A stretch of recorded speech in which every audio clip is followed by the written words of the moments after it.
in a luxurious great hall filled with countless nobles attending. A boy was also placed on a table, and in front of him lay 4 different weapons. Today was an extremely special day for the boy, because whichever weapon he chose next would determine the future path he would take. And under the expectant and curious gazes of everyone, the boy slowly moved toward the 4 weapons. But what no one could have predicted was that, as the boy drew near, all 4 weapons simultaneously emitted a blinding radiance, making his parents exchange puzzled looks. However, very quickly, everyone had their answer, because this proved that the boy before them was a genius, a genuine super genius who could follow any path. And the boy himself understood this well, for he carried memories from his previous life, and to explain that one must go back to some time earlier. On some battlefield, a line of thought echoed. I once thought that someone like me, with talents awakened and blooming, able to easily step onto the battlefield, could begin a new life. And in that new life I could build a family, something I longed for, but I was wrong. At that moment, amid the ruined scene,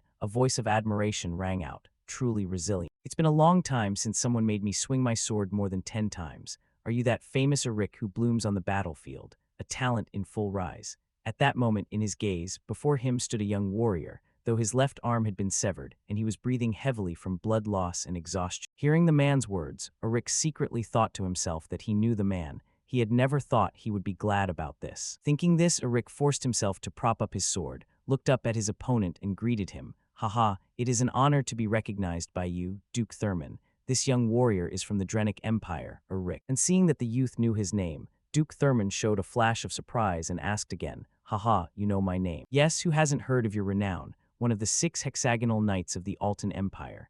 A single day on this battlefield was enough for me to feel the weight of the Black Wave. This uncle comes from the Althian Empire, Duke Boost Thurman. Returning to the uncle, hearing Arik speak like that, he truly felt some admiration for the young warrior. So even after knowing who I am, you still chose to face me. It's a pity to end such talent too soon.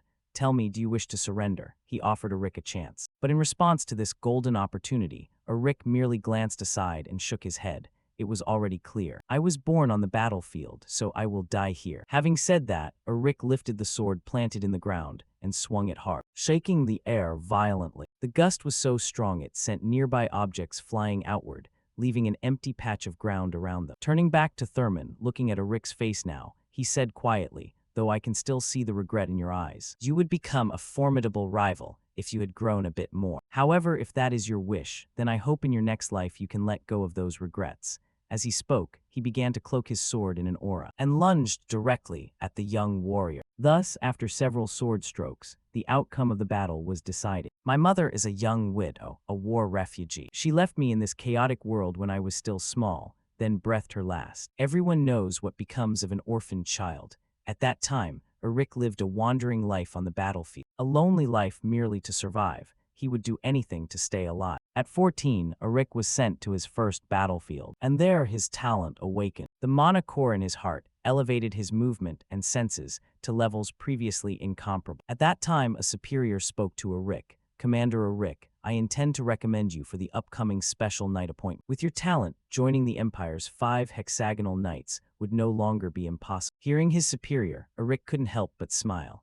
After surpassing 3 mana cores to become a quad core with 4 mana cores, he had finally received the long-awaited opportunity. After this battle, I could find peace in this weary life, finally about to have everything. Until that man appeared. With a single swing, Thurman easily shattered Arik's sword, and then his blade pierced through Arik's chest. What a pity I wanted to rise higher. I wanted a family, he thought to himself, before his body was blown backward like a cannonball. And so Arik's dream was crushed pitifully. I thought that was the end, yet after his vision went completely black, Arik suddenly heard a tender voice.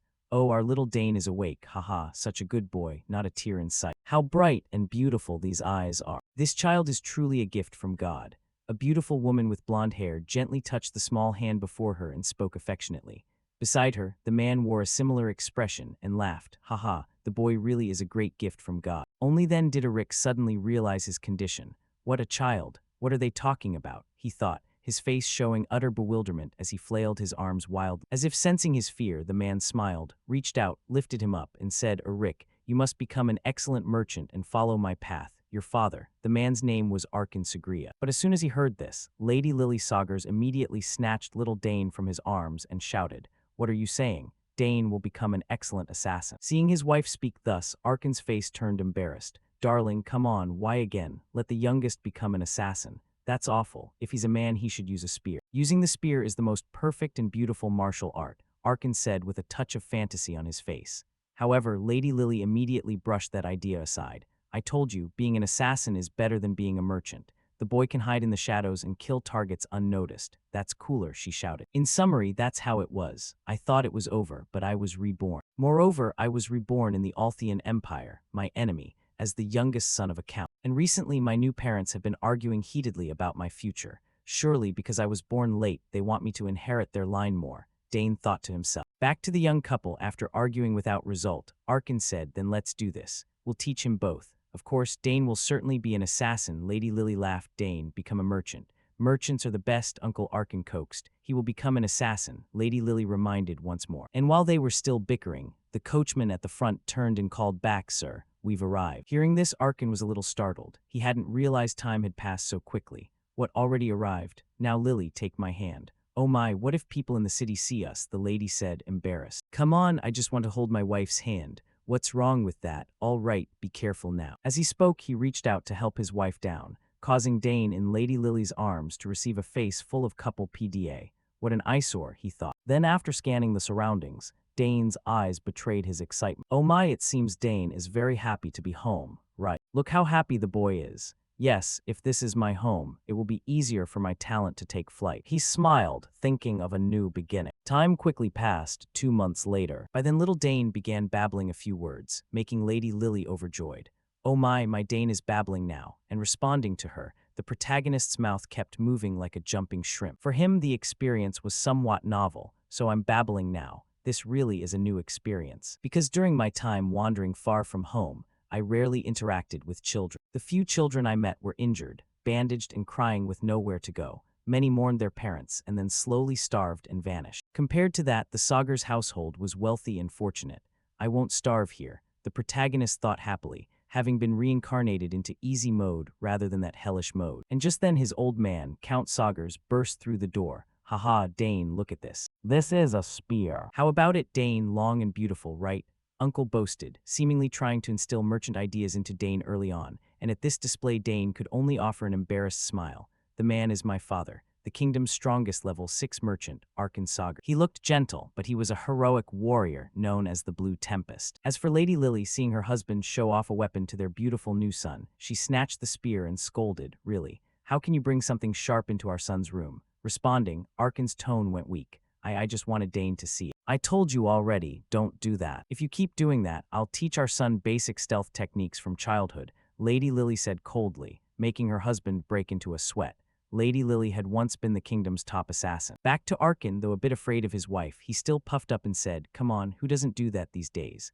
Famous magic families place wands beside their newborns from birth. A spear compared to a wand, such a fine spear, Lady Lily shouted, causing their son to sigh like a little old man, truly a harmonious family. Speaking of which, Dane also became aware of his own situation. The reason they cared about his future was that his 2 older sisters had both chosen paths unrelated to merchants or assassins. Time passed quickly. At this point, Dane was being visited by his 2 older sisters. Look, Dane, if you do that, Tata, your cheeks will puff up. Saying that, the girl in the red dress did something that made Dane's cheeks puff out.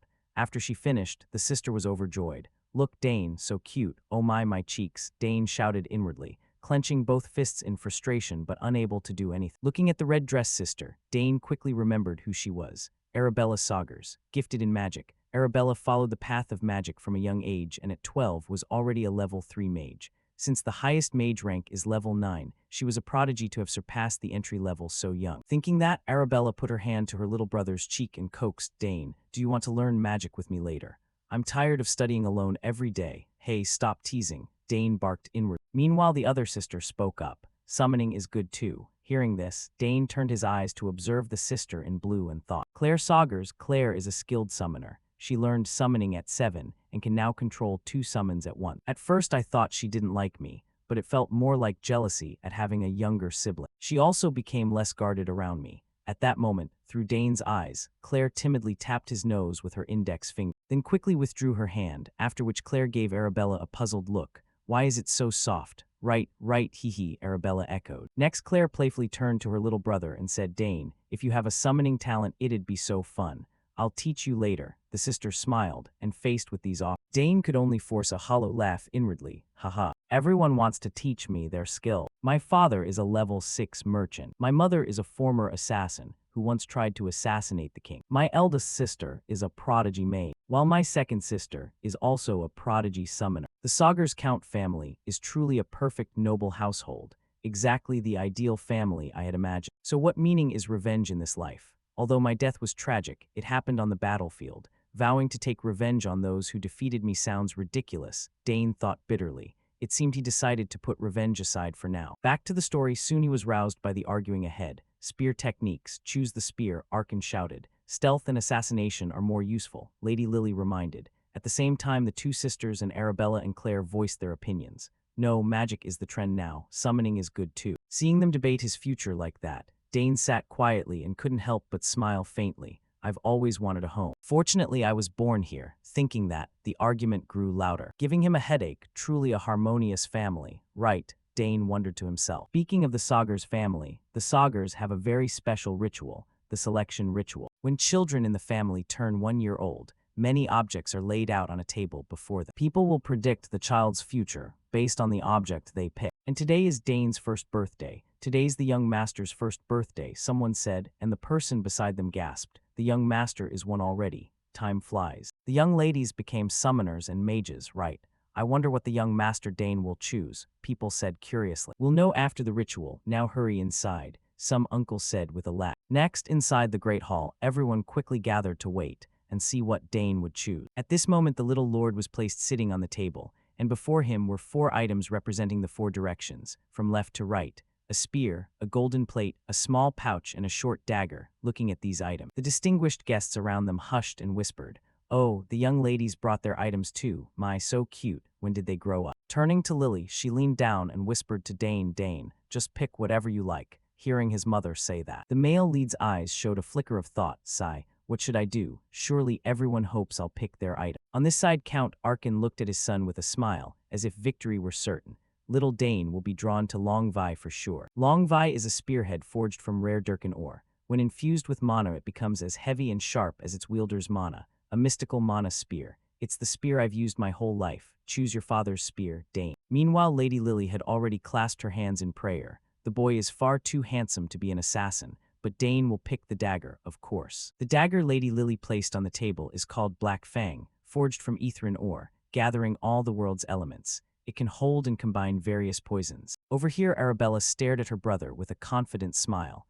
Dane will surely become a great mage. He'll follow me to the academy one day. What the little girl placed on the table was a minor space pouch, an item usable only by mages or those with magical talent. Pick my pouch quick, little one, Arabella urged inwardly. Meanwhile, Claire was a bit shy. If Dane learns summoning, I'll fly him on a dragon's back with me. That's my dream for you, she whispered. The item Claire set before Lily was a summoning seal, the summoner's seal. Summoners use this seal and receive a bond proportional to their talent, using it to call their summon. Back to Dane, with his current state, he could of course see and feel his family's expectant gazes, and the more he looked, the more pressure made him sweat.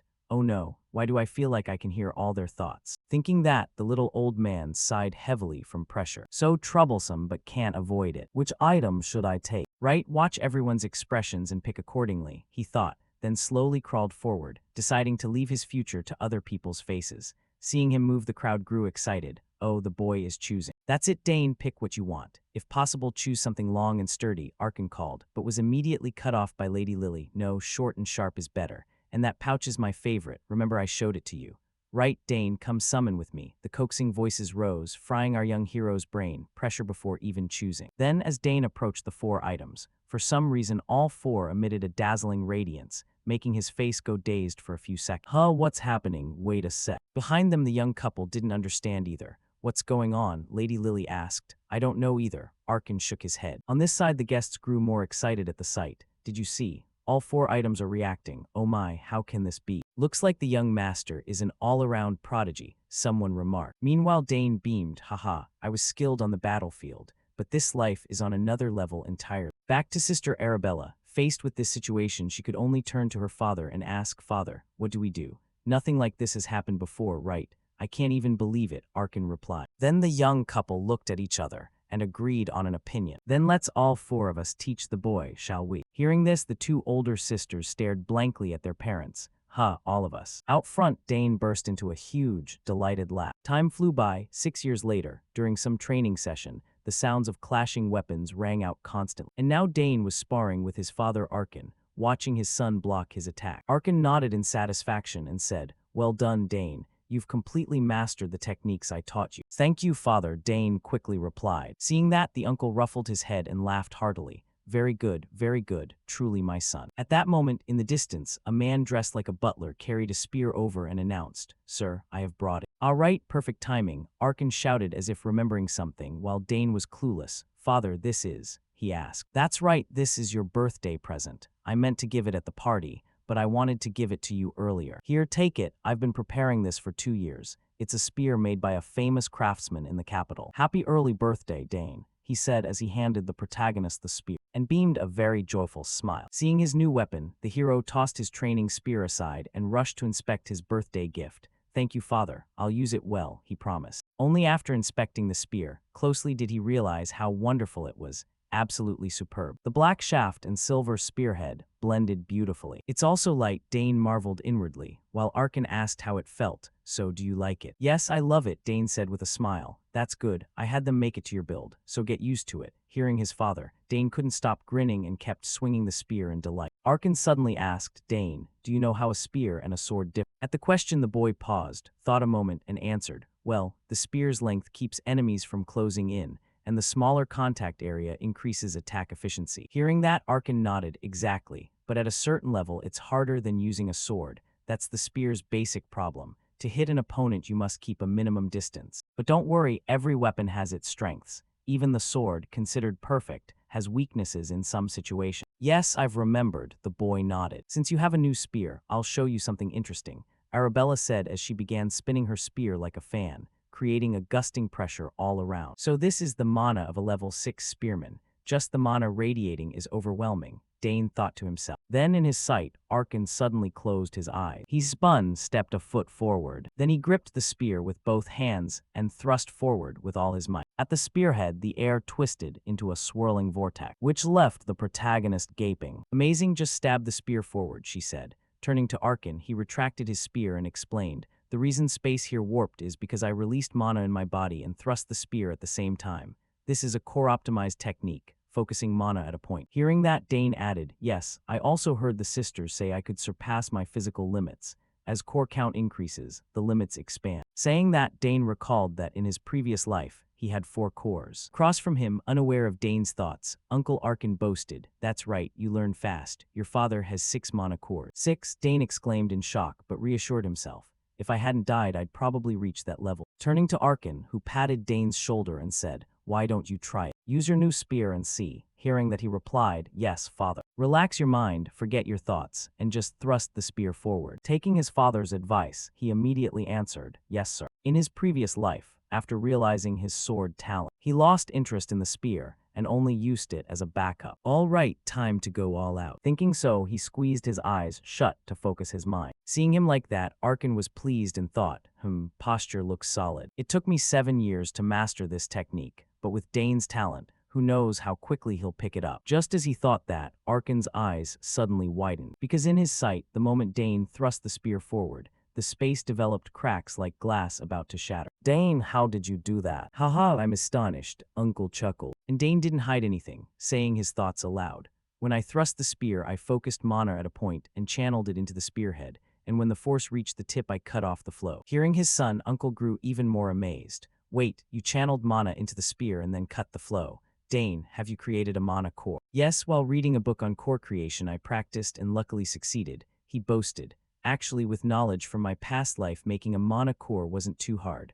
I actually formed it while breathing mana." Speaking of which, Arkin still craned his neck in disbelief. "Making a mana core by reading. Truly our family produced a genius. I felt it when he was young, and now I'm certain, Dane, one day you'll become an outstanding warrior. You'll surprise your father even more later," Dane thought with a smirk, while Arkin also felt a twinge of worry. Will his son really become a summoner, assassin, spearman, or mage? Time flew by, and now Dane Saugers' 7th birthday party, the youngest of the Saugers clan, was underway. The banquet was filled with honored guests from various houses. And at this moment, the man who once took Dane to sell salt in his past life was also present. Haha, Arkin, long time no see. Hearing the familiar voice, Arkin smiled and turned. Duke Bout, how have you been lately? Oh dear, no need for such formality, speak normally. The uncle waved. Bout Thurman, the greatest house of the Althian Empire, the head of House Thurman. Turning to Arkin, the uncle hurried over to Bout and whispered, many people are watching us. I'll act normal in a bit. Haha, do as you please. Bout chuckled and then asked, where's that brat? At that, Arkin called to his young heir, Dane. Come here and greet Duke Bout's son. It's Duke Bout, didn't expect to run into him here, Dane thought to himself,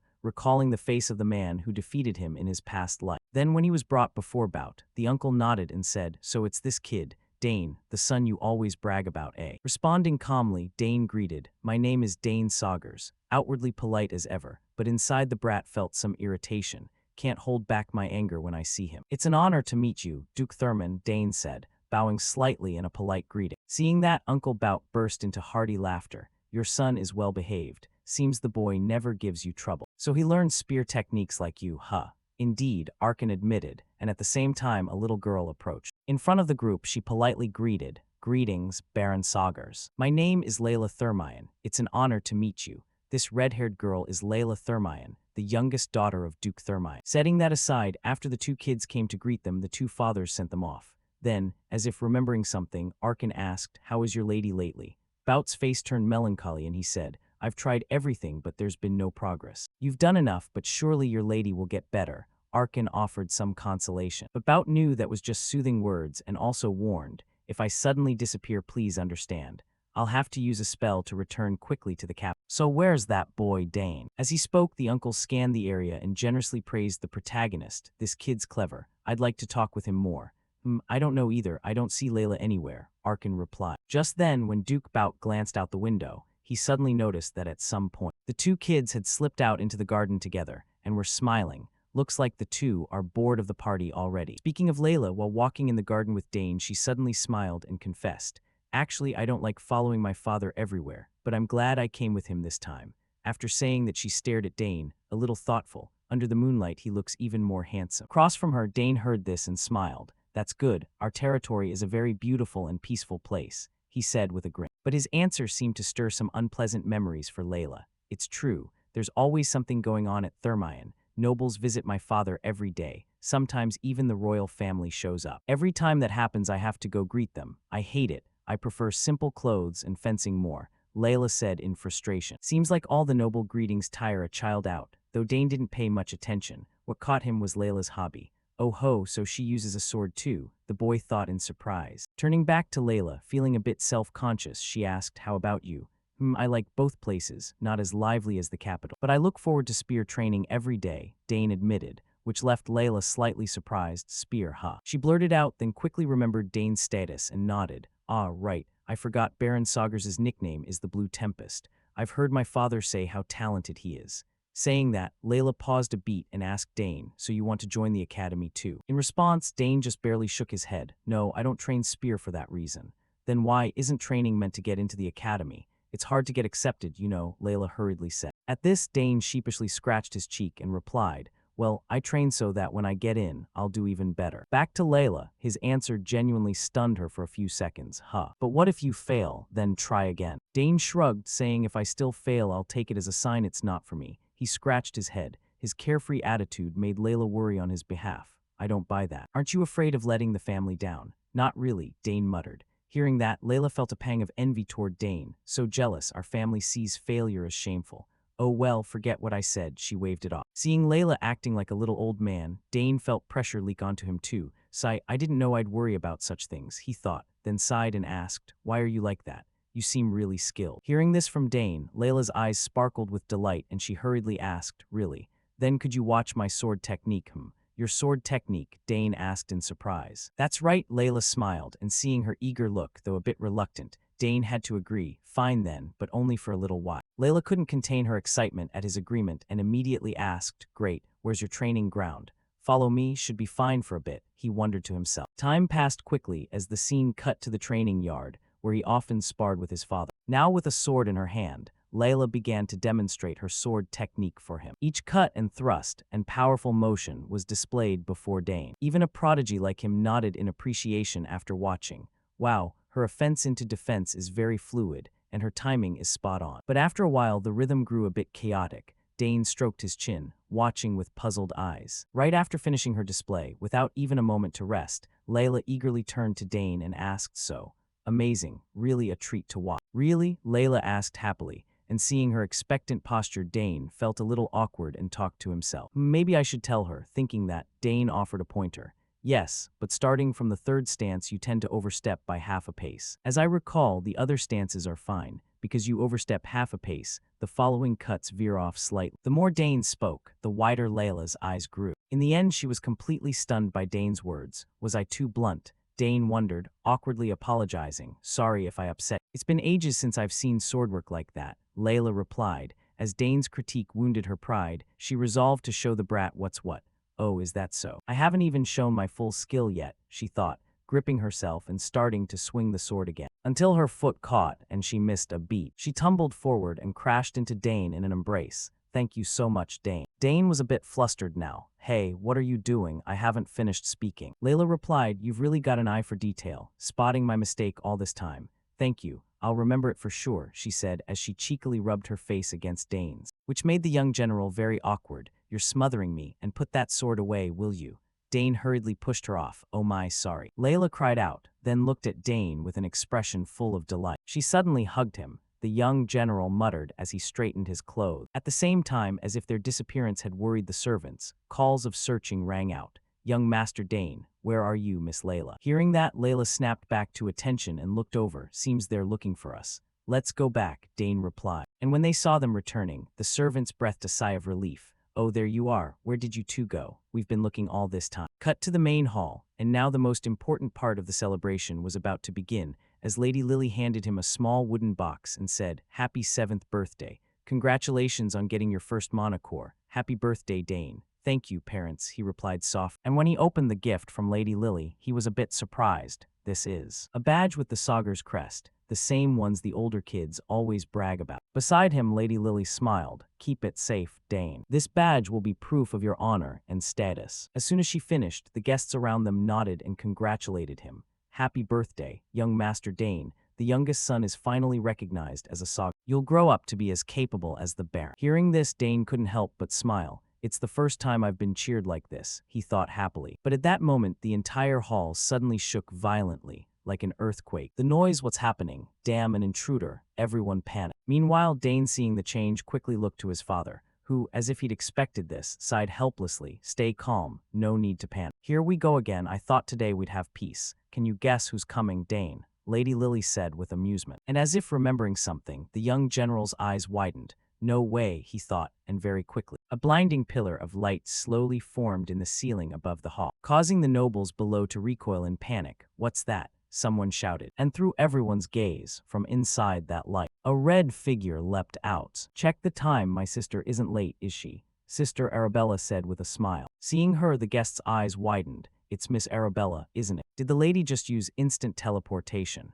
Wow, I heard you need at least level 5 to open even a small teleport gate. Our miss really is a genius." Admiring murmurs rose up. "Poor Dane, he doesn't like all this fuss. She's loud and showy as always," the young general groaned. But it wasn't over yet. Outside, a terrifying scream rang out, and when the girls glanced out the window, their faces went pale. "There's a monster in the sky." "Oh my, that's a wyvern. This time it's Miss Claire," someone cried when they recognized the familiar figure. And by their looks, Sister Claire had ridden in on a winged dragon. "I guess I'm a tad late," Claire muttered to herself. And she quickly landed and strode into the main hall. Watching her back, people began whispering. "I've heard she's a summoning prodigy, but taming a wyvern. That's impressive, isn't she only 16? Ignoring the gossip, Arabella turned to greet Claire. "You're here then?" "Yes, ma'am," Claire replied. Then both of them looked toward Dane. "Dane, happy birthday to you. Wishing you a joyful birthday, Dane, and likewise for me," they said as both girls produced gifts for the guest of honor, leaving Dane a bit flustered by their sudden appearance. "Thanks for coming all the way to celebrate my birthday," Dane stammered. "Of course we had to come. Now open it. I'm sure you'll like it,"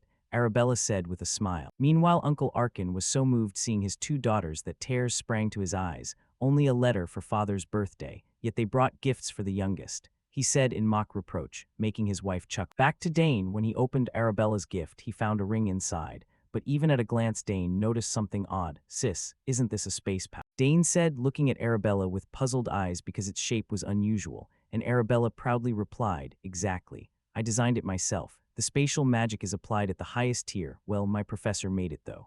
Thank you so much. I know how difficult it is to inscribe spatial magic into an item. But the harder part is crafting a vessel that can withstand that inscription. The more Dane thought about it, the more he felt his monstrous sister was a bit too talented.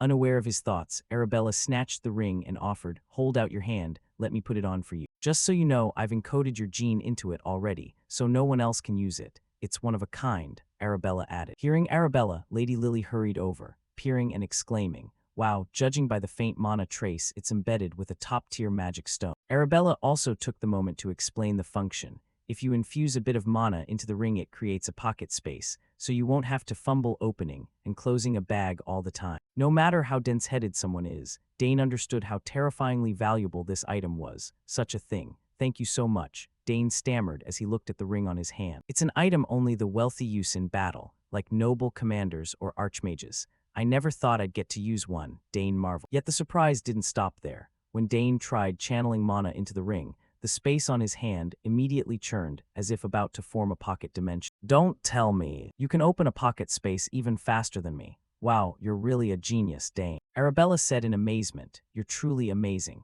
Both of you should probably already have cores and mana rings by now. Over here, Sister Claire handed Dane her gift and said, Dane, open my present too. Ah yes, thank you, Dane hurriedly said, then reached out to open Claire's gift to see what it was that made his sister rush over. It turned out the box contained, of all things, some kind of monster egg. Huh, why is this egg here? Dane said, picking it up to inspect it, but at that movement Claire panicked and warned, it's not just an egg, you need to be careful.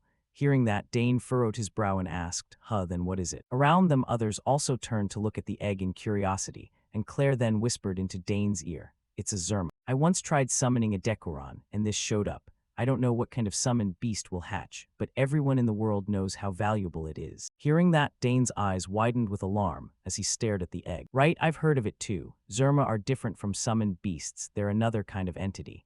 They share traits, but once a Zerma is summoned, it can permanently exist in this world, unlike normal summoned beasts. Back to Claire, seeing her brother understood the gift's value, she slapped Dane's shoulder and whispered, nobody else knows about this, Dane. It's just for you, so keep it secret until it hatches.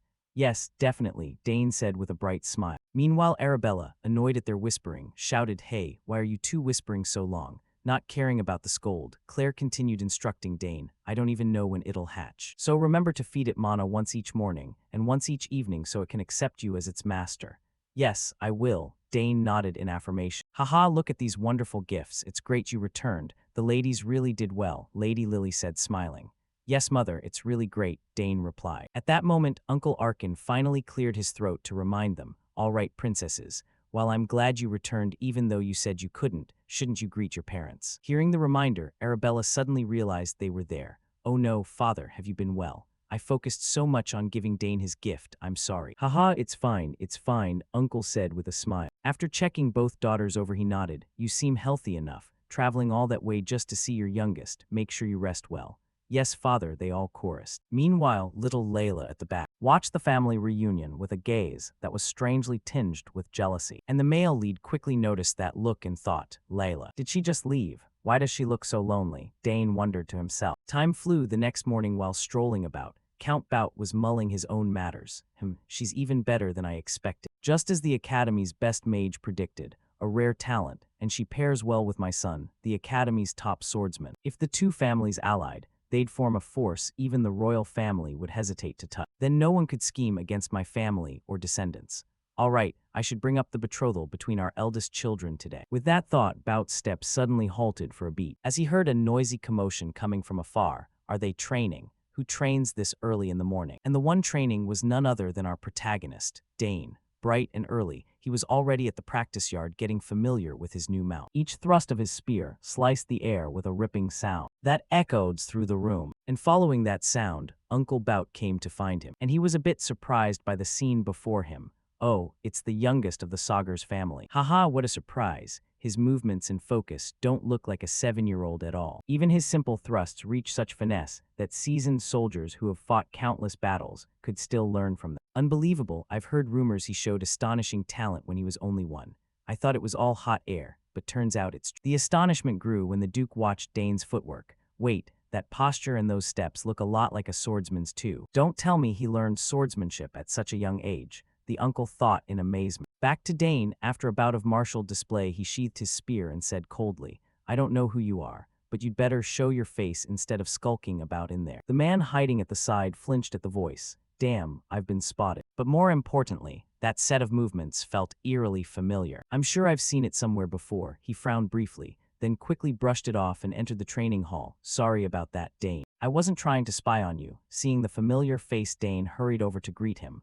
Oh, it's you, your grace. Just by his look you can tell he's no ordinary child, Bout thought to himself. Having thought that, Uncle Bout hurried on. I was so distracted by the lovely training display from the Sagar's youngsters this morning that I forgot about you. Forgive me. You're forgiven. Dane shrugged as if it were nothing. To be honest, Bout only said that out of courtesy. Who would have expected Dane to answer back? Ho ho, this kid's got nerve, he chuckled. Now he had time to scrutinize Dane more closely. How is this kid not trembling at all after such prolonged training? When I was his age, I didn't even have a mana core. Bout wondered inwardly, then pointed at the spear tip and asked, Your thrusts are excellent. You must have inherited Arkan's talent, and the spear you're using. Indeed, someone told me your father painstakingly prepared this spear for you. I'm grateful you noticed it. Dane smiled as if proud. That behavior made Duke Bout think even more highly of him. That's the best answer. My son had skill and manners in life, but not to this degree. Perhaps I should consider a marriage with their house. With that thought, the uncle began to pair his daughter with Dane,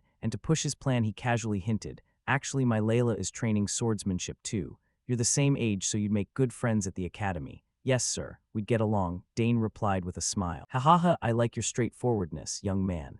Anyway, I seem to have troubled you during training enough. With that, Bout turned as if to leave, but at that moment, he suddenly remembered something and came back to ask, Dane, I'm curious. Have you ever formally trained in swordsmanship? Facing Dane, the question made him inwardly panic. Oh no, my habit's been exposed without me noticing. Surprisingly, he can tell at a glance, Dane thought. Quickly he changed his expression and replied, No sir, I've only read a few basic swordsmanship textbooks, but I've never actually trained with a sword. He covered it up. But after what he'd seen, Bout still felt something wasn't quite right. Strange, I swear I felt something like pure battle spirit from him earlier, he muttered as he stared at Dane's blank face, then shook his head. Haha, what am I thinking? No way, he's just... With that thought, the Duke decided to toss his suspicion aside and straightened his clothes. Oh dear, I only meant a short walk, but it's gone on too long. Well then, time to say goodbye. See you later.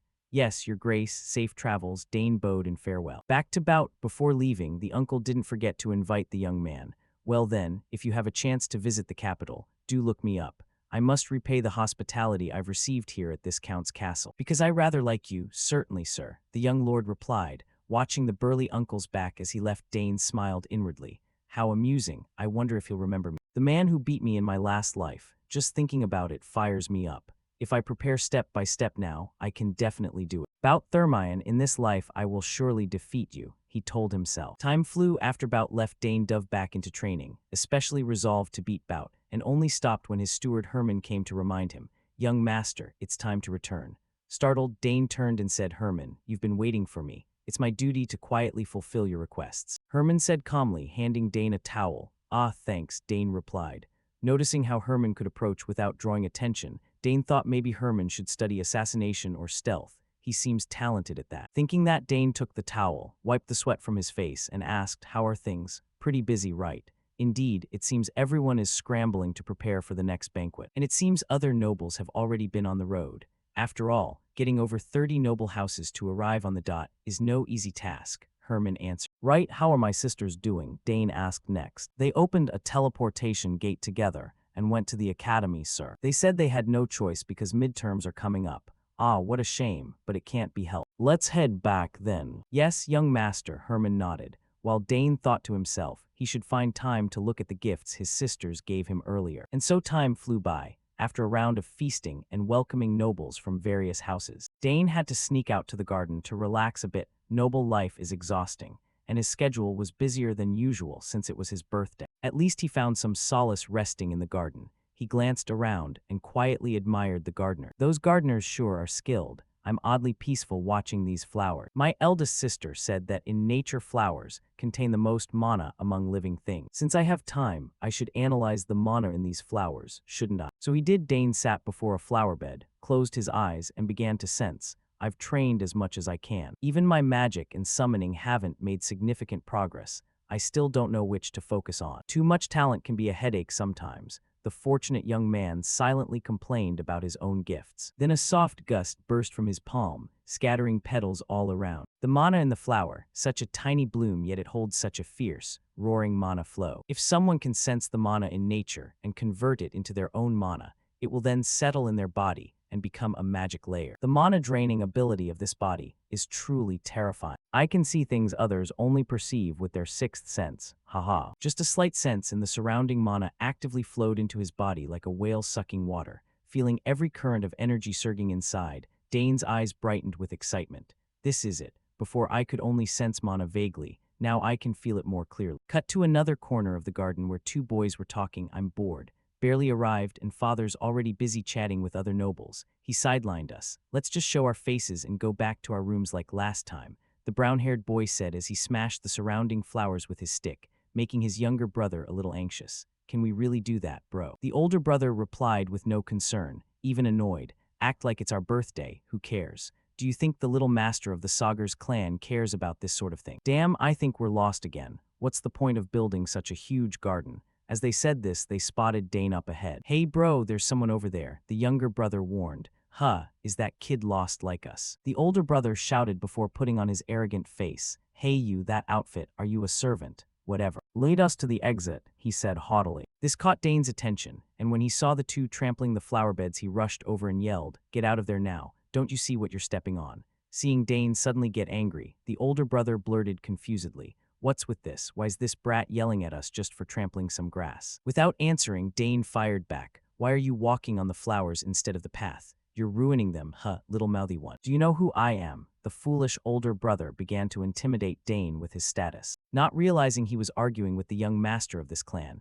And of course, Dane was no short kid himself. "Yeah, you're the rude flower ruiner," Dane frowned. With his arrogant nature, the idiot opposite couldn't hold back. He lunged and grabbed Dane's collar, shouting, "You rude oaf, who do you think you're talking to? I'm the son of Count Tyron, a distinguished guest of this castle." On the other side, Dane immediately recognized the Tyron identity, Count Tyron. He was the noble who'd been captured after I defeated him on the battlefield. A truly unpleasant aristocrat, chip off the old block, Dane thought. Now he understood why the brown-haired boy was so boastful. Unaware of Dane's thoughts, the brown-haired heir continued to bluster. "Even in the southern countryside, you'd know the Tyron house, famous in the capital. My family can make someone like you disappear without a trace, so watch your words." Dane knew talking sense into this fellow was pointless, and looked at him with utter contempt. This made the Tyron heir even angrier. "Are you insane? A common servant like you dare look at me like that?" He raised his fist to strike Dane. But before he could act, the protagonist was faster by a step, and used his head to ram straight into the Tyron heir's nose, sending him staggering backward to fall over. Nearby, the red-haired younger brother panicked and ran over. "Bro, are you okay?" Turning to the Tyron heir, he suddenly felt something wet in his mouth, touched it, and discovered his nose was gushing blood nonstop. "What the hell? My nose is bleeding." "I'll kill you, you bastard," he howled like a mad dog. Dane smirked at the threat. "You're going to kill me? I'd like to see you try." Hearing Dane's taunt, the Tyron's blood boiled. "Are you out of your mind? Fine, let's fight to the end." Nearby, his younger brother nervously pleaded, "Bro, tend to your nose first, stay put." The older brother shouted and lunged at Dane to teach him a lesson. But at his first punch, the young heir smoothly stepped back one pace to dodge. "You crafty brat," Tyron grunted. Studying his flimsy fighting style, Dane instantly guessed he wasn't a warrior. Judging by his footwork, he's definitely not a weapons specialist. So he's a mage or a summoner, Dane thought to himself. While the brown-haired guy threw wild punches, he couldn't even graze Dane's sleeve. "This kid's too fast, you can't catch him," Tyron panted like an ox. Back with Dane, fighting while idly thinking, "The flow of magic I sense right now. If I can control that magic with my will, couldn't I turn it into something physical? If I can control that magic with my will, couldn't I convert it into a physical form?" He decided to test immediately. Then, following his thought, streams of mana began converging in Dane's palm at a staggering speed. A huge boom rang out as he unleashed the energy forward, blasting the Tyron heir backward like a torn sack. He coughed painfully. The The strike was strong enough to gouge a deep groove in the stone floor. Seeing this, Dane felt a twinge of worry. Oh no, the flower garden's wrecked. Turning to Tyron after taking Dane's painful blow, he still managed to stagger up and realized Dane wasn't ordinary. Damn, you can use magic. Who are you? He shouted, while his calmer younger brother urged him. Stop, this will end badly. Ignoring his brother, the elder's temper flared. Stand back, I'll deal with that bastard. Losing his reason to rage, he muttered a chant. Hear my call, blah blah, and black mana began to seep out around him along with the words. Dane immediately recognized him as a summoner, and as he'd suspected, a vortex of energy formed behind Tyron's back. From inside the whirl, a wolf's head poked out and leapt forward. Seeing his summon appear, Tyron grinned arrogantly. Ha ha, look, this is Genpu that I summoned. I'll show you the consequence of messing with Digron. Tyron Genpu, tear him to pieces. Back to Dane, seeing Digron summon such a common wolf, he lost interest. Just a mundane wolf, not even close to Arabella's summons. She can call dragon. Back with Digron, he ordered his summon. That's right, rip his throat out. Hearing the command, the wolf immediately lunged straight at Dane. But for some reason, looking at his face, it seemed the protagonist's aura was starting to activate. Then suddenly the wolf stamped all four paws into the ground to break itself. Next, its color shifted from red to blue, to the bewildered eyes of the two brothers. And then seeing the wolf bow before Dane, Digron could hardly believe his eyes. What's happening? Genpu, what are you doing? Rip that bastard's throat out now. Bro, it's wagging its tail, the younger brother asked nervously. Hey, what did you do, Genpu? Digron shouted, but it had no effect. Back to Dane, he reached out to pet the wolf, which made it very happy. Good boy. He murmured to himself, not understanding why the wolf's attitude changed so quickly. How did this even happen? Thinking back, even Arabella's summon had been quite friendly, though I assumed it was because we shared blood. Moreover, that had nothing to do with the current situation. Maybe I have a high lickability, but that also means that asshole's lickability has hit rock bottom. As for Digron, he still refused to accept that his summon had tamed itself to Dane. Absurd. How could a summon betray its master? Hearing this, Dane glanced and asked, so you want to continue? That brat, Digron snapped, causing his younger brother to nearly cry. Bro, let's go, we're beat. Shut up, I'll cancel the summoning, Digron yelled, not realizing what else a summoner can do when a summon is gone. His younger brother, who seemed to understand, kept trying to dissuade him. Bro, actually I. As he spoke, the boy faltered and the older brother noticed. At some point, a yellow stain had spread down his pants. Damn, how embarrassing, Digron said, eyes wide. Dane kindly reminded them both, hey, the bath is on the first floor of the main building. In response to Dane's kindness, Digron quickly grabbed his brother's hand and left, not forgetting to promise, wait right there, I'll be back soon, let's go Dinar. And so the two of them started to leave, leaving Dane unsure what to say. Hey, at least recall your summon, he shouted inwardly. Time quickly passed to late afternoon. By then Dane had finished experimenting with the summoning magic. It was actually pretty simple. Just as Claire had taught him, he made a faint connection between that bastard and Genpu. After carefully overlaying it with magic, Genpu linked to him, thinking about how he had no prior bond with the summoning arts. Just because of a high lickability, he could summon it. At that moment, a mature man's voice suddenly sounded behind Dane. Is that the brat who bullied my son? Yes, it's that bastard, Digron said, pointing at Dane. Dane just shook his head at the sight of him running off to fetch his father. Haha, that idiot's making a scene again. Digron accused, he not only bullied my son and Dinar, he severed the link between my son and Jen. And now the fat pig of a man strode up to Dane arrogantly and said, I'm Mogard Tyron, head of the Tyron Count family, one of the great nobles. Are you the brat who made my son's face like that and stole his summon? He demanded. And Dane simply admitted, yes, that's right. As he spoke, he shot a glance at the fat man and thought, he's fatter than when I nabbed him as a prisoner. Peace is nice, isn't it? Unaware of Dane's thoughts, the rotten pig pointed at him and said, as a guest I'd let it slide if I could, but this isn't something to ignore. Why are you here alone? Reveal your identity at once, he said. Dane obligingly introduced himself. Coolly, Dane Saugers, youngest son of Arkan Saugers, Lord of the South and head of the Saugers Count family. The father and son's faces broke out in sweat. What, this kid is Dane. But Mogard quickly got an idea. Youngest of the Saugers clan, looks like things just turned around. I was once taken prisoner by that Rick and gained nothing in the fight. I'll flip the situation so the Count has to answer for it. Use that as an excuse to demand mining rights. Make the nobles who look down on me kneel. Thinking that, he began to smile and speak. The boy is the birthday host. Dane, is that right? Dane replied calmly with not a hint of concern. With that attitude, Mogard felt a sudden anger. Arrogant brat. I didn't come all the way to the southern backwater just to wish you a happy birthday. He ground his teeth inward. Then he patted his son's shoulder and said, so what do you intend to do about this? You hurt my son, you invited a guest here, and you took his summon away. This is a crime. Indeed, today is your last day, Digron chimed in. I'll speak with Count Saugers and demand he take responsibility. Let's go. He ordered, then turning to Dane. Of course, Dane didn't just accept that. I understand, but first I want an apology. Hearing Dane's demand, the father and son's faces went purple. What an apology. Ridiculous, that bastard. Before they could finish, Dane loudly declared, That's right, I did hit your son's nose and injure him, but I was threatened so I acted in self-defense, and I didn't steal the summon. Genpu followed me voluntarily. Up front, Brat Digron screamed, What? Genpu would never do that, father, that kid is lying. Unlike his son, the rotten fat man had heard something and thought differently. Wait, I heard the second daughter is a genius summoner. Yes, I get it. Maybe that girl taught the brat how to sever the link. He stroked his chin, thinking, even if the boy's claim is true, it's a pity the summon was taken. But you want an apology? Yes, that's right, Dane replied calmly. And Brat Digron kept yapping, who does this kid think he is to act like that? So arrogant, interrupting adults while they're talking. Talking to this brat is a headache, Fat Mogard thought and lowered his voice a bit. All right, I won't scold you further. Let's see what Count Saugers has to say about this. Turning to Dane and looking at his face, a thought suddenly occurred to him. He seems to be looking forward to this, doesn't he? And just then, hearing the commotion, Arkin and Bout arrived. Were you looking for me? Arkin said, startling the crowd. Count Saugers. Even Duke Thermion showed up. Time quickly passed until the sun had fully set.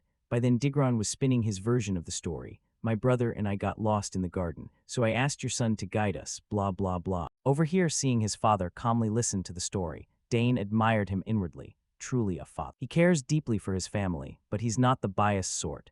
Even in disputes with outsiders, he can tell right from wrong. Turning to Digron, by now he'd reached the climax of his tale. Suddenly, he hit my nose and kept mocking me with that weird technique. So I just summoned the creature to scare him, and he stole my summon. He even tried to attack me. The brat said this with a pitiful face, acting like the victim, while his rotten fat father Mogard snickered at his son's tall taily. Only Dane clearly saw the two of them for what they were and sighed inwardly.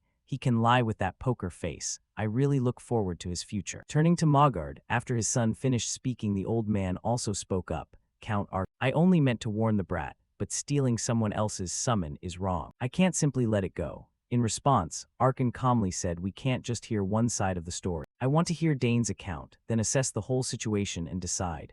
If you're worried about my judgment, I'll ask the Thermion Duke for his view, Arkin said, pointing to Thermion beside him. And Thermion nodded in agreement. If you need me, handle it that way. Seeing Thermion intervene, the faces of Mogard and his son paled a bit. Damn. Thermion getting involved only complicates things. I have a bad feeling about this, he worried. Arkin then turned to ask Dane, explain yourself. Hearing the question, Dane thought for a moment. Well, just explaining how things happened should be enough. With that in mind, he honestly recounted everything.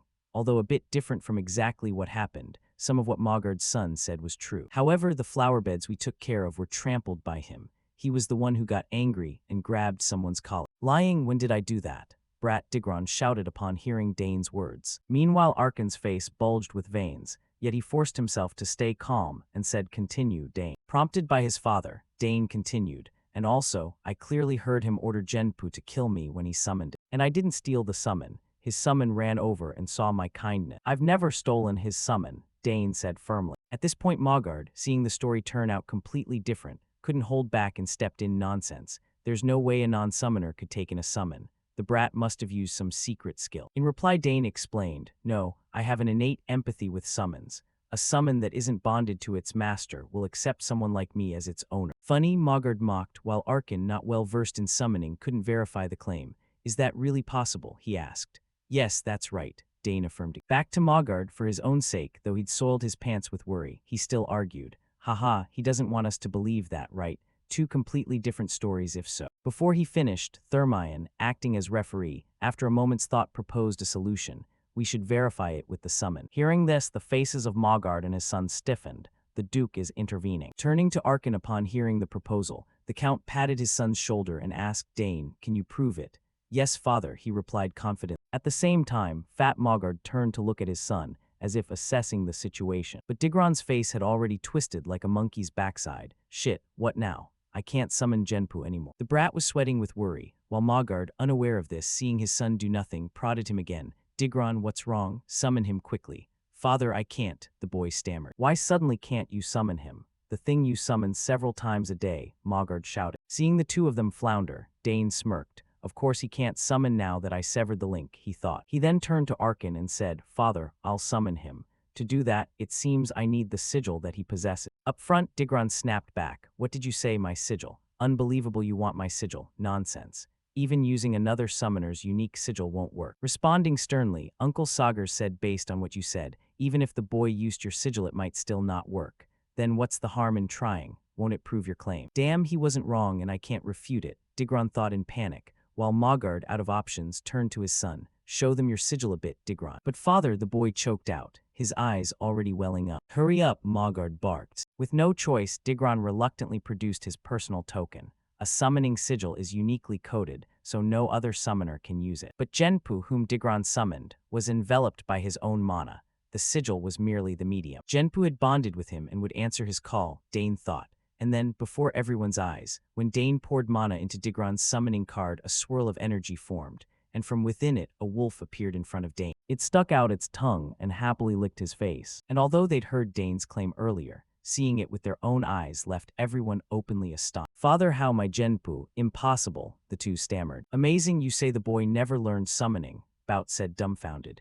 Indeed, Arkin replied blankly, I can't blame whatever caused this. Meanwhile Dane petted Genpu and whispered, sorry for summoning you just for this, but thank you for appearing. Damn, this turned into a disaster, Mogard shouted inwardly. Back to the matter at hand, after Dane dismissed the summon, Arkin spoke again. What should we do now? We've confirmed the boy's summon. Do you acknowledge that? Dane seemed to ask. Hearing this, Mogard could only force a smile. It seems we misunderstood the summon being stolen. My son never intended to kill Dane, right, Digron? Yes, I only meant to scare him a little. I never intended to kill him. See, he had no such intention, Mogard said with a smile, as if wanting to end the matter there. Facing these words, Dane clenched his fists in anger. Haha, this bastard just makes things up. As Dane wondered what to do next, suddenly someone's voice rang out and grabbed everyone's attention.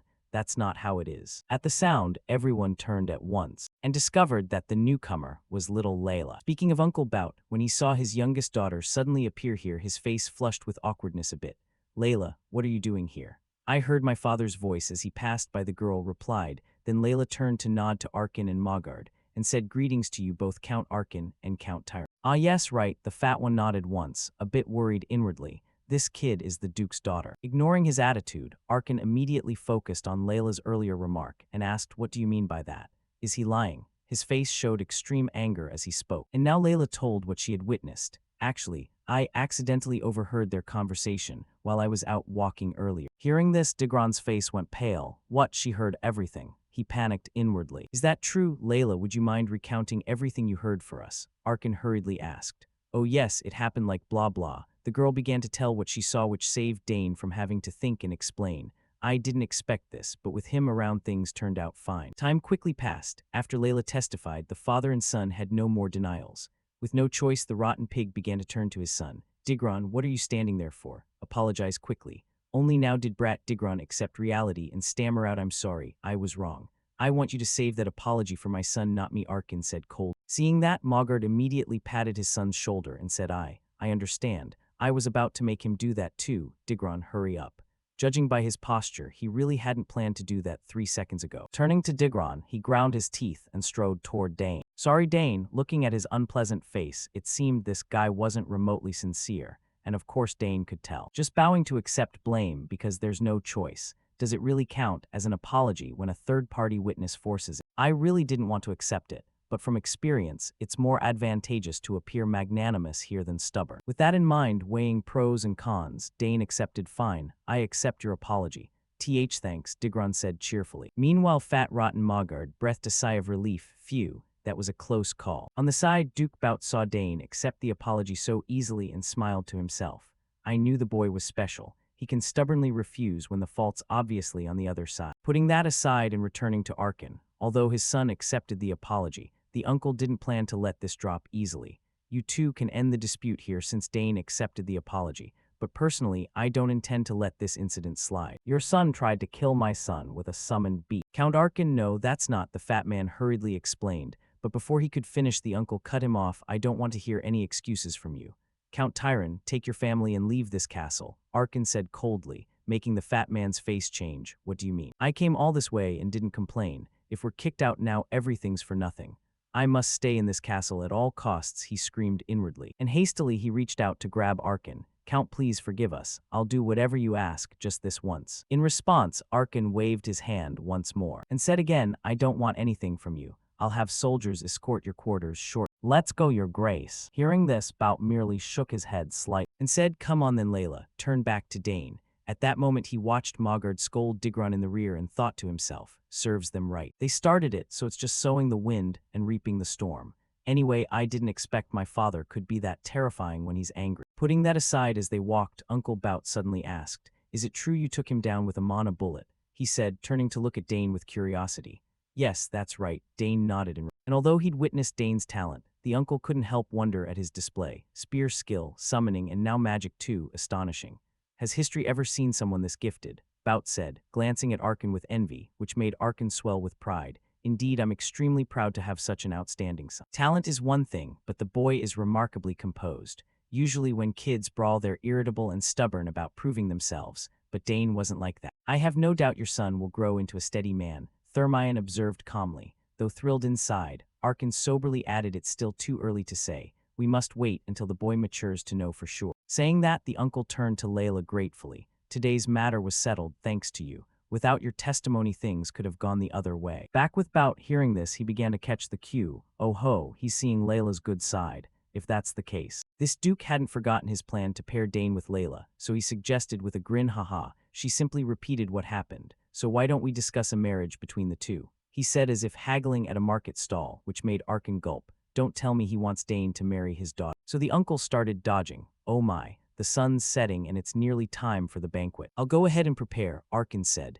then immediately turned and ran, leaving Bout behind without time to press the marriage topic further. Count Arkin. He called out once before turning to his daughter, Layla. Take your time returning to Dane. Then Bout hurriedly chased after Arkin. Your Grace, let's stay and talk a bit. Having overheard their exchange, Layla's face flushed bright as a stove, while only the protagonist's expression remained nonchalant as if he hadn't heard a thing. Unable to hold back, she asked again, anyway, why would the summoned beast ignore its summoner and obey you? I've seen many duels between famous summoners in the capital, but never anything like this, Layla wondered. However, Dane couldn't explain it either. I'm not sure, it just happened that way. But Layla suspected Dane was hiding something and pouted. You're keeping something from me, aren't you? That's unfair, I helped you. Unfair. I helped you too, didn't I help you with sword technique? Dane reminded her, alright, now that you mention it. Layla mouthed silent. Back to Dane, well, she did help me a lot this time, he thought and said, then let's call it even for now, and we'll help each other again in the future. Across from him, Layla suddenly brightened at that. Ooh, great idea. I want to use that right away. A bit impatient, Dane wondered what she wanted to ask and asked. So what do you want to ask? Teach me how to use mana bullets, Layla answered, which surprised the hero a little. What? Why do you want to learn that? Of course, because I want to get better. I want to have at least 2 mana cores before entering the academy. I want to become really skilled and make my mother happy. See, my mother loves me very much. She'd surely be overjoyed if I got good much faster, Layla said cheerfully. As for Dane, hearing Layla say that made him wonder a bit. She's still young, why the rush? That's right, I've heard the adults talk about it. The Countess Thermion is gravely ill. Thinking of the girl's situation, Dane fell a little quiet and agreed. All right, if that's the case, I can't refuse you. Really, really? Then start tomorrow. I'll stay here until then. Unless you want to start tonight, the girl said, excited. Fine, whatever. You won't find mana bullets hard once you understand the flow of magic, Dane explained. I'm so excited. Dane, your turn. What's your request? At this, Dane narrowed his eyes slightly and said, let's see, what I want is. The next line is obscured by the author. Cut to the main banquet hall. The commotion between Mogard's son and Dane had already reached the guests. I heard Count Tyron was expelled from the castle. What did he do to deserve that? Someone asked. A well-informed guest immediately answered for everyone. I heard it was Tyron's eldest son who caused some trouble. Yes, I also heard he picked a fight with young Master Dane and got taught a lesson. Someone added, and the crowd just tutted. Tut tut, they came all this way and caused such a scene, how shameful. Moreover, have you heard? There's a rumor that young Master Dane is an outstanding summoner. If so, the Sagar's house will become a famed summoner lineage, someone admired. And not only that, it seems he also knows how to use magic. Oh my, is that true? Murmurs of admiration began to spread. At the same time, our protagonist was greeting a graying bearded uncle. So your young Master Dane, the one in the rumors. I'm Baron Open. Do you know anything about my lands? Dane bowed and replied, I know a little. I've heard it's famous for grilled salmon and sapphire stone. Pleased that Dane knew his territory, Baron Open laughed heartily. Haha, indeed a bright young man. Yes, open salmon and sapphire stones are the best on the continent. I've heard you have many talents across fields. That doesn't sound like an exaggeration. Anyway, I brought my daughter along. It would have been rude to delay the introduction. Sylvia, come greet. The uncle nudged his daughter forward as he spoke. What, so sudden? Dane thought inwardly. Unaware of his thoughts, little Sylvia stepped up politely and said, Hello, my name is Sylvia. Pleased to meet you. Oh yes, I am Dane, the little rascal replied blankly. Seeing Dane's gentle demeanor, Sylvia suddenly stepped close to him with a very cunning look. Hey, you're the future heir of the Saugers family, right?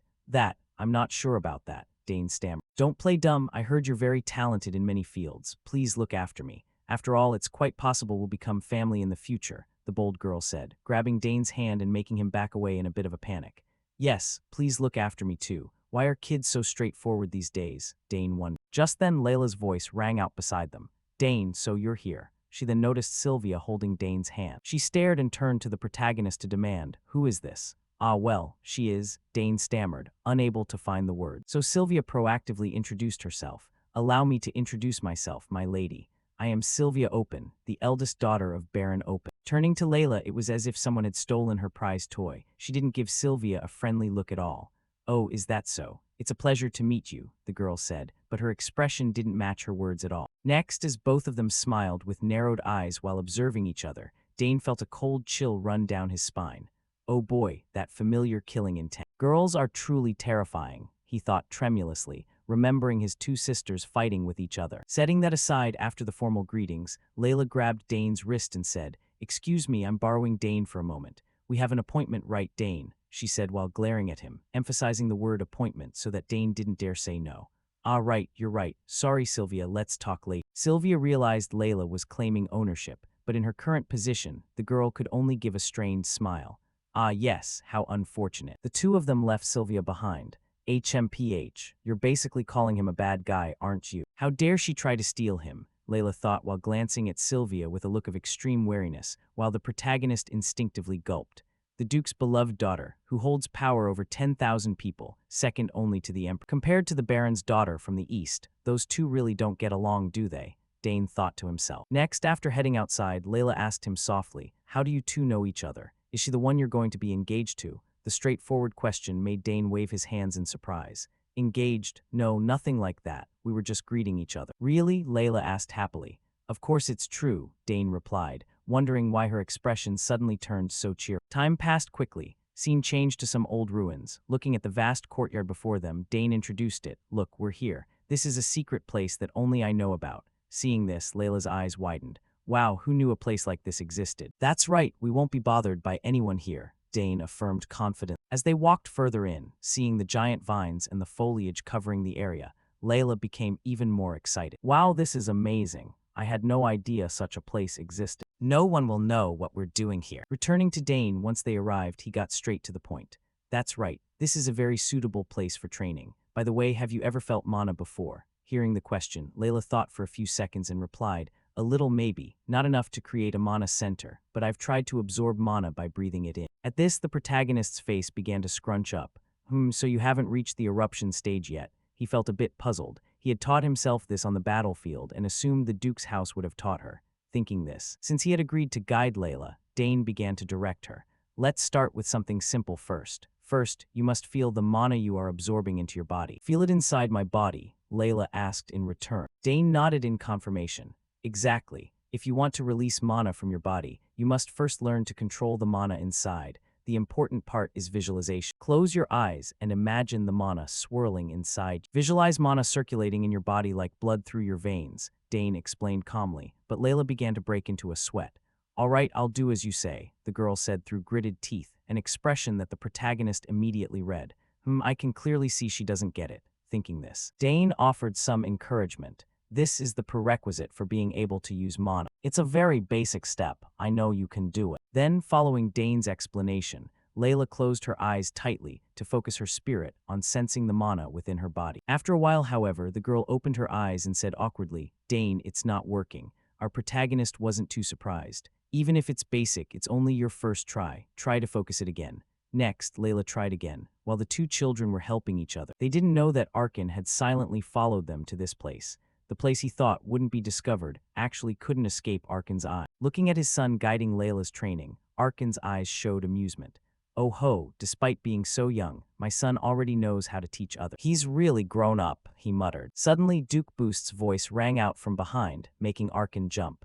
What are you doing here? Good heavens, it's you, Duke, the man whispered upon realizing it was Boost. As if they were of the same mind, Boost laughed and said, haha, no need to be so surprised. Is there a couple having a secret late-night date? What do you mean, couple, and how did you find this place? Arkin asked. At this question, Boost wore a smug look. Did I intrude? Regardless, your stealth is far too sloppy. Your wife was a legendary assassin of the Empire, yet you've learned nothing at all. I did my best, Arkin complained. He realized that his sneaking around had been spotted by Boost, who had then followed him.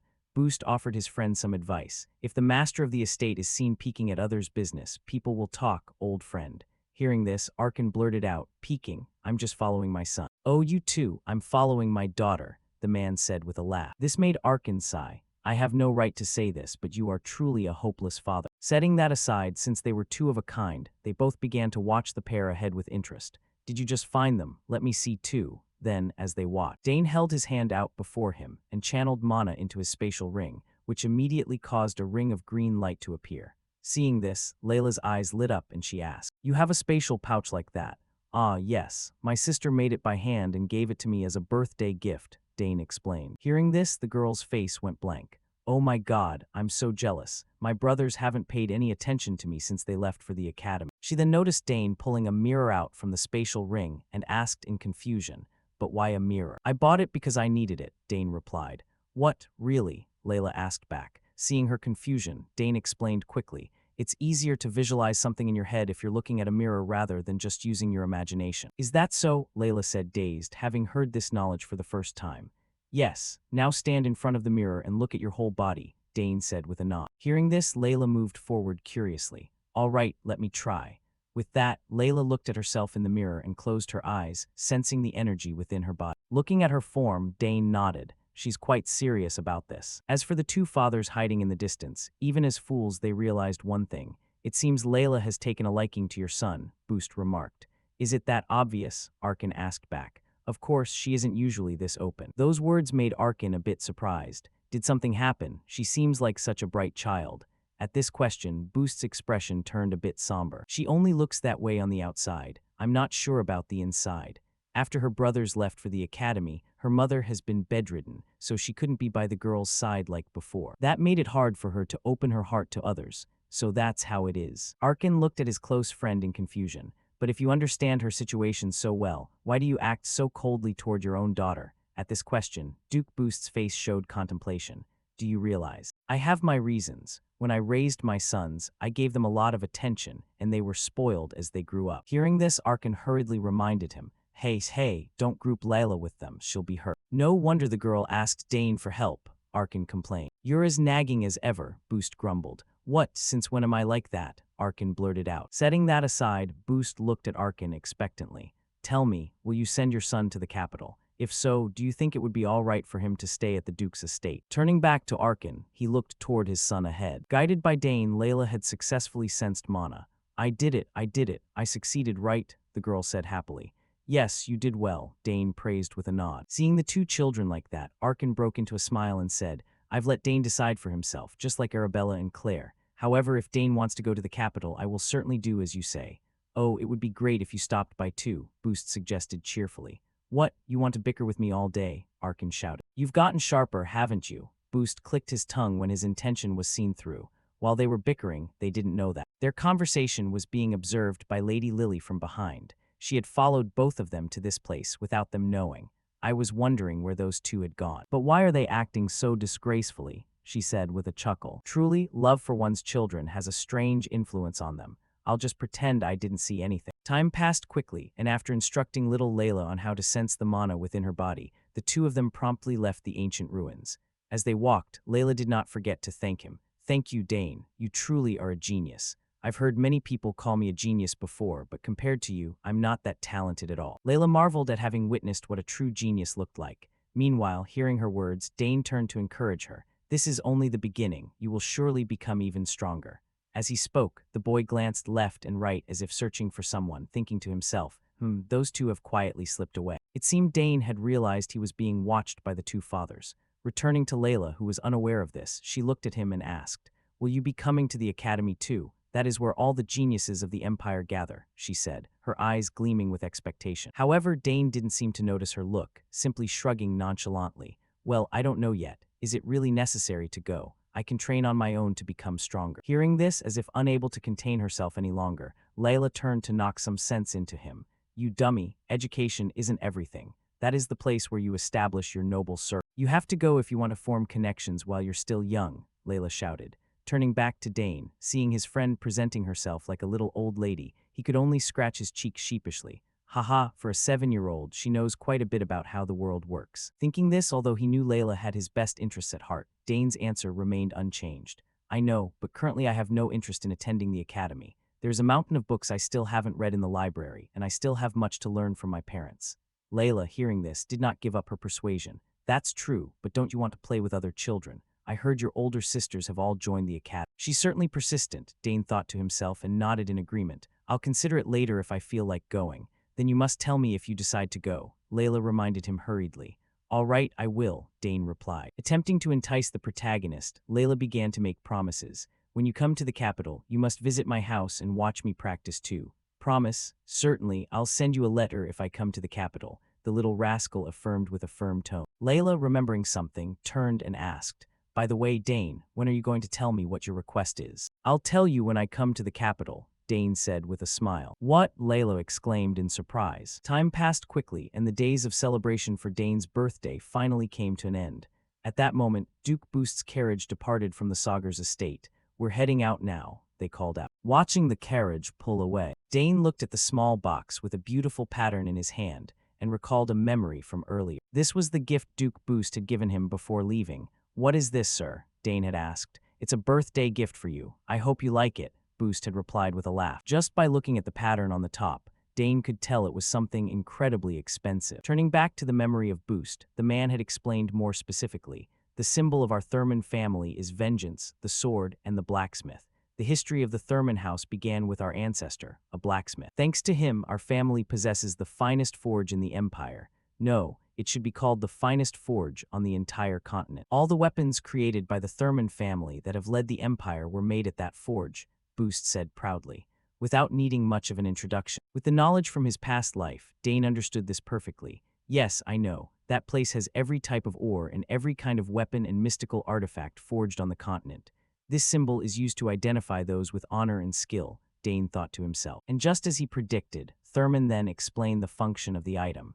"If you go to the forge and show them that symbol, they will craft a weapon of your choice for you." Behind him, Arkin and Lily could not hide their shock upon hearing this. "Good heavens, such a precious gift. Isn't that something even the royal family desires?" Arkin exclaimed, his face breaking into a sweat as he realized the sheer value of the gift. However, to Boost, it didn't seem quite so precious. Before leaving, he gave Dane a pat on the head and instructed him, "Grow up well and help your father." "Thank you for the gift, Duke," Dane said hurriedly. Up ahead, little Layla smiled and waved goodbye to him. Returning to the present, seeing his son's contemplative look, Lady Lily sat down beside him and patted his shoulder in comfort.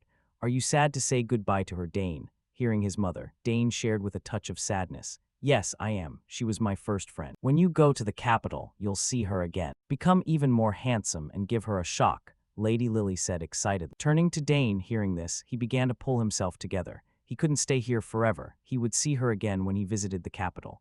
"Stay healthy, Layla," Dane thought to himself. Turning to Duke Boost's position. While sitting in the carriage, a thought suddenly occurred to him. "It's so strange. Every time I look at Dane, it reminds me of that boy. That warrior named Rick. With the talent of a rank 3 warrior at such a young age, if he were still alive, he might have become a rank 6 knight of the Drenix Empire by now. Dane, I want to see you grow up very soon," the Duke said with a voice full of expectation. Time passed quickly, and a few days later, back at the Sagar's estate, Dane finally had time to re-examine the 2 gifts given by his sisters, Arabella and Claire. Looking at the familiar egg before him, Dane muttered, "I feed it mana every morning and night, but it's still too early for it to hatch." A mysterious, familiar egg. Even if someone is not a summoner, if they feed mana to a marked egg to establish themselves as the master before it hatches, they can gain permanent control over a summoned creature that usually could only be used temporarily. Thinking of this, Dane began to stroke his chin in contemplation. My mana quality clearly needs to be compatible. Perhaps there are many complex conditions that still haven't been met. I've heard there are eggs that never hatch because the conditions are never fulfilled. I hope this egg isn't one of those. Thinking this, the little rascal gently picked up the egg with both hands and channeled his energy in his boredom, he even tried varying the intensity of the power. However, it didn't seem to have much effect. Even if I change the flow and strength of the mana, there's no reaction. At this point, Dane felt that he was being a bit too hasty, so he quickly calmed himself, put the egg away, and let out a breath. Phew, expecting success on the first try, I was being too greedy. He blamed himself for a moment, just as Herman's voice rang out from outside the door. "Young master, are you finished?" "Oh, is that you, Herman? I'm coming." Dane replied and hurriedly walked toward the door. But just then, the egg behind him suddenly emitted a soft light and moved slightly, causing the protagonist to stop in his tracks. He turned back quickly to check. "I just heard something," he said while staring at the egg. At the same time, the butler Herman, hearing the commotion, hurried inside. "Young master, what was that sound I just heard?" "Wait a moment while I check the egg." As he spoke, he opened his eyes wide to inspect it, but his face soon filled with disappointment. "I don't see anything different. Was I just imagining it? Haha, I got my hopes up for nothing." Seeing his disappointed expression, Herman guessed what was happening and asked, "Did the egg have a reaction?" "No, I must have just imagined it. Let's go," Dane said with a wave of his hand. Time passed quickly. Scene changed to the training ground. Today, instead of spear training, the protagonist was practicing with a sword. Once he finished, Herman, standing to the side, clapped in praise. "Excellent, young master. Since when did you practice the sword?" "I just wanted to swing it around for a bit," Dane explained calmly. "Truly a genius. You have a talent for the sword as well." Herman continued to praise him. Turning to Dane, looking at his own reflection on the sword's blade, a surge of joy rose in his heart. Learning to use a new weapon is quite fun. I haven't been able to hold a sword for all this time because father was watching too closely. Luckily, my skills haven't rusted yet. As for Herman, he brought out a tray of cookies and said, "Please have a light snack before we continue." "All right, thanks," Dane accepted happily. "Training here is quite nice," he said as he enjoyed the cookie. In another development, his father, Count Arkin, was having his own reflections. "Phew, every year is exhausting, but we gained a lot from that final banquet. I can confirm that many nobles are focusing their attention on the South. Most of them want to build a good relationship with us. Since the war ended, the South, with its good climate, holds many things that the nobility craves. Their interests have become very clear. But those interests still can't compare to the amount of attention Dane received." The conflict with Count Tyron's eldest son was unexpected, but the boy calmly and clearly explained the situation before the adults. He even confidently revealed his talent. "The boy is far too mature. Sometimes I wish he could act a bit more like a child, true to his age. I suppose that's just my own wish." Thinking this, Arkin looked at the clock beside him and muttered, "It's almost time. Dragon Tail, let's let the boy give it a swing today." No sooner said than done. Shortly after, Arkin brought the spear to the training ground to find Dane. And there, he discovered Dane practicing with a sword in his hand. Swordsmanship, but why is Dane using a sword instead of a spear? Arkin wondered to himself. But very quickly, he deduced a reason. Right, that old duke must have said something to the boy. Why else would he be here practicing sword techniques after spending all that time on the spear? But it seems the boy is quite experienced with the sword. The strength he's showing is something even those who have practiced swordsmanship their whole lives couldn't replicate. Where on earth did he learn this? Regardless, one thing is for sure, the boy has talent for the sword too, Arkin thought. After observing Dane practice for a while, he spoke up, interrupting him. "Dane, I've been watching for a bit, but since when did you learn swordsmanship?" Hearing this, Dane stopped his movements, feeling a bit worried. "Crap, I've been caught. Maybe it's better to tell father the truth." Thinking this, Dane spoke up. "I didn't actually learn it." "Huh, is that so? So it really is just natural talent. Spear techniques, magic, assassination, summoning, and now even swordsmanship. If it were anyone else, I would never believe a child could have talent in all those fields." Having said that, as if making a decision for himself, Arkin proposed. "Dane, are you curious about this world?" "Pardon, what do you mean, father?" Dane asked curiously. "Exactly that, the world outside these walls. I think this territory is too small for your talent. If you stay here, it would be a disservice to you." The man shared his thoughts honestly, leaving the protagonist in silence. It seemed he had realized that he couldn't keep him here forever. Dane then replied, "I'm not sure, but I am a bit curious." Turning back to Arkin, hearing Dane's answer, he broke into a slight smile and continued. "That's good, now we need to prepare for you to step out into the world." "Really?" Dane said inquisitively. "Of course. Although it's a bit sad, I must follow my son's wishes. And today I brought you something a bit special." As he spoke, he firmly planted his own spear into the ground. "Do you recognize it? It's the dragon tail that reacted to you on your very first birthday." Arkin added, making Dane vaguely remember the weapon. "Right, I remember. It reacted to me." "Here, give it a try," Arkin said, handing the spear to Dane. And the moment his hand touched the dragon tail spear, our protagonist immediately felt an explosion of power surging within his body. "Incredible, there is so much power here." Dane marveled to himself while Arkin smiled and stroked his chin. "It reacts even more violently than when he was a baby. Now no one can say it's just my imagination. I need to. No, I will make his talent with this spear shine the brightest on the continent." Thinking this, a sense of excitement rose within Arkin, and he patted his son's shoulder. "I'm thinking of at least helping you master the spear before you leave. So, get ready. One day, this spear will be yours. Before that day comes, become strong enough to hold it with pride." "Of course, father. Instead of the dragon tail, I will work hard to follow your teachings with pride." Dane's affirmation made Arkin burst into laughter. "Haha, just as expected of my son. All right then, shall we begin?" Time passed quickly. After an exhausting training session with his father, Dane returned to his room in a daze, staring up at the ceiling and letting his mind wander.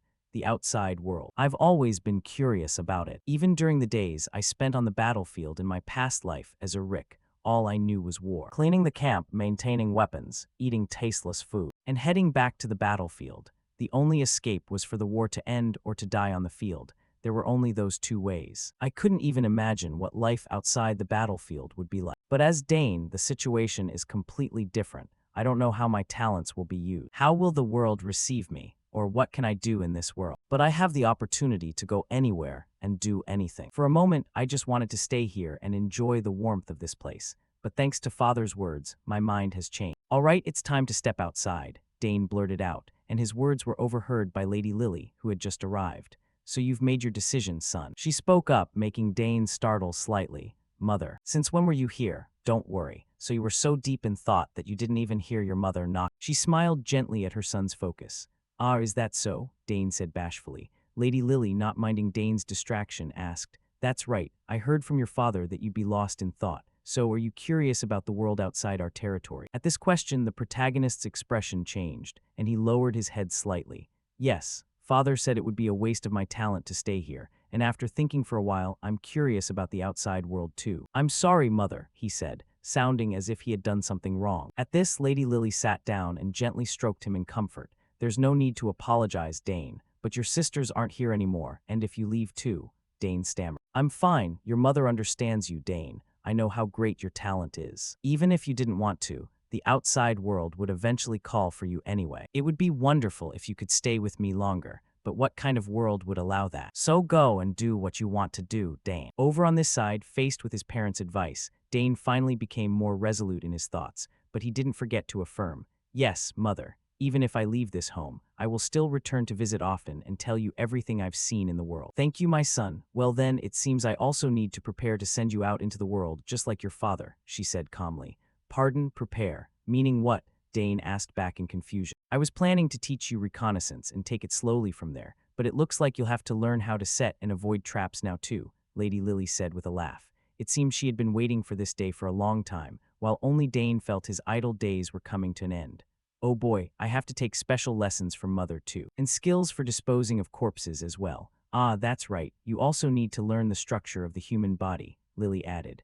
"Good heavens, I'll be exhausted before I even step out into the world." Dane groaned inwardly. "Regardless, I will teach you a great many things," Lady Lily concluded. "Yes, Mother, I will do my best," Dane said confidently, while thinking to himself that these special lessons from his parents were taught with love, and if he wanted to step out into the world, he had to be thoroughly prepared. The southern region of the Arabella Empire, the Sagar's territory, with its warm climate and abundant natural resources. This place had become a key territory of the Althian Empire to ensure they were not depleted during the Long War. And thanks to the rule of Count Sagars, this land always remained peaceful. After the war ended, the remaining remnants of the rebellion were also captured. Finally, the era of peace that felt as if it would last forever had returned. On a street within the territory, two girls in their 20s were walking together, chatting as they went. "Have you heard the rumors? They say young Master Dane stopped by some shops." "Really?" the person beside her asked. "Truly, he came and bought something. I heard the shopkeeper's daughter even fainted that day." "Goodness, so the rumors are true. I heard he gets more handsome every day. I wish I could see his face just once. It seems he doesn't have a sweetheart yet, right? The girl in the purple dress said as she began to daydream, making her friend beside her jump. What? Are you crazy? Wake up, he's only 14 years old. The friend shouted when she saw her companion start to drool. It seemed a cradle robber hunter was being born. In response, the gossip hunter shared what she had overheard. From what I've heard, he doesn't look 14 at all. They say he's already as tall as the count. Wow, is it because the countess is also tall? Good genes really make a difference. I'm sure if you saw him, you'd think he was 20. Platinum hair and blue eyes. My heart would stop if I saw him, the girl in purple said, her eyes shining like car headlights, while the girl in the brown dress listened and felt a bit of expectation. Next time he comes, I definitely have to go see. I wonder when he'll come out again. It seems he visits that shop quite often. Ah, right, speaking of which, a forest ranger told me about this, the girl in brown added. Is that so? Then it would be easier to meet the ranger first and then go there. Wait, are you actually serious? The girl in brown exclaimed. Scene changed to the outskirts of the territory, inside a certain pine forest. This is a place overflowing with ancient magic known as the Apocalypse Forest. Here, Dane was carrying out an escape mission assigned by his mother. At this time, Dane was wearing a green cloak and holding a spear, moving cautiously through the forest. He pulled out a piece of cloth, dangling it before him to check the wind direction. The wind is coming from the south. I've seen cherry spiders here before, so I must head west. Having said that, he tucked the cloth away and thought, 3 hours left. I must get out before the sun sets. Thinking this, Dane began to move swiftly, jumping between tree branches. One of the most important things for an assassin is not to be caught by the enemy. Within a set amount of time, Dane had to avoid the nets and traps set by his mother and escape from this dangerous forest. Back to the story, Dane had just landed in a clearing. He inhaled the air and mana around him, held it for a moment, and then exhaled. After concealing his presence and blending into the scenery, hidden traps placed in unexpected locations would appear, just like now. Thin, almost transparent wires were everywhere. It seems that if I just touch one, the trap will activate immediately. This is the most basic, yet most dangerous mechanism. Luckily, this type is quite easy to disable, Dane thought, as he rolled up his sleeves to deal with the traps immediately. However, since these were traps set by Lady Lily, there was no way he could resolve them so easily. Right then, strange noises began to echo above Dane's head, catching his attention. When he looked up, Dane realized that without him noticing, a group of monsters that looked like giant chipmunks were perched on the trees ahead, staring at him with gluttonous eyes. Then one of them shrieked and lunged straight at Dane. Its cry acted as an alarm signal for the rest of the pack to pounce simultaneously to draw his blood. Looking at the fierce pack of monsters, Dane instinctively backed up a few steps. Crap, a pack of Russelts. I didn't expect them to appear here. They're charging in with terrifying speed. I have to deal with them quickly, Dane thought as he reached for the spear beside him to fight back. But then his movements suddenly stopped. Wait. In the process, if I touch the traps, it'll be even more dangerous. No choice then, I have to get out of here for now. Thinking this, Dane gave up on fighting the pack. He immediately grabbed his spear and bolted. While the chipmunks behind him gave chase relentlessly, the foolish monsters collided with numerous thin threads in the air as they moved. This caused the traps set by Lady Lily to trigger instantly. Right as the threads snapped, the walls on both sides of the forest erupted with the sound of tearing wind as sharpened stakes flew out. Before the chipmunks could react, their bodies were riddled with holes like honey. Seeing them in such a pathetic state, Dane stopped for a moment, not knowing whether to be happy or sad. Haha, they fell for the traps. I dealt with them without spending any energy, Dane muttered. Before he discovered, one chipmunk actually survived that rain of stakes, and it was desperately lunging to attack. Although surprised that the creature was still alive, Dane quickly dodged to the side, avoiding the monster's strike. It's so fast, the protagonist thought to himself. Meanwhile, when the chipmunk saw its attack had failed, it immediately used its forepaws to scratch the ground hard to stop itself. It then opened its mouth to spit out a mist of reddish-brown blood. Although he didn't know what it was, the protagonist grew wary. Whatever it's spitting out must be very dangerous, Dane reminded himself. He then spun the spear in his palm like a fan, blowing the orange mist away. However, being held up by such a petty monster made him a bit irritated. Damn it, I can't keep wasting time here. Thinking this, Dane felt a surge of urgency. If he dallied here, he would fail the mission given by his mother. Left with no choice, Dane took the initiative to attack to send the monster to the afterlife, while the chipmunk also lunged to get a piece of it. Just like that, the two of them charged directly at each other. After a few sounds of tearing wind, the creature was sliced in two by the protagonist's spear. In his annoyance at being hindered, He even swung the spear back once more. He directly sliced its head in half. Time passed quickly until late afternoon. Finally, Dane escaped the forest and was lying on the ground, panting like a dying dog. Huff, huff, I'm going to puke. But at least I've safely escaped the forest, Dane said wearily. However, as if the heavens wouldn't give him a moment's rest, strange sounds began to echo again, forcing the exhausted young master to sit up and prepare for any situation. Now what? Damn it, when did I let my guard down? Dane gritted his teeth and gripped his weapon. However, the person who arrived was actually Lady Lily. Well done, Dane. 3 hours and 30 minutes in total. You're even faster than I was. Seeing her appear, Dane was a bit surprised. You were watching the whole time, Mother. Of course, I couldn't let you go alone. Even though I know your talent better than anyone, as a mother, it's different. You did well, I couldn't find a single mistake. Are you hurt anywhere? She said as she gently patted Dane's head.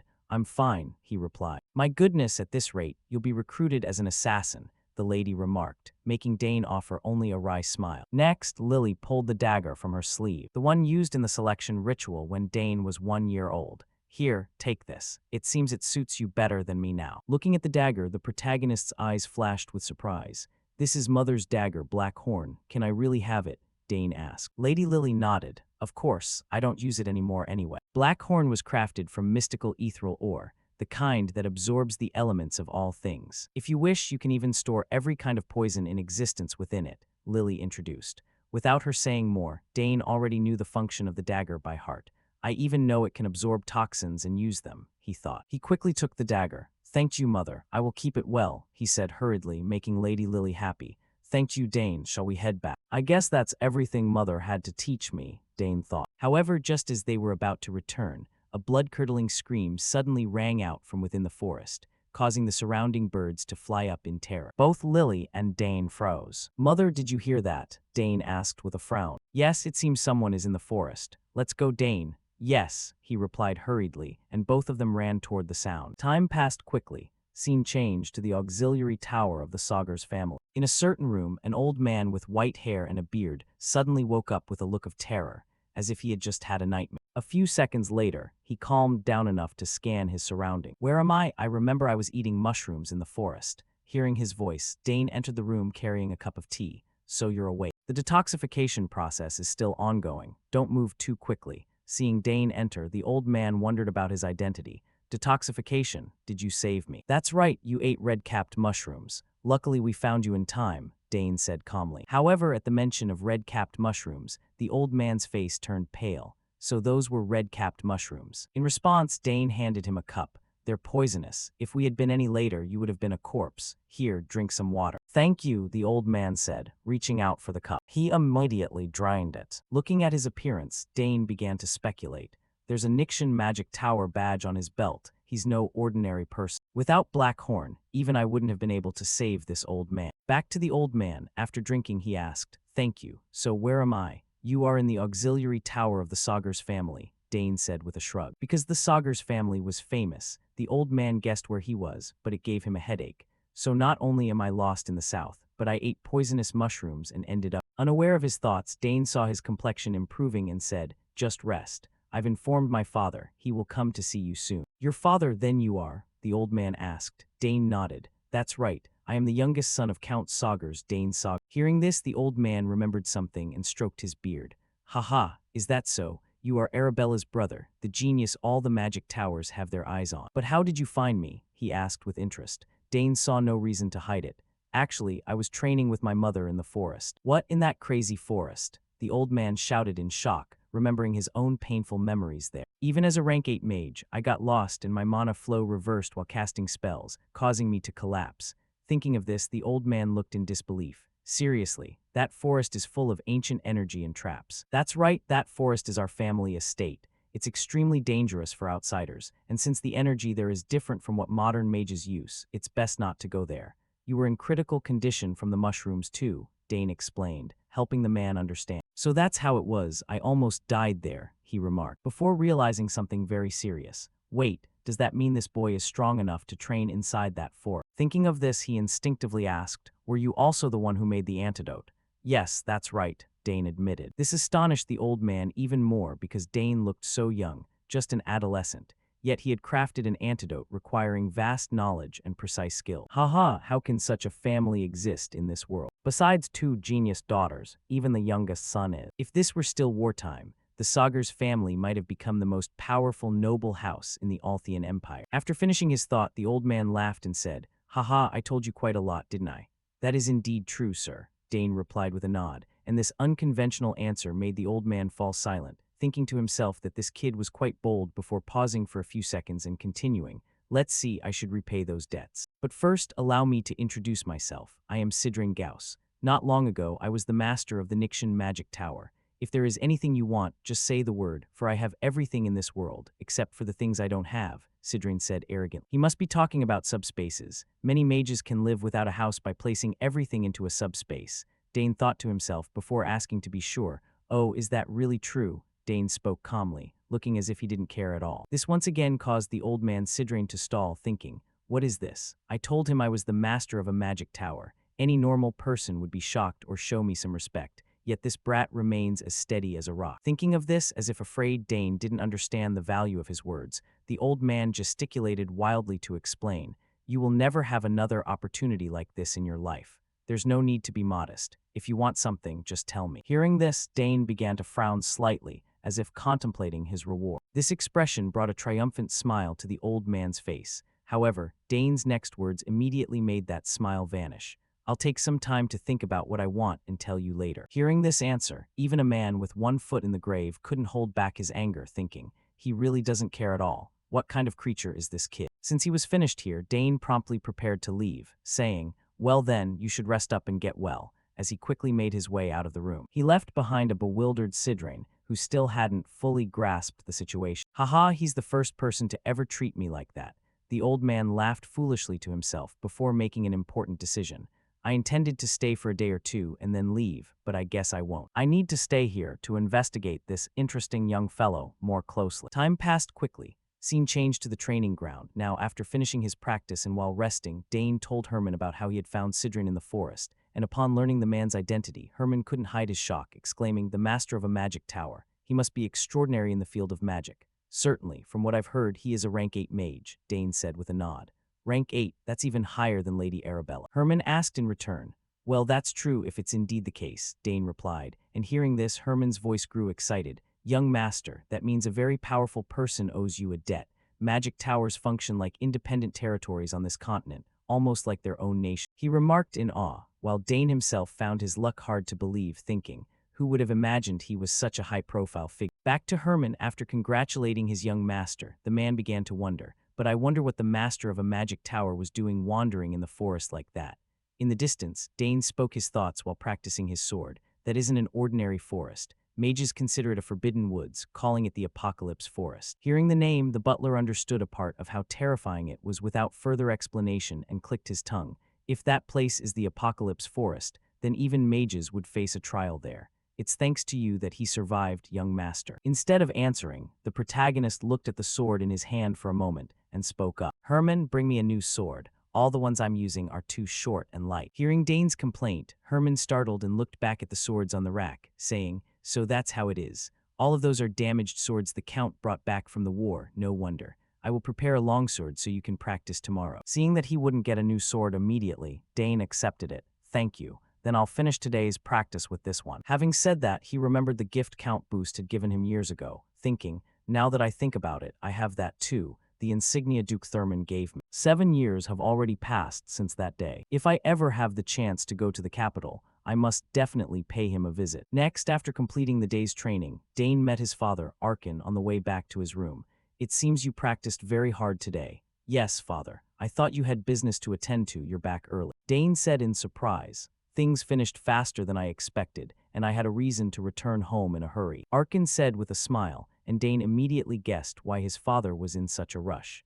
"Is it because of the Magic Tower Master?" Dane asked with a smile, and the man admitted it, marveling. "That's right. Who knows, maybe he can be of help to Arabella. He might even be a good mentor." Back to Dane, hearing his father say this, he began to visualize some unpleasant images, thinking, "Just as I thought, father thinks the Tower Master can help Sister Arabella, but I'm not sure if he can handle her temper, seeing how decisively she punched that senior earlier." Dane thought worriedly, while Count Arkin patted his son's shoulder and praised him. Regardless, you've saved another life. You've done well, Dane. I only did what I had to do, father. He replied modestly, not everyone can do something like that. What you did is truly wonderful. Arkin reminded him. Then, as they walked together, Dane remembered something and asked, by the way, are my sisters not coming this time either, father? At this question, Count Arkin replied regretfully, regarding that, it's so hard to see my daughter's faces these days. Arabella just finished her extended semester and is choosing a magic tower to join, and I heard Claire was requested to attend a meeting as a teaching assistant for her professor. Seeing that both his sisters had their own achievements, Dane was happy for them. They both are quite impressive. Dane said with a nod, your sisters are indeed impressive, but I have high expectations for you too. I wonder how the world will treat a multi-talented child like. The man wondered aloud. I don't know either, Dane replied with a shrug, making the man burst into laughter. Just thinking about how you surprised Boost makes me laugh, Arkin said cheerfully. Back to Dane. Hearing Arkin mention Boost, he felt a bit of expectation, thinking, Duke Boost Thurman. I want to test my swordsmanship against him again one day. Anyway, I wonder how Layla is doing. The last time I received a letter from her was a year ago. Oh well, I guess I'll find out when I go to the capital. Time passed quickly. A few days later, Sidran was shouting at the top of his lungs. What? I haven't fully recovered yet. I'm going crazy staying in this room for so long. Seeing the old man complaining so much, a person dressed as a doctor grew exhausted and gave in. Then just don't go too far, and for the time being, you are not permitted to use magic. What? Not permitted? Sidran shouted. Because for a mage like him, not being able to use magic was like an addict without their fix. Opposite him, the doctor, fearing the old man didn't understand the gravity of the situation, reminded him, that's right, your magic flow hasn't purified yet, and we haven't neutralized all the toxins in your body, so you must wait a bit longer. Hearing this, although he really wanted to use magic, the old man wasn't stubborn and accepted it. I guess it can't be helped. It's been a while since I couldn't use magic. I'll consider it a change of pace. But I can't stay here any longer. Let's go out. With that, the old man excitedly stood up like a child wanting to explore, while the doctor could only sigh at the sight.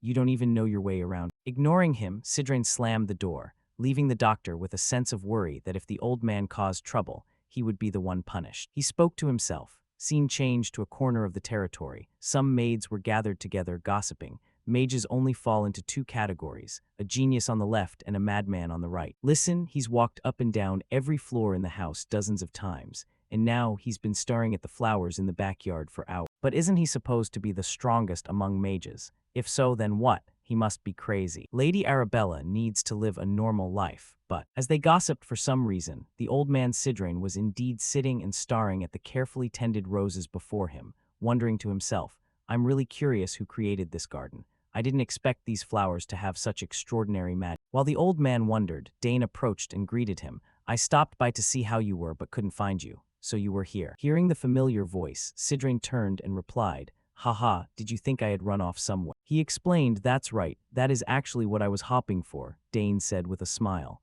Back to Sidran. Looking at the peaceful scenery around him, the old man felt as if his soul was being healed. This region is truly a good place for someone to rest and recover. Now I can understand why nobles come to the south when vacation season arrives. You're right, this place is wonderful. I'm a bit sad I have to leave so soon. Dane agreed with a nod, but the information made Sidran curious. What? You're leaving. Where are you going? In response, Dane shared bluntly, not very far. I plan to go to the capital.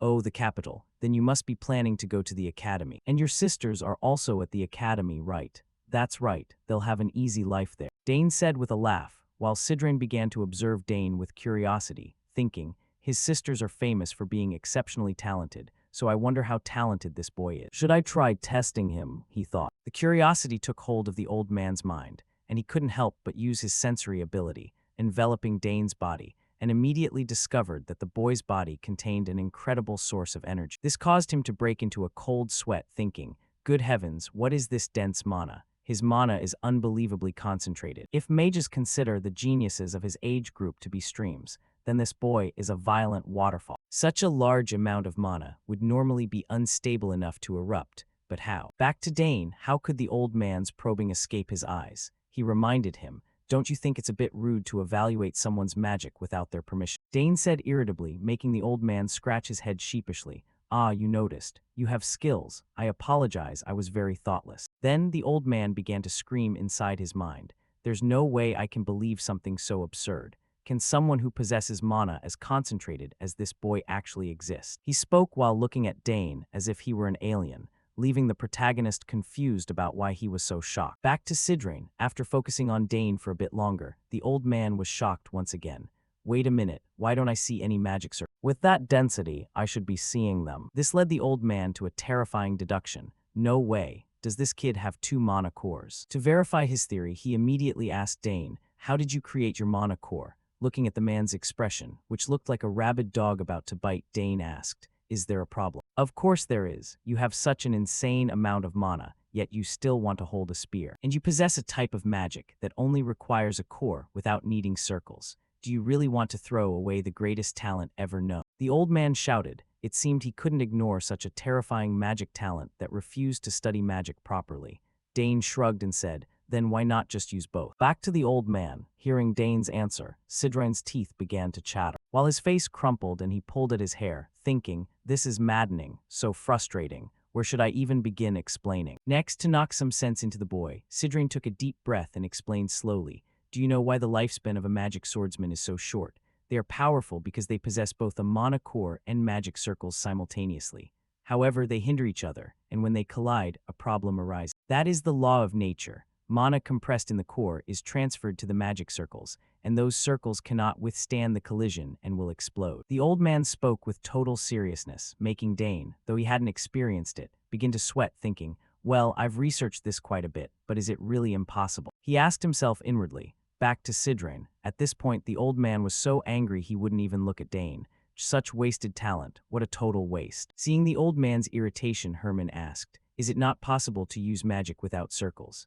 In response, the old man thought for a moment and said, it's not impossible, but without the refinement of magic circles, how can you use spells that require pure magic? Furthermore, it's not like no one has had the same thought as you before. However, most of the people I know met with failure. Hearing that he still had a chance, Dane thumped his chest and said, then let me try. I've never tried it before, but it seems feasible. What on earth is this crazy kid saying? Herman thought, gritting his teeth at Dane's word. If I rearrange the magic, Dane muttered, waving his hand in the air. With each movement, he left behind a trail of blue energy containing numerous strange ancient runes. Then he tightly clenched his hand, and immediately, a violent flame suddenly erupted in midair. And by some miracle, it didn't seem to affect the protagonist. Seeing the fire appear, a slight smile broke across his face. Oh, it worked, but it's only a basic rank 1 spell. Opposite him, Sidrain's eyes nearly popped out at the unbelievable sight. What? How is this possible? This child has no magic circles, so how can he use magic? Thinking of this, the old man couldn't help but shout, unbelievable. You should only be able to use magic through circle refinement, yet you still. The more he spoke, the more confused Sidrain became.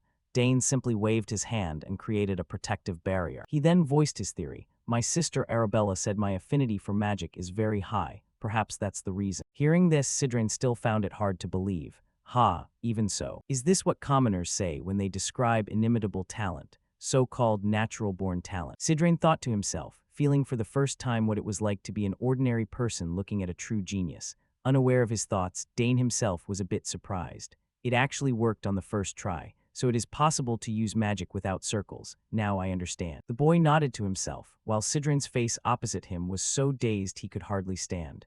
Innate mana affinity, and it's pure mana, thicker than anyone else in the world. Does this person actually exist? He thought. A sense of extreme urgency rose within the old man Sidrain. Do you want to be my disciple? He proposed, but Dane didn't seem to have much interest in using magic yet. However, the old man refused to give up and kept rambling in his ear. I'm saying we should talk for a bit. It would be a real shame for you to throw away such incredible talent. Do you even know how to use rank 2 magic? I don't know that code, so I can't, Dane replied awkwardly. His answer made the old man break into a gleeful dance. Ho ho, that's wonderful. If you become my disciple, I'll show you rank 8 magic right now.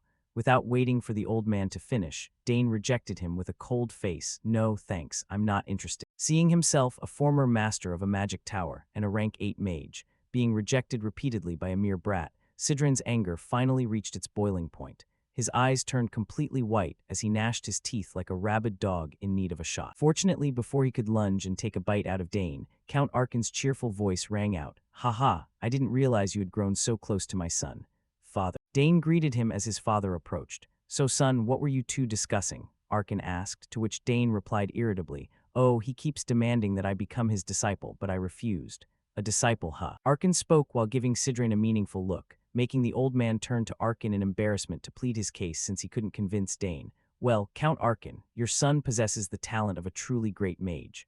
Haha, is that so? The man replied calmly, for he knew his son was 10 times more talented than this old man could imagine. Back to Sidrain, fearing Arkin didn't believe him, he patted Dane's shoulder vigorously and affirmed, he's likely even greater than you imagine. He can even use chain-tier magic without needing any magic circles. At this, Arkin's expression shifted slightly, and he turned to his son to confirm, without magic circles. Is that true, Dane? Ah, yes, father, the young man replied blankly. I'm quite certain you don't even have the most basic magical knowledge. Arkin laughed, making the boy's talent seem even more impressive. Sidrain agreed, and with this praise, Arkin mentally labeled the man as having a good eye for people.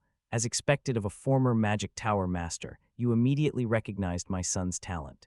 It's not just talent, your son is a genius. He could even become a rare magic swordsman. The old tower master suggested with a smile, and immediately an image of Dane in a knight's uniform, raising a sword and declaring, the sword is better than the spear, appeared in Count Arkin's mind. Thinking of this, Arkin's face suddenly darkened. A magic swordsman, you say? Arkin's voice was heavy with gravity. When Dane saw this, his internal alarm bells went off. Crap, you shouldn't have said those words in front of my father. Dane shouted in his heart. However, Sidrain didn't notice Arkin's grim face and continued smiling. Exactly, a magic swordsman. You're finally interested, aren't you? If he becomes my disciple, I'll take full responsibility. I'll turn him into the strongest magic swordsman in the Empire. At this point, Sidrain's voice cut off abruptly as he felt a chilling gaze directed at him. What is this? Why do I feel a shiver down my spine? Sidrain wondered, and he quickly got his answer when he saw Arkin's eyes turn white with beastly rage as he roared. He is not allowed to be a magic swordsman. The old man recoiled in fear and asked weakly, but why not? A magic swordsman uses magic. Don't you see how perfectly suited he is? My son Dane will not be a magic swordsman. He will become a magic spearman. The Count bellowed, causing Sidrain to jump back several steps. What? That's the issue. Having said that, he turned to look at Dane's resigned face. He could only laugh inwardly. Haha, why is everyone in this family like this? Time passed quickly. Dane was now reading in his room, and the matter of becoming Sidrain's disciple remained undecided. Currently, the protagonist was researching magical knowledge. For a mage, becoming a disciple was a significant event. Mages usually nurtured successors through a process called inheritance. This tradition had existed since ancient times and continued even into the modern era, where general magical education was established. Indeed, the master of a magic tower wasn't just looking for an ordinary student, but a successor. Considering that a rank 8 archmage was hovering around him like this, it meant his talent was something truly extraordinary. After hearing so much praise, I also feel something stirring within my body. At this, Dane's eyes suddenly brightened as he recalled a childhood memory. Ah, I know. The image of Arabella bringing a crystal ball to him appeared in his mind, telling him, if you ever want to see me, just pour magic into this crystal ball. Thinking of this, the young master immediately opened his wardrobe, took out the magic crystal ball, and said happily, all right, I'll just ask Sister Arabella. Elsewhere in a place that looked like a library, Arabella suddenly heard her brother's voice. Sister Arabella, it's me, Dane. Hearing the familiar voice, the pen in her hand stopped as she said joyfully, Dane, my little brother. Quickly, Dane recounted everything that had happened to ask for her advice, and naturally, Arabella was astonished. What, Dane, you can use rank 1 magic, but you don't even have magic circles yet.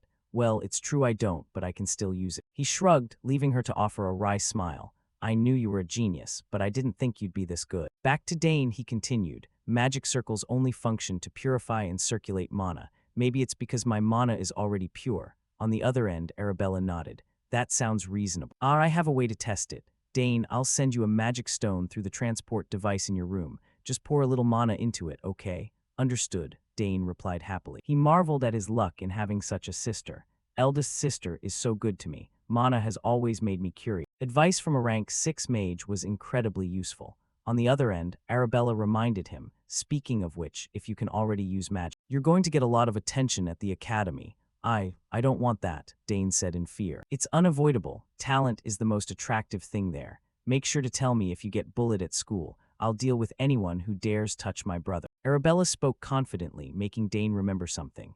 I almost forgot. I heard you broke the nose of the guy who was hitting on you. He was the second son of Duke Well, right? At this, Arabella remembered the man's annoying face and hissed, don't mention that bastard again. She barked out the words, making those around her look at her with apprehension. Seeing this, Arabella quickly lowered her voice and continued, By the way, even without magic circles, can your mana become even purer over time? I'm not sure about that, the protagonist stammered. Well, I'll look into it later, Arabella said with a nod. However, before she could talk with her brother much longer, a female student ran up to her. Senior Arabella, the professor is looking for you. Hearing this, Arabella reluctantly said, Dane, I have to go. I'll call you back later. All right, see you later then, Dane said. Okay, I'll send the magic stone as soon as I can. Back to the protagonist. After his sister disconnected, he broke into a happy smile. I'm about to step into a new horizon. I didn't even expect my mana to be this pure. Do I have the heart of a dragon or something? Dane muttered as he placed a hand on his chest. Elsewhere at that moment, the old man Sidrain, unable to convince Dane to be his disciple, was sighing wearily like a dying man.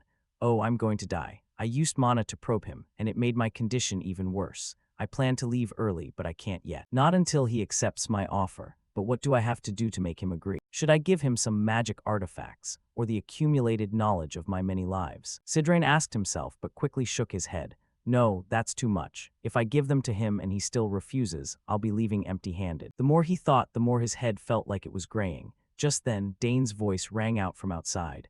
Are you in? It's me, Dane saw. Hearing Dane looking for him, a spark of hope lit up in Sidrain's eyes. Why is he here? Has he agreed to my offer? With expectation on his face, Sidrain called out, Come in. Dane opened the door and entered quickly. Great, you're here. I have something to tell you.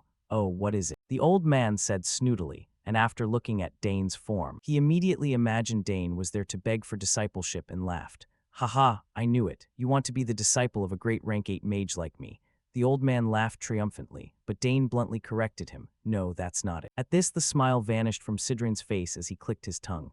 Then what are you here for? Didn't you say you weren't interested in magic? It's not that I'm not interested, Dane shook his head. Then why won't you be my disciple? Do you already have a master? Sidrain asked, but Dane shook his head again. No, I don't have one. At this point, even a saint would be annoyed. This is maddening. Is this kid playing with me? If that's not it, then what on earth are you here for? Sidrain gritted his teeth. Naturally, Dane wasn't there for idle chat. I don't know how to progress to the second tier. It's hard for my sister to teach me from so far away. Ultimately, the best way is to learn from Sidrain. He still owes me his life, after all. Thinking this, Dane decided to use that debt. I don't just want to be an ordinary mage. The old man deduced. What? You want to be a magic spearman? No, I'm going to be a mage, a spearman, an assassin, and a summoner. The little rascal listed off a long string of professions, leaving Sidrain's mouth hanging open. What? Does such a profession even exist? He scratched his head, but it wasn't over. Ah, and a swordsman too. Dane added, and Sidrain could only shake his head. How absurd. This is hard to say. You're still refusing me even though you know this is a once-in-a-lifetime opportunity. That's right, Dane replied calmly, and at this resolute tone, Sidrain fell into thought. Damn, he's so stubborn. The old man grumbled to himself, but in difficult moments, his mind began to work, and an idea occurred to him. Ah, maybe this will work. Thinking this, Sidrain slammed the table and shouted, Do you want a letter of recommendation? I heard you want to enter that academy. If I write you a recommendation, you'll be admitted immediately. Sidrain said excitedly, and for Dane, this bait was incredibly tempting. That is indeed a very attractive offer. All right, he sighed. Excellent, now let's discuss the details, Sidrain shouted. Can I make a condition? Dane asked, and the old man smiled to himself. He's bitten. I'll grab this chance and make sure he can't escape. Of course, go ahead and speak. Well then, can you teach me how rank 2 magic functions? Of course, I understand every type of magic in the world, Sidrain boasted. Oh, really? Then I'll count on you. The protagonist spoke with a voice full of expectation. Haha, it's nothing. The old man waved it off, thinking to himself that a letter of recommendation and rank 2 magic were nothing to him. He wanted to show off his great knowledge immediately. Shall we begin right now? Even though my condition isn't great, it doesn't matter. All right, let's start, Dane agreed. He's fallen completely into my trap. Sidrain laughed inwardly, but Dane wasn't that foolish. By the way, I'll consider this your repayment for me saving you in the forest. Hearing this, Sidrain's face went blank. What? You said it yourself. You owe me your life, so I can ask for whatever I want. And I've already stated what I want, Dane said with a cunning smile. This made the old man's eyes pop out. Wait a minute, what about you becoming my disciple? Absolutely not, Dane said with a shake of his head. No matter how slow he was, Sidrain realized he had been played. What, have I just been tricked? Tricked by a 14-year-old kid? His mind started racing again, and he realized a detail in Dane's request. Wait, you're asking for 2 things, but I only owe you 1 favor. At this challenge, Dane replied coldly, I don't think so. First, I saved you from the forest. Second, I removed the poison from your body. Furthermore, I had to carry you all the way back here, but I didn't even count that. The protagonist confidently listed his life-saving merits, leaving the old man's face looking defeated. How can this child be so shrewd? Goodness, my back hurts a little. In the end, old experience cannot beat youthful enthusiasm. Time passed quickly. Scene changed to the training ground. Having been cornered by Dane, they were now there to practice magic. But of course, Sidrain didn't intend to give up easily. It's fine. If I keep persisting, maybe he'll change his mind. It would be a waste to ignore such a natural talent. Thinking this, the old man began his instruction. The fact that you condensed a mana core before having magic circles is not worth mentioning. The important part is using magic without circles. The rank 2 magic transfer method I'm about to explain is very complex. Countless people have given up at this step. So listen very carefully, Sidrain said, glancing arrogantly at Dane behind him. Fine, Dane agreed calmly. Haha, look at those sparkling eyes. But I won't let you achieve your goal easily. I'll show you what respect means, the Tower Master shouted in his heart. Finally, the lesson officially began.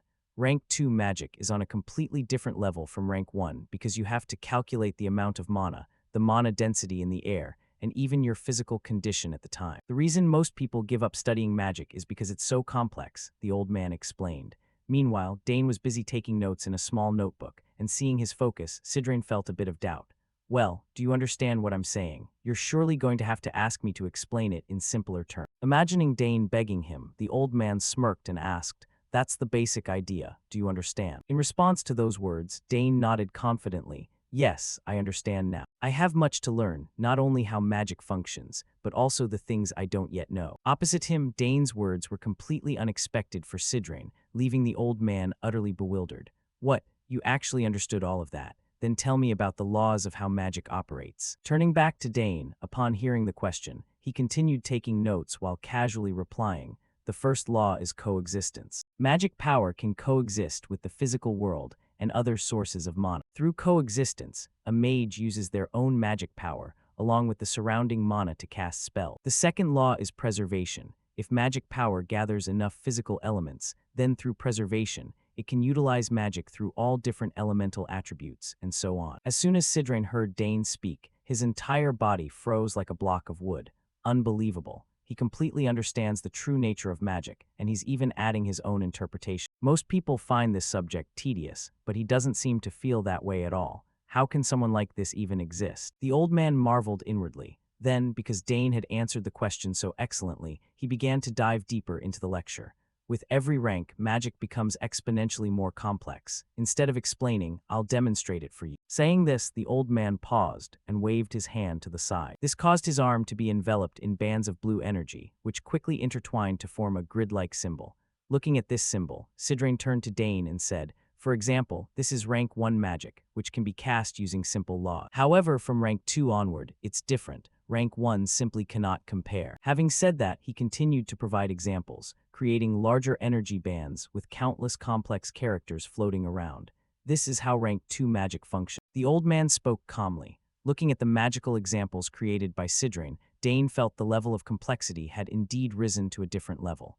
They are tightly bound together in a very intricate way. It feels even harder than the theory, Dane thought with a frown. As for the old man Sidrain, seeing the change in Dane's expression, he laughed. Well, this is the magic that forms rank 2 fire magic, fire arrow. Furthermore, if you want more of them, you need to cast the same spell multiple times. I bet you're quite surprised, aren't you? You've never seen the inner workings of rank 2 magic before. Sidrain thought this to himself and continued aloud. It looks complicated, doesn't it?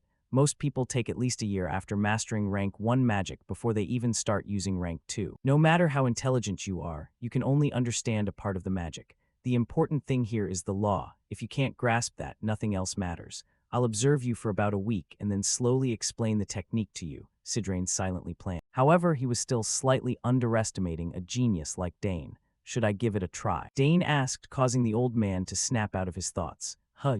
Well, it'll be difficult, but go ahead and try. Sidrain said nonchalantly, thinking Dane certainly wouldn't be able to do it. All right then, Dane replied calmly. Next, he imitated Sidrain based on what he had observed, causing his body to be enveloped in countless streams of gentle energy, and very quick. He successfully executed the grid-like magic. This is rank 1 magic, right? Dane asked. Yes, Sidrain nodded. He was also a bit shocked inwardly. Ho ho, he can create lines of a specific length and width. Impressive. so he's already mastered simple rank 1 use. Seeing the old man confirming it, Dane proceeded to use rank 2 magic. And this is what you just showed me. As he spoke, the energy around Dane suddenly changed, becoming winding and identical to the rank 2 magic Sidran had just used. At this point, Sidran didn't know what to say to the sight before. Is this for real? He copied the workings of rank 2 magic perfectly. He understood it instantly after seeing me do it just once. Thinking this, a sense of curiosity rose within the old man, and he asked, "How did you do that?" While I was watching, I memorized the laws and patterns. When defining the magic in my head, it wasn't that difficult. Dane explained simply. Even though it sounded easy coming from Dane, Sidran knew exactly how incredibly hard it was, truly beyond imagination. Even a magic genius like me took a while to use rank 2 magic, yet this boy can manifest it without even needing magic circle. He thought in amazement, but the shock wasn't over yet. Immediately after, the protagonist decided to show off a bit more and proposed, "Well then, I'll try using fire arrow as well." "Wait, what?" Sidran asked back, but Dane didn't have time to repeat himself. He immediately extended his hands to both sides and focused his spirit. Controlling each of his mana sources, he caused them to turn into streaks of light, flying wildly around. Then from within those streaks of light, 4 fire arrows suddenly appeared in midair. Seeing that his magic was successful, Dane felt a bit of joy. Oh, it seems it worked. Back to Sidran, looking at the young boy rejoicing because his magic had manifested, he simply found it hard to believe. This is utterly absurd. If I had possessed talent like this, I could have achieved my rank 9 dream by now. Unaware of his thoughts, Dane controlled the arrows to bring them closer to him and asked, "Am I doing this right?" "Ah, yes, very impressive. You learn everything I teach very quick," the old man said while coughing slightly, while Dane himself felt surprised. "Yes, I'm also amazed I could do it on the first try." As for Sidran, he was now truly a bit afraid of Dane's terrifying talent. A mage without magic circles, the world will fall into chaos when they see him. I must hide this talent, because all sorts of people will try to approach and bother him, especially until he becomes my disciple. I should think about how to write the recommendation letter to the academy, Sidran told himself and continued. "All right, shall we move on to another spell?" "Yes," Dane replied. Just like that, time passed quickly until evening. While lying in bed, Dane began to remember the moments from that morning. Magic class is more fun than I thought. I need to study both theory and practice thoroughly, but because I can use magic. Thinking back to my past life, I was in a situation where I was forced to give up magic, in a circumstance where I didn't even know when I might lose my life. Taking time to learn magic was a luxury I couldn't afford. To survive, I had to swing a sword. Because magic, up to a certain point, prioritizes theoretical study over practice. It makes me look forward to it more in this life. Combining the theory I learned from my sister with my innate talent, I can show explosive growth with just simple instruction. In being taught by the former master of a magic tower, what magic will I learn tomorrow? Dane wondered to himself. Just like that, time passed, and half a month later, Dane and Sidran were meeting Arkin to make a proposal. "What, you want to make a magic reagent?" Arkin exclaimed in surprise. "Yes, father. Since there aren't enough ingredients, I'll need to go outside the territory," Dane replied. Trying to make potions already," the man said blankly. Beside him, Tower Master Sidran affirmed, "Don't worry about the boy. He's already learned how rank 4 magic works." Turning back to Arkin, although he knew his son was incredibly talented, he was still impressed every time he heard of his achievements. Doesn't it usually take a month just to finish rank 1? Information on magic reagents isn't that easy to come by. Where did you learn that? In response to the question, Dane flashed a bright smile. "I learned it while reading magic books in the library. They made me very interested." Hearing him say this, Sidran also smiled. "Haha, truly, a genius is different. I never thought you'd be curious about magic reagents. Most people find them very boring. But for you, even picking out materials is fun. I'm sure of it." Looking at the smiling faces of the two of them, Arkin contemplated for a moment and agreed. "All right then, this will become a valuable experience for you. Since you're going out, make sure to check on the territory as well." "Yes, father," Dane replied. Next, the three of them, Dane, Herman, and Sidran, left the manor and stepped onto the street. As soon as he appeared, it caused a commotion as his identity was recognized by everyone. "It's young Master Dane. Young Master, he's carrying snacks. It's the new product. That silver hair looks so beautiful fluttering in the wind today." Voices of greeting to the young master echoed everywhere, and the protagonist didn't act aloof but nodded and smiled back at them. "I hope everyone is doing well. I'll come back for more snacks later." Beside him, Sidran observed how the people treated the young master and thought to himself, "It seems Count Saugers is not a bad man. Well, based on how the boy treats me, that makes sense." Thinking this, he looked around at the bustling scene and remarked, "There's a lot of delicious food here in the south. The weather is harmonious and the people are friendly. It's a scene rarely found in the capital. Yes, this place is very warm, Dane replied. So how much longer until we reach the magic tool shop? Sidrine asked. However, for a homebody who spent all his time in the castle, this question was a challenge for Dane. Well, I'm not sure because I've never been there before. What, really? Sidrine exclaimed in shock, while the protagonist took the opportunity to turn to his butler. Herman, I'll need you to lead us from here. Yes, young master. Herman nodded. Next, the man nudged his horse and took the lead, saying, this way. It's not much further. Time passed quickly. Scene changed to the magic tool shop. Dane's group had just arrived. Upon seeing them enter, the shopkeeper said excitedly, oh my, is it really young Master Dane? Your silver hair and emerald eyes are as incredible as the rumors say. Thank you for welcoming us. How has business been lately? Dane greeted her.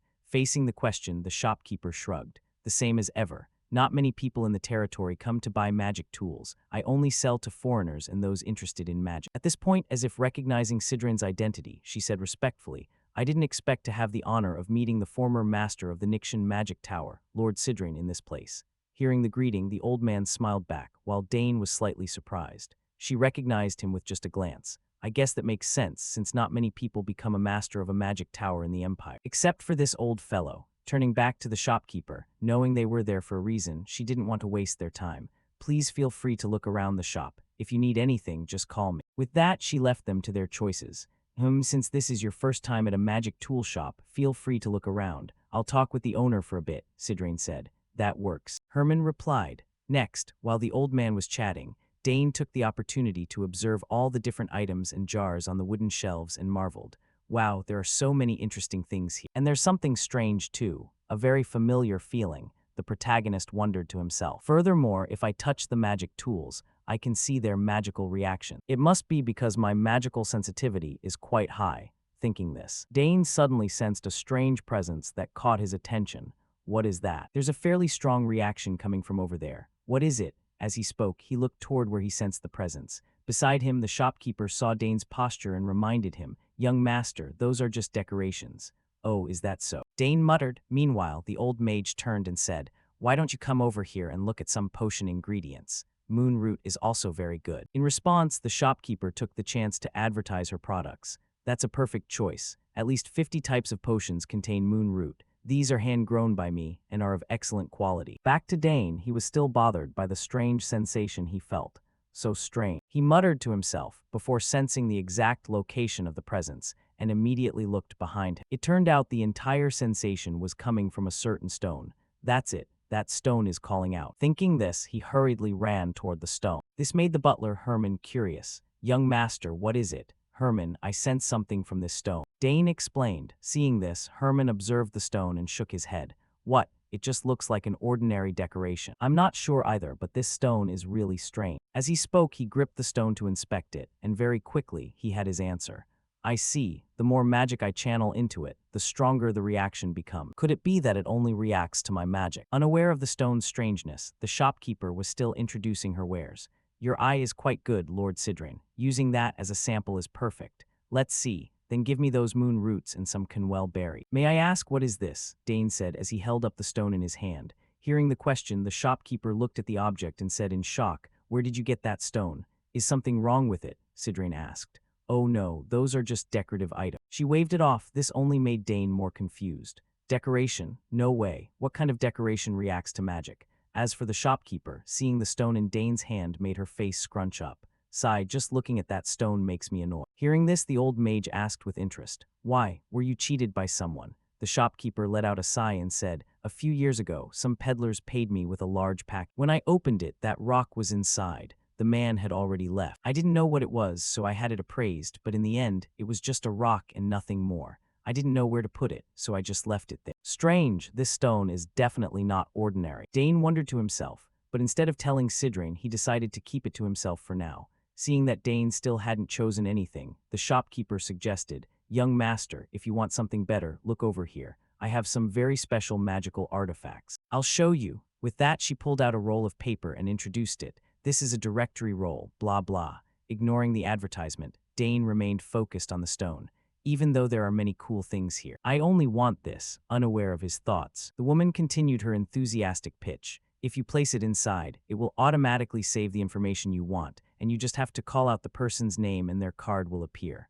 Also, Before she could finish, Dane interrupted. I'll take the directory role in this stone. The fact that Dane wanted the useless stone shocked the shopkeeper. What? Why would you want that useless rock? On the other side, the tower master also asked curiously, what do you plan to do with it? In response, Dane just smiled without much explanation. After getting what they needed, they quickly left the shop. While walking, Sidrain remarked, I didn't expect you to be interested in decorations or art, or is there something special about that stone? Seeing the old man seeing through him, Dane laughed. Haha, you noticed, of course. Why else would you want to buy such a useless stone? Only then did Dane provide a bit of information. Exactly. I'm certain this stone is more than just an ordinary decoration. It reacts to my magic. Hearing this, Sidrain's interest was piqued. Is that so? I'm not sure what it is either, but that makes me curious. There are too many people here. Let's head back to the manor to examine it more closely. That works, Dane said with a nod, and the group urged their horses to return home faster. Time passed until the afternoon. Currently, the two of them were preparing to research the stone.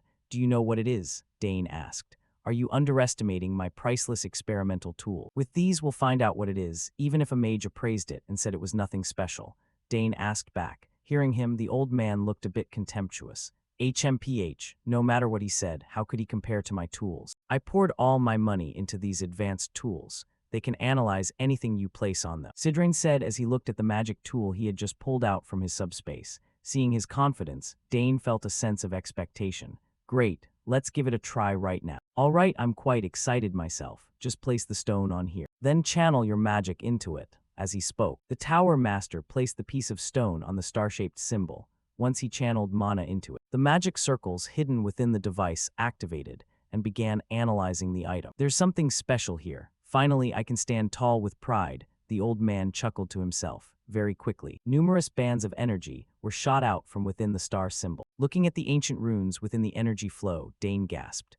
It's magic code. Beside him, with his vast knowledge, Sidrain also recognized the anomaly and pointed it out. That's right, but it's no ordinary magic. Staring at the incredibly complex magical currents weaving through the air, Dane just stood there with his eyes wide, astonished.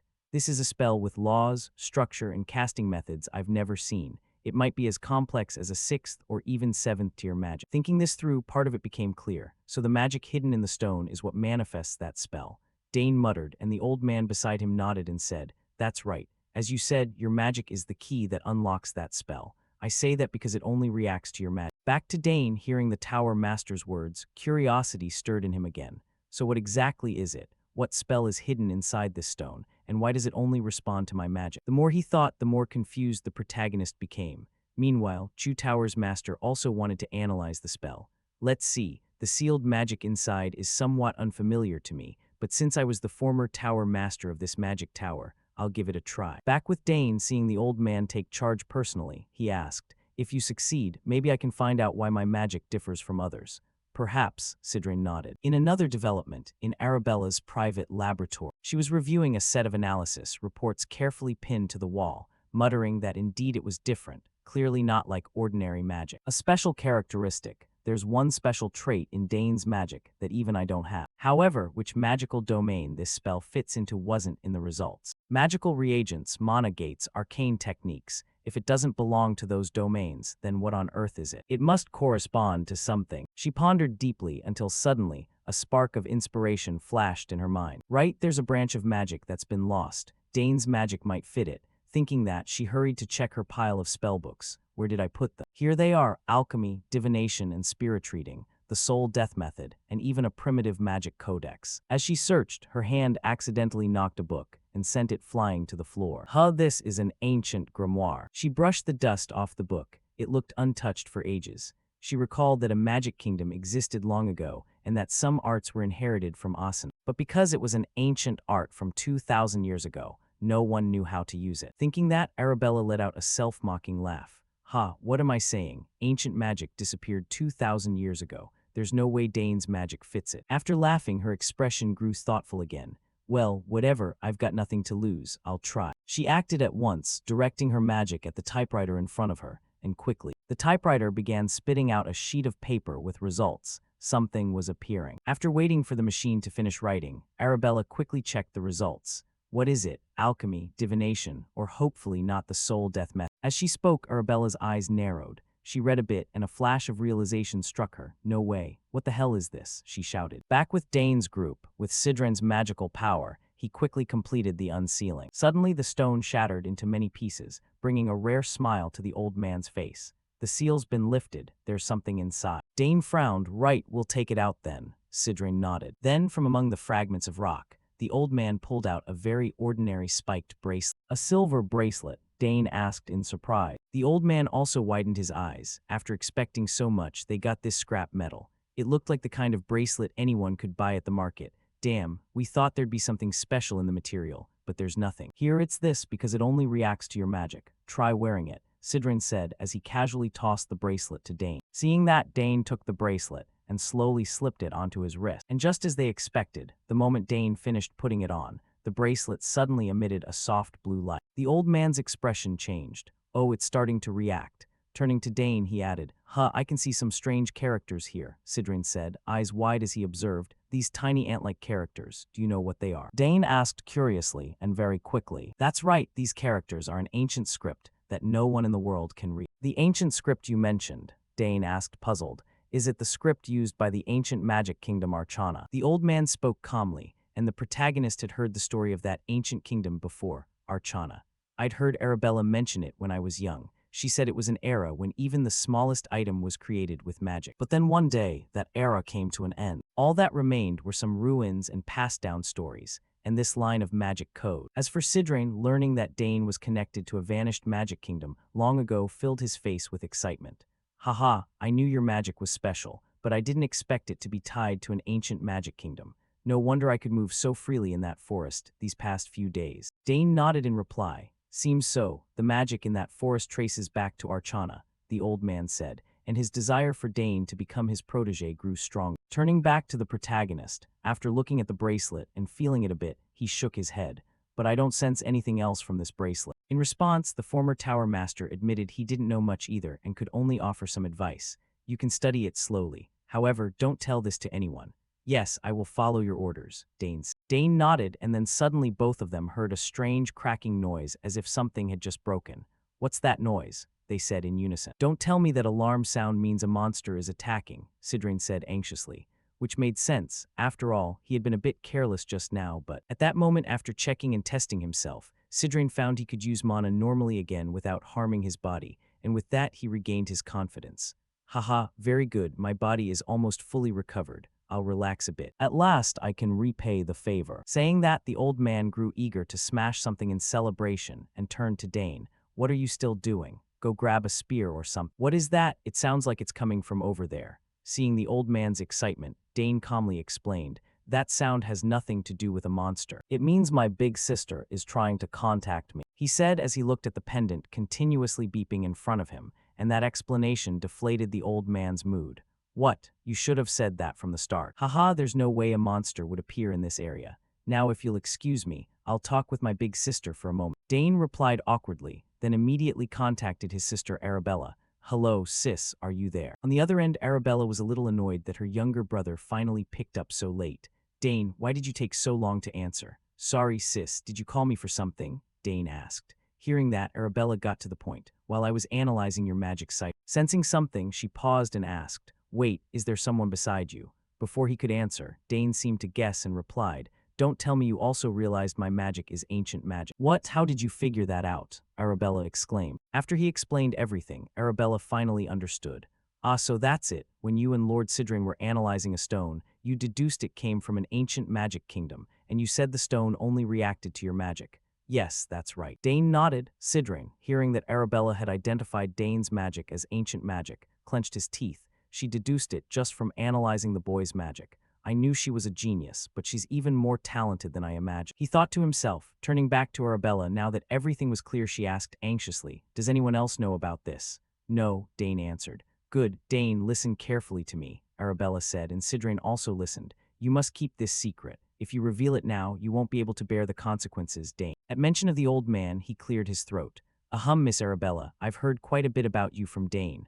Oh, Lord Sidren, I've rushed into things and forgot to introduce myself. Don't worry, I'll keep this secret, she replied. Sidren added firmly, if this gets out, not only Dane but the entire Sagar's clan will be in serious trouble.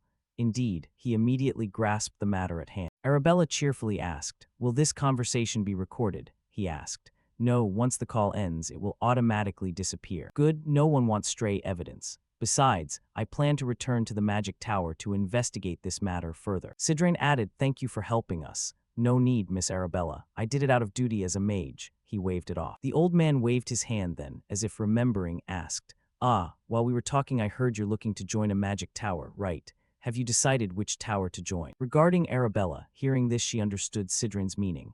Not yet. However, I'm not considering Nixian Tower. It doesn't focus on the field I like. She said awkwardly. Earlier, I wondered who that decisive kid took after. Seems it's from his sister. Sidrain thought to himself, but quickly his attention returned to Dane, so Arabella's refusal didn't disappoint him much. Haha, I understand. You don't have to join our tower. Arabella reassured him. I'm sure other talented people will join your tower. Anyway, Dane, we'll discuss details later, okay? Okay, take care. Dane nodded and quickly ended the call. After their conversation ended, the Tower Master nodded. Your sister is quite capable. Hearing him, Dane felt a bit proud. Of course, she made this device. She said this refined crystal orb is the trend among young mages today. Turning to Sidrain, looking at Dane's communication device, he shook his head. Impressive, but I don't need such items. Once one reaches rank 8, contacting others isn't what they seek. If something important needs to be said, they can meet me directly, right? Yes, I understand, Dane said to satisfy the old man, also guessing that Sidrain probably had no friends at all. Setting that aside, Dane quickly told his parents that he possessed ancient magic. Ancient magic, you say? That makes me a bit worried, Arkan said. Haha, father, don't worry so much. Dane smiled but stayed calm. If anyone targets you, I'll make them pay, his uncle said firmly, and beside him Lady Lily promised. Sounds good, mother will silence anyone who goes after you in her own way. Looking at his parents' fighting spirit, Dane began to sweat for the poor fools who might try to take him on. Haha, they're full of murderous intent, but with both of them protecting me, I'm safe, he thought. Then Arkan stroked his chin thoughtfully and said, but if that's true, it means ancient magic might be hidden in our bloodline, doesn't it? Hearing his speculation, Lady Lily nodded. That's a good question. We don't know if any of our ancestors had it. I'll check on my side of the family. Hearing both of them, Dane felt a little hopeful. If both sides investigate, what might they find? It's not crucial, but I'm curious, he thought. Putting the ancient magic aside, Lady Lily looked thoughtful and turned to her son.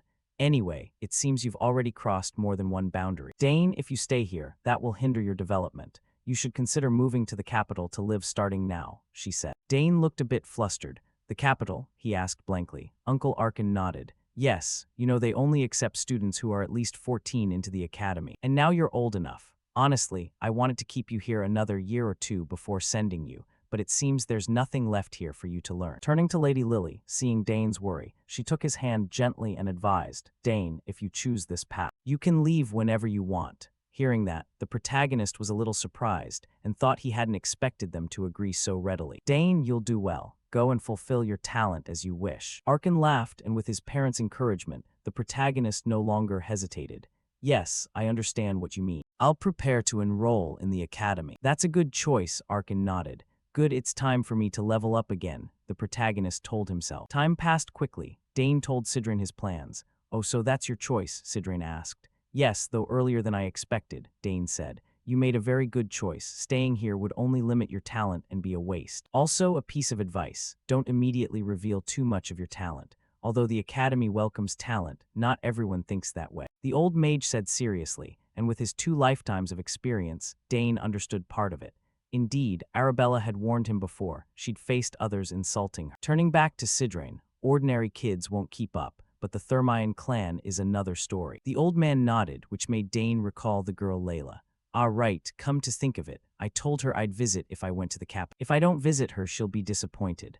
Also, I should think about what weapon to make with the sigil the Duke Thermion gave me before, he thought. Thinking that, unaware of the protagonist's current thoughts, the old man stroked his beard and said, Let's see, if you join the academy in 3 months, you should depart from here in 2 months. Hearing this, Dane nodded. That seems reasonable. What about you, sir? Hearing the question, the old man shared his plans. I'll return to the magic tower. I think I have matters to attend to. You've made my days less boring. If I find any clues about the ancient magic or anything related, I'll tell you. Really, if that's so, I'd be very grateful, Dane hurriedly said. Then the remaining issue is your lessons. If time is short, we must speed things up. Reaching rank 3 is difficult. Rank 2 is nothing compared to rank 3. Yes, I'll study very hard. And I also prepared a gift for you. A gift. Sidran's voice held a hint of surprise. Dane took a small wooden box from his personal space, set it before him, and nodded. Yes, my sister sent this to me by teleportation magic yesterday. It was a newly produced item. From both their gazes, inside the box lay a small stone of some sort. This is a compact crystal orb not yet on the market. Arabella invented this new product. She likes me, so when I asked she gave it to me. Across from him, Sidrain, as if seeing a new toy, hastily picked up the stone. His eyes lit up. Ho, quite compact and beautiful. Ah, I don't need this, but I'll kindly accept the gift you prepared. I can inscribe my rune on it. Yes, please use it to contact me. Though he claimed he didn't need it, he looked very excited. Dane quietly began instructing the old man on using the modern device. Yes, do it like this here. Haha, this is simple to use, he said happily, which made Dane a little worried. He wondered if the man would contact him off. Time quickly passed to evening, and the protagonist suddenly pondered the coming period. The academy. I need to seriously prepare in the remaining 2 months. My goal is to be able to use summoning magic to a certain degree. I'll aim to officially enter the summoning magic class, receive the summoning mark, and get the chance to take the competency evaluation. Since Claire is an assistant professor, I'll probably see her often when I enroll. Saying that, Dane looked at the egg in the glass case and muttered, Ah, I forgot to infuse my dear friend with magic. No sooner said than done. He habitually began channeling his mana into the egg. As he infused it, he thought, For 7 years I've tirelessly soaked it in magic day and night, yet it showed no reaction. However, if the magic I've put into it hasn't gone elsewhere, and the egg has absorbed that energy, surely one day it will hatch, Dane thought with eager eyes. Time quickly passed. Scene shifts to Arabella, who is explaining the academy exams to the protagonist. There's a general exam and a specialized exam. On the other end, he understood a bit but still asked, Is that so? Could you explain in more detail? Let's see, the general exam is like a preliminary test to classify candidates. It's about culture, history, and empire-related topics. You should pass it without issue. Of course, the better you do, the better, since it's counted toward your entrance evaluation. The next is the specialized exam. As the name implies, you choose a specialty and are tested on it. The content depends on the professor, but I believe you'll pass, and you even have a letter of recommendation. Arabella said confidently with no worry about Dane's abilities. Ah, I see, you and the others passed it easily, right? Dane asked. Yes, truly no difficulty at all. Arabella shrugged, then reminded her younger brother. However, once you pick a specialty, you must stick to the specialty you chose for the specialized exam, unless you want to switch majors later. Exactly, so choose carefully at first. I don't hope our little brother picks the magic specialty. On the other end, Dane was training with his sword and could only force a smile at that. Haha, sis won't give up, huh?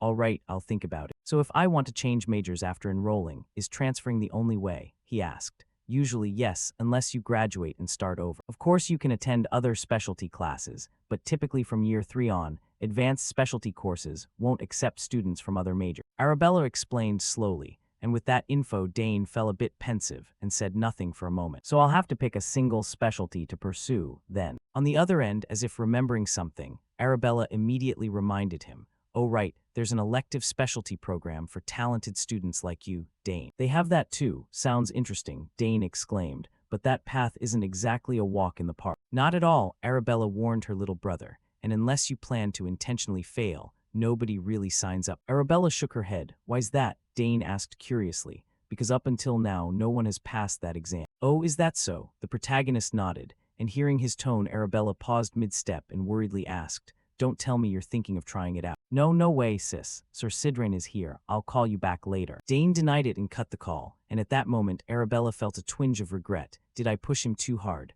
No, but magic is still better. At the same time, a woman's voice called from ahead, Senior Arabella, the professor is looking for you. All right, I'm coming. Back with old Sidrain. That afternoon, he had brought Dane the promised letter of recommendation. Here, the letter I promised you. As he spoke, he handed over the letter. On the other side, Dane hurriedly took it and said, Did you really write this for me? In reply, the old man stroked his beard and puffed up. I put effort into both form and content. I've written a few recommendations before, but this is the first time I've poured so much care into one. Consider it an honor. Seeing his face, yes, he's a bit vain, but you can't deny the effort he put into the letter. Dane felt genuinely grateful. Yes, I'll do my best not to disappoint you. Returning to Sidrain, he looked at Dane and suddenly sighed. If you want to be my student, I wouldn't mind. But even if I took you on, I don't think you'd obediently call me teacher. The remark hit Dane's funny bone and made him catch his breath for a beat. Haha, how did he know that? The old man blinked awkwardly in his head. Putting that aside, Sidrain asked, have you finished preparing for the trip? Yes, sir. Actually, I don't have much to bring, and the academy dorms are well equipped, so most necessities are already provided.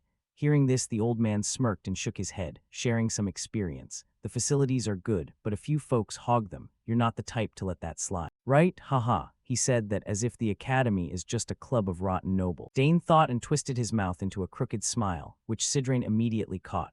The old man guessed his thoughts and warned, don't forget this. Things can be harsh there. If you show contempt, many will reveal their true nature and snap it. On this side, hearing the warning, he quickly pulled his mood together and thought it probably won't be much different from a battlefield. Thinking that, he nodded in agreement. Yes, I understand. Seeing this, the old man added, if you need anything, contact me. Also, that crystal orb you gave me is really useful. I'll put it to good use. Then he talked about Dane again. Hearing the old man speak as if they were about to part, he asked, why do you sound like you're leaving? No sooner had the words left than Sidrain's eyes flashed with surprise. Oh, you noticed. I'm leaving tomorrow. Really? Dane said regretfully. Well, I can't stay here forever, can I? Your father offered me the position of magical advisor, but I'll think about that later when I'm free of work. You know, I still have many tasks to complete when I return. I thought I'd finished everything, but it turns out there are still many missions I must carry out, the old man said, patting Dane's shoulder. It made him think of the ancient magic incident. He's talking about ancient magic. Helping him is like helping myself. Not so bad at all. Dane thought to himself, anyway, thanks, kid. Yes, and thank you for everything past, sir. Dane nodded. Indeed, I'm eager to see how strong you'll be when we meet again. Then I'll go, don't see me off, you'll embarrass me, said the old mage as he turned to leave.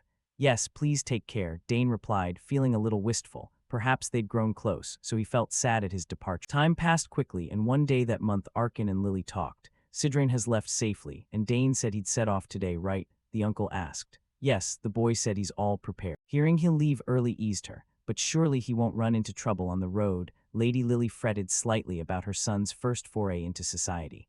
With that, Arkin patted his wife's shoulder and reassured her. We'll use the teleport gate Arabella prepared. What's the problem? At that, the lady relaxed a little. Yes, I needn't have worried so much. Back to Arkin, thinking of the family's affection, he broke into a happy smile. All in all, I think we've raised our children well. Meanwhile, kids of other families are busy scheming over who will inherit the house. We must decide firmly, and someday we won't favor anyone. At that moment, the door opened, and Dane entered. He had packed everything necessary and came to bid his parents farewell. Seeing him, they nodded. Oh, Dane, you're here. Are you about to leave now? Did you take the token Mother gave you along with the dark sigil? Lady Lily asked. Of course, Dane smiled. Seeing that, Lady Lily couldn't help but add, if you run into trouble, go to the place I told you and show that token. Yes, I remember. Are those people Mother's former colleagues? Dane asked curiously. That's right, they are Mother's close friends. Though it's been long, they'll surely help you. The lady said confidently, while Arkin broke into a nervous sweat. Could our Dane really go there and start a path as an assassin? Thinking that to keep Dane from going there, Uncle Arkin hurriedly reminded him, Dane, when you reach the capital, seek out Duke Thermion before entering the academy. The Duke will help you. Yes, father, he replied. And before parting, suddenly Lady Lily couldn't hold back her tears. Dane has grown so much and is about to leave us. Seeing his wife, the uncle could only force a smile. Haha, see him off with a smile, my lady, we must. We won't be far, she said, brushing away her tears, while Dane felt a tightness in his chest, and his legs suddenly felt unusually heavy. Then I'll take my leave, Dane said, forcing a half smile. After that, they watched his back from the window, the magical. Arkin's expression turned cold as he instructed the figure behind him, Gilad, keep a close watch. Make sure Dane reaches the teleport gate safely and report back to me. Yes, master, Gilad replied coldly like a machine. Then he turned and left to ensure the young heir's safety, and seeing her husband's arrangements, Lady Lily sighed. It's been a long time since I've seen such care. You know what to do, right? Watch Dane's teleport, see if anything odd happens. Back where Dane stood, for some reason the teleport gate wasn't set up inside the family manor, but placed out on a patch of open ground. When the steward Herman laid eyes on the gate, he widened his eyes. Master, seeing something like this in person is impressive. This is. Indeed. This is the teleport gate eldest sister, prepared in advance. Dane smiled, and staring at the gate's sophistication, he had to admire his sister. No wonder she spent a whole year investing in this. Beside him, the steward asked, if we step in, will the instant teleport activate? Yeah, probably, Dane replied with a smile. He remembered when the gate was being built, how much effort she must have put in. Instant teleport can't be done by rearranging sigils like other spells. It also requires constant channeling of magical energy alongside the rearrangement. yet the gate she installed is a flawless device, meeting every condition for instant teleport. Dane thought, then before parting, Herman said somewhat sadly, "Master, please take care." "Yes, take care, Herman," the old mage said, patting Herman's shoulder as he saw the steward on the verge of tears. After that, he slowly stepped onto the platform inside the gate and thought. She said, "Just infuse the gate with magical energy, and it will activate." Thinking it, Dane began to flood his body with magical energy and channel it down into his feet, and immediately the gate emitted a pale, shimmering light, and at last Dane's figure vanished within the layer of energy. Time passed quickly and the scene cut to the capital. Where exactly Dane teleported to was unknown, but now he rode a horse at the city gate. Watching the bustling crowd, he showed a hint of joy. "We're here." The entrance to the capital Altheon. A general laughed, and at that moment, seeming to recognize Dane, a knight raised his hand in greeting. "I've been waiting for you, young Master Dane Saugers. I'm Luik Asmar, captain of the 1st Cavalry of House Thermion. Oh, so it's you." Dane replied as if that were expected, though he didn't know who the old man was. Having the captain come personally made him a bit uneasy. Sensing Dane's thoughts, Captain Luik continued, "We'll escort you from now on." With that, he turned to give instructions to his 2 subordinates. "Ensure the route is secure." "Yes, Captain," the 2 answered in unison. "Then let's depart immediately, pleased to be of service." Dane nodded and a strange thought filled him. Stepping here felt odd. He never expected to set foot in the heart of the Thermion Empire he once loathed, and as a promising figure to boot. Then on the road to the castle, Dane heard the bustling cries of countless vendors. "Hurry up, cheap, magic frozen parfaits, only 1 silver coin." Hearing those sounds, Dane couldn't help but be amused as he scanned the crowd, thinking, "Haha, all sorts of oddities. Who knew the capital would be this lively?" No sooner had he thought that than Captain Luik turned back and reminded him, "There, that's the Thermion family mansion. We've arrived." At this, Dane looked ahead and was overwhelmed by its scale. "What a grand mansion," he blurted out, for before him stood a colossal architectural complex. However, there wasn't much time to take it all in when suddenly he got the feeling someone was watching him from behind. Something felt off, as if someone were tailing him. Could it be just imagination? Dane murmured to himself. Set that aside for now. Following the knights, Dane quickly reached the main entrance, where servants stood solemnly on both sides to greet him. "Welcome, young Master Dane Saugers." Hearing this, Dane nodded in return. "Thank you for the reception." Then he praised the group. "The ranks are immaculate. Etiquette and ceremony proper, so natural and strong, nothing like back in the South." With that, he stepped forward to face his uncle, Duke Bout, whom he'd last seen as a child. Standing before him, Dane didn't forget his manners and knelt on one knee to greet. Dane Saugers requests an audience with Duke Thermine. In response, his uncle broke into a bright smile and nodded. "Indeed, it's been a long time, Dane. How have you been lately? The journey must have been hard. Come inside and rest." Saying that, his uncle hurriedly led him into the house, taking the chance to appraise Dane's current bearing and exclaim, "Oh, just a glance shows you're nothing like 7 years ago. Among peers, no, even compared to those a year or two older, few can match you. Arkin must be proud." Then he gave Dane an approving pat on the shoulder. Dane replied politely, "You flatter me too much." Hearing this, Bout added, "Though not on par with Beek Jang, while you prepare for the academy entrance exam, you should rest comfortably.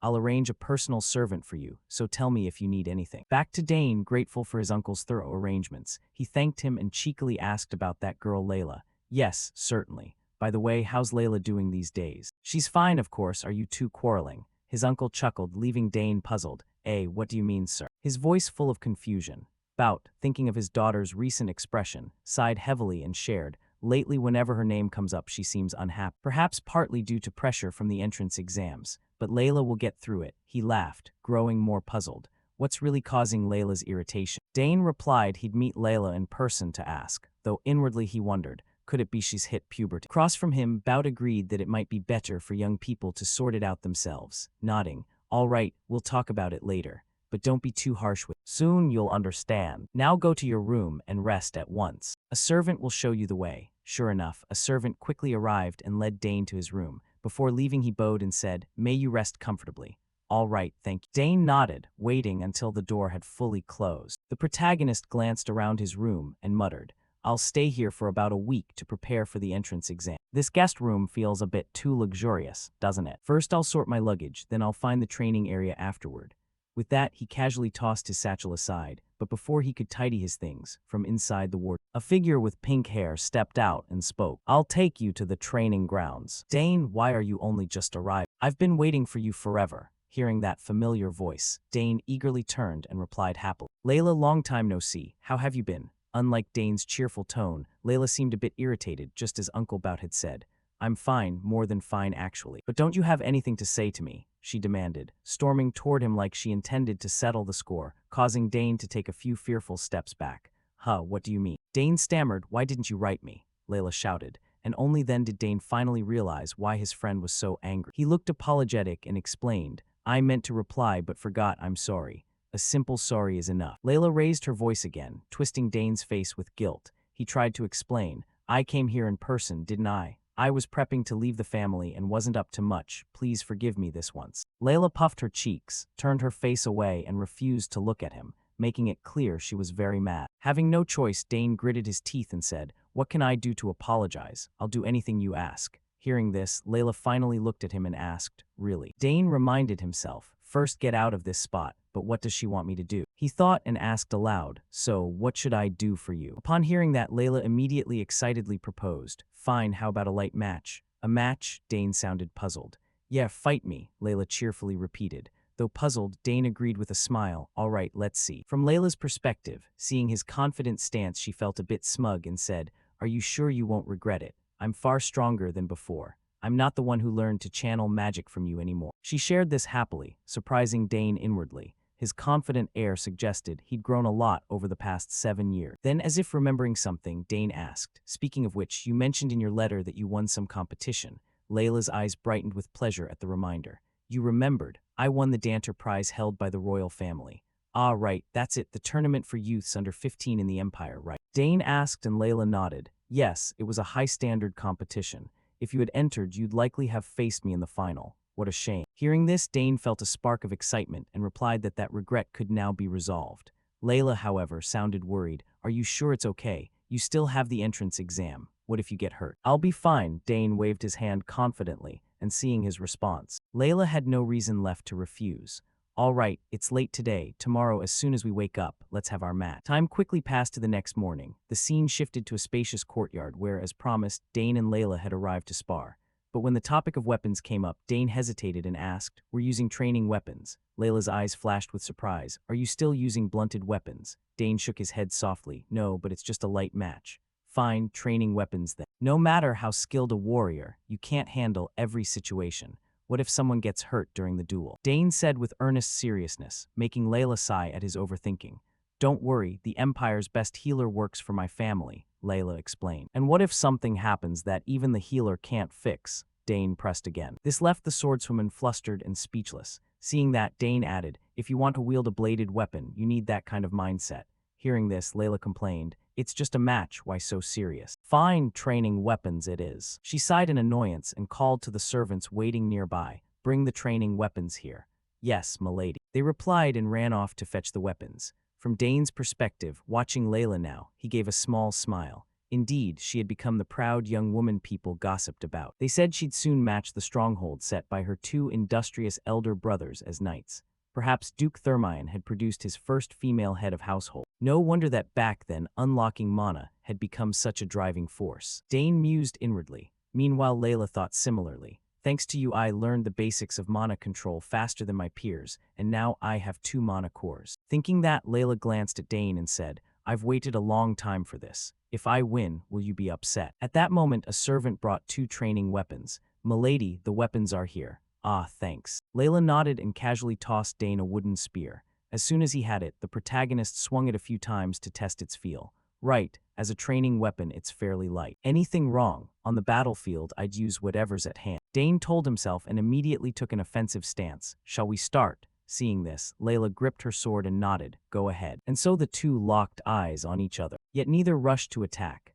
Layla thought, lucky I faced spear users before. I sparred against a spearman in the Danter Cup, so it's not hard. The spear has long reach, but its impact drops sharply at close range. With that in mind, she decided to charge in.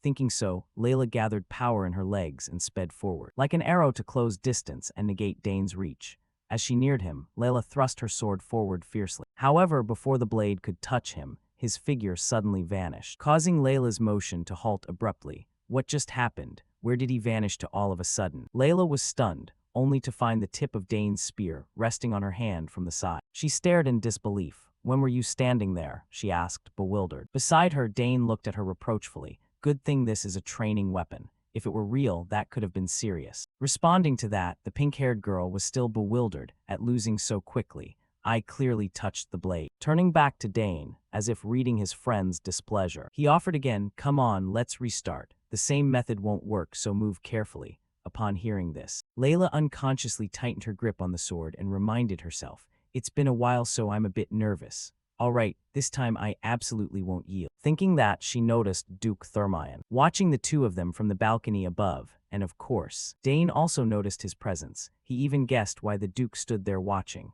Duke Thermion came to check the final result. I know his intention. After Layla won the Danter Cup, he worried a lot because she worked so hard. Today I'll put those worries to rest, Dane thought to himself. From Layla's view, Thermion watching made her even more determined. "Dane, brace yourself. My father is watching, so I'll give it my all," she said with firm resolve. In response, Dane nodded and said, "Bring it on." Seeing that, Layla said no more and immediately seized her sword and swung hard toward Dane. Her attack generated 2 wind blade arcs heading straight for the protagonist. However, Dane only had to spin his spear like a propeller to easily block. Taking advantage of that, Layla lunged in. "How's that, Dane? Not easy, right?" she said as she sliced her sword forward. However, Dane's expression showed some disappointment. "Not yet. Try harder." Back at Bout's position, he remained focused on watching the duel.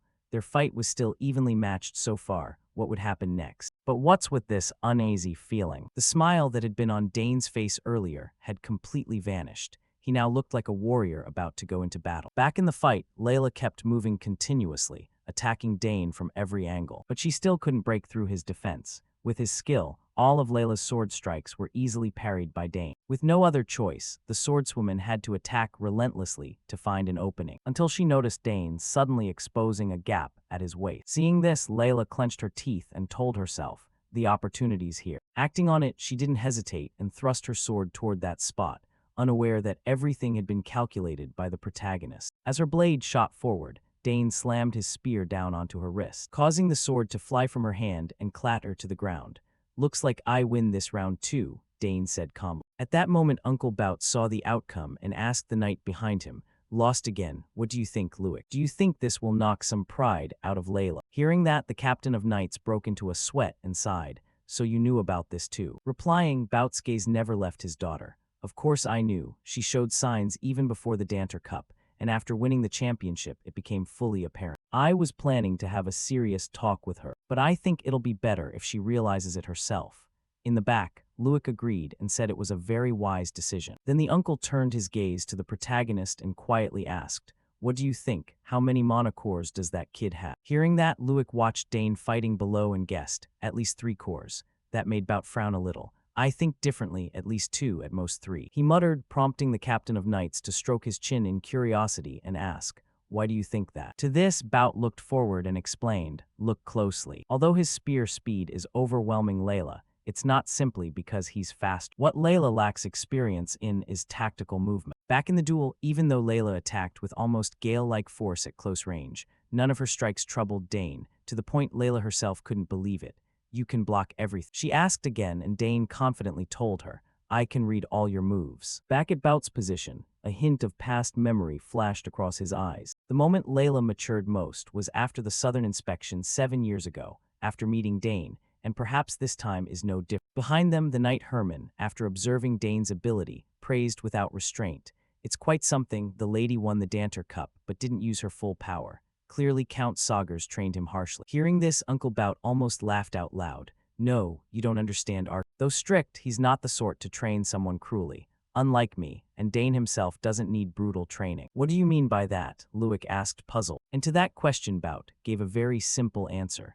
"Overwhelming talent that ordinary people dare not surpass. Dane is a genius. Perhaps he didn't enter because he wasn't interested in that tournament." "Is that so?" Luik said in surprise, finding it hard to believe. "No way, he's not interested in the Danter Cup. That's the tournament every young man and woman in the Empire dreams of." Unaware of these thoughts in Luik's heart, Uncle Bout affirmed that no one that age could rival Dane's talent. Then he voiced a small hope.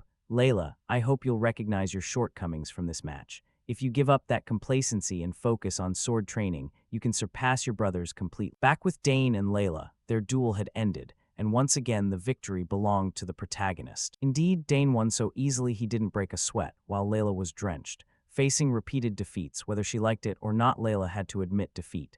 It's Dane, I simply can't beat him. He's a prodigy. I didn't expect the gap to be this big. Layla thought bitterly. Meanwhile, the protagonist sheathed his spear and suggested stopping the sparring. You're tired, let's stop here. All right, you win, Layla conceded, making Dane squint slightly as he thought. Duke Thermion's wish has been fulfilled. Surely he's realized he's not number one. Thinking that, after teaching the swordswoman a lesson about who the true genius is, Dane turned and left. However, at that moment the swordswoman gaped and shouted, "You, how on earth did you train like that?" In response, Dane coldly replied with 2 words, hard work. But that answer still didn't satisfy Layla. She shot back, who isn't hard work? Dane's footsteps paused for a beat up ahead, and he muttered, then just work harder. Well, I'm off then. His words made Layla's eyes flicker in surprise for a moment. Then she yelled out, declaring, next time you won't win. Fine, I'll be waiting, Dane replied and calmly walked on. Watching his retreating back, the swordswoman began to recall childhood memories. Dane is the only child I admire, and he's also the one I want to surpass. Just with guidance and patience, I want to prove I'm not a little girl anymore. So why does he keep pulling further ahead? Thinking that, Layla unconsciously clenched her fist and whispered to herself, just you wait, next time I'll definitely win. Time flew, and soon the exam day arrived, with talents from across the empire flocking to take the entrance test, and including their families and retinues. Thousands gathered in the capital. About 6,000 candidates passed the Royal Academy selection this time. Simply paying the exam fee didn't qualify one to apply on its own, but 2/3 of them failed the first round. Now, after the initial preliminary, over 2,000 people were preparing for the second specialized exam. Cut to an office inside the Royal Academy grounds where professors were meeting. A voice piped up, 2,000 passed the first round. That's a bit more than usual, it's lively. At that, a professor in purple asked how many would pass this exam.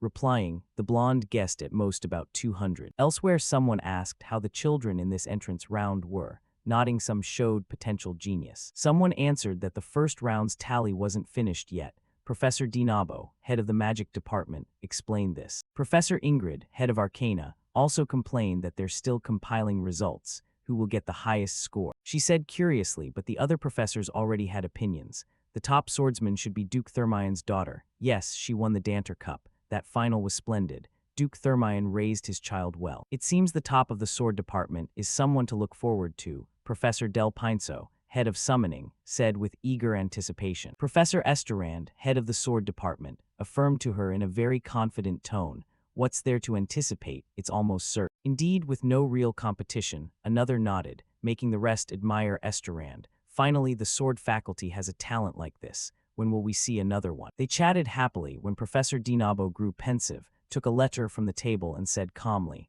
my view is a bit different. Looking at the letter, Professor Ingrid asked curiously what it was. It's a recommendation from Sidrang. It bears the seal of the magic tower Narujan and contains mana. Hearing this, Ingrid gasped in alarm. Does that mean Sidrang really recommended someone? Whoever it is, they could beat the Danter Cup champion. The head of the sword faculty affirmed in confusion, though the sweat on his face showed he wasn't very confident in his own words. Around them, everyone began clustering together to discuss. Then Professor Dinabo clarified. Sidrang, the famed master who never takes disciples, sent a recommendation for a new 14-year-old, 3rd rank, 3-star. Who on earth is that? Professor Del Pinso hurriedly asked. Not leaving them in suspense, Dinabo went on. It's Dane Saugers, and the name out of his mouth stunned everyone once more. It's the Saugers family again. The clan already has 2 prodigies in magic and summoning, and now even the youngest son is personally recommended by Sid. Back with the professors, news of an outstanding student naturally piqued their curiosity.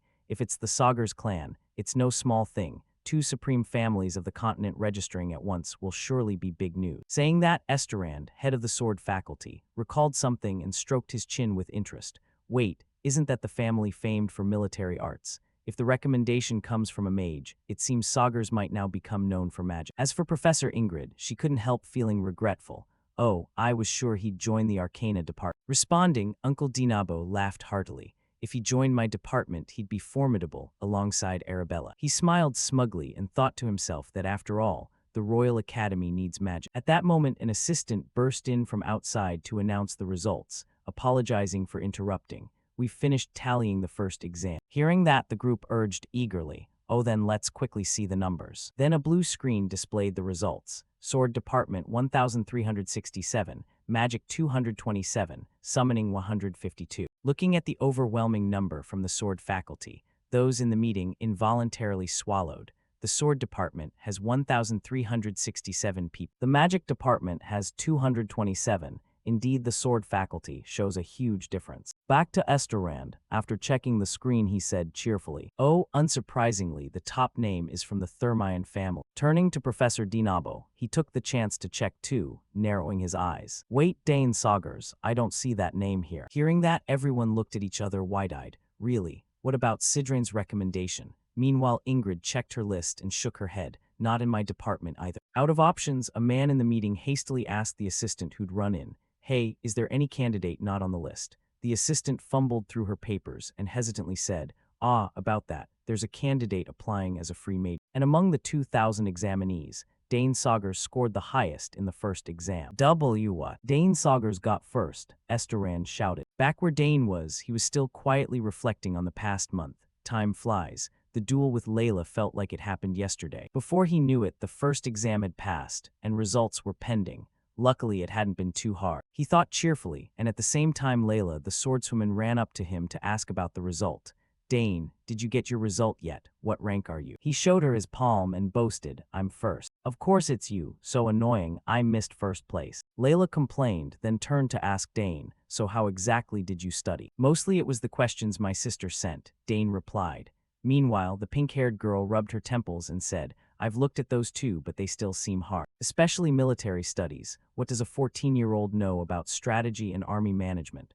I think that's the easiest part. Don't you find it interesting?" Dane asked in surprise, mainly because he already had an advantage from learning it in his previous life. Back to Layla. Seeing Dane like such a silly subject, she gave him a look like he was an alien. "What, are you even normal? Not just military, but fine arts, music, even the history of the Drenic Empire," she marveled. Dane smirked arrogantly, "It's my specialty." Saying that, he remembered days from his past life, so many things he'd absorbed unconsciously while crawling about the battlefield, he thought to himself. Putting that aside, Layla asked where he was taking the second round. 3 places in total, Dane answered, he thought to himself. As soon as he said that, Layla guessed which major Dane intended to take and was stunned. 3 places. You're really applying to the free major. Be honest, besides magic and summoning, what else is there? She said with a sidelong glance. Dane just chuckled to himself, keeping it secret. I'll tell you later. Why pick the encyclopedic major? No matter how I think about it, I don't get it, Layla shouted. Dane replied that he simply wanted to study that major, which made Layla's scalp tingle as she warned him that acceptance rates there were very low. In response, Dane explained why he chose that brutal major. I heard if you study encyclopedics you can attend any class you want. You don't even have to pick a specialty until graduation. All subjects can be studied under the same specialist professor. No need for Dane to explain more. Layla was already well aware of that. Who doesn't know? Aren't you signing up for that just so you don't have to study with me? She demanded loudly. No way, Dane shook his head. So you really think you can pass that major? Aside from spear techniques and summoning, what else can you do? Tell me, growled Layla like an angry lioness. Dane was a bit flustered, unsure whether to reveal the full scope of his talents to her. Time flew, cut to a meeting of the 3 professors. Dinabo, Ingrid, and Dell were now seated together to discuss Dane's exams. Finally, we're all here. The encyclopedics major requires passing 3 rounds. There's no avoiding it. It seems he must take the tests. Spearcraft and summoning core magic and circle magic oppose each other. Almost impossible to clear both. What was he thinking? Although some passed 2 rounds before, most couldn't beat the final, right, Dell said, glancing between his colleagues.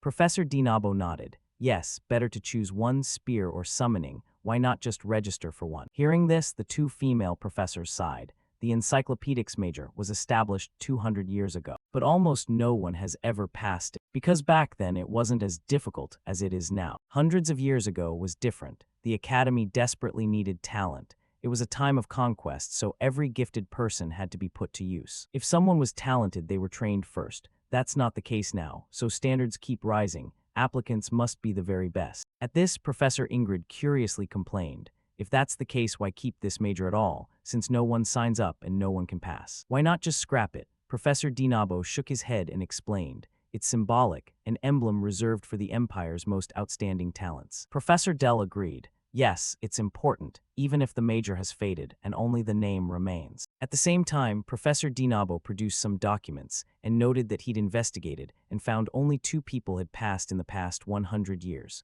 One dropped out, the other became an emperor. Hearing this, Professor Ingrid's face went pale with sweat, worrying for Dane. That meant unless you're a genius, you have no chance at all. In response, Professor Dell nodded quietly. If he's the youngest son of war hero Arkan Sagar, I'm rather intrigued. This isn't an ordinary family. Who knows, maybe he's just an arrogant child. Ingrid shrugged. If it were up to us, he'd get in, but professors hold certain seats, so we can't be careless. Let's see how this plays out. Does he have the confidence to try for this emblem? The group murmured. Time passed quickly. Cut to the second exam hall where all three professors had arrived to test Dane. Standing before them, the protagonist calmly introduced himself. I am Dane Sagars, applying to the Royal Academy's Encyclopedics major. Hearing this, Professor Dinabo nodded and asked, do you know what applying to this major entails? Of course, I've heard you must pass all 3 rounds to be accepted. Dane bowed and said. Then, as if giving him another chance, Professor Ingrid spoke. You say you're Dane, right? It's still not too late. I hold Count Sagars in high regard. He's the greatest in the Empire. I don't want to see his son eliminated, so. Before she finished, Dane interrupted from across. Thanks for the advice, but I'm here to give it my all. His voice brimmed with resolve, quashing any notion of persuading him otherwise. Right, if he were the sort to quit at a word, he wouldn't have signed up in the first place. Thinking that, Professor Dinabo began to lay out the rules. Fine, then there's no choice. The contest has 3 distinct rounds depending on the major you chose. Fail any round and you're eliminated immediately. Even a cow could understand that, let alone Dane. I understand, he nodded. Hearing this, Professor Dinabo turned to Professor Dell and continued. All right, as decided, begin with the summoning round first. Hearing that, Professor Dinabo looked to Professor Dell and repeated. All right, as decided, begin with the summoning round first. At these words, the purple-haired professor calmly rose from her seat and walked toward Dane. From Dane's perspective, he'd heard of this professor. Delphinus of the summoning department is famed as the Empire Althean's highest-ranked summoner. Rumor has it she once maintained 3 level 2 or higher summons at once. He thought to himself that anything to do with summoning would be intense. Meanwhile, Professor Delphinus didn't want to waste time and went straight to the point. The summoning department's test is simple. Satisfy me. Hearing her, the protagonist showed no great surprise. Expectedly, it's a free-form challenge with no specific standards or format. Having thought it over, Dane proposed. Then could you summon a creature for me? A summoned creature. Delphinus asked, puzzled as if not fully understanding Dane's meaning.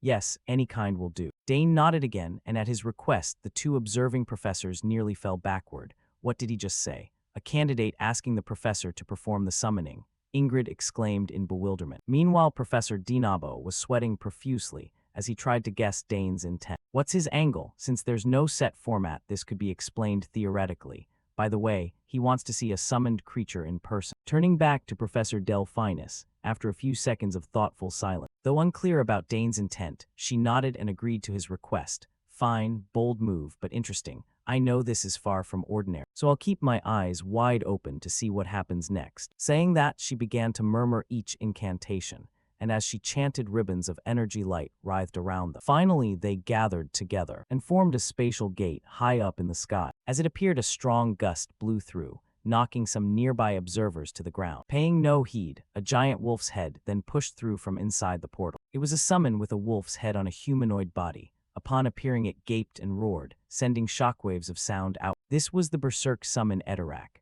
Turning to Dane and eyeing the terrifying summon, he felt not fear but a bit of excitement. What a chilling sound. It's the most ferocious of the level 4 summons. It's notorious for attacking anything it sees. Since this is an entrance exam, I didn't expect much. But this time is genuinely interesting. Thinking that, Dane broke into an excited grin. Across from him, Professor Delphinus looked at Dane with a challenging gleam.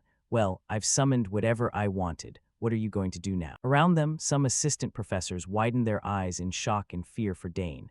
Edorak is the fiercest among level 4. Even many dual knights would struggle to beat it. What on earth are they planning? Professor Ingrid worried aloud. Then, to everyone's eyes, the youth slowly stepped toward the giant wolf. Even Professor Delphinus was stunned and tried to stop him. What are you doing? Stop right there if you provoke Edorak. No sooner had she spoken than the giant wolf started to go berserk, emitting terrifying howls to warn Dane to stay away. However, our protagonist calmly advanced at a slow pace. He just needed to prove something by any means, right? He asked again, true, but if you prove it by putting yourself in danger, Delphinus warned. Before she could finish, Dane cut in and stated firmly, that won't happen, don't worry. Saying this, he slightly extended his hand forward. The motion immediately put the giant wolf on alert. Its jaws kept bellowing threats as it stared at Dane with wild eyes. Yet for some reason, the longer it looked at Dane, the madness in it gradually softened. Finally, it bowed its head in submission before Dane. "Good boy," he remarked approvingly. The unbelievable scene left Professors Dinabo and Ingrid in utter disbelief. How is this possible? Dinabo wondered aloud. Meanwhile, Dane reached out and patted Edorak's huge head. "You're much bigger than Genfu, huh?" As for Professor Delphinus, the one who summoned the beast, she knew it better than anyone and found it hard to believe.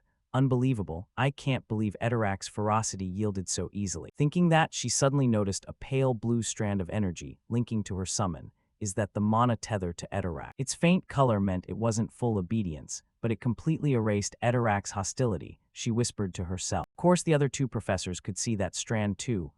Even seeing it in person, they still couldn't believe it. "Is this some innate empathy? Marvelous," they both exclaimed. Meanwhile, Delphinus began to analyze how the protagonist had pulled that off. Did he approach Edorak, quickly analyze the mana tether, then replicate a similar mana strand and link it to himself? Since there was no set method, this might be the most suitable way to tame it. It's an ability far beyond mine, the kind a master used to praise. If he truly has that talent, his future will be genuinely promising. Thinking that, she stepped forward and acknowledged the test result.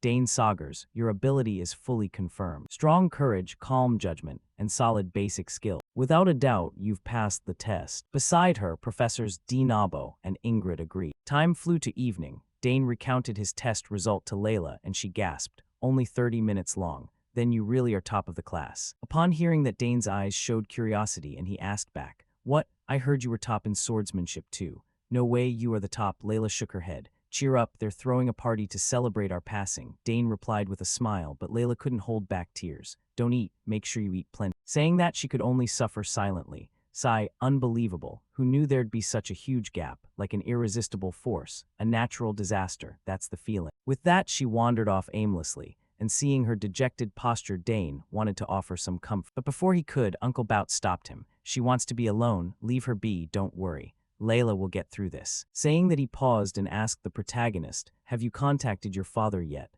The Count will surely be proud." No need to remind him, Dane already had. "Yes, everyone's very pleased," he nodded. Hearing that, the Duke glanced around at the party and added, "For a free major, it's well deserved. Everyone here is surprised. The exams are over, so rest well and prepare for enrollment."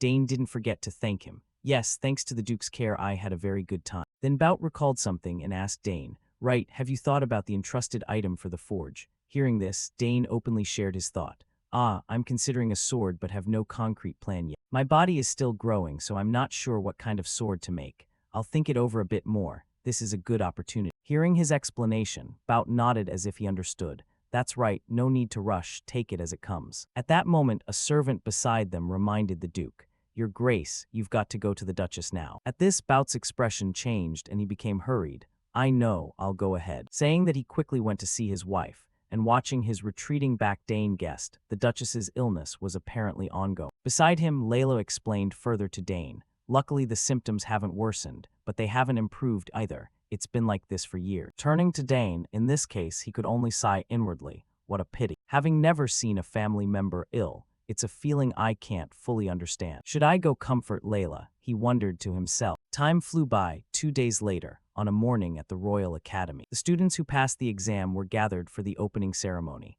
An old man stood before them and spoke. "Welcome, new students of the Royal Academy. I'm Hwold Hammett, the Academy's headmaster. Seeing these new students who overcame fierce competition and stand here today, I believe the Empire's future is bright. You are all the Empire's gifted talents. And among this year's freshmen are an unusually large number of outstanding prodigies. There's even a student admitted into the free major, something only 2 people achieved in the past 100 years. This student was approved by 3 department heads: the pedagogy department, the magic department, and the summoning department." Hearing this from the headmaster, the students below began to panic and glance at each other. "What? Admitted to the free major? Unbelievable. Who on earth is that talented?" Turning to Hwold, and not leaving the crowd in suspense, he then invited that person to step forward as the freshman representative. "Valedictorian Dane Saugers, please come forward." At the call, Dane calmly walked forward, and when the students heard his family name, they gasped in admiration. Dane, the one who passed the free major. What blessing did the Saugers family get? At the same time, Dane's parents were present to witness their son participating in the opening ceremony. "Do you see Dane over there? The boy has truly grown up. He looks quite dashing, doesn't he? And in first place, no less. You have raised your son wonderfully, Boost praised Arkin with a smile, making Arkin grin broadly as he replied modestly, it's nothing compared to you. Hearing this, Boost's face showed a hint of irritation as he complained about his two sons. I had to raise two sons, and neither of them turned out right. The youngest enrolled without anyone knowing, the eldest was kicked out, and the middle one just ran away from home. Meanwhile, you have two daughters. I'm truly jealous, but at least you still have Layla, Arkin replied with a strained smile. At that, Boost looked at his daughter with a bit of regret, wishing his wife could have been there to see this. Scene changed to Professor Delphinus. She was currently talking to Dane's sister, Claire. You've been close to your summons since you were little, haven't you? Yes, Professor, Claire nodded, confirming the professor's suspicions. Indeed, it seems that harmony has existed since birth. Having said that, she looked at Dane as if staring at a monster, a child without any summoning seal who had surpassed every other summon. Ignoring her, Claire voiced a doubt of her own. Professor, if Dane's level of harmony is so high, is it possible he might summon creatures that cross the horizon? Cross the horizon. That is another world, where summoned creatures that disappeared 100 years ago once connect. To this question, Professor Delphinus could only give an uncertain answer. Who knows? Those creatures choose their own mages, so there is a possibility. Back to Principal Hwold, looking at Dane's face, he nodded with satisfaction. So you are the rumored Dane Saga. You are free to display your talents within this academy. With that, he handed the protagonist a piece of paper. Dane reached out to take it and affirmed, I will keep that in mind, Principal. And now, the representative of those who passed the exam will take the oath, someone shouted. Just like that, the opening ceremony concluded. Looking at the paper in his hand, Dane reminded himself, I've finally entered the academy. It took a long time to get here, but I won't waste this new life. From now on, this is a new beginning. Scene changed to the main lecture hall. The teaching assistants were reminding the new students, the academy orientation ends here. From now on, this is a new beginning. You may take a break for now. For the next part, please enjoy the refreshments in the back and rest comfortably. Hearing this, the students began to look at each other and chat animatedly. Meanwhile, the swordswoman Layla didn't forget to warn her close friend. Listen, Dane, many people will be targeting you from now on. Whether their intentions are good or bad, you must be careful. If anyone makes an offer, consider it very carefully. She paused and whispered to Dane, I heard this place is full of strange people who weren't raised properly at home. Looking at her acting like a worried young mother on her child's first day of school, Dane said dejectedly, Understood, I know already. Layla immediately realized Dane wasn't taking her seriously and warned him again, Don't just ignore me, listen carefully. At the same time, upperclassmen began to run in with smiles, pitching their clubs to the freshmen like pyramid scheme recruiters. Haha, look at these new recruits. Catch that red-haired kid, that's the talent we're looking for. They spoke excitedly while approaching the freshmen, making Layla sigh in exasperation. The seniors have already started hunting new students during the break. For Dane, the scene was somewhat amusing. I heard about this from my sister. It seems there are many interesting clubs. Unaware of Dane's thoughts, the upperclassmen soon noticed his presence and shouted to one another, Find that top-ranked kid from the Saugers family. We have to get him into our club. They all turned to stare at the protagonist simultaneously, making Layla panic. Dane, everyone is aiming for you. What do we do? First, let's just get out of here. With that, the swordswoman grabbed the protagonist's wrist and pulled him away. However, the seniors weren't about to let them go so easily. Dane Saugers, join the bodybuilding club, the place that nurtures and trains the perfect physique. A muscular senior spoke enthusiastically. Elsewhere, a blonde senior shared her pitch. Hey rookie, what do you think of the map research club? If you join now, you'll have access to a completely new map. Our astrology research club gathers all the best talents. Over there, that's the heir of the Thurman family. We can't let our precious lady escape. They shouted while chasing the two like zombies after fresh meat. Layla, hearing this, was a bit spooked by their intensity. Not joining, I'm not joining, the red-haired girl screamed. Meanwhile, the chase felt somewhat familiar to the protagonist. I'm used to being chased by enemies, but this is a first. Being at the top of the list is truly exhausting, the young master grumbled to himself. Time passed quickly. Scene changed to a hallway where a professor was walking calmly. His identity seemed somewhat special, causing the assistants to gossip.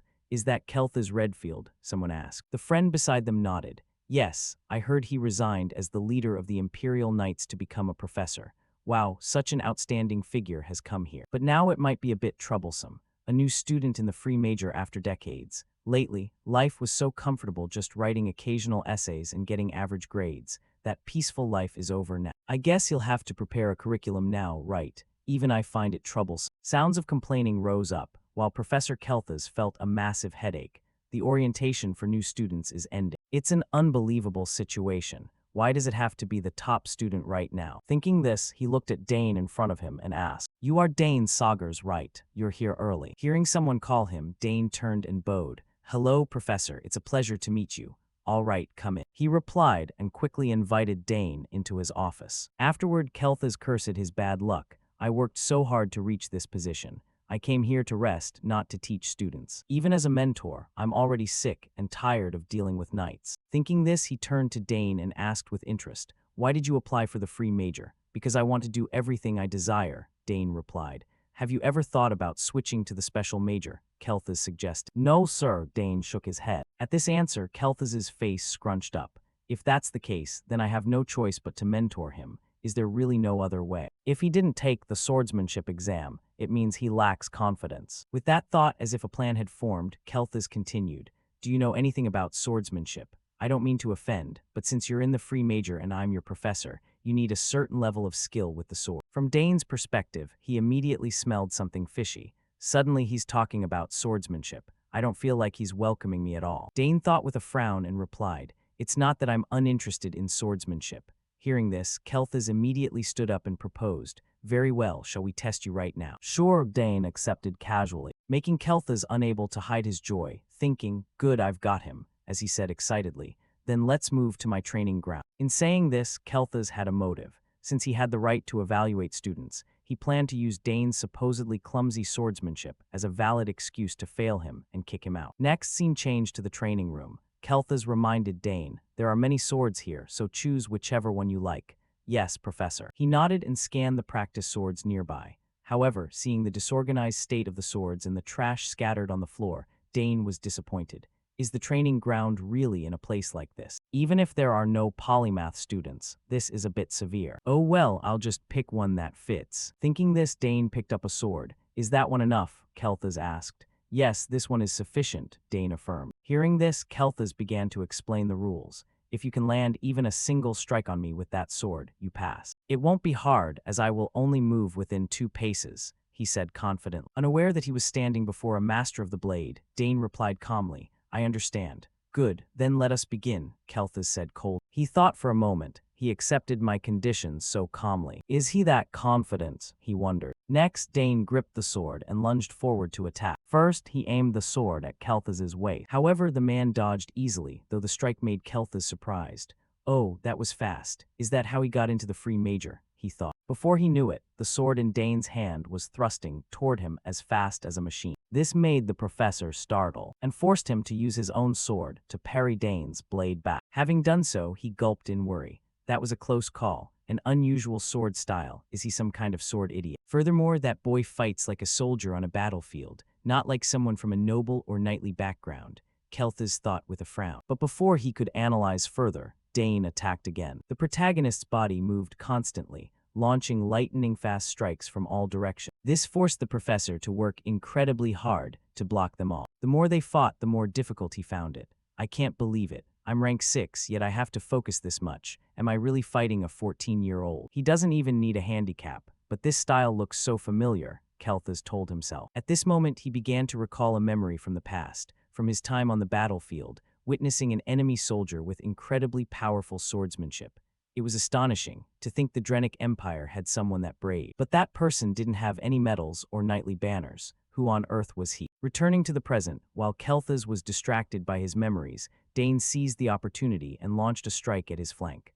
Of course, Dane stopped the blade the moment it touched the professor's body, marking the end of the test. Looking at Dane's sword against his body, Kelthas cursed himself. Good heavens, why did I let my mind wander like that? Seeing that he had won, Dane broke into a satisfied smile. He retracted his sword. "Professor, I believe I've met the requirements." Hearing this, Kelthas had to grit his teeth and admit, "You pass." Having said that, he looked at Dane with a very wary gaze. This kid is a genius, a special kind of genius. Even with a handicap, he didn't fall behind me, a rank 6. Now I understand why he wasn't excited about the swordsmanship exam. Thinking of this and knowing Dane possessed such immense talent in swordsmanship, Kelthas couldn't suppress his curiosity and asked, "With strength like this, why didn't you apply to the swordsmanship department?" "Because I thought it would make my family sad," Dane replied, words that made Kelthas startle slightly. However, remembering Dane's background, he quickly understood the reason. Dane's father was a master of the spear, and his two sisters were masters of magic and summoning, so perhaps he chose all three just to meet his family's expectations. It's not that he lacked confidence in his sword skills, I completely misjudged him. Turning back to Dane, unaware of the professor's inner thoughts, the boy asked, "Professor, have you finished the verification?" His voice snapped Kelthas out of his reverie, and the man nodded hurriedly. "Ah, yes, all right, you may go. I'll send you the notification soon." "Thank you, Professor," Dane said with a bow, and quickly left the room. Watching his retreating back, Kelthas could only lament his bad luck for the second time. What a failure! The department heads who acted as judges probably felt the same way. All my plans to kick him out so I could live comfortably have vanished into thin air. Next, Dane reunited with his sister Claire outside on the campus, and she was somewhat surprised that Dane had finished the test so easily. "Did you really pass the exam already?" "That's strange. Professor Kelthas isn't someone who lets students pass easily. That professor only attends regular meetings once a year, but this time the principal called for him. He absolutely hates troublesome tasks." Hearing this, Dane felt it was a bit hard to accept and complained. He truly is someone who likes living according to his own whims. "Yes, that's why I was so surprised. But fortunately, nothing happened, Dane," Claire said with a smile, making Dane feel a bit amused. His second sister didn't praise him because he was her Dane, but she felt relieved that he was safe. "That's one of the reasons I like my second sister." Just then Arabella ran up from a distance and shouted, "Oh, Dane, I was wondering where you were." "So you're with Claire, you passed the test, didn't you?" she asked with a bright smile. Seeing the three Sagar siblings gathered together, the surrounding people began to whisper excitedly, "Look, the Sagar siblings are together. I thought Arabella and Claire were amazing enough on their own, but now the youngest is even better than his sisters. Just what kind of family is that?" Next, Dane followed a guide to tour the dormitory area. As they walked, the guide introduced himself. "My name is Max Howe, in charge of all dormitory operations. The dorms are divided into 3 areas based on entrance scores. The highest rank is called Danter 1, named after the first emperor. Student Dane, as the top student of the polymath major, you'll be staying in this area. The dining hall, training grounds, and library are all standard, and there are even lounges and magic projection rooms. Additionally, there are secret facilities. It may not happen, but depending on your grades, there are cases where you might have to leave this area. Arabella and Claire stayed here until graduation too." With that, he pulled out a key and continued explaining. "Here, this is the entry key for Student Dane. We will provide you with 2 as backups, so please report to me if you lose them. Be careful from now on, there are many strange students here. They aren't bad people, but unexpected things happen sometimes. All right, go check your room and report to the logistics office if you need anything." After speaking, Max left immediately, while Dane let out a long breath. "Phew, should I go see the room now?" Thinking this, he quickly walked around to explore and admitted, "It's quite high-end, but why is it so quiet? Something is very strange. I don't sense a single human breath, as if everyone has evaporated. Just what is going on here?" Dane wondered with a frown. Intensely curious about the situation, Dane closed his eyes and focused on diffusing the energy within his body into the surroundings. "Let's try spreading out my sensory aura," he thought. Then Dane's energy flows began to slowly spread around, reaching every corner of the dormitory area, and images began to manifest slowly in the protagonist's mind. The smell of grease drifted past his nose, followed by the faint sound of gears clicking. "It's a trap." Seeing this, Dane guessed what was happening and offered a small smile. "So that's it, is this a hazing ritual?" Dane murmured. Just as he predicted, in a certain spot in the dorm, a group of students was watching him through a simulated screen. Seeing Dane standing still, the red-haired student said curiously, "Why did he stop moving? Does he really have that good of an intuition?" Beside him, a blue-haired student complained, "Hey Arnold, do you think he's already spotted the trap?" In response, the young man named Arnold smiled, adjusted his glasses, and affirmed with absolute certainty, "That's absolutely impossible. My Joulard family has been the finest family of hunters for hundreds of years, so I am very confident in my traps." This handsome student was the eldest son of Baron Joulard, Arnold Joulard, a third-year student in the marksmanship department. One of the students in the group was a bit worried and asked if it was dangerous, and naturally, Arnold wasn't foolish enough to do anything like that.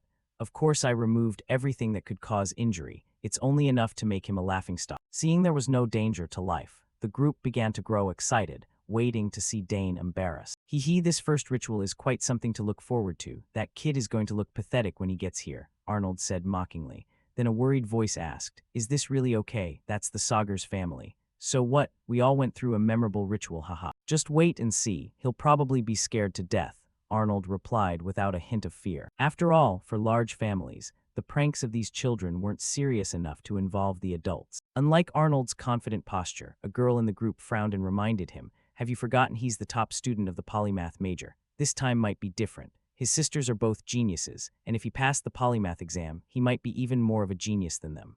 This girl was Priscilla Neliel of the Neliel family, a fourth-year student in the neurology department. Turning to Arnold, faced with Priscilla's doubt, he bristled and shouted, "What did you say? Are you suggesting he won't fall for my traps?" Before Priscilla could answer, a brown-haired student teased, "Don't you look a bit insecure yourself? Don't laugh, that's not it at all," Arnold bellowed. However, despite his loud talk, he was panicking inside. Adjusting his glasses, he tried to comfort himself with optimistic thoughts. There's no way he realized they're my traps. I used invisibility spells and lubricated the mechanisms to be silent. Just as he thought that, Dane began to move again. This caused the group to scramble to watch. "Hey, he's moving. Really? Move over." The group shouted and jostled for the best viewing angle. Back with Dane, the traps before him were mere child's play compared to those set by Lady Lily. With a single glance, he had spotted them all. Starting with a tripwire, huh? It'll trigger with just a light touch. Then I'll use a mana bullet. Thinking this, Dane began to accumulate mana in his palm. He fired a mana bullet straight at a brown bag on the ceiling.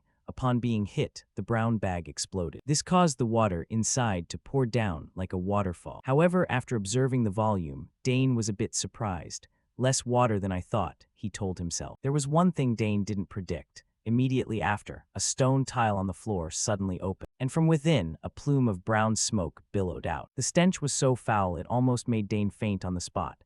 "Good heavens, what is this smell? Truly childish," Dane said irritably. Back at the position of Arnold's group, as much as they had looked forward to the protagonist being embarrassed, they were now growing equally irritated. All this frustration was directed at Arnold, the one who had confidently declared his traps would succeed. "Hey Arnold, what is this? You said he absolutely wouldn't detect them. It's barely started and it's already like this." It's just a coincidence, Arnold stammered. "What do you mean, coincidence?" Priscilla's voice was full of suspicion, but Arnold kept nodding frantically.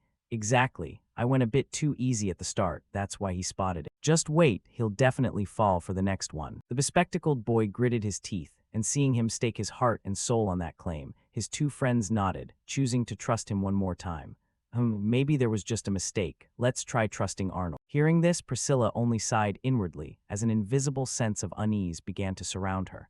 "Why do I feel so uneasy?" she whispered. Meanwhile, after continuing down the hallway, Dane quickly discovered the second trap. He muttered in disappointment at this latest snare. "Sigh, the second one is just as clumsy. Should I just break it now?" Next, the traps Arnold had set were triggered.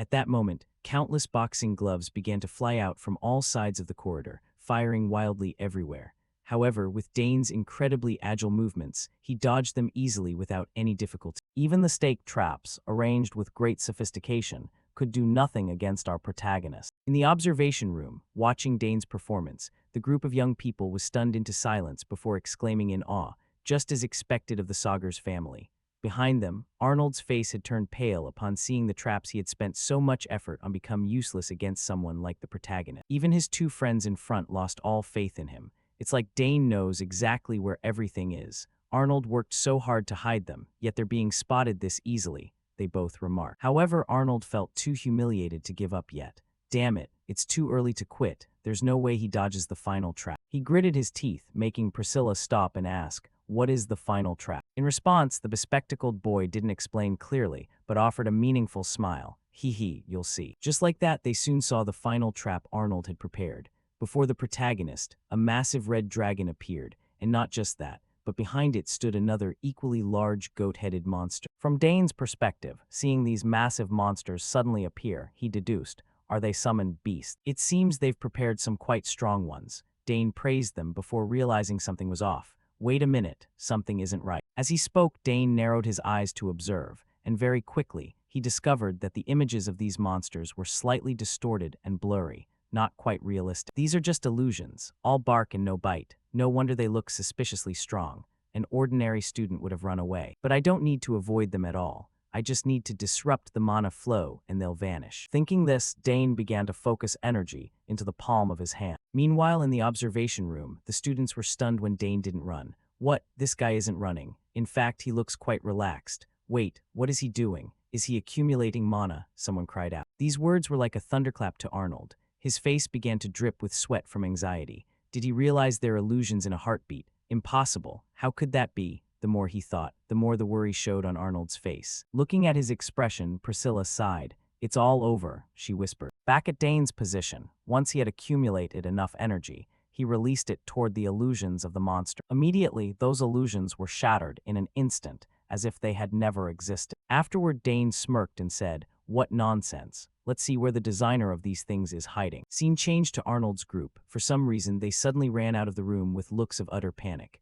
That's an Edorak. Run. Why is that thing here? Arnold, damn it, do something, the black-haired boy shouted. However, Arnold was scared out of his wits. How could he have the strength to fight the giant wolf chasing them? "I don't know. What on earth is that?" Arnold screamed. "Wasn't this what you prepared?" the red-haired boy asked hurriedly. Then the giant wolf suddenly opened its mouth and let out a massive howl, making the red-haired boy scream in terror. At the same time, Dane's voice rang out nearby. "So this is where you were hiding." Hearing the familiar voice, Arnold's group seemed to have found a savior. They immediately turned to ask for help. "Freshman, if this is your doing, can you handle it? We'll apologize. Please just get rid of that thing." Back to Dane, having felt he had scared these seniors enough, he canceled the summoning of the wolf, causing it to vanish into a spatial portal. Only when it had completely disappeared could the group finally breathe a sigh of relief. Next, the long-haired boy straightened his clothes and awkwardly spoke to Dane. "Ahem, it seems the induction ritual was a failure.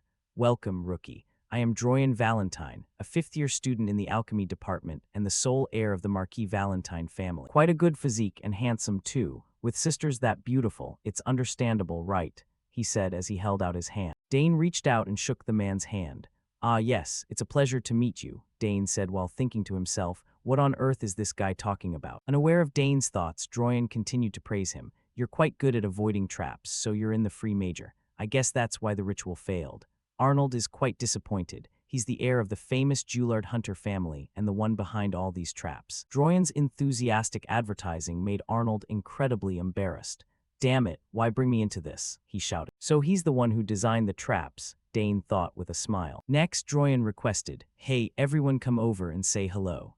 "Ah, all right," the group replied and stepped forward. Droyan pointed at Priscilla and introduced her. "This is Priscilla, a fourth-year student in the Holy Magic department. It's best not to mess with her. For someone who wants to be a priest, she's actually—" Before Droyan could finish, Priscilla guessed what he was going to say and swiped the dried fish young man aside.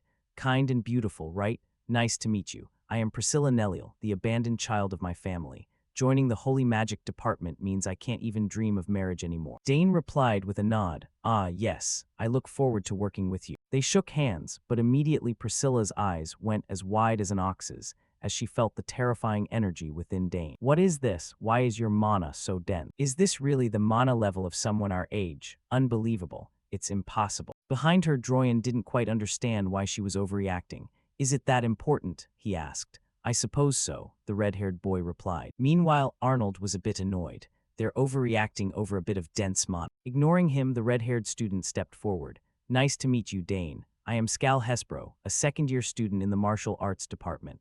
I'm not like those muscle-obsessed freaks, so don't misunderstand. Muscles are important, but martial arts aren't just about what everyone sees. If you're interested, just say the word and I'll teach you real martial arts," Skal promised. Next, Dane looked at the final person, Arnold, who was arrogantly looking away as if he didn't care about the introductions. This uncooperative attitude made the group complain. "Hey Arnold, what are you doing? It's your turn. Don't tell me you're upset because your traps were all broke. Is it really over something that small? How petty," the group chided, making veins bulge on Arnold's face. Left with no choice, he reluctantly turned to greet Dane, though the only thing he said was his name. Arnold Juillard. That was all he uttered. Luckily, Dane didn't mind and remained cheerful despite the other's irritation. "I am Dane Saugers. It's a pleasure to meet you." The boy was clearly annoyed about his traps. "Should I praise them?" Dane wondered and offered a few compliments. "Those were very good traps. You seem to understand mechanisms and triggers well, but the paint made them easy to spot. Why don't you try mixing silver F3 and black D6 in a 4:6 ratio instead of using black F6? At this brightness level, it would be harder to notice." Aside from that, it was a trap anyone would fall for. Beside them, the group was dazed by Dane's talent as he gave Arnold advice on improving traps. Is he teaching Arnold how to set traps? You really are an interesting person. After the greetings were finished, the group led Dane to his room. Following them, Dane thought to himself, "These people are quite interesting. It feels good to have some decent friends. Things are starting to get interesting." Time passes quickly and the scene shifts to a corner of the school grounds. Dane is currently talking with his close friend Layla. It is unclear what he said, but the female swordsman screams in shock after hearing it. What, you're taking 6 major classes this semester? In response, Dane slowly explains that there are only 3 majors, and each one requires attending 2 lectures. Seeing this, Layla still shakes her head at his overly calm attitude. There are general education courses too. What are you going to do? You won't have any time to sleep. Usually, freshmen only have 4 sessions, which means, let's see, maybe you could skip the first class. Back with Dane, after listening to her, he gives Layla a slightly judgmental look. Can you even say something like that? That's exactly why military science was added as 2 general education sessions. You're so cold, I'm terrified of military science. In my first semester, my grades dropped so much because of that class. Layla complains, and Dane has to agree. Fair enough, it really is the hardest subject, Dane mutters to himself. Next, Layla checks the time and speaks up. You really have the aura of a top student. See you later in the swordsmanship major. I have to go to my general education lecture now. Seeing this, Dane asks out of curiosity, which general education class is it? Oh, it's understanding cosmetics and skin, Layla says with a face full of excitement, while Dane can only chuckle to himself upon hearing that. Haha, girls will be girls. Thinking this, he nods in response. Got it, see you later then. Time quickly passes and the scene shifts to the military science classroom. Our protagonist Dane is already there. With his appearance, it is naturally impossible to avoid the curious stares and observations from everyone in the class. That's Dane Saugers. Why is he here? Is he actually planning to attend the lecture? Could it be? Since he's a count's son, he seems a bit cold. I think I know what you mean. The whispers fall straight into Dane's ears, making his face look slightly annoyed. I can hear everything, he groans internally, then opens his book, thinking about the military science general education course. Based on what he read yesterday, there was content he already knew, but there was also information that was completely contrary to reality. Makes sense, if theory and reality were always in sync, no country would ever lose a war. But the reason military science is taught is that basic theory is vital. Just as he thinks this, a middle-aged professor with a stern face enters the classroom from the door, causing the entire room to fall silent. Hello, everyone. I am Francisco Gabius, and I will be in charge of teaching military science theory. You can just call me Professor Gabius. We'll start the lesson right after roll call. From the protagonist's perspective, just looking at the professor's solemn face makes him respect the man a few notches more. Looking at that face, this seems like someone with extensive experience on the battlefield. This is something to look forward to, Dane whispers to himself. Once roll call is finished, Professor Gabius begins his lecture. His voice echoes through the quiet room. One must delve deep into military theory to be effective on the battlefield. Soldiers can be reckless, but a commander must always weigh victory against the lives of their troops. Clearly, theory is crucial. You must rely on theory to understand the field, and by recognizing inconsistencies in reality, you will understand the true utility of military science. I'm truly curious to see how many talented students here will become elite. What do you all think is the most important thing in war? In response to this question, while everyone is still hesitating on what to say, Dane suddenly raises his hand. Seeing this, the professor's eyes narrow slightly as he asks, all right, let's hear from the student with his hand up. Answering the question, Dane says with a completely confident face, the most important principle is logistics. Hearing this, a look of admiration appears in Gabius's eyes. He nods and continues, correct answer. Triumph, victory, innovation, all of these can only be achieved when logistics are guaranteed. Interesting, someone got it right at the very beginning, he says with amusement before turning to ask Dane one more question. Then do you know the 3 most important factors in logistics? Solving this question, Dane answers. First is strict military management. Logistics from the center to the front lines isn't just a physical distance, the entire system is extended. If even one person is ambitious in the wrong way, corruption easily occurs. This results in a lack of supply. As he says these words, Dane is drawing entirely from his own battlefield experience. He isn't making things up, he truly understands the issue.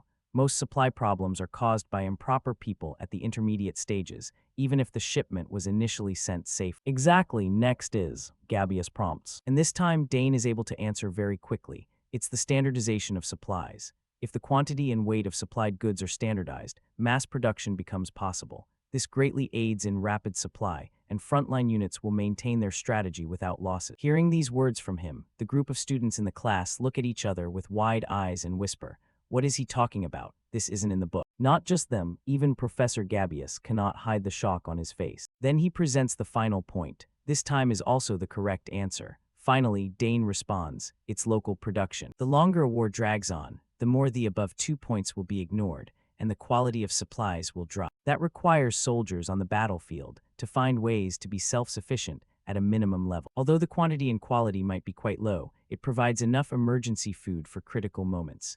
Dane says with a slight smile, "These are all things I've witnessed and felt with my own eyes on the battlefield," he thinks to himself. Meanwhile, the room has become pin-drop silent. At the protagonist's words, they begin to gape in awe, unable to say a word. Finally, Professor Gabius cannot help but praise him loudly. "That was an outstanding answer. What year are you in?" "I'm a freshman, sir," Dane replies. That answer causes a look of confusion to cross Gabius's face. Sweat begins to form on his forehead as he asks again, "What? You're only a freshman." How does a kid who just enrolled know all of this? He asks more specifically about what Dane just said: strict military management, standardization of supplies, and finally local production for self-sufficiency. Those answers are practical experiences that soldiers and officers have had to go through on the battlefield. How could someone without battlefield experience like you know this? On the opposite side, Dane's face is a bit pensive.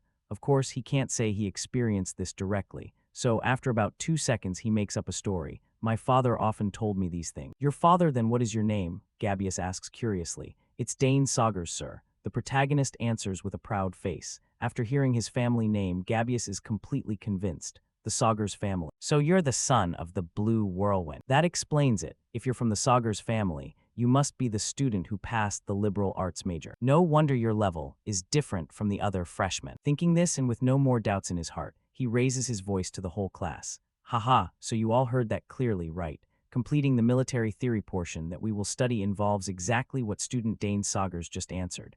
Applying theory to fit real situations, based on textbook theory. This is the ultimate goal that military science aims for. Let's move on to the next part." Having said that, he looks at Dane with a face full of anticipation. It's been a long time since such an exceptional Saugers appeared. Time passes quickly. After the class ends, Dane is running away in a panic. As he walks, he mutters, "I almost ended up in the Great Academy." As soon as the class ended, Professor Gabius called him immediately, even trying to persuade him to register for the Imperial Great Academy. It seems the professor was a bit too eager. Thinking of this, Dane remembers the advice his sister Claire gave him. If anyone advises you to enter the Imperial Great Academy, just refuse, reject them, and leave immediately. His second sister's advice really helped, but it seems the professor won't give up that easily. Well, his current task is that he hasn't adapted to the Academy's map, yet because it's too huge. The meeting place with Lily is at the central fountain square. While thinking, Dane strains his eyes to look at the map in front of him. Very quickly, he finds his objective. Oh, there it is. Crossing the Mist Garden is the fastest way, he muttered. The Mist Garden is a place where even if the sky is cloudy, visibility is as limited as if there were fog, making it very easy to get lost and wander around inside. It is also a vast garden covered in thick mist, causing everyone to avoid it. Furthermore, there are rumors about ghosts appearing at night. But this place doesn't seem like what my eldest sister said. The weather is good, so I've already arrived. Just as he finishes speaking, as if to contradict Dane, he suddenly hears a blood-curdling scream from behind him. "Help, is anyone there? Anyone, please help me." Hearing this pathetic sound, Dane turns his head toward the source with a curious look. "Huh, is someone there?" The sound is coming from inside. His mother had told him that if someone is in danger, he must help them immediately. There is still enough time until the next literature class, so he can save them and get out. Dane reminds himself internally and begins to move quickly toward where he heard the sound. Then not long after, Dane successfully rescues an anonymous male student. After being saved, the guy chirps his thanks. "Thank you, I thought I was going to be trapped in there forever." In response, Dane just waves his hand and checks on him. "All right, are you hurt anywhere?" This guy with glasses says he's a bit tired but fine. Then he introduces himself. "I'm Ernest Dyland, a freshman in the exploration department." Hearing this, Dane looks at the dazed young man as if looking at an alien. "Huh, a student from the exploration department got lost." His voice is full of shock, making Ernest's face look a bit embarrassed and flustered. It's because I was so excited that I walked around unconsciously." "How excited do you have to be to lose your way like?" Dane sighs, skipping the mention of Ernest's scatterbrained nature. He notices the guy's last name and asks, "If you're Baron Dyland, the family should be in the West. The crest is probably a ship and sailor." Of course, that's the most famous lineage for exploration, right? Dane asks, and this guy Ernest nods. "That's right. My family has been exploring the seas and unknown lands for generations. But for you, that seems a bit difficult." Dane silently notes to himself. Then this guy Ernest scratches his head shyly and asks Dane back, "It's surprising that you know about our family. What is your name?" "I'm Dane Saugers," the protagonist answers with a smile. And just hearing his surname, Ernest's expression immediately changes and he exclaims, So you're the new student who passed the liberal arts major after 100 years. Yeah, that's me. Dane scratches his head awkwardly. Meanwhile, Ernest starts looking at him as if seeing his idol. Oh my god, how lucky. I've wanted to meet you at least once. From Dane's perspective, Ernest's overly enthusiastic attitude makes him even more flustered. Then, after calming down, Dane suddenly notices Ernest's appearance is a bit unusual and frowns in thought. He said he wasn't hurt anywhere. But what are those bruises? And there are scars too. They're very different from scars gotten from exploring. Could it be? Dane speculates internally and seems to have some sort of idea. Then, to verify his hunch, the protagonist speaks up. Are you exploring this garden? Hearing that, his friend Ernest shares. Exploring, I feel excited. Actually, for me, not just the garden, but everything new I approach is an exploration. Not just this maze-like garden, but people and objects too. Having said that, Ernest opens his backpack to show Dane the countless items he has collected. Look at this. Beside him, Dane is somewhat surprised and says, is all of that exploration gear? That's a lot. My goal is to explore every corner inside the academy, Ernest continued. Then, pausing for a moment, he whispers a warning to the protagonist. This mist garden is obviously one of them. There's definitely something here. The sky is cloudy, yet the mist is this thick. Isn't that just too illogical? Back with Dane, talking about the garden makes his expression change, and he nods. You're right, so have you found out anything yet? To this question from Dane, Ernest can only shake his head regretfully and answer. Not yet, but I'm sure there's some kind of power inside this garden. But hasn't it been that no one can clarify? Dane shrugs in response. However, Ernest has his own thoughts on this. True, but what if there's a reason no one thinks of clarifying it, or they tried and still couldn't? A reason it can't be clarified, Dane exclaims in wonder. And at this point, the guy with glasses slowly reveals his speculations regarding the garden's strange phenomenon. Exactly. It's impossible to know right now. But suppose it's a power created by unknown factors or objects, such as the legacy of a lost ancient kingdom, or things summoned from beyond the horizon. Back with Dane, the words coming from Ernest's mouth begin to pique his interest. If it's the legacy of an ancient kingdom, that would be quite interesting, wouldn't it? Dane nods. As for Ernest, seeing someone agree with him makes him very excited. You think so too, right? I really want to find the secret of this place. Speaking of Dane, he hasn't forgotten that he needs to go to the lecture hall, so he temporarily stops the conversation. Oh, right, I'm on my way to a lecture. Hearing this, Ernest is startled and hurriedly apologizes to Dane. We should get out of here quick. However, before they can even move, the weather suddenly changes and rain pours down in torrents, causing Ernest's expression to change. He turns back to warn the protagonist. This is bad. I heard that if it rains, the mist gets even thicker. What? If that's the case, it'll be hard to get out, right? Dane asks hurriedly. Right, we'll lose our sense of direction, Ernest says, gritting his teeth. Sure enough, as they said, waves of mist begin to rise continuously around them, causing their visibility to decrease visibly. Even when Ernest takes out a compass from his bag to determine the direction, its needle just spins around like a wheel, without fixing on any direction at all. Just as I thought, the compass isn't working either. We can't move like this. The guy with glasses says bitterly. Meanwhile, Dane asks back, can't we solve this with exploration abilities? Ahead, Ernest shakes his head slightly and puts the compass away. There's another path here, but the mist is too thick to reach it. There's some unknown power affecting this place. Hearing this, Dane's face begins to break into a cold sweat as he mutters, an unknown power, damn it. Have we fallen into a trap? Unaware of the thoughts in Dane's heart, Ernest turns back and says, my body feels heavier. What should we do now? I'm sorry, Dane, this is all because of me. Seeing the four-eyed guy so worried, Dane spoke up to reassure him. Don't sweat it. We should just wait it out, see how things go, and then figure out our next move. Then for some reason, our protagonist suddenly felt something completely different from what Ernest was experiencing. This mist, it feels kind of familiar. Am I just imagining things? What's going on? I don't feel weakened at all. On the contrary, I feel like I'm strangely gaining more power. Could this be? Back to Ernest's perspective, he was now so worried he was on the verge of tears. Wiping them away, he blurted out, this is bad. If this keeps up, Dane is going to be in serious danger. Just as he finished speaking, a brilliant flash of light suddenly appeared beside him, making the guy stop crying. He turned to look and discovered that, for some unknown reason, an intense wave of energy was radiating from Dane's body, so powerful that it pushed Ernest backward. What the hell? This mana is insane, he shrieked. As the mana surged, the mist surrounding the protagonist was blown away. The mist, is it clearing out from Dane as the center? Dane, what on earth is happening? Ernest asked hurriedly. In response, Dane's face grew more confident. Ernest, let's move. I think I know the way out. For real, how? How do you know? Ernest's jaw dropped in shock. However, Dane didn't explain much. In his head, he thought that maybe he could uncover the secrets of this place. Just like that, the two began to move quickly. Walking behind Dane, Ernest still couldn't suppress his natural curiosity. What is going on? This is the mysterious fog that so many mages couldn't even begin to explore. Yet Dane is walking right through it like it's nothing. Plus, the mist vanishes wherever he goes, and the path becomes crystal clear. This guy is seriously a miracle worker, Ernest exclaimed in admiration. Soon the protagonist's pace quickened. He reminded Ernest, "We're almost there." "Really? You found the way," the bespectacled guy said excitedly. However, the place Dane led him to was completely different. This was the center of the mist garden. Ernest let out a gasp of shock as he looked at the fountain in front of him. Back to Dane, seeing Ernest so stunned, he figured the guy knew something and asked, "What's up? Is there something special about this thing?" Ernest's response was a look of even greater shock.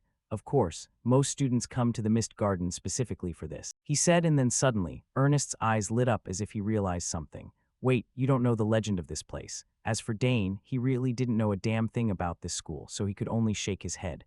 "Legend, this place actually has a legend." Explaining further, Ernest said calmly, "There's a legend that if you reach this spot before the mist clears, you'll be reunited with the one you desire most." Beside him, Dane lost interest as soon as he heard that. Just another typical romance story. The protagonist sighed inwardly and shrugged, following up with Ernest. "But if the path here is this difficult, how could it even function?" At this prompt, Ernest's eyes reflected his curiosity, and he nodded in agreement. "You've got a point." Then Dane focused his gaze, staring intently at the fountain, and noted, "Unless someone is constantly supplying it with mana. Is it possible there's an energy source so powerful it doesn't need to be refilled?" Hearing this, Ernest's eyes slowly widened, and he shouted, "If that's the case, this whole garden could be a giant mechanism." Dane nodded in agreement and explained further. "Given how unnecessarily complex and confusing the layout of this garden is, that might actually be true." "No way, if this garden is a massive mechanism, then this magic fountain could be an ancient artifact," Ernest said excitedly, his eyes gleaming with more curiosity and thrill than ever before. Meanwhile, our protagonist had a few more speculations of his own, and the mist might be linked to it as well. This feeling, without a doubt, was as if something inside was reacting, like meeting an old friend. "This is ancient magic," Dane quietly analyzed in his head as he reached out to touch the fountain, slowly feeling its magic. Then suddenly, Ernest discovered some ancient characters engraved inside the fountain and cried out in shock. "Wait, this is the ancient secret language." "Ancient secret language." Dane's voice was tinged with curiosity. The bespectacled guy nodded and explained, "Exactly. I wasn't sure at first because I couldn't see it clearly, but now that I'm touching it, I'm certain. This is the language of the forgotten secret ancient kingdom." Hearing this, Dane couldn't hide his surprise and praised him. "You actually know this too." "Of course, I'm a Dylan. Learning ancient languages like this is essential for explorers. It's so frustrating to reach a ruin and not be able to read what's written there. Obviously, I haven't mastered every language yet, but I learned this one from my father when I was a kid. Let me try to decode it," Ernest said, his eyes shining like stars, the excitement and thrill clear on his face. The guy even took out a pen and paper to start taking notes. Without waiting for Dane's approval, he dove straight into the exploration, leaving Dane with a blank smile. Haha, his explorer instincts are really on fire. As time passed, Ernest squeezed every bit of his intellect to decode the language on the fountain. As he worked, he muttered to himself, "This word means qualification. What's this one?" "Yes, that's it, if you put these words together." "Dane, I've finished decoding it," he shared excitedly, while Dane asked what it actually said. Answering the question, Ernest immediately showed his notebook to the protagonist and shouted, "Those who are qualified shall prove their strength." It was a rather cryptic sentence, leaving Dane completely confused. Qualification, proof. Could qualified here refer to ancient magic? Somehow, the closer he got to the center, the more familiar it felt, Dane thought to himself. Meanwhile, Ernest was thinking along the same lines. Kind of funny, right? If the qualification this place mentions is ancient power, then it's impossible for anyone to fit that. To this, Dane replied plainly, "Thanks, Ernest." Saying that, he began to focus the power within his body into the bracelet he and old man Droyan had obtained before. From Ernest's perspective, seeing Dane suddenly use his power as if he had an idea, the explorer hurriedly asked, "Hey Dane, what are you doing?" Without answering Ernest's question, Dane remained lost in thought. They say runes have power just from their shape. If I use this bracelet, it might react. Then, exactly as Dane predicted, the ancient characters engraved on the bracelet began to appear. "Strange symbols are appearing on the bracelet," Ernest shouted. Then our protagonist reached his hand forward, and the bracelet automatically detached from his wrist, flying toward the fountain and beginning to trigger some kind of resonance. Next, the entire ground around them shook violently. "What's going on? It's shaking like crazy. Dane, what did you just do?" "The fountain is sinking into the ground," Ernest screamed in shock, while Dane himself couldn't contain his joy. "Awesome, that really was the right answer," he told himself. By this point, even a fool would have realized what was happening. What is this? Even the mist is clearing away, activating an ancient artifact this easily. The qualified one the fountain mentioned turned out to be Dane. As he thought this, Ernest stared intently at Dane, as if trying to figure out who his friend really was. However, before Ernest could think further, the giant blue crystal in front of them suddenly emitted a blinding light. Seeing this, Dane quickly warned his friend, "Ernest, look, something is glowing in the center." Hearing this, Ernest temporarily cut off his thoughts and watched closely. Next, both of them stood there jaw-dropped at the sight before them. "Wow, it's beautiful. It's like a jewel. That must be the power source that runs the fountain." Ernest spoke his mind, and Dane agreed. "Maybe. It's also the cause of all the weird phenomena in this garden. And now, let's face this ancient power together," Dane said calmly. Following that, a complex magic circle appeared beneath the protagonist's feet, radiating an intense aura. Dane himself reached out, sensing the energy it was emitting. "This power, ancient magic, it's identical to the power I have." Then he noticed the ancient text written on the crystal and speculated.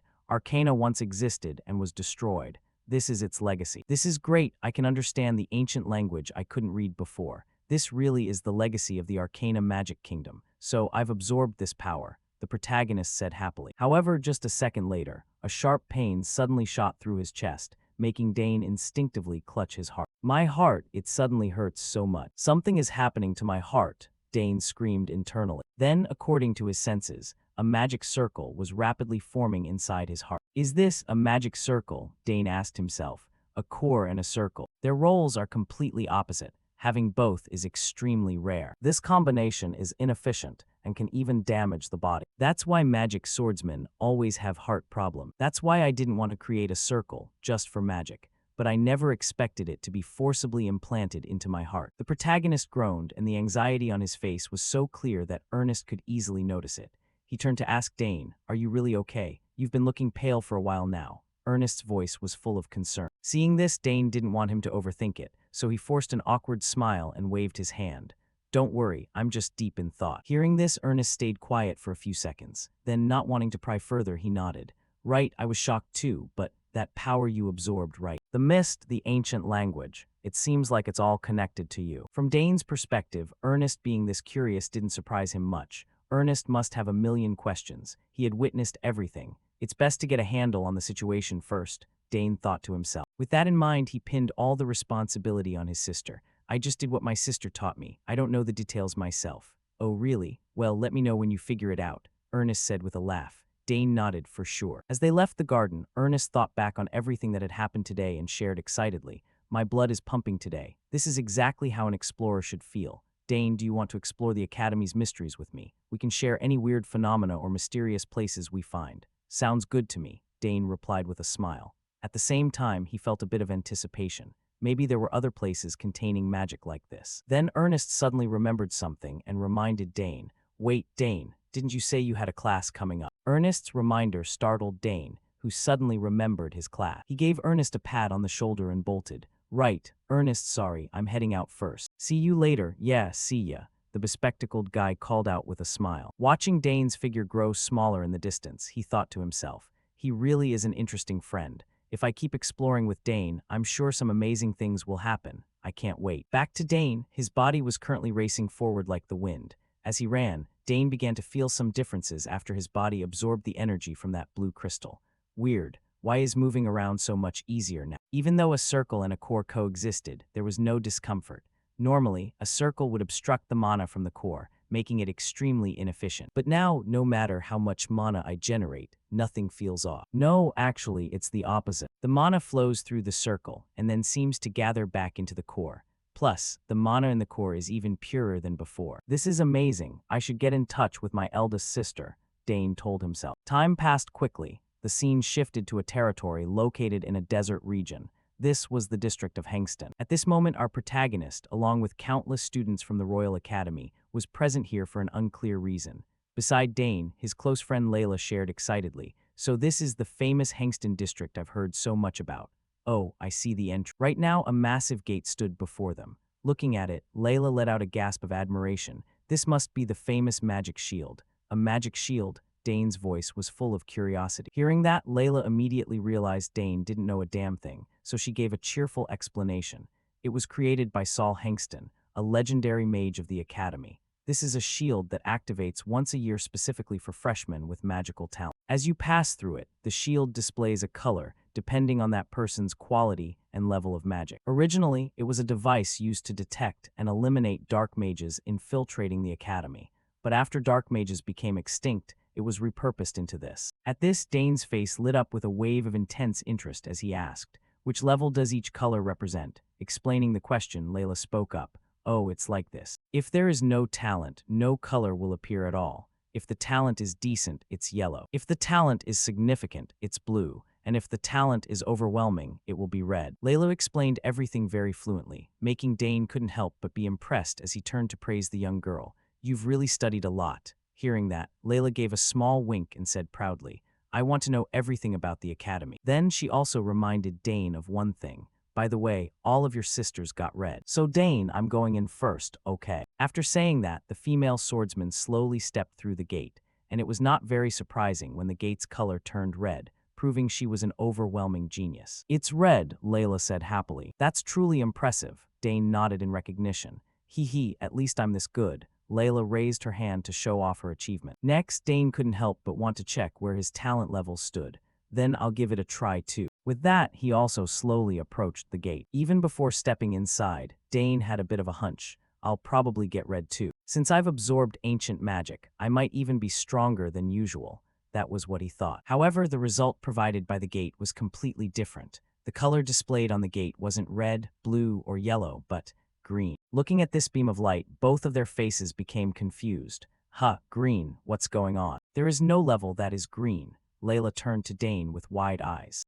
Yeah, really," the male protagonist replied awkwardly. He himself didn't understand why this was happening either. Time passed quickly and the scene shifted to a lecture hall. At this moment, the freshmen were buzzing about the appearance of a stranger. "Did you see his badge? He's a student from the finance department. What is someone who only works with money doing in the magic department?" someone asked. However, the person next to them shook their head and said, "How should I know? The magic department's classes are always very popular. He's probably just here for the orientation and then he'll leave." At this time, standing before the group of students was a tall, blonde guy with a face full of arrogance. Seeing this, an orange-haired student stepped up to ask, "Senior Arthur, why are you here?" In response, Arthur shared straightforwardly, I stopped by because I have something to pass on after class." "But hasn't he arrived yet?" "I'm talking about the interdepartmental student Dane Saugers." The person speaking was Arthur Diamant, the fifth-year representative of the magic department. In front of him, the freshmen were puzzled. "He said he would join this class, but I haven't seen him anywhere." Hearing that, Arthur scanned the surroundings and nodded. "Is that so? He's probably just taking his time getting here. When he comes in, lead him to see me. After all, he is Senior Arabella's younger brother, so I have to give him some special attention." "Yes, sir," the freshman replied hurriedly. Just as Arthur was about to turn and leave, he was attracted by the noisy sounds rising from all sides. "Wow, he's really handsome. Look at those eyes, they look just like emeralds. Being the top student is so nice. He's the center of attention wherever he goes." "Is that Layla Thermion standing next to him?" Sounds of admiration began to echo. However, for someone who disliked noise like Dane, being noticed and discussed by so many people gave him a massive headache. Meanwhile, his close friend Layla teased him playfully. "This is great. The top student is always the talk of the town, no matter where you go." On the other side, Arthur smirked upon seeing Dane's figure. "Oh, he's finally here." Saying that, he stepped forward and spoke up to greet him. "It's a pleasure to meet you, Dane Saugers. I saw you clearly during the entrance ceremony. As expected, you really stand out." His sudden words left both Dane and Layla stunned. They wondered to themselves, who is this? He looks like a senior, but why is he acting so familiar? Thinking this, Dane couldn't help but ask out of curiosity, "But who are you? Doesn't the magic department teach even basic manner? If you have business with me, shouldn't you introduce yourself first?" Dane's voice carried a hint of complaint. Hearing those words, the arrogant Arthur's face immediately turned veiny with rage. His eyes bulged and he grit his teeth.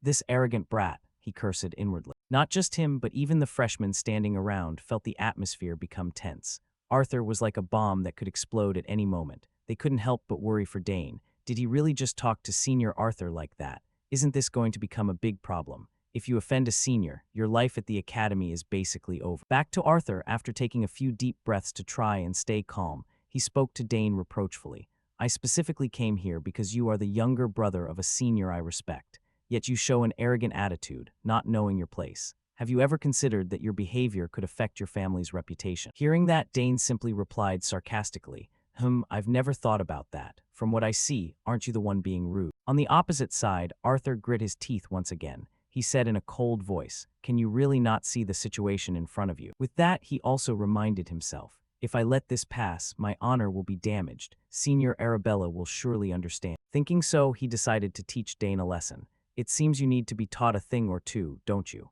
As soon as he finished speaking, Arthur began to gather mana in the palm of his hand. But unfortunately, before the two of them could start fighting, a shouting sound rang out. Thud, the professor slammed his book down on the table and shouted, What is going on over there? Is there a problem? Hearing that authoritative voice, Arthur immediately backed down. He hurriedly explained, Professor, I just stopped by to welcome the freshmen. For the head of the magic department, Drivo, he understood perfectly that things weren't as simple as Arthur claimed. However, since no serious incident had occurred yet, he didn't intend to dig deeper and only gave a cold reminder. Is that so? Then keep the socializing for after class. Hearing these words, Arthur had no more reason to stay. However, before leaving, he dropped a few suggestive words to Dane. I'll let it slide this time. Watching his back as he left, Layla whispered a reminder to Dane. You should be careful. That guy doesn't look pleasant at all. And exactly as Layla thought, Arthur had no intention of letting this go easily. He coldly ordered a subordinate next to him, take him to that place. This command made the subordinate jump. But that's Senior Arabella's younger brother. Is it really okay to do that? Arthur just narrowed his eyes, his voice icy. I'll explain to the senior later. Just take him there. Returning to the classroom, after the noisy crowd had left, Professor Drivo began his lecture. Today is orientation, so we'll keep things simple and then end the class. But since this is a practical combat course, let's start by measuring everyone's mana. As he spoke, he placed a device on the table that looked like a disc with a hemisphere on top. On the opposite side, the group of students stared at the mana measuring device, chatting excitedly. Wow, is that a mana measuring device? I've seen it before. Back to Professor Drivo, he didn't keep the students waiting long and quickly instructed. If you place your hand on the device and channel your mana like this, you can see the number of your mana circle. As he spoke, he demonstrated directly, placing his hand on the device and beginning to channel his mana into it. Immediately after, several magic circles appeared behind. Looking at the number of circles, the students couldn't suppress their shock and shouted, Wow, 8 circles, as expected of a professor's level. Ignoring the students' cheering, Drivo continued to explain. Of course, even at the same level, the color will become darker if the skill level is higher. But there are also cases where mana circles do not appear. That doesn't mean there's no talent, so don't worry. That's right, it's normal for some people to have not formed mana circles yet, the students called out in response. Drivo nodded and continued. That's why we can't rely solely on circle checks for evaluation. Since you are taking this class, you must at least know basic magic. We will use this magic orb to measure mana more accurately. Use the basic magic, telekinesis, to control the orb to demonstrate your mana control ability. Just like this. As he spoke, he controlled numerous orbs to fly all over the place. Seeing that scene, the whole class stared in amazement. That's incredible. The magic characters are perfectly formed. He can move the orbs using only telekinesis. No need to make a fuss, Layla complained under her breath. Over here, Professor Drivo continued the introduction. Even basic magic has differences in power and accuracy depending on the user. To move the orb, you must channel mana into it. With your current level, controlling up to 3 orbs is already quite good. Hearing that, the female swordsman Layla glanced at Dane and asked curiously, I wonder if Dane can control more. In response, Dane just gave a slight nod. At this time, Professor Drivo glanced at Arthur and suggested, Arthur, you're only auditing, but could you demonstrate for your juniors? Hearing these words, the arrogant Arthur, who was looking for a chance to show off in front of Dane, thought to himself, I'll make this kid understand the gap between us. Thinking so, Arthur replied immediately, Yes, Professor, I understand. Not just him, but even Dane felt a bit of interest. Now I'll see where that arrogance comes from, Dane thought to himself. Immediately after, Arthur quickly stepped up to the podium and channeled mana into the measuring device.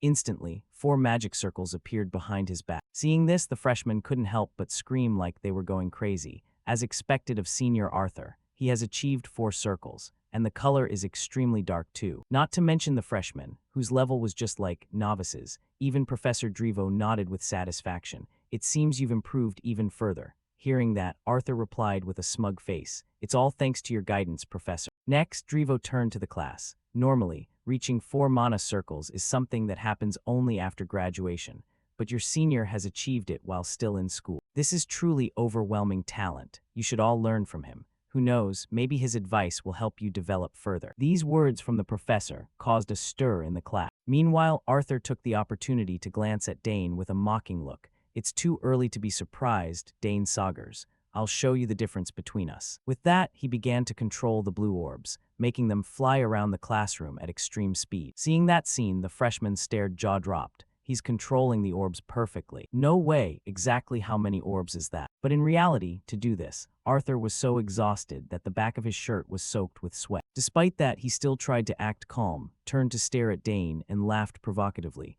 "I've pushed my power to the limit. How's that, kid?" On the opposite side, seeing that Arthur had gone full throttle just to show off, the freshman didn't hold back on the praise. "Incredible. Everyone, let's give him a round of applause. As expected of Senior Arthur. Which magic tower will he join later?" Curious voices began to rise. Over here, Professor Drivo, seeing that Arthur had done a good job demonstrating, let him leave. "Well done, you may go now," Arthur replied with a smiling face. "Yes, Professor." Having said that, he turned to look at the protagonist again and gave a smug smirk. "Hee, I really want to see your mana level." Unaware of these thoughts, Professor Drivo turned to the rest of the students. "Anyway, if you have no mana, nothing will happen. If you are worried, you may leave the lecture hall now." To this statement, the entire group of students remained pin-drop silent. No one answered or left, because after all, how could someone not possess mana and still get into this royal academy? Seeing this, the head of the magic department also nodded and continued. "No one? Very well. Then let's begin. Step up in order, starting from the first row." Just like that, the group of students began to buzz, waiting for their turn to be checked. As for Layla, having witnessed this many times, she could only sigh and explain. "This is called orientation, but in reality, it's just a way to expose everyone's abilities in front of the whole class." Beside her, Dane heard that and fell pensive for a second or two, then nodded in agreement. "You're right. That's exactly what the academy is aiming for." Next, the students took turns going to the mana measuring device to check. Some students possessed 1 magic circle, while others felt nothing at all. As for the magic orb control test, they did even worse. Most couldn't control it for long before the orb fell. Back to the arrogant Arthur, he stood on the side, observing until now, then spoke up in contempt. "What a complete mess." At the same time, the blonde girl next to him hurriedly reminded, "Hey, it's that guy's turn now." Hearing that, Arthur turned his attention, as it was now Dane's turn to check. "Dane, I'll be watching to see how far your arrogance can take you," he muttered to himself, but no one heard. Even without him, Dane himself wondered about his current ability. "To be honest, I'm quite curious too. Since I've absorbed ancient magic, something must have changed." With that thought, without further delay, Dane began to channel his energy into the measuring device. Over here, Professor Drivo was also looking forward to Dane Saugers' performance. "During the entrance exam, he solved my test perfectly. I'm looking forward to seeing how many magic circles he possesses." With that thought, he widened his eyes and focused his observation, not wanting to miss a single second. But then, something completely unexpected happened. The measuring device suddenly displayed a bright red screen with the words, "Unable to measure." At that moment, the entire classroom suddenly fell into chaos. What does that mean? Is it broken? If he doesn't have mana circles, then he just doesn't. But why is it unable to measure? The group of students chattered as they moved toward Dane, trying to get a closer look. Meanwhile, our protagonist had a slight hunch in his heart. Could it be? Because of the ancient magic I absorbed. As for Professor Drivo, he was the most shocked person there, even more so than the students. He knew exactly what this measuring device was capable of. Furthermore, he had never witnessed such a case before. This machine had 100% accuracy. It could filter out anyone intentionally faking their rank. But now, it said it was unable to measure. I've never seen anything like this before. At this point, unable to find a logical explanation, he could only offer a defensive excuse. It must be overloaded. At least, let's finish Dane's orb test first. Hearing this, Dane nodded and agreed. "Yes, Professor." In front of him, the arrogant Arthur smirked upon hearing that Dane's case was due to an overloaded machine. "Ha, I knew it. No surprises there, Rook." Ignoring those mocking words, Dane slowly walked toward the magic orbs. He felt a bit of regret in his heart, so it really couldn't be measured. That's a shame, but let's try this. I wonder if this will work properly. With that thought, he began to focus his mind, channeling energy into the magic orbs and making them float in the air. However, what shocked everyone even more was that he wasn't controlling just 1 or 2 orbs, but every single magic orb placed on the table. This sight caused the entire group of students in the class to stare wide-eyed in horror. Someone screamed in shock. He lifted all the orbs. No way. The highest record ever achieved was only 5 orbs. Not just the freshmen, even the upperclassmen found it hard to believe their eyes. Every single orb. Is that guy out of his mind? The black-haired guy standing next to Arthur blurted out in amazement. Meanwhile, the arrogant Arthur's face completely froze. How is this even possible? He muttered to himself, unable to believe it. Beside him, Layla looked at Dane with a blank expression. He's doing it again. I'm not even surprised anymore. But I never thought he could lift all of them. He's even more incredible than I imagined. It seems after absorbing ancient magic, he's grown even stronger. She silently speculated to herself. From Dane's perspective, controlling these magic orbs felt quite fun, so he decided to unleash a bit more of his power. All right, let's make this even more impressive. With that, he began to manipulate the orbs, arranging them into a specific pattern. Seeing this, Professor Drevo broke into a cold sweat. What am I witnessing right now? He's arranging the orbs with such precision to form a picture. Even Arabella couldn't pull this off. Following everyone's gaze in the air, the image of a lion and a snake gradually appeared. Someone screamed in shock upon recognizing it. That's a lion and a snake. That's the Sagar's family crest. Witnessing the commotion Dane caused, Layla could only sigh and offer a piece of advice. It's my turn now. Calm down, Dane. Dane slowly withdrew his magic at his close friend's request. Meanwhile, Professor Drevo didn't hold back his praise. Truly excellent, Dane Sagers. Even Sidrain, who has never taken a disciple, would be proud to call you his own. Responding to the praise, Dane simply gave a slight nod. Thank you, Professor. All around, people's jaws dropped upon hearing this earth-shattering information. Wait, what? He's the disciple of the former Magic Tower Master. Now I understand why he entered the Advanced Magic Major. Back with Arthur's group, the black-haired subordinate was now breaking into a cold sweat and hurriedly asked, Arthur, what do we do now? That guy, he's not normal. He might even be stronger than you. In response, Arthur, who was also scared out of his wits, barked back, Shut up, I'm thinking. With that, he tensely clenched his fist, silently cursing Dane in his heart.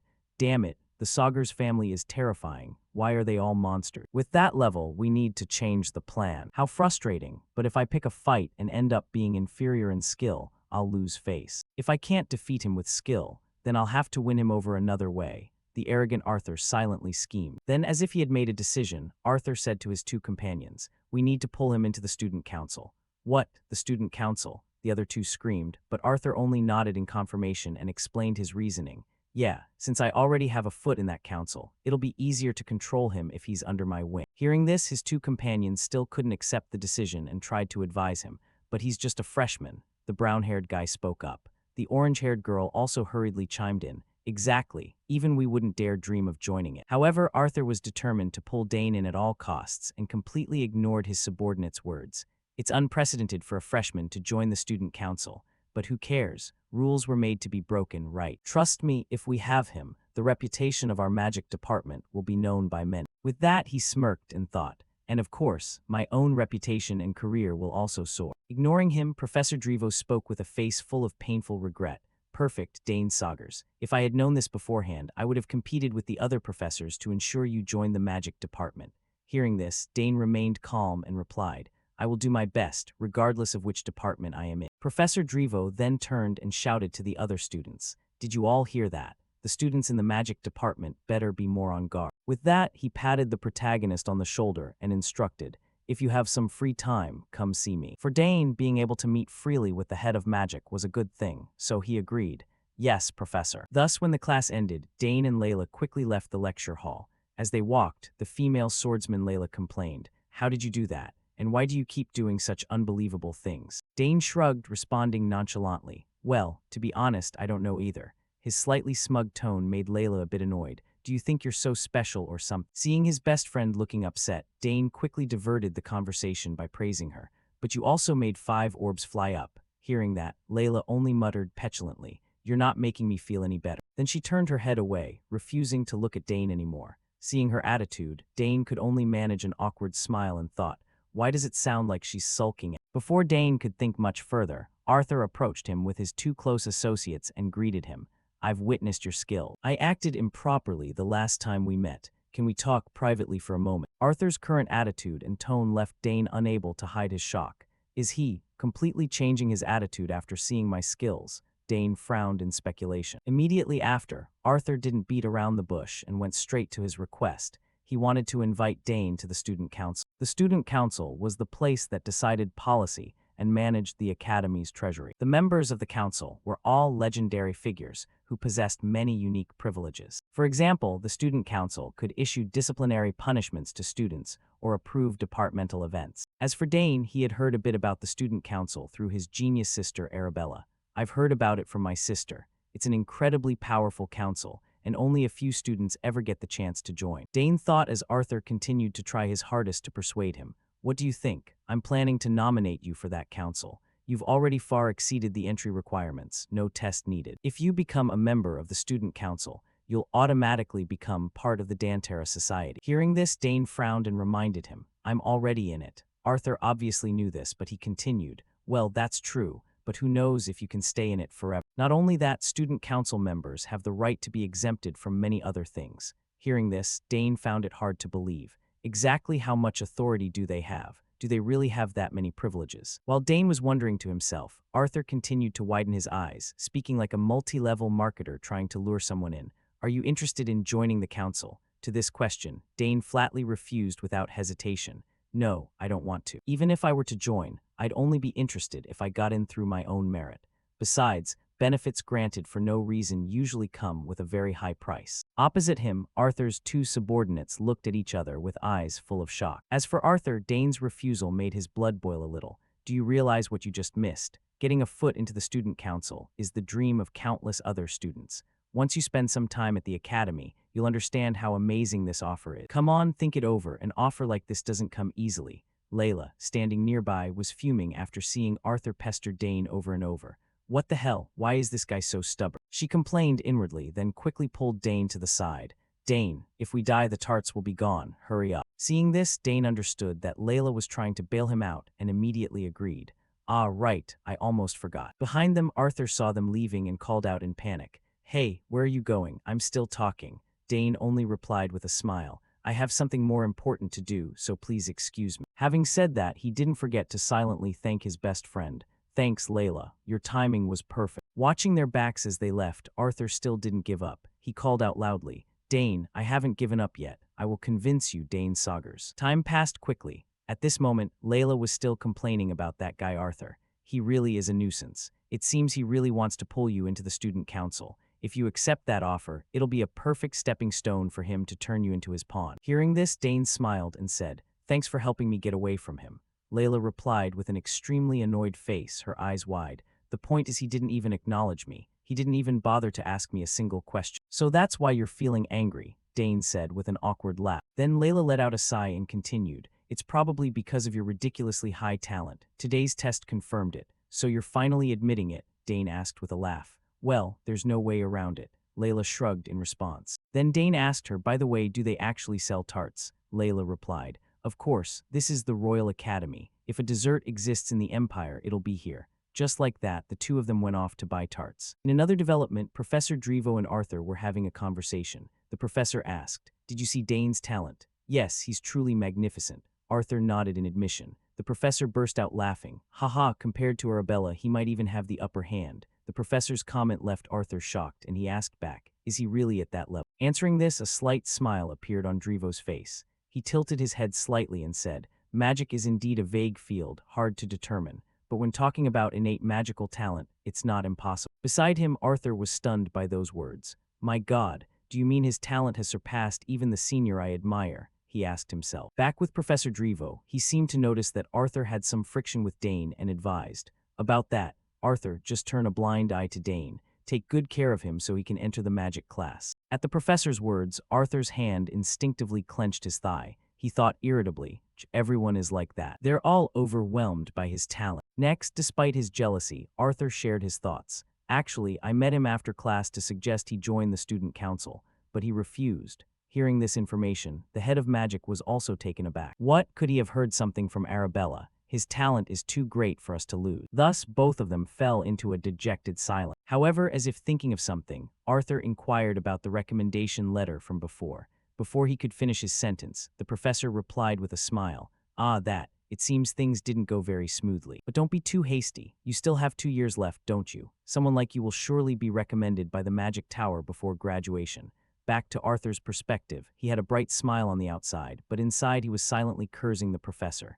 Damn it, he said the same thing last year. Do you think I don't know your true intention? If I take a spot in the Magic Tower now, it means losing a student you can play around with, doesn't it? You're blocking me, aren't you? I heard you were the one who cut the 2 spots in the Magic Tower I wanted to apply for in my 3rd year. With that thought, since he couldn't do anything about the professor anyway, Arthur had to continue. Fine, then I'll try to convince Dane. Hearing this, Drivo nodded with satisfaction. Very well, Arthur, I'm counting on you then. This made Arthur's face freeze for a beat.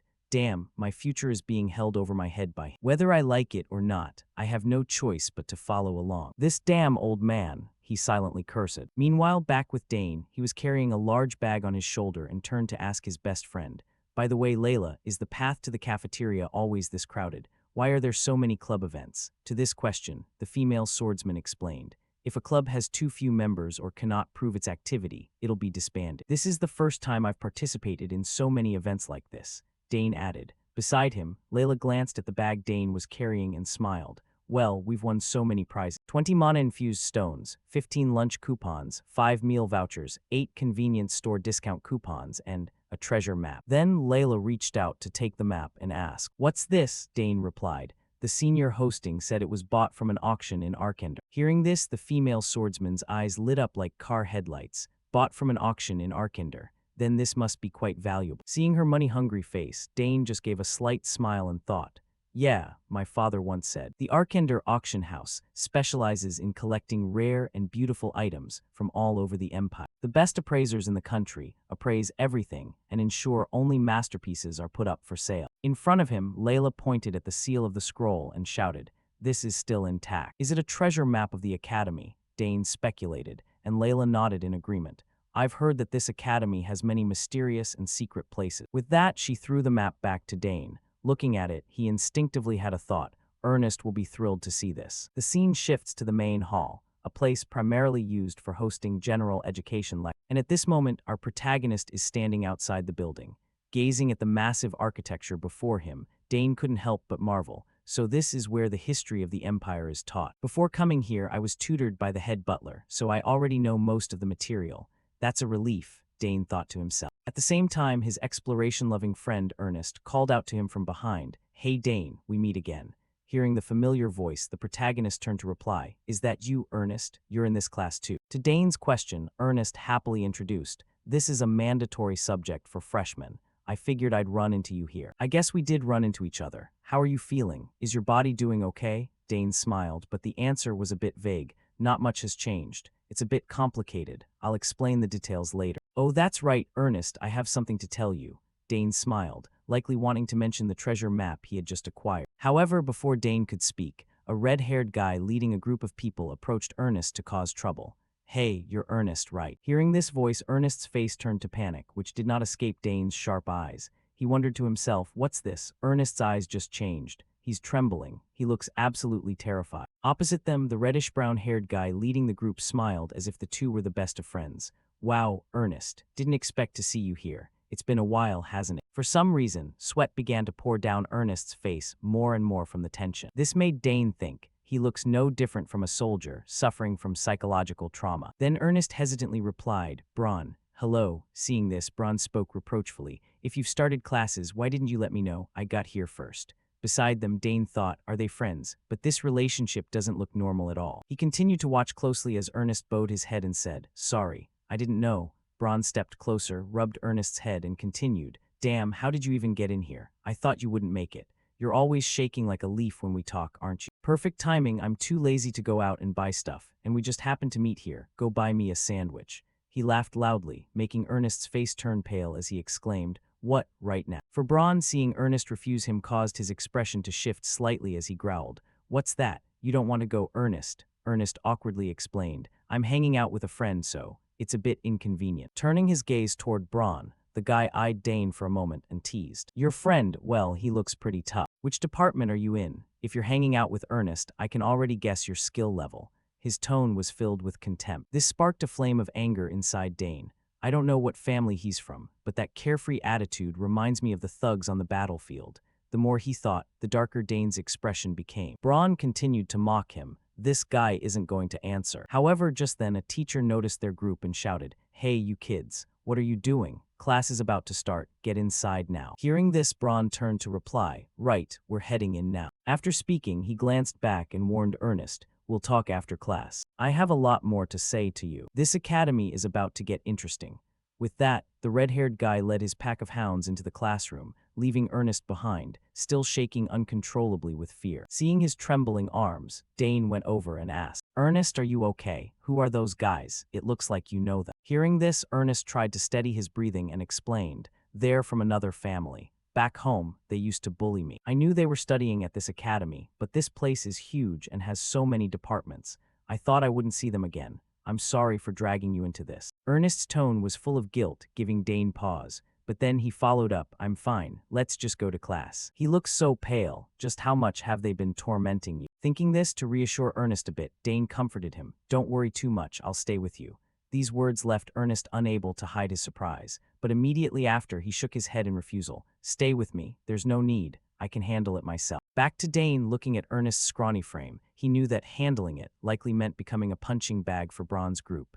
Dane asked, "Are you planning to just go alone and do whatever they say? If you do that, they'll just keep bullying you like before. Come on, you saw my magic at the fountain. What are you still worried about?" The protagonist's reminder brought Ernest back to the moment Dane unleashed that terrifying source of energy at the fountain. He suddenly realized just how powerful Dane was. Inside him, a flicker of hope seemed to rise. Seeing this, Dane settled the matter. "So, let's go together." Time passed quickly. Soon the history class ended and the two groups met once again. On the opposite side, Braun said nonchalantly, "It's so quiet here. Quite pleasant. Hey, Ernest, bringing back any memories?" Without letting Ernest answer, our protagonist spoke up first. "Are you really his friend? Why are you dragging him out here just to pick a fight?" Braun's response was a warning stare directed at Dane. He turned to glare at him and growled, "And who the hell are you to interfere? You looking to die?" Dane replied coldly, "I could ask you the same thing." For an arrogant bully like Braun, how could he stand someone standing up to him? His face began to bulge with veins as he screamed, "What, you arrogant brat? Just because you got into the academy, you think you're something special. You've heard of the Sauer family, haven't you? I am the heir to the most powerful family in the West." Dane just picked his ear provocatively and shrugged. "The Sauer family. Never heard of them." On the other side, Braun's face was as dark as a ticking time bomb. At this point, the lackeys standing behind him joined in. "What did that kid just say? Braun, are you just going to stand there and take that insult?" Seeing how eager his subordinates were to fight, Braun didn't disappoint them. He ordered, "Hey, go on, give him a beating." For the lapdogs, seeing their master give the order made them visibly delighted. Unfortunately, they didn't know Dane's true strength, so they were still very confident. "Ernest, you really picked the wrong friend. Now you're going to get hit twice as hard." The threat from the thugs frightened Ernest, who took a step back and turned to advise the protagonist, "Stop it. I think we should leave while we still can. No matter how strong you are, they are truly dangerous. Especially Braun. He's been called a swordsmanship genius since he was a kid." Hearing this, Dane's eyes became a bit more focused. He said with amusement, "Now I'm starting to get interested. Ernest, I'll leave one of them to you. Knock him down with your own fists." "Me?" Ernest screamed in disbelief. Dane continued, "Trust me, you can't go on living like this forever, can you?" Turning back to Ernest, he really couldn't understand what Dane was saying anymore. However, they weren't given any more time to talk. As one of the thugs in the group lunged forward and barked, "What are you acting so calm for? You're dead meat, you bastard." As soon as these words rang out, he swung his fist directly at Dane's face, causing his head to tilt to the side. Seeing this, Ernest cried out in worry, while the thug was utterly smug. "How's that feel, you bastard? Have you snapped out of it yet? I'm not done with you yet." With that, he swung his fist again, intending to teach Dane a direct lesson. But there was no way the protagonist would let him achieve his goal so easily. Dane just calmly raised his hand, easily blocking the fist. Then he spoke in a cheerful voice. "Clearly, you made the first move. So from now on, this is self-defense." Across from him, the thug, hearing Dane mumble like that, cursed, "What did you just say, you bastard?" As he spoke, he swung his fist forward. However, with Dane's close combat skill, the thug's punch looked painfully slow to him. Immediately, Dane ducked to avoid the blow. Then he curled his fist and launched a straight punch into the thug's waist, making him wince so hard his eyes rolled white. The large man's body staggered from the pain, losing momentum forward. Seeing this, Dane seized the opportunity, slid to the side, and kicked straight at the thug's heel, causing him to lose balance and tumble to the ground. However, at that moment, a brown-haired thug in the group rushed forward and threw a punch. But once again, Dane easily dodged. He even used the brief moment, while the brown-haired man hadn't recovered his guard, to land a punch on his chin and deliver a powerful shoulder shove. As a result, the man's body flew backward like a torn sack, nearly crashing into another member of the group. Yet Dane's assault wasn't over. He had no intention of giving these thugs any chance to fight back. Instantly, Dane used his magic, forming spheres of energy and firing them at the two remaining men, sending them flying backward and knocking them out on the spot. It sounds long-winded to say it, but in truth, the fight only lasted a few dozen seconds. After defeating the thugs, Dane was a bit surprised. Phew, why did I suddenly get stronger? Is it because of ancient magic? Nearby, Ernest and Braun stood frozen, eyes wide as they watched Dane win so easily. What's going on? They muttered in shock. Meanwhile, Arthur's gaze flickered with hesitation, but he still cursed his underlings. Damn it, you idiots. Up front, the guys who'd been kicked started to come to and cleared their throats. Braun, this guy's not normal. But before they could finish, Braun barked like a mad dog. Shut you, you're disgraceful, getting beaten so easily. Hearing that, Dane turned and taunted. Well, you gonna keep going? Or are you all taught? Dane's provocative words made Braun's eyes blaze with fury.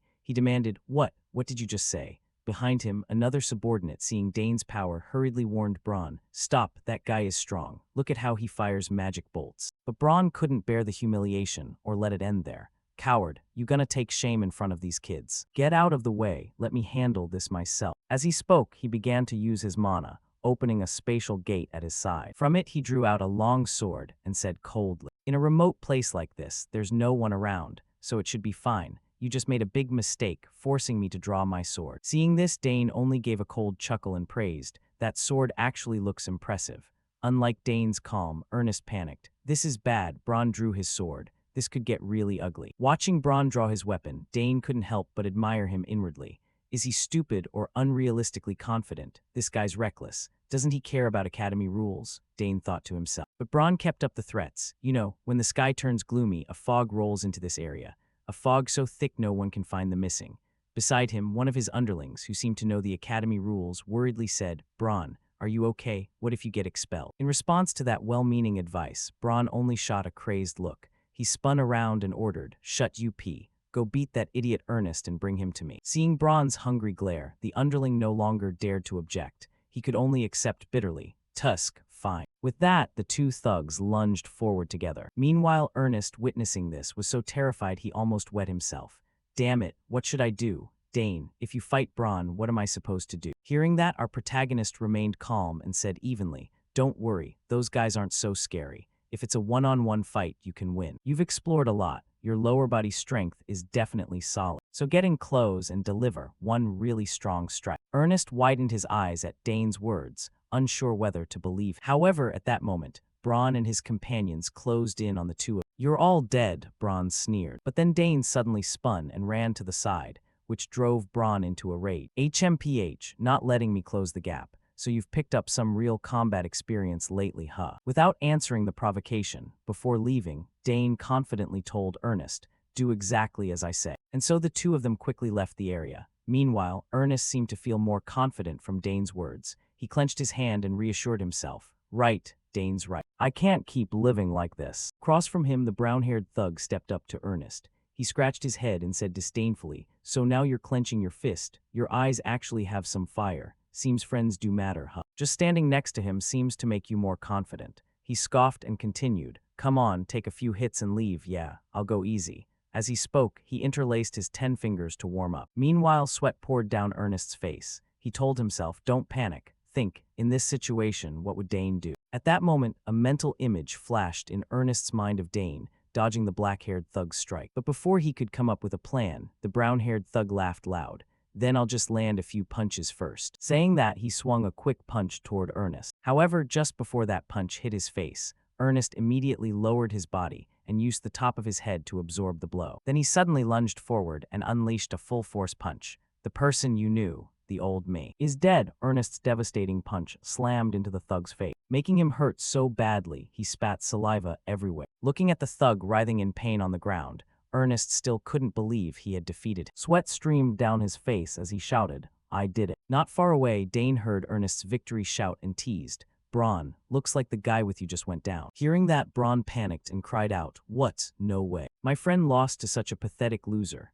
he said as he turned his back to check. The only thing he saw was his comrade lying dead like a dog on the ground. While he was busy watching his comrade, Dane glanced at two brooms placed nearby and whispered, "Oh, looks like I found something interesting." Then Dane calmly picked up a broom. He chopped off the brush head and kept only the shaft, treating it like a spear. This seemed to insult Braun, who shouted, "You think you can fight me with that thing?" Dane smiled and replied, "That's all I need." Dane's nonchalant, almost casual remark made Braun's face go black with fury. He yelled, "Arrogant brat, today I'll crush you. I won't kill you, so don't worry. I'll leave a little scar on your face, so every time you see it you'll remember how terrified you were of me." With that, he lunged at Dane and launched a flurry of slashes. Each stroke sliced the air with a whistling sound. But to Dane, those attacks were far too simple. With a few basic steps, he easily dodged. Seeing that, Braun couldn't help but admit, "You're better than I thought." Dane smirked in response and taunted, "Because your blade patterns are too predictable." Braun roared in anger, "What do you know about my swordsmanship? You think you're the son of Duke Thermion or something." As he spoke, Braun privately analyzed the situation in his head.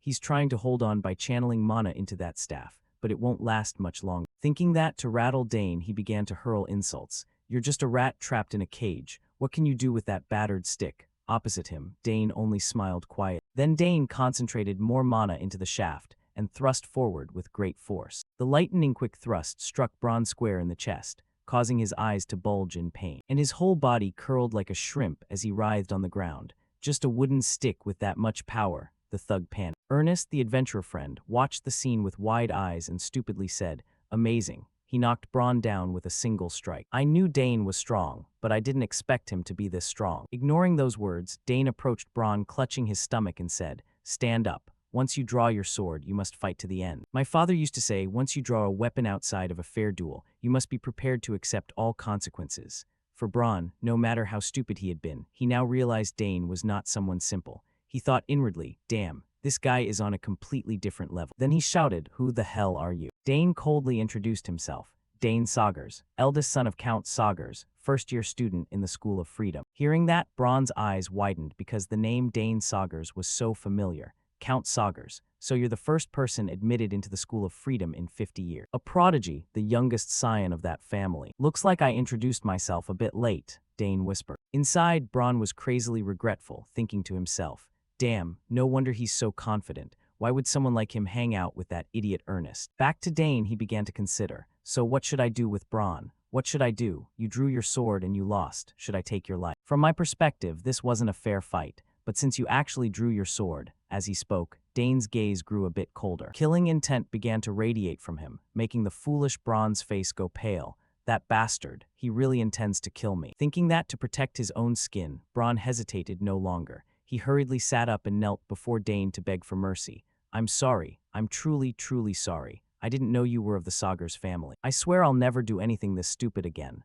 Before he could finish, Dane shook his head to cut him off. "You still don't understand, do you? You're apologizing to the wrong person." Saying that, Dane pointed toward Ernest, who was standing and watching. And it seemed that only when faced with mortal danger did Braun's tiny brain start working. He immediately turned, grabbed Ernest's arm tightly, and pleaded, "I'm really sorry, Ernest. I'm truly remorseful. I sincerely apologize for everything I've done to you, so please forgive me." As he spoke, he wept pathetically. Looking at his pitiful posture, memories rushed back into Ernest's mind without end. Braun, the one I used to be so terrified of, is now kneeling on the ground like a pathetic wretch. Beside him, Dane stepped forward and advised, "Hey, Ernest, finish this however you want. Whether you beat him until you're satisfied or accept his apology and let it go, do what you feel is right." Hearing this, Ernest tightened his lips. He began to waver. Meanwhile, Braun knew Ernest's next words would decide his fate. His hand unconsciously gripped Ernest's arm and he admitted, "Yes, beat me as much as you want. I deserve it." From Ernest's point of view, seeing Braun so miserable, the anger inside him suddenly seemed to die down. "Honestly, I did want to punch him to vent." He muttered once and issued his challenge. "Braun, next time, fight me in a fair match. After that, I'll forgive you." The sudden proposal stunned Braun so much he stopped crying. Ernest paid it little mind. He turned and added, "So this time I'll let you off." Beside him, Dane nodded gently. "You did well, Ernest." With that, the two of them quickly left the area, leaving the stunned thug Braun standing behind. At the same time, the swordswoman Layla came up to them. Dane, I've been waiting for you, but you didn't come, so I had to find this place. Then she noticed the thugs sprawled on the ground and asked, "What's going on? You were in a fight." Hearing that, Dane explained the story. "Someone provoked me first." As he spoke, Dane cast a slight glance at Braun behind them. This made the swordswoman a bit curious too. What kind of idiot dared challenge Dane? Of all people, why pick on him? From behind, Braun saw Layla approaching, and his face went ashen like tripe because he recognized her identity. That, Layla, is the daughter of Duke Thermion really here? Not caring about the audience, Dane casually asked. "He said he studies in the sword department with you. Do you know him?" The swordswoman crossed her arms and shook her head. "No, I don't know him, and I'm not interested." Then she curiously turned to Ernest and asked, "And who is this?" In response, Dane said, "This is Ernest Dillon, a first-year student in the exploration department." Beside him, the explorer friend scratched his head awkwardly and greeted, "Miss Layla, nice to meet you." "Oh please, no need for formalities. Just treat me like a friend." The swordswoman waved her hand and asked curiously,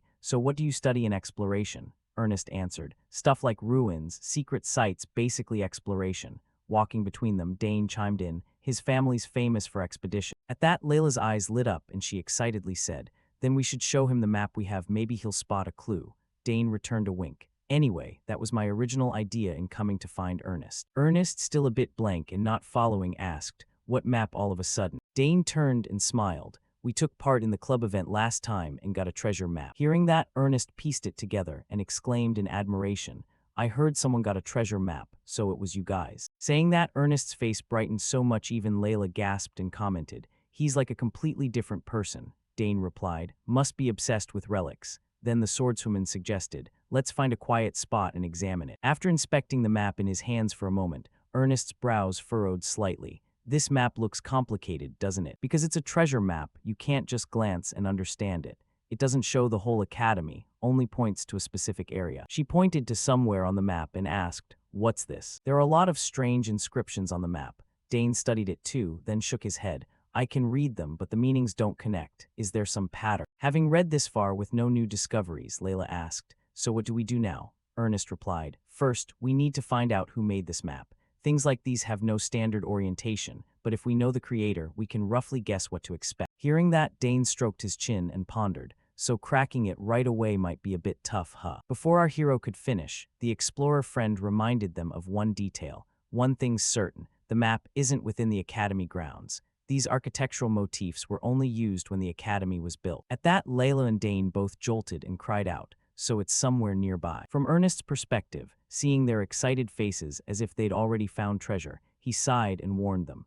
"The problem is that this architectural style uses a unique secret magic by Saul Hankston." That name was very famous. Layla had heard it countless times, so she asked, "Saul Hankston, isn't he the Academy's founder and a legendary archmage?" Unlike her, Dane immediately guessed what Ernest meant. "That magic can't be used anymore, right? Because Saul Hankston left no disciples." Ernest nodded in agreement. "You know a lot, Dane." Layla finally understood why Ernest looked so disheartened.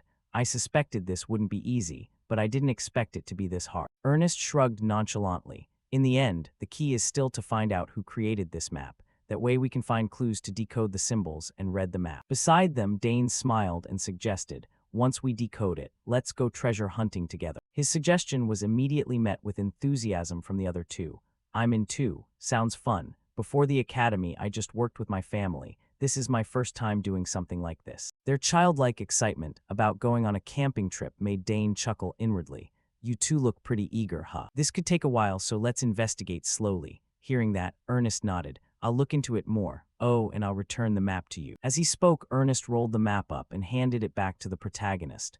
Dane refused. "Keep it. Isn't it better to have it while we decode it?" "Ah, no need. I've memorized it all," Ernest said confidently, causing even genius-level Dane to cry out in surprise. "No way, how good is your memory?" Not that anyone else understood it. Ernest himself didn't know why he had such a super memory. He explained, "I don't know why, but I remember codes and texts very clearly." Dane and Layla exclaimed, "So you've got an amazing talent in certain areas. That'll be super useful on tests. But anyway, got it. If you need anything, just say the word." Saying that, Dane reached out to take the map back, and Ernest squinted and said, "Thanks, this is the first time I've searched for something without any guys tagging along, so I'm really happy." To celebrate, Layla suggested, "Let's eat. Consider it a celebration for forming a team." Sounds good, the other two agreed. And so the group went off to eat together. Time passed quickly, and the scene shifted to the dormitory, specifically Dane's private room. Now he had time to tidy up his mess. Wow, a lot happened today. I should take the chance to organize my stuff a bit. Where should I put the important gifts from my family so they're easy to see?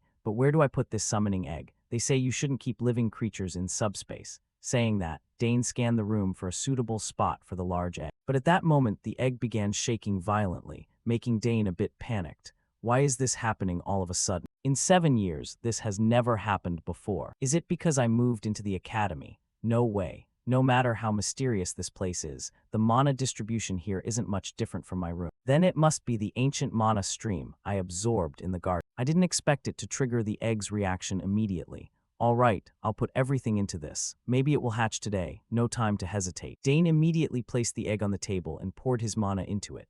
Then, without him actively transferring more, the egg emitted a powerful suction that began drawing his mana in, surprising him. My mana is being sucked dry nonstop. I've been feeding it mana for 7 years. How much more could it possibly need? I can't stay here, this room, about to collapse. What should I do? This seems like a perfect opportunity to hatch it. The more he thought, the more flustered Dane became. In the end, he risked bringing the egg to his sister Claire's laboratory. Claire, seeing her brother arrive with an egg radiating continuous energy, widened her eyes. It's reacting violently. What the hell is going on? Dane explained in reply. It's still trembling violently. I stopped feeding it mana. Claire suddenly remembered and reminded him. Dane, isn't it time for dorm roll call? Skipping it won't be good for you. Of course, Dane had already prepared for that, so he giggled. I've got a way to handle it. Don't worry, sis. Cut to the student dorms, just like Claire mentioned, and a tall guy with 2 friends strides down the hallway shouting, I'm Albert, president of the dorm council. Now, I will take roll call in the Dantera hall. Inside the rooms, the students, hearing someone checking, rushed out to be counted. Roll call for all dorms at the Imperial Academy follows a strict standard. Over here, Arnold glanced around worriedly and said, but why haven't Priscilla and Dane come out yet? Do they even know roll call is happening? If you're late for the monthly roll call, you lose 1 discipline point, and if absent, you lose 2. 3 late marks in a term leads to disciplinary action and labor duty. 2 absences and you get demoted out of the dorm. As for Albert, seeing people whispering, he barked. Everyone freeze, no moving, no talking. 9th floor, Dantera Hall. Don't think you can slip by today. His stern tone made Arnold uneasy. Why's the atmosphere so serious today? To satisfy his curiosity, Arnold asked, what do you mean? Hearing that, Albert waved his hand and summoned a blue screen, saying, check the new mana surveillance footage. Interesting stuff. There's a clip showing someone inside the dorm, Arnold, sneaking out. We tracked and confirmed she left the dorm grounds just 5 minutes ago, but now the system shows student Priscilla still inside her room. Saying that, he opened Priscilla's door and indeed found no sign of her leaving the room. Albert laughed like he'd lost his mind, his voice cutting word by word. Normally, we don't check presence like this, but from now on we might have to change the rules. His ominous tone drained the Arnold group's faces pale. They thought silently, damn it, a penalty storm's coming. After a bit of inspection, Albert's anger cooled down somewhat. Everyone else looks fine, rooms are clean. Arnold will lose 2 points for unauthorized absence. Make that public. Yes, understood, the meek group replied. Albert continued, and the last one, Dane Saugers, is he a freshman? But he's not present. Don't tell me he missed his very first roll call. Trying to explain, Droyan stood up to defend Dane. No way, he's definitely in his room. He was busy unpacking a moment ago. Not letting him elaborate, Albert waved him off. Enough, go check and you'll see. He strode into Dane's room and indeed found him fussing over something. This surprised Albert a little. Dane Saugers, you're in here. Didn't you know roll call is happening? Dane scratched his head awkwardly and answered, sorry. I was busy unpacking and didn't notice. His cheerful manner disarmed Albert, who nodded. Right. It's the first day, so understandable. Cut to Claire's laboratory. Of course he's actually in the lab, and the Dane Albert met was a fake. Claire shouted, isn't that the illusion projector MK1? The protagonist smiled and explained his trick. You said most people wouldn't notice. That my image would be projected from the device connected to this. Saying that, Dane revealed a round device in his hand, leaving Claire speechless. After a few seconds she sighed. I heard this thing is tricky to use. Because it's remote controlled, the signal's easily interfered with. One tiny glitch and it'll blow the trick, Dane replied. I anticipated that, so I checked it many times. As long as they don't get too close, we're fine. His confident air even earned Claire a bit of admiration. Man, the kid's got guts. By the way, how's the egg? It's clearly reacting to your mana, Dane. That probably means it's about to hatch. But lots of eggs react like that and still don't hatch. Still, just seeing a reaction is a step forward. Hearing that, Dane squinted and asked, "So what now? Keep feeding it mana." The blonde senior stroked her chin thoughtfully and said, "There's still too much unknown about summoning. Putting it into a daily mana stabilizer is pretty risky, but I don't think we should stop here. Also, I think this lab is the best place for it to hatch. Haven't I always set up mana barriers here to keep things secret?" Her words immediately won Dane's agreement. He nodded. "Right, if we leave it, it could hatch anytime, anywhere." After puffing his cheeks in thought for a moment, Claire made her decision and said, "Okay, let's start.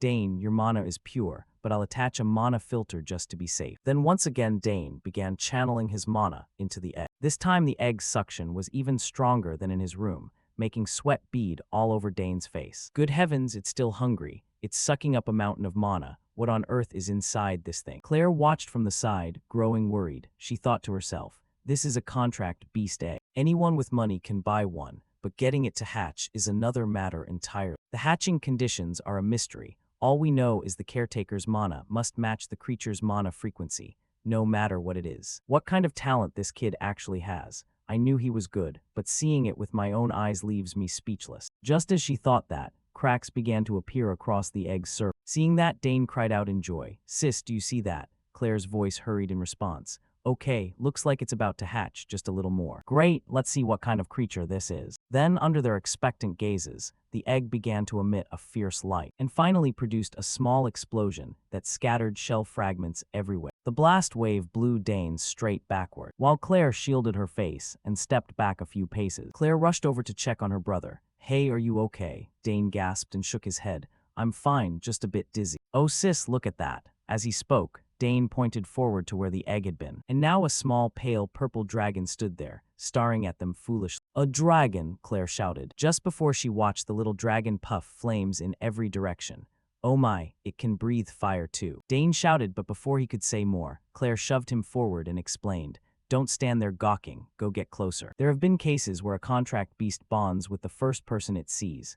"Dane, that's your contract beast, so hurry up." Following his sister's cue, Dane slowly approached the little dragon and muttered, "Up close, it's actually pretty cute." "Hello there, little one. My name is Dane," he said as he extended his hand forward. Then Claire's delighted voice rang through the room. "You've connected with it, Dane." Hearing that, the protagonist happily replied, "Yes, it's so adorable." Dane gently reached out to catch the little dragon as Claire excitedly rushed over and asked, "How did you do that so easily? Let me see." After focusing to observe the purple dragon for a moment, Claire's eyes widened and she exclaimed, It looks like a creature summoned from the other side." Hearing that, Dane hurriedly asked, "Are you serious?" Claire nodded emphatically. "Yes, only a handful of chosen summoning prodigies can do that. Even I can only summon part of a soul. I never thought the youngest brother could summon something like this. This is big, Dane." Seeing his sister's serious expression, our hero suddenly grew a bit anxious and asked, "So does that mean it's not a familiar summoned creature?" Claire began to explain,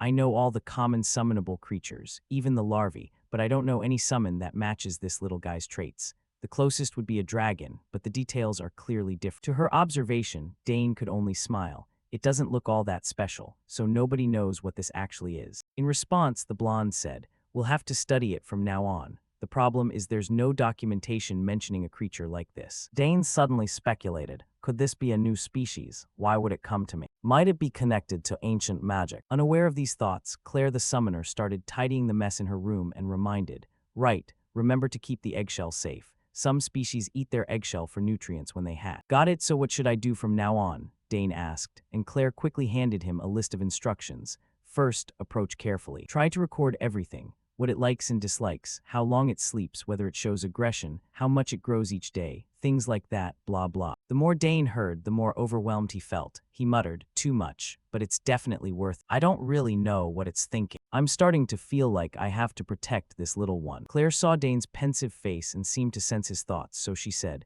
"Are you planning to keep it with you now? People might freak out if they find out. Why not leave it in the lab?" Hearing this, Dane nodded. "Maybe, but we can't hide it forever." The hero's words made Claire feel a bit conflicted, unsure what was best. But before she could think long, Dane waved his hand. "It's fine. Even if I get caught, I have you sistered. It would feel trapped if it were stuck in the lab." Claire sighed in agreement. "That makes sense. Then take this chance to officially register you with a title, a summoner's title." Dane asked, and the blonde smiled and explained, "Yes, you're still a rookie, but your talent is obvious. It'll be tough to handle everything, but now you have a summon. This is your opportunity. Back in Dane's perspective, after a few seconds of thoughtful silence, he stroked his chin and nodded. Sounds right, then let's do it. In response, Claire asked, all right, you signed up for summoning class, right?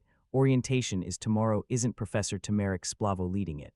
If you show your talent there, someone will definitely mention special admission. Usually meeting the requirements is tough, but you're different, Dane. Of course it needs approval, but I'm sure you'll qualify, she said, patting Dane's shoulder confidently, and the protagonist seemed a bit thrilled. Special admission. Sounds fun. What should I call it? Time flew, and Dane soon returned to his dorm. As soon as Droyan spotted him, he worriedly asked, Dane, where have you been? You weren't in during roll call. Dane replied, I had urgent business, which made Droyan more curious. How did you get out during roll call? Priscilla got caught right away. There's always a way, Dane shrugged, making Droyan sigh. Sagar's families always surprise people, huh? His offhand remark made Dane curious. He glanced over and asked, your sisters did stuff like that too? Droyan nodded. Your sisters are legends in this dorm. Ask any dorm student and you'll hear about them. But don't worry, only I know you snuck out, so you're good. After saying that, Droyan waved goodbye to Dane. Back in his room, the protagonist flopped onto his bed and groaned. Phew, glad we made it back safe. What was Priscilla thinking, wandering off like that? Then Dane noticed the little dragon circling the room, occasionally puffing little bursts of flame.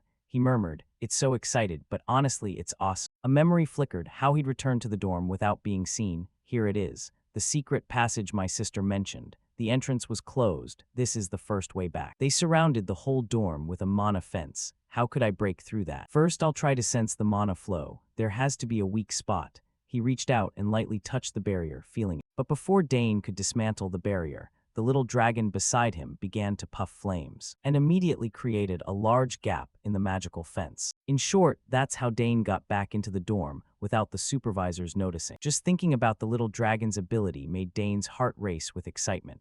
So that's a flame that temporarily disables mana. Unbelievable. This dragon really is an extraordinary summon. Time flew to the next day, and Dane told Ernest about his new pet. But the name Dane picked left Ernest baffled. Happy. You actually named it Happy. Who names a dragon like that? Dane shot back, I thought it was friendly and easy to call. Come up with a different name then. Ernest was a bit surprised, glanced at the dragon.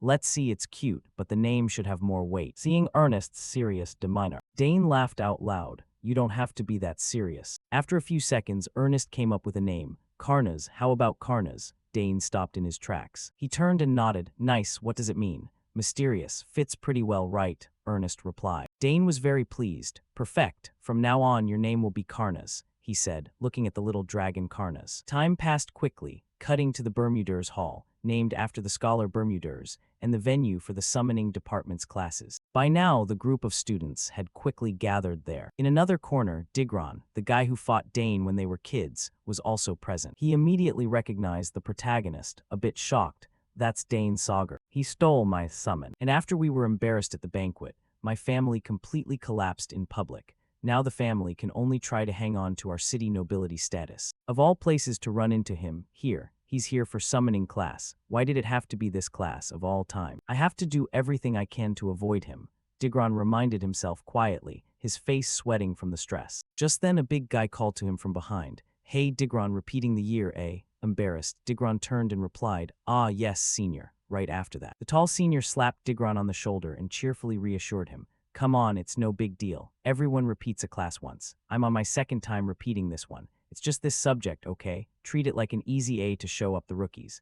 The burly senior boasted, and Digron could only force a smile to spare his senior's feeling. Not long after, the professor entered the lecture hall, and the noisy chatter suddenly died down. At the front, the handsome Professor Tamaric spoke. This lesson will begin with the basic theory of summoning. This knowledge is crucial for those just starting down the path of a summoner like you. This theory will appear on the summoner certification exam, so study it thoroughly. Right after he said that, the students listening erupted into excited whispers. Wow, this professor seems strict. I heard the official summoner exam is ridiculously hard. Across the room, hearing the chatter, the professor nodded and warned the students. Of course, if qualified, you can pass the special admissions. That said, it's by no means easy. At this, a student shouted, Professor, what are the requirements for that special admission? Responding with a hint of amusement, Tamaric said cheerfully, Right, I knew you asked that. Look here, he waved and conjured a blue screen in midair and explained. First, you must summon a grade 5 summon or higher. using a blank summoning seal. Second, you must maintain the summoned creature for over 30 minutes. In the back, students hearing these sky-high requirements gaped and exchanged doubtful looks.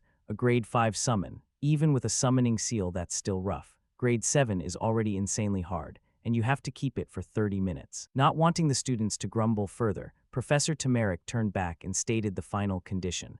Finally, you must demonstrate your unique quality, qualifying you for special admission. Even if you pass the first requirement, you'll fail if you don't meet the third. Whatever it is, you must make an impression to be considered special. Upon hearing this, the students in the class couldn't accept it.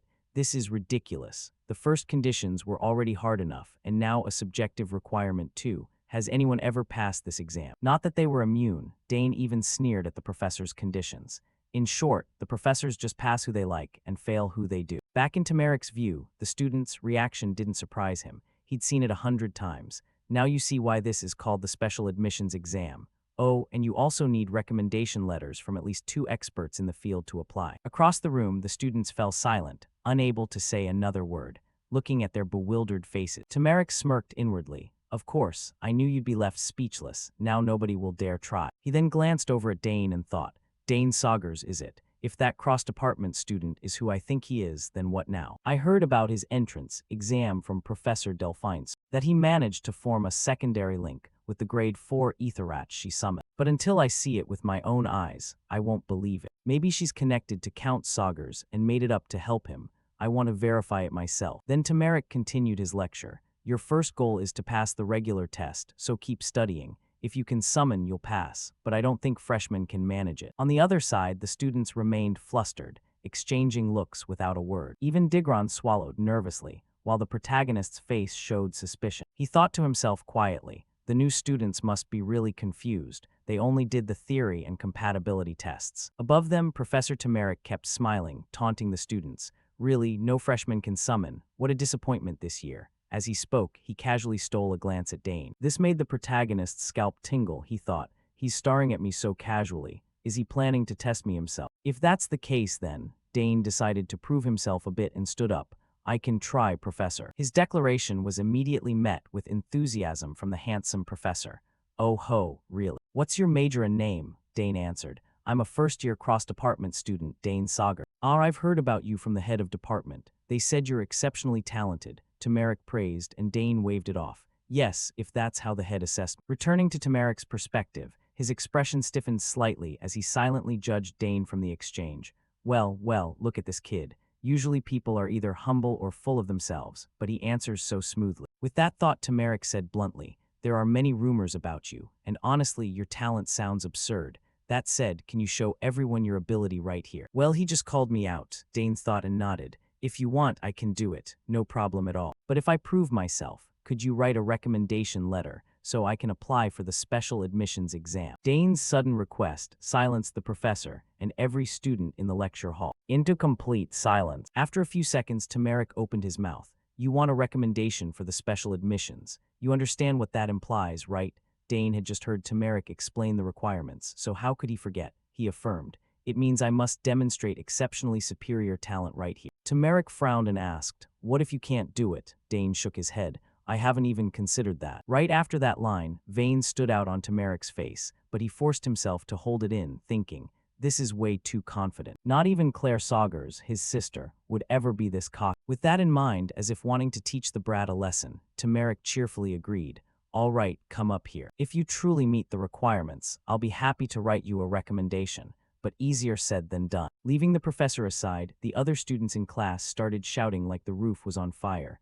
What is he thinking? He's not even a summoning major. Besides, he's Claire's brother. What the heck is up with the Saugers family? Ignoring the students' chatter, Tamaric issued his final warning. But if you fail, you'll have to accept all the consequences. Whatever they are, do you still want to try? After a few seconds of thought, Dane agreed. Yes, I will do it. Hearing that, Tamaric didn't bother to lecture further. Amused, he requested, very well, come down here. By chance, I already have a summoning mark prepared here. With that, Dane quickly stepped toward the lectern, thinking to himself, I didn't plan to do this on the first class, but oh well, whatever. Might as well take whatever I can. With that thought, Dane reached for the white card in front of him and slowly channeled his energy into the card, whispering, answer my call. No sooner had he finished the words than a magic circle began forming overhead, and from within it, a giant wolf leapt out. Dangerous chi radiated from its body with a single glance. It made the students tremble like lambs seeing a wolf. Oh my god, it's real. Isn't that a grade 5 summon? Using a blank seal, how could that be possible? In another corner, Digron immediately recognized the wolf as his own summon that Dane had snatched earlier.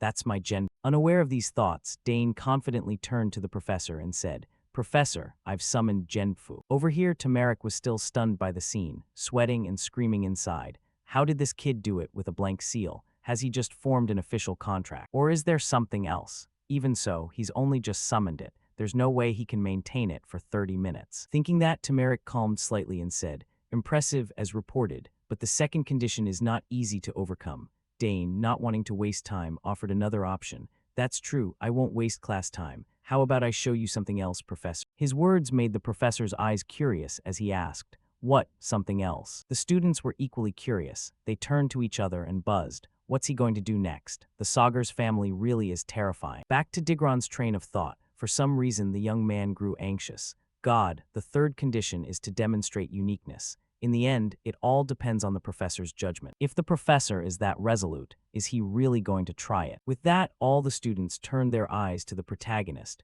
determined not to miss a single moment. And the professor nodded in agreement. Very well, let's see what you can do. At the same time, Dane parted his lips and began to speak some obscure incantation. And to everyone's astonishment, Genfu's body slowly swelled, its claws growing sharper than before. Seeing this, even Dane's mage friend was amazed. This is truly the power of ancient magic, he muttered. The student crowd nearly lost their minds as the wolf howled like a resurrected dinosaur, an enhancement on a summon. Isn't that something only fifth-year students can do? And he's not even from the summoning department. On this side, the giant wolf Genfu let out a thunderous howl, silencing the students instantly. Dane just smiled, looked at Tamarick, and asked, Is this enough to prove my uniqueness? Turning to Tamarick, the professor was stunned speechless. Good lord, he even pulled off a link enhancement, so what they said was true. How does the kid have such unbelievable talent? I can hardly trust my eyes. The more he thought, the wider his mouth hung open. Seeing that, Dane almost burst out laughing.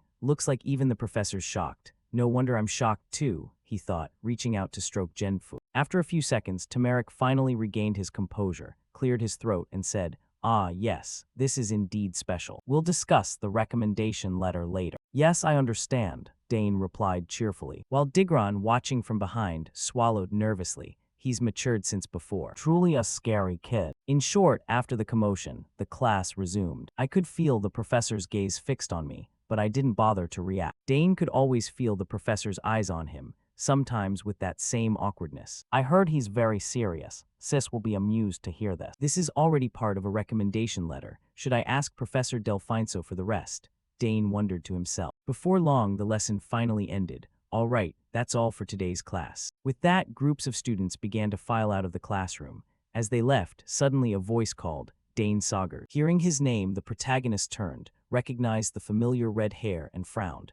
Ah, you're Digron Turin, right? You were the former owner of Genfu, so you study at this academy too. Hearing that, Digron awkwardly said, You remember me. Yes, I had to retake after failing a subject. Seeing his embarrassed stance, Dane grew curious. Weren't you supposed to be here for revenge or something? Why so calm and friendly? Unaware of Dane's thoughts, Digron scratched his cheek awkwardly and said, Actually, I saw you before and meant to ignore you. It's been a while, but I still feel I was in the wrong back then. At this, Dane's face broke into a small smile, and he nodded. That was years ago, don't worry, I'm fine. Hearing that, Digron cheerfully asked, Really, so can I continue studying here? I won't cause trouble or get in your way. Hearing that, Dane seemed to guess something. Oh, you think I'll report you so you get expelled or something, he thought to himself. Then stepped forward, patted Digron on the shoulder and reassured him. No, don't worry, everything's fine now. Those words made Digron very happy, he exclaimed.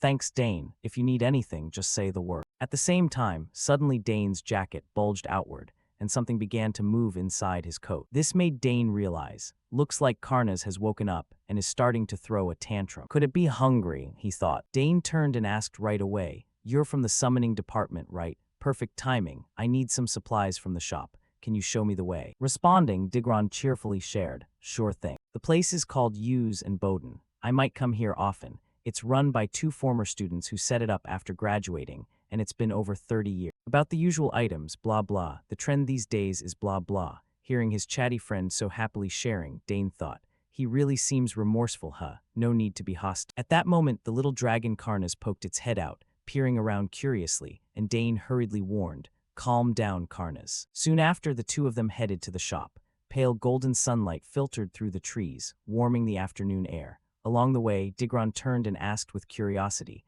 "What do you need me to help you find?" "Actually, just tell me what summon rank it is and I'll handle the rest," Dane replied. "I only need food for it." Digron nodded, stroked his chin thoughtfully, eyes gleaming with confidence.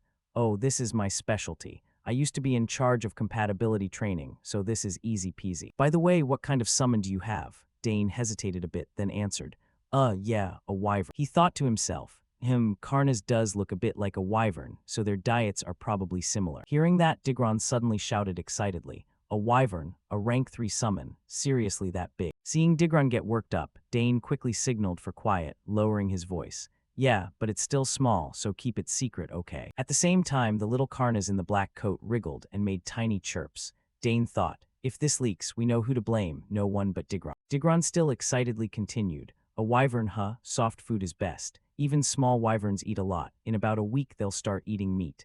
Dane nodded slightly, thinking, sure is an expert, but how did this guy fail his exam? When they reached the shop, a bustling atmosphere greeted them, shelves packed with magical goods that shimmered with mystic light. Digron scanned the stalls, quickly grabbed 2 small bags of food, turned to Dane with a triumphant grin. "Here you go, this one, made from 17 ingredients.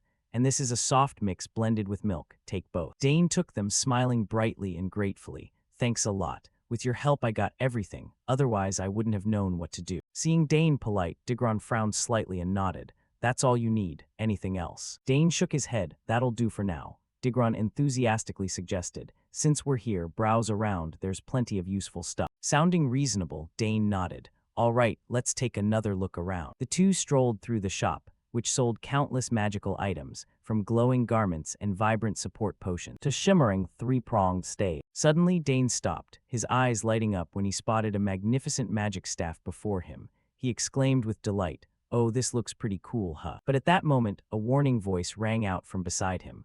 "Hold on, this isn't something for newbies to touch. You haven't even mastered summoning, and you're hunting weapons. Mind you don't pick up a cursed item. Step back." Near the staff, a neat warning sign was posted. "Do not handle carelessly, especially newcomers. We are not responsible for consequences." Digron nodded, reminding him, "That's right, Dane. This staff is usually for 4th-year students. Just touching it can drain your mana dry." But Dane seemed unconcerned. He thought to himself, "Oh, come on, it's not that big a deal. The more they forbid it, the more I want to try." Ignoring all warnings, Dane reached out and grabbed the staff. The shopkeeper cried out in alarm, "New student, don't touch that, it's dangerous." But before he could finish, Dane had already clutched the staff tightly. The orb at the staff's tip suddenly emitted a mysterious light, shining like a precious gem. Dane smiled with satisfaction, thinking, it's craving mana. Immediately, he channeled mana into the staff, feeling power surge within. The shopkeeper gaped, stammering, "What the hell just happened?" The staff absorbed enough mana and stabilized. He thought to himself,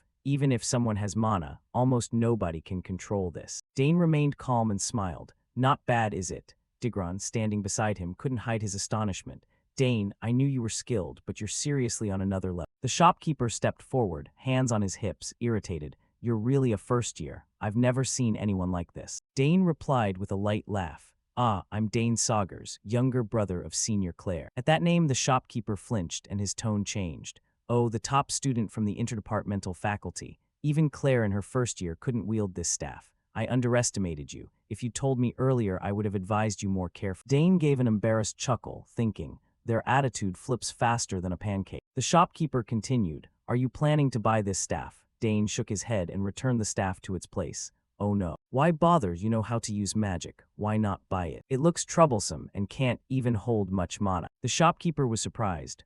This staff is more than enough for 5th or 6th years."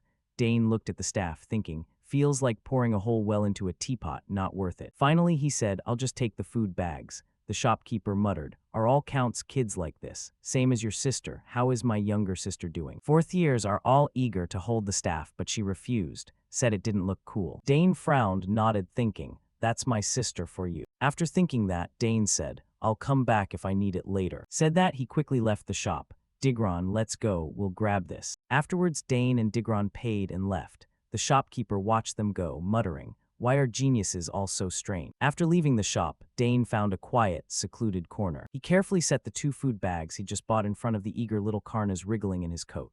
Looking at the tiny wyvern, its eyes glittering like gems, Dane chuckled softly. Here you go, tasty. Take it slow, don't choke. Karnas ignored the warning and dove into the bag, making delighted little munching noises. Each soft bite melted in its mouth and it clung happily, its tiny tail wagging like crazy. Watching that, Dane shook his head, thinking, next is basic class. Layla said only 5 minutes left. Better hurry back to the dorm. Suddenly, a strange noise came from the nearby alley, shattering the peaceful air. Clanging and the sound of things breaking sent Dane freezing. He frowned and muttered, "What's that?" The sound coming from that alley. Obscene curses echoed from the narrow lane, cold as a blade. "Hey brat, shut that mouth of yours, beat him senseless for me." Another voice, equally harsh, "You idiot clown, a few punches and you can't even open your mouth." Dane squinted, unease rising. Something off about people trying to act tough. "Nobody was here yesterday, you're unlucky today." A weak voice replied, trembling but unbowed, "I'm not afraid of you anymore." Hearing that, Dane froze, his heart pounding. Wait, that voice is. He immediately turned, his gaze sharp toward the alley. There, Ernest was surrounded by 3 thugs. The sight of him was pitiful beyond words. Hair in disarray, glasses crooked, limbs trembling, yet his eyes still flashed with stubborn resolve. The red-haired guy, clearly the leader, sneered with contempt. "Did you hear what he said? Says he's not scared." The one beside him guffawed and added, "Big mouth but shaking like a dryer." Ernest gritted his teeth, fists clenched, thinking, "These bastards, wait until I'm alone, then they'll gang up on me." One of them spoke arrogantly, "Who goes first? There's no one around here." Another sneered, "Leave it to me, my jaw still hurts from last time because of..." The 3 advanced together, swaggering. Despite his fear, Ernest took a defensive stance and shouted, "Don't come near." The 3 burst into mocking laughter. "Haha, this loser dares to raise a fist. Got lucky once and now thinks he's tough." Despair rose in Ernest's mind. "It's over, what can I even do this time?" But at that moment, decisive footsteps rang from afar.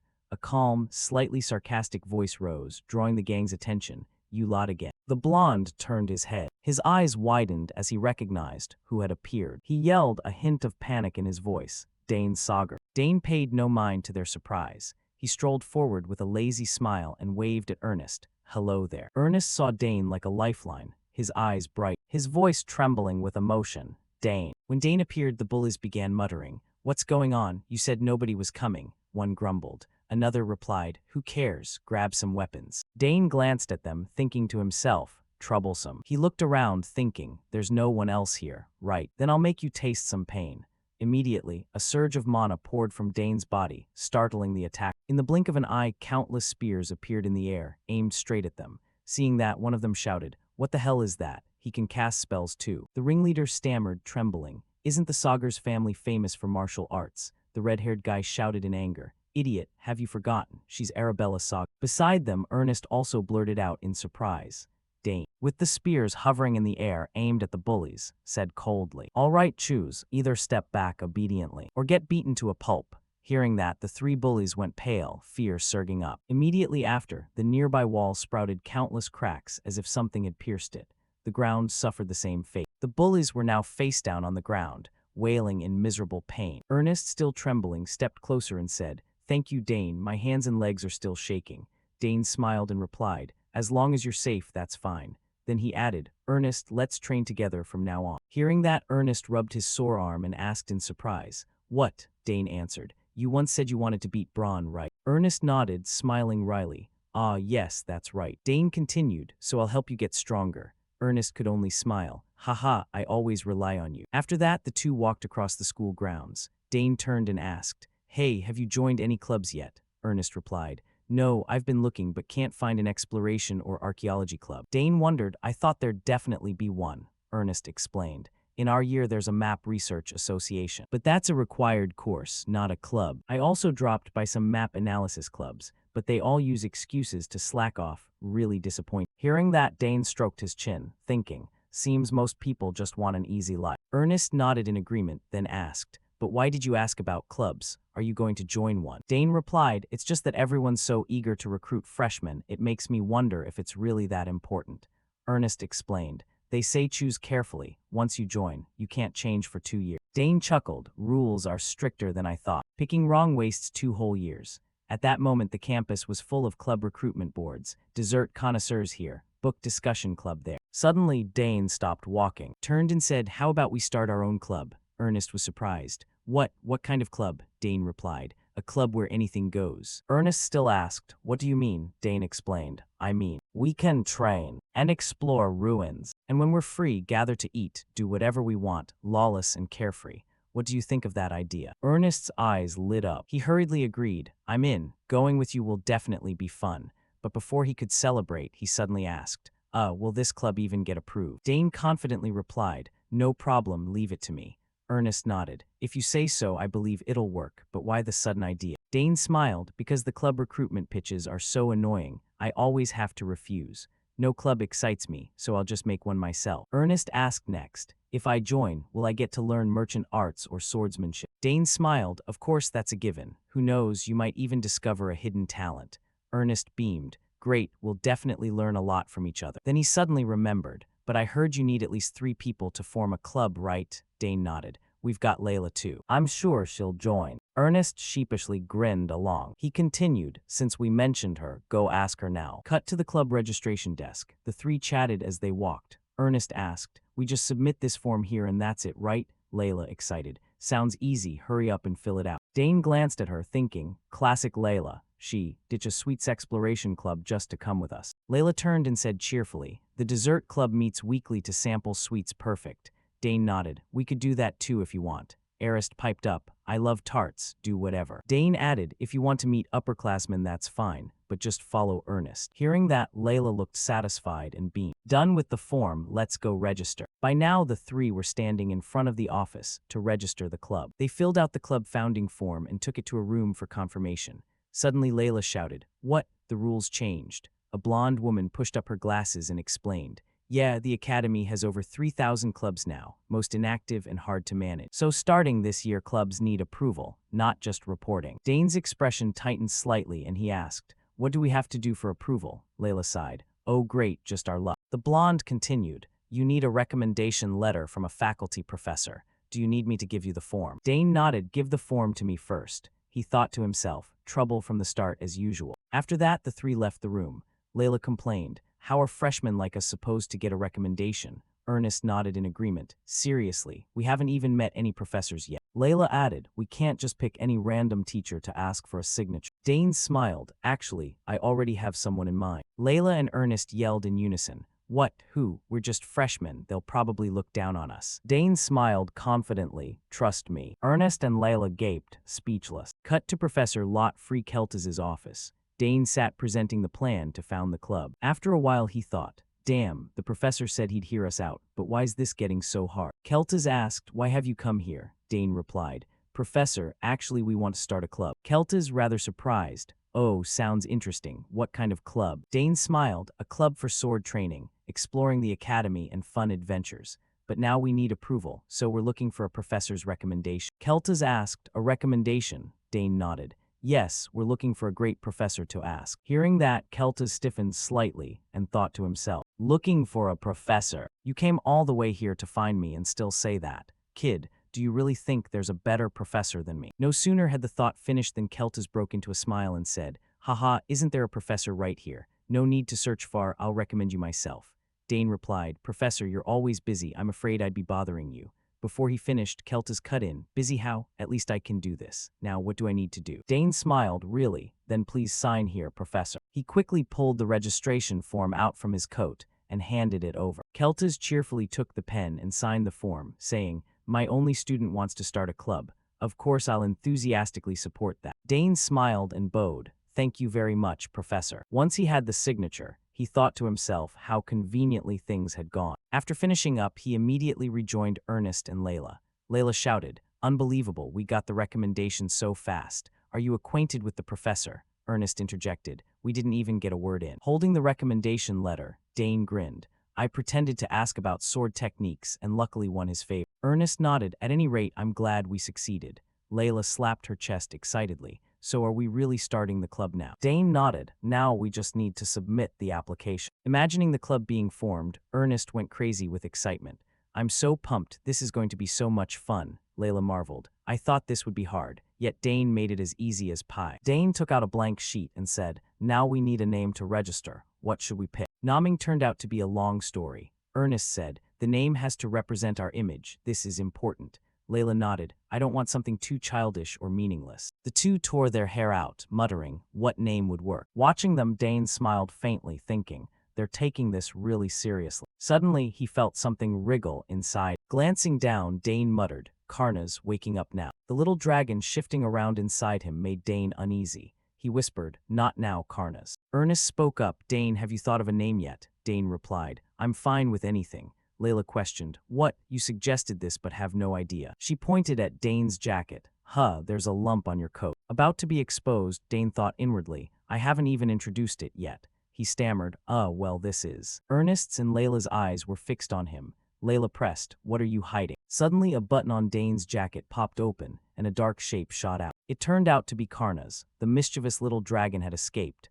Seeing the tiny, adorable dragon, Ernest and Layla gaped, mouths forming perfect O's. Dane gave an awkward smile, thinking, well, that's it, game over. Layla pointed accusingly, "What is that? A summoned beast? How did it crawl out of your coat? Don't tell me it hatched from the egg you took from Claire." The little dragon circled on Dane's shoulder and let out an adorably low snarl. He nodded. "Yes, it was born not long ago. Its name is Karnas." Ernest cheerfully, "Hello Karnas, long time no see." Layla angrily, "Ernest, you knew about this too." Dane hurriedly changed the subject. "Anyway, the club's name is more important, Karnas. While we head to the registration desk, let's think of one." At the registration desk, the blonde woman frowned, holding the paper. The Magic Exploration, Summoning, Commerce, and Swordsmanship Club. The three could only grin awkwardly. This name couldn't be more ordinary. She asked again, "Are you sure you want this name?" Dane nodded. "Yes, please approve us." After approval, the three left the registration room. Layla turned to scold, "Dane, never name anything again." Dane frowned. "Isn't it fine?" Layla snapped.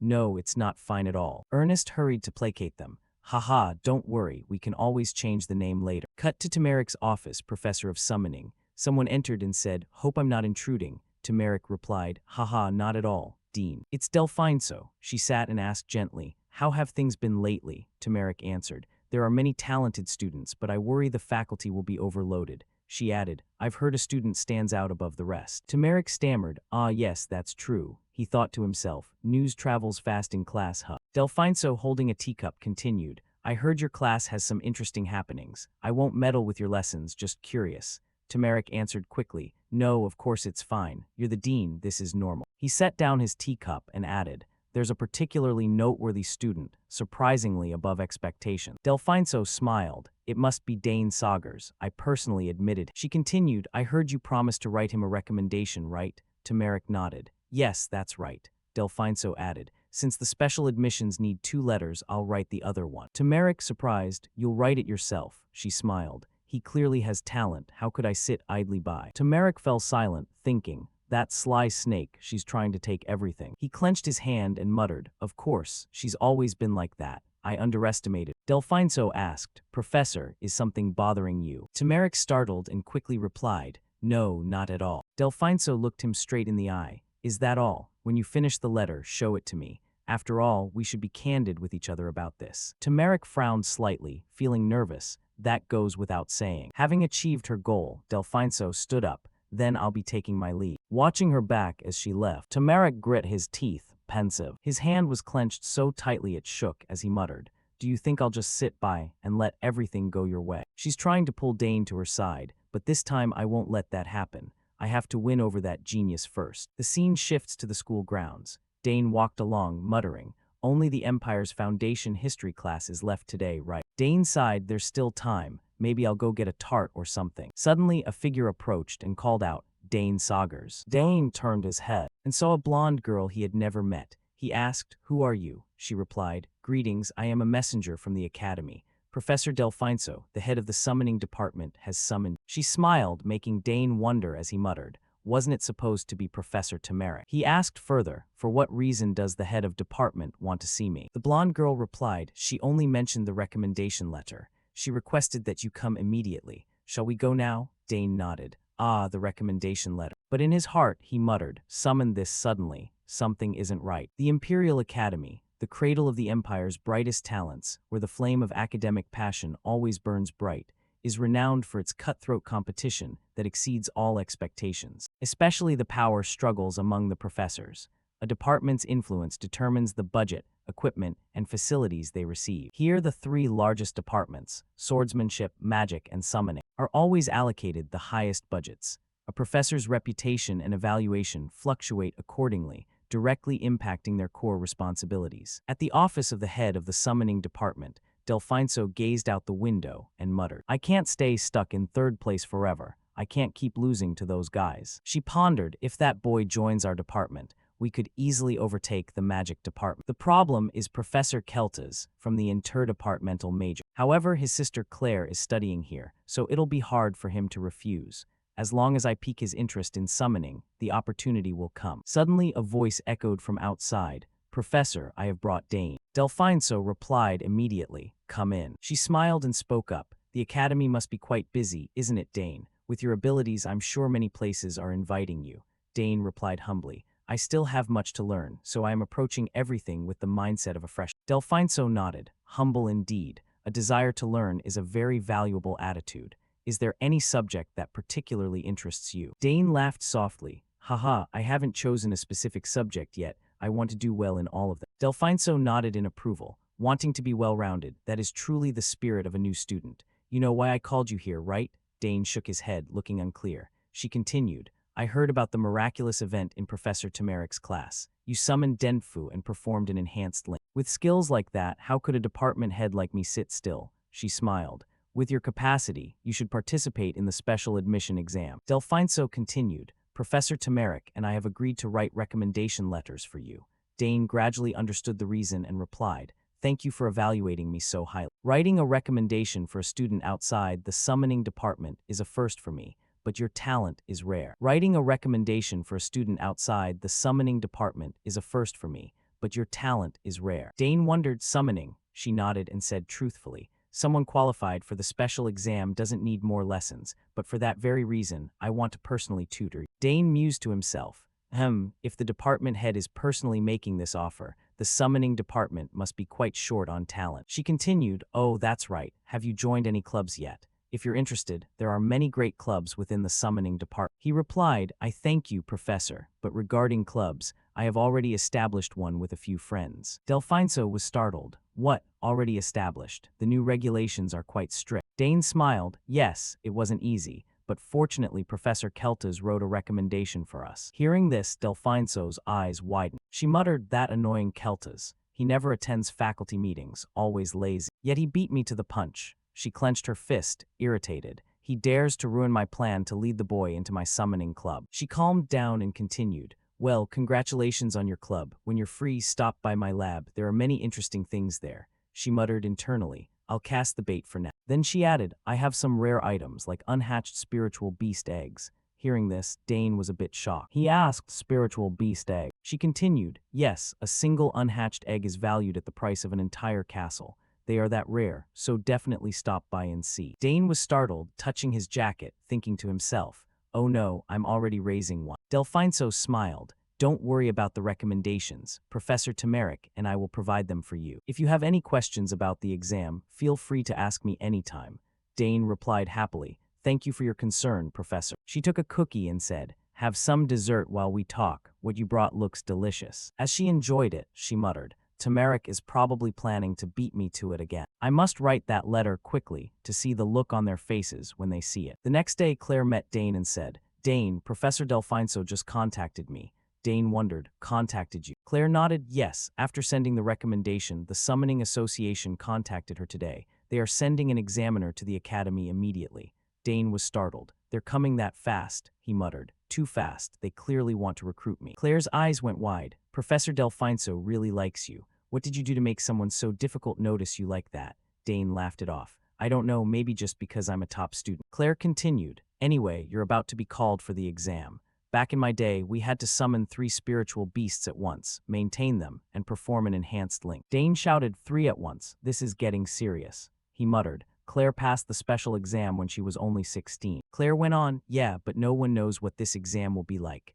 They don't announce it beforehand. With Professor Delfinso's recommendation, you're qualified, but there's internal infighting within the Summoning Association." Dane asked, "Internal infighting?" Claire explained, "You probably don't know. Professor Delfinso has refused the association's requests many times, so they don't like her. They won't let her gain an advantage easily." Dane pondered, meaning the exam might be harder because of that, right? Claire nodded. It's possible. But I'm not too worried about you. If you get hurt because of adult squabbles, I'd feel terrible. Dane smiled. Don't worry, sis, that won't happen. He thought to himself. I have no intention of getting caught in those traps. 2 days later, the Summoning Association's inspection team arrived at the academy, led by Chairman Elgard Poten. He spoke up. Long time no see, Professor Delfinso. She replied, I hope you've been well. Elgard nodded, yes, so just how good is this student you've recommended? Delfinso remained calm. My apologies, Chairman, but his talent is so outstanding I couldn't ignore it. Elgard continued, then you should have taken a seat on the board when we offered it. Everything would have been handled quickly. Delfinso gave a forced smile. You know I still value my responsibilities at the academy. If I joined the board, I couldn't be fully devoted. She grit her teeth, thinking, do you think I don't know you're trying to pull influence to your side? Because of the association's greed, I almost died several times during those reckless missions. She turned, then follow me. We can talk as we walk. Elgard nodded. Fair enough. He thought to himself, the recommendation was sent, so I will cooperate, but I don't like this kid one bit. On the way, Elgard asked, the boy is Dane Saugers, Claire's brother, right? Delfinso replied, yes, his talent truly reflects the Saugers bloodline. Elgard continued, I heard he summoned a rank 5 Denfu, performed an enhanced link, and even managed multiple simultaneous links during the interdepartmental exam. Delfinso nodded. That is correct. He turned to her. Such ability is truly extraordinary. It's caused a stir in the association. Even for a Saugers, I didn't expect the younger brother to surpass those who came before him. Could he already be on par with Galderin? Delfinso smiled dismissively. I'm not sure if he's reached Galderin's level yet, but once you see him with your own eyes, you'll understand. Elgard frowned. We will evaluate him very strictly. The special admission exam has always been that way. Delfinso nodded. Yes, I understand. The appearance of the Summoning Association caused a buzz among the students. One exclaimed, what? The Summoning Association is here. What for? Another replied, I heard Dane Saugers received a special recommendation. Another student chimed in, the freshman who caused a shock in Professor Tamarik's class. He even did the beast enhancement. One roared irritably, incredible. Is there anything summoning related he's not good at? After a while, Delfinso and Elgard arrived at the summoning department. She said cheerfully, all right, this is where the exam will take place. Elgard glanced at the summoning department emblem and muttered, very well, let's go inside. At the testing area, light filtered through the door slats, illuminating the entire room. Dane stood in the center of the yard and spoke up. I am the youngest son of Count Saugers, lord of the southern region and head of the Saugers family. My name is Dane Saugers. It is a pleasure to meet you. As he finished, a confident smile played on his lip. Seeing this, Elgard thought to himself, impressive indeed. It's hard to believe he's only 14 with such presence. Now I see why they were in such a hurry to send the recommendation. Elgard stroked his chin and spoke. I am Elgard Poten, chairman of the Summoner Association. I have heard much about you. You have been praised quite a bit. However, this test will not be easy. Seeing this, Dane showed no fear and replied immediately.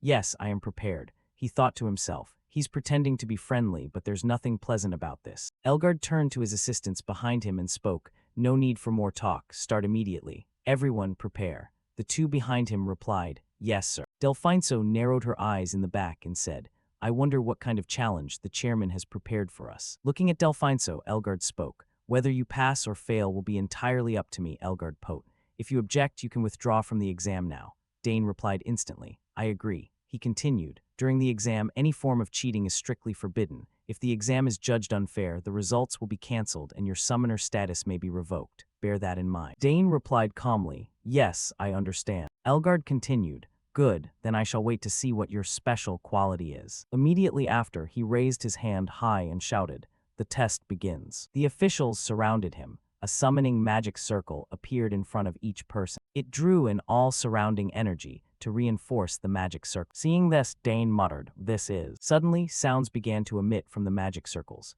Immediately after, a massive source of energy enveloped the testing ground. Both Dane and Delfinso narrowed their eyes. Delfinso thought, they've activated the magic circles. This means. Immediately after, the surrounding mana gathered toward Elgard. He opened his eyes wide and spoke, respond to me. With those words, a massive torrent of mana surged from his magic circle. Then, a huge, ferocious creature appeared, with a head that looked like a lion. Seeing the massive amount of mana pouring out, Dane thought, just as I expected, the chairman's mana is terrifying. I didn't think the test would be on this scale. His eyes went wide. Looking at the creature before him, he wondered, thinking, This thing is much more dangerous than normal. Lightning bolts containing a massive amount of mana appeared around, giving anyone facing it a sense of extreme danger. Seeing the monster appear, Delfinso shrieked in shock. Impossible. A rank 3 summon, that's Anteri. Antares clenched its fists, looked up to the sky, and let out a massive roar, causing all its surrounding mana to burst forth, creating a thick shroud of dust at the exam site. Bracing himself against the immense pressure, Dane muttered to himself, "Now I understand why my sister was so worried about me." Gazing at the summoned beast before him, Elgard crossed his arms slightly and spoke. "Since you are a genius, this level should be appropriate for your rank, shouldn't it?" He narrowed his eyes slightly and continued, "You may use any weapon you deem necessary. Your mission is to subdue Antares by any means." Looking at the ferocious summoned beast standing before Dane, Elgard added, "This is the requirement for the special admission selection test." Witnessing this scene, Delfinso grit her teeth, fuming inwardly. "That old man clearly wants to see me disappointed. He's trying to make me lose face." Elgard spoke in an irritated tone, "But with your superior talent, there's surely nothing to worry about, right? Of course, if you're afraid, you can still withdraw right now." Dane replied immediately, without flinching, "No, I will perform the test as planned." Seeing this, Elgard gave a slight smile. "Very well, I will give you a little time to prepare." Immediately after, Dane reached into the subspace before him, fumbling for something. He muttered to himself, "Good, I have the perfect thing for a situation like this." Right after that, he pulled something out and muttered, "The spear Sister Claire gave me for my 7th birthday. Now I finally have an occasion to use it." Looking toward the beast in front of him, Dane whispered, "It's big, so there are bound to be plenty of openings. I'll attack quickly and then retreat." Seeing this, Elgard narrowed his eyes. He's using a spear, truly the Sagar's bloodline. Immediately after, his gaze shifted toward a corner of the testing area, where Tamarik's group and a few students were arriving to watch Dane's test. Witnessing the scene, Tamarik's jaw dropped as he stammered out, "What the hell is this? Making him fight a rank 3 creature? Isn't that going way too far?" Hearing the familiar voice, Delfinso glanced back and spoke, "It seems Professor Tamarik has arrived as well. He'll likely object to this." Elgard, unconcerned, replied, "It's fine, he's already prepared. Let's begin." Immediately after, his expression darkened slightly, and he thrust his hand forward, shouting, "Antares, destroy the enemy before you." As soon as he finished speaking, Antares began to gnash its teeth with a rasping sound, its eyes glowing a fierce red. It immediately used its strength to lunge powerfully toward Dane. Dane remained calm, waiting for the monster to draw near. He muttered, "All right, come at me." As it closed in, the monster accelerated instantly, bolting toward Dane. But immediately, using his expert spear techniques, he parried the monster's attacks. Right after that, he darted behind the creature. By now, Dane's expression was no longer calm as it had been before. He began to take this matter seriously. His elusive movements left the surrounding onlookers stunned. Countless voices rang out in surprise. "Good lord, what kind of movement was that just now?" Ignoring these comments, Ardain quickly regained his defensive stance. He couldn't help but flash a confident smile, thinking to himself, "It seems the special training is starting to pay off." On the opposite side, the monster didn't seem particularly affected by its wounds. Consequently, it continued its maddened charge to attack Dane. As soon as it closed in, it swung its massive hand, slamming it directly toward the protagonist, causing the ground to shatter into a crater-like shape. It was terrifying. Fortunately, Dane dodged to the side just in time. Had he not, he would have been smashed into mincemeat. Seeing its prey escape, Antares' eyes flashed with a red light, filled with fury. Next, it lunged forward to close the gap and unleashed a non-stop barrage of punches, forcing Dane to leap backward repeatedly. With every punch from the massive monster, it left a large, bowl-shaped crater in the ground. Dane himself had to praise Antares' power in his mind. Wow, no wonder it's rank 3. That size and moving at this speed. On the opposite side, it seemed Antares was gradually getting smarter. It realized that closing in on Dane wouldn't be easy. So at that moment, a brilliant golden flame suddenly erupted from its body. Then it thrust its hands forward, releasing a scorching pillar of fire. Seeing this, Professor Delfinso couldn't contain her worry and screamed, "He's taken a direct hit." Beside her, the old man Elgard stroked his beard and nodded, feeling smug and satisfied. Even with enhanced strength, facing Antares head-on is complete madness. It seems the end of this test was predictable after all. That was what he thought. However, Dane began to prove him wrong. Inside the flames, Dane's spear spun incessantly, creating a powerful gust of wind that dispersed the surrounding fire. Nevertheless, Dane was a bit startled by the previous attack. That was a close call. "Almost had me there. All right, it's time to end this." Immediately after, he unleashed his mana. To enhance his physical strength, and lunged forward to attack. However, Antares also reacted with incredible agility. Before Dane could even land his attack, it clenched its fist and struck forward, tearing up the ground until it was unrecognizable. Unfortunately for the beast, an attack that doesn't hit Dane is useless. At that moment, he circled to the side, aiming for the massive creature's waist. Thinking to himself, for the finishing blow, I'll use what my father once showed me. Concentrate mana into the tip of the spear to create an explosion, a single-point blast. Just like that, taking advantage of the moment before Antares could regain its guard, Dane's explosive spear thrust struck the creature's waist direct, easily piercing deep into the massive body. The agony of the wound made the monster roar ferociously. Meanwhile, Dane gripped the spear tightly, thrusting with all his might. Ribbons of blue energy were constantly being released. Finally, the explosive power of the strike took effect, causing the monster's waist to be blasted open into a large hole. However, it was as if this lion man was on some kind of performance-enhancing drugs. After taking such a hit, it could still concentrate strength into its arms, as if preparing to counterattack. Regarding the crowd of extras observing, witnessing the protagonist's power, they were all left with their mouths agape. Incredible. The summons attack barely landed, and what on earth was that amount of mana? Back on the battlefield, this massive monster was clearly a cheat. At that moment, the site of its wound was enveloped in a brilliant golden flame. In just a few seconds, its wound had recovered as if nothing had ever happened. In fact, being wounded only served to make the monster even more enraged. Frenzied sounds began to emanate from its mouth. In fact, being wounded only served to make the monster even more enraged. Frenzied sounds began to emanate from its mouth. Seeing this, Dane's scalp felt numb. Oh boy, it looks like it's really ticked off now. As soon as he spoke, the lion man opened its mouth and spat out a scorching flame, causing Dane to jump to the side in alarm. However, his spear remained stuck in Antares' waist, leaving his expression momentarily dazed. Damn it, my spear. Keltas came rushing in from outside, sweat beading on his forehead, his mouth nonstop swearing. Damn it, I'm not late, am I? Why on earth would they hold the exam in such a remote place? His heart pounded, a mix of worry and irritation. The moment he pushed the door open and stepped inside, the scene before him made Keltas freeze, his eyes widening in shock. He grit his teeth, his gaze fixed on the brilliant mana barrier before him. His voice trembled with disbelief. A barrier in the testing area. What on earth are they summoning? From within, Antares tilted its head back toward the sky and let out a savage roar, the sound seemingly tearing through the air. Its eyes seethed with the fire of rage, flashing brilliant red streaks that struck Kelta's eyes direct. His face darkened and his heart raced from the shock. He clenched his hands and shouted, his voice full of indignation. What, a rank 3 Antares? The mix of horror and excitement made his body tremble slightly. In the arena, Antares had just swatted away Dane's spear, sending it tumbling across the ground, leaving long scrape marks. The wound caused by the spear was still oozing blood, unable to recover immediately. The monster growled, its eyes bloodshot, staring straight at Dane as if it wanted to devour him.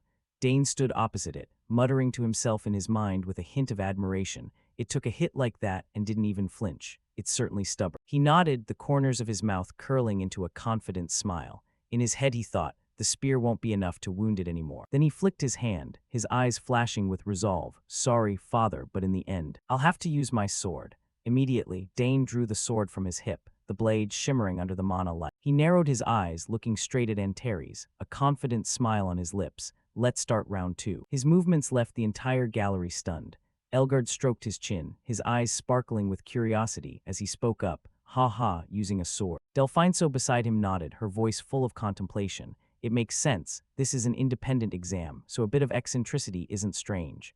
Elgard nodded in agreement, but his eyes betrayed his shock. True, isn't it? But the terrifying thing is that he remains so calm. That stance, it's like a warrior who has fought through countless battlefields.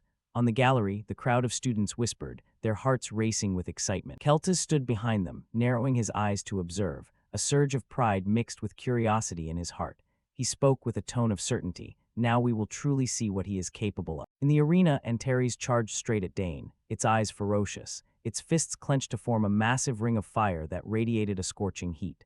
But Dane didn't flinch. He stood his ground, calmly receiving each of the monster's consecutive strikes. The skills of a true swordsman were clearly revealed in his superior agility and speed. After a few exchanges of techniques, Dane backed away, a thought flashing through his mind. He muttered, his voice full of admiration, not bad. After a few weeks of fighting, it has switched from power to speed, reacting precisely to each of my moves. Antares was relentless, continuing its frantic attack, but he was not one to be easily subdued. He maintained a state of calm, swinging his sword to parry every strike. The moment he found an opening, Dane swung his sword, striking a powerful blow against Antares' arm. However, the attack caused no damage. He muttered with a hint of surprise, "Both arms are covered in fire. It's hard to pierce through with sword aura." Antares accelerated even further. Punches rained down like a storm. Dane was flooded with thoughts, telling himself, "I want to crush it with ancient magic, but there are too many eyes watching here, so I'll have to use this method instead." From the gallery, Delphinso was terrified, her face turning pale. She turned to Elgard and said with a trembling voice, "Chairman, this is too dangerous. If the student is injured, none of us will escape punishment." She placed her hand on her chest, preparing to activate a forced unsummoning. But Keltis appeared from behind and spoke up to stop her, his voice low but full of confidence. "Wait, just keep watching." Delphinso turned back with a start, surprised. "Professor Keltis, when did you get here?" Keltis smiled, his eyes sparkling with faith. "I understand your worry, but it seems Dane has found a strategy." Inside the arena, Dane continued to swing his sword to parry Antares' relentless attack. Suddenly, he spotted an opening. His eyes widened, flashing with a decisive spark. A magic circle manifested beneath his feet. Mana erupted brilliantly as Dane accelerated, lunging directly toward Antares, and unleashing a rapid succession of sharp slashes. Deep gashes appeared on Antares' thighs, causing it to throw its head back and roar in agony. The wretched sound echoed through the area. The monster lost its balance, and its strikes became imprecise. It slammed its hands onto the ground, its face contorted with fury as flames erupted around its body. Elgard flinched from the gallery, his voice full of shock. Did he just combine swordsmanship and magic in that single moment? Keltis nodded, a confident smile on his lips. "It seems we should have summoned something even stronger." Hearing this, Elgard's expression darkened, and he clenched his fist, thinking to himself, "Damn it, a rank 3 summon should have been enough to make him fail. Yet he has far exceeded all my expectations." His heart pounded with a mix of irritation and genuine admiration. In the arena, Antares opened its mouth wide, rings of fire manifesting around its jaws, signaling a catastrophic attack. Dane gave a small smile, thinking to himself, "A final struggle, truly a king of stubbornness until the very end." He clenched his fist, his eyes flashing with resolve. "I didn't want to resort to this, but it's time to wrap this up." Above Dane's head, 3 spears enveloped in mana suddenly appeared, hovering in the air. He stared straight at Antares, a smirk appearing on his face, ready to deliver the finishing blow. The atmosphere in the arena was suffocatingly tense, as if the whole world was holding its breath before the collision of rank 3 Antares, terrifying power, and Dane's explosive magic. Sensing the danger, Antares tilted its head back and let out a savage roar, a sound like rolling thunder that shook the ground. It opened its maw, spewing a brilliant pillar of fire that lunged toward Dane with a heat that incinerated everything in its path. But just as it prepared its strike, Dane's 3 spears, wrapped in shimmering mana, bolted forward at a terrifying speed. Antares was stunned, its eyes widening in shock, unable to dodge in time. The energy from the spears erupted, creating a massive mana explosion that made the entire arena tremble. The 3 spears pierced straight through Antares' body, leaving 3 large holes in its torso. The monster was sent flying backward like a kite with a broken string, its mouth screaming in agony as the wretched sound echoed throughout the space. Dane stood in the center of the arena, his gaze sharp and cold, his lips curling into a satisfied smile. His heart beat steadily, but he was filled with the thrill of victory. He maintained an incredible composure, like a seasoned warrior. In the gallery, Delphinso turned to Elgard, her face pale and her voice full of worry. "Chairman, this exam was a bit excessive." Keltis, standing behind them, narrowed his eyes and spoke with a challenging tone. "Excessive? Why do you say that?" Delphinso, her eyes flashing with anger, explained. "No matter how talented he is, forcing a freshman to subdue a rank 3 summon, do you really think that's reasonable?" Sensing the tension, Elgard gave a strained laugh, trying to soothe her. "Ha ha, but the result turned out fine, didn't it?" His words only made Delphinso explode further. She shouted in a voice full of indignation. "Fine. It was so good it'll be recorded in the history of the Empire. A freshman using spears, swords, magic, and even a forced link to subdue a rank 3 summon. This is absolutely insane." The crowd in the gallery fell silent, their hearts racing at her emotional words. After the battle, Dane calmly stored his weapons in subspace, his demeanor as composed as if he had never faced such a terrifying monster. Elgard and Keltis looked at each other, frowning, their hearts filled with shock. They thought to themselves, that finishing blow was truly earth-shaking. Suddenly, Dane stepped closer to Antares, reaching out his hand to everyone's astonishment. The action caused the gallery to erupt in whispers. It was a reaction to pure power. Dane established a forced link with Antares, suppressing its hostility. In terms of both tactics and results, it was a flawless conclusion. Delfinso, still angry, spoke up. If word of today gets out, people will call this an unfair test designed to make him fail. Cornered, Elgard turned to explain, Professor Delfinso, I had established clear safety measures. But the answer did not appease her. She stood up abruptly, her voice full of reproach, and yet you sat still while he confronted it head-on. Elgard stammered, trying to find an excuse, that was. But before he could finish, Delfinso glared at him, her voice firm. As a professor, I cannot turn a blind eye to this, Chairman. Elgard grit his teeth, thinking to himself with utter frustration, damn it, how did it end up like this? The whole plan has gone down the drain. Keltas stood in the back, closing his eyes in quiet contemplation. He muttered with a hint of admiration, I knew he was a genius, but to this extent. From the very start, he seemed more like a veteran knight than a freshman. The gazes of Keltas and Delfinso turned toward Dane, flashing with determination. I absolutely must take him as my disciple. After the test concluded, Elgard stepped forward, his voice echoing, the test is over. For Dane, who has passed this special admission exam, we officially grant the title of summoner along with this badge. May you continue to develop your talent as a summoner of the Empire. Please accept this. Dane accepted the badge and bowed in thanks, his eyes shimmering with pride. He looked at the gold badge before him,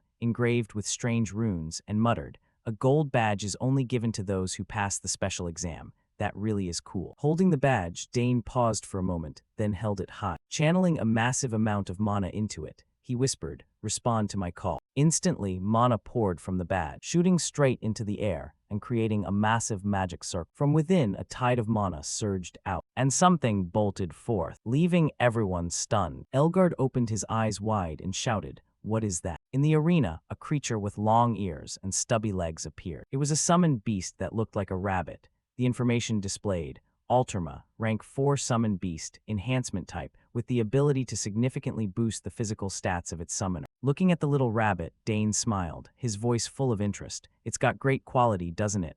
And it's cute too. He stepped closer and said gently, it's good to see you again, Alterma. The atmosphere suddenly stilled as everyone stood frozen, speechless at the unexpectedly adorable sight. Delfinso turned to Keltas, who was also frozen in place, and thought, it seems everyone is stunned. She glanced at Dane, her heart full of contemplation. With this many witnesses, the entire academy is definitely going to be in an uproar. Just as predicted, the school grounds were buzzing with students' chatter. One person shouted, is he really the one who passed that special exam? Another replied in shock, what exactly is with the Sagar's family? With this performance, he's even surpassed his sister. At that moment, Dane, Ernest, and Layla were walking across the grounds. Countless eyes were fixed on them. Ernest turned to Layla, his voice full of bewilderment. Layla, I can't wrap my head around this. Can this really happen? Layla crossed her arms and replied nonchalantly, her eyes sparkling with confidence. Don't try to understand, just accept it and you'll get used to it. He comes from another world. Ernest changed the subject, his voice excited. Oh, that's right, I finished decoding the map.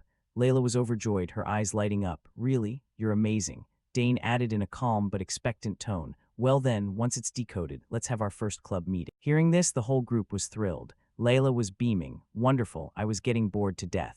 Ernest clenched his fist, his voice cheerful. I'll try to decode it even faster then. Dane remained composed and smiled, thinking to himself, actually, I'm quite curious about it myself. Then he turned to the others. Professor Keltas is calling me. I have to go. See you all later. In the training room, Keltas was waiting. He looked at Dane, his voice deep and full of authority. Alterma is a terrifying summon. A summoner from the Renick Empire once called out 2 of them, and it was a nightmare. Just 2 of them took down 3 knights and dozens of soldiers. Dane was startled. Thinking to himself, I remember now. I heard Professor Keltas was actually present at that battle. Keltas stepped closer, his gaze sharp, and yet you defeated that creature without a single scratch. Dane scratched his head sheepishly. It was just luck, sir. Keltas shook his head, his voice serious. Sometimes excessive humility is a double-edged sword. In my opinion, your decision to switch to the sword was the right one. Dane was startled, thinking to himself, he's no ordinary man. Keltas turned and walked slowly, only 14 years old, yet your skill and composure with the sword far exceed your actual age. He stopped, his voice dropping low. Because of that, I want to ask you, would you like to officially learn swordsmanship from me? The proposal made the air feel as if it had frozen. Dane's eyes became resolute, his heart pounding with a mix of excitement and pressure. He took a deep breath, preparing to answer. carrying the determination to change his fate. On the paper, lines of text were written by Dane reporting his safety to his family. Dear parents, I hope you are both well. The hot summer is approaching, and outside the brilliant sunlight shines down on the vast school I am attending. Today is the same. Your youngest son is still busy with academy life. Currently, Dane was studying swordsmanship with a professor at the school, and he happily shared this information with his family. Oh, I have completed the swordsmanship class with Professor Keltas, whom I mentioned before. He was very dedicated and joyful while teaching, and Dane could feel it too. I have learned so much theory, which makes me think that coming to the academy was a wonderful choice. The brush flew quickly to record Dane's thoughts. Now I can perform sword techniques much more proficient. Thinking of something happy, he smiled with interest. Perhaps it is time for me to forge a sword at the smithy. A moment later, Dane stopped and dipped his pen into the ink pot. The content of the letter was not just about Dane himself, but also his friends. Oh, Ernest finally decoded the map. He even discovered the designer was Saul Hanks. There was also an adventure into an ancient ruined place within the academy. Far to the east of the academy, beneath the now abandoned St. Amer Hall, it is said that something extraordinary is hidden in the crypt of the saints. Dane reread the letter and felt somewhat dissatisfied, wondering if writing it this specifically was too much. Then he took the pen and crossed out a few words. I shouldn't record too many details. He remembered the wooden door blocking the passage and changed the news he had just written. After all, that place was a forbidden area, strictly off-limits. Dane thought silently. More importantly, there was the major issue of the undead appearing there. He had told Ernest and Layla about the presence of the undead, and both were terrified. Undead. The two looked at Dane with piteous expressions and wailed, "That's so scary, Dane." In the letter, Dane continued to record his story. I thought about giving up, but luckily I received help. The help he mentioned was a beautiful blonde girl. When she heard his request, she was shocked and terrified. What? You want me to go into the forbidden area with you? Are you crazy? He clearly wrote her identity for his family to know. The person who helped was Priscilla, a student of the Holy Studies Department. Then there was a small lesson that Priscilla taught Dane's group of 3. Listen carefully. The undead will vanish if you destroy its core. She gave careful instructions. Oh, but before that, you must definitely receive a baptism from me.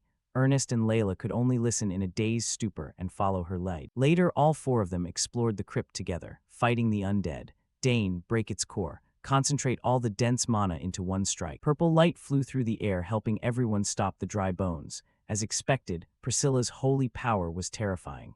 Thanks to her baptism, they could handle the undead easily. Layla skillfully held her sword and slashed through all obstacles. Not to mention, Layla's swordsmanship had also improved by leaps and bounds. Ernest and Priscilla stood back to back to keep each other safe. On the other side, Dane bravely faced the undead horde alone. The battle raged fiercely. An arm of one of the undead was sent flying high into the air. Finally, Dane's group reached their destination, an ancient architectural site now covered in green moss.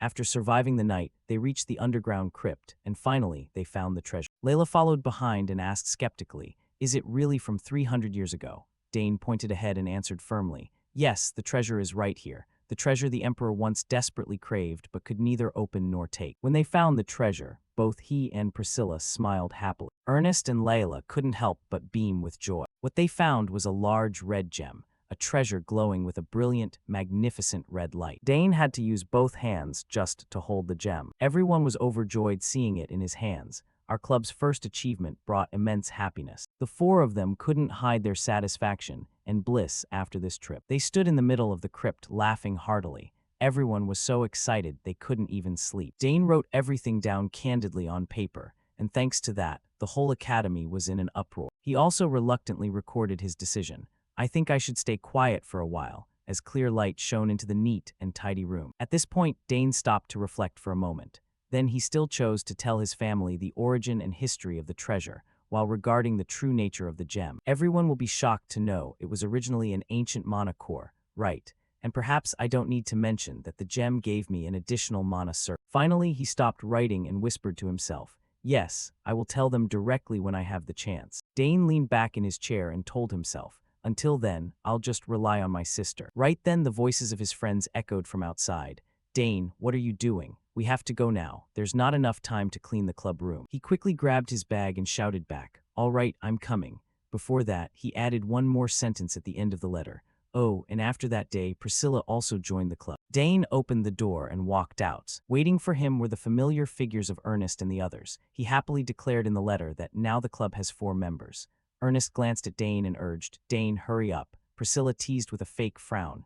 How dare you keep your senior waiting? Layla joined in the joking. That's right, we're busy too. Seeing this, Dane scratched his head and smiled as he explained. Sorry, I had some tidying up to do. Let's go. He wrote in the letter helplessly, but they keep complaining that the club name sounds silly. The sound of their chatter echoed through the hallway. I'll handle all the heavy lifting today then. Of course, who else among us can do the heavy work but you? Dane stepped closer to the three of them. Then they looked at each other and laughed happily. From then on, a group of four was formed, so we decided to call it Namin for short. The sky was clear and beautiful. The whole school became bright under the brilliant sunlight. In the room, a long piece of paper was covered with lines of text. In the magic department, there is a famously difficult exam, an exam that lasts for 24 hours, requiring one to endure a full day without food or sleep. The surrounding desks were empty, the space so quiet one could hear a pin drop. As long as you don't bring another person, all types of open book materials are allowed. This is an exam notorious for its severity. Dinabo stood with his hands behind his back in front of the window,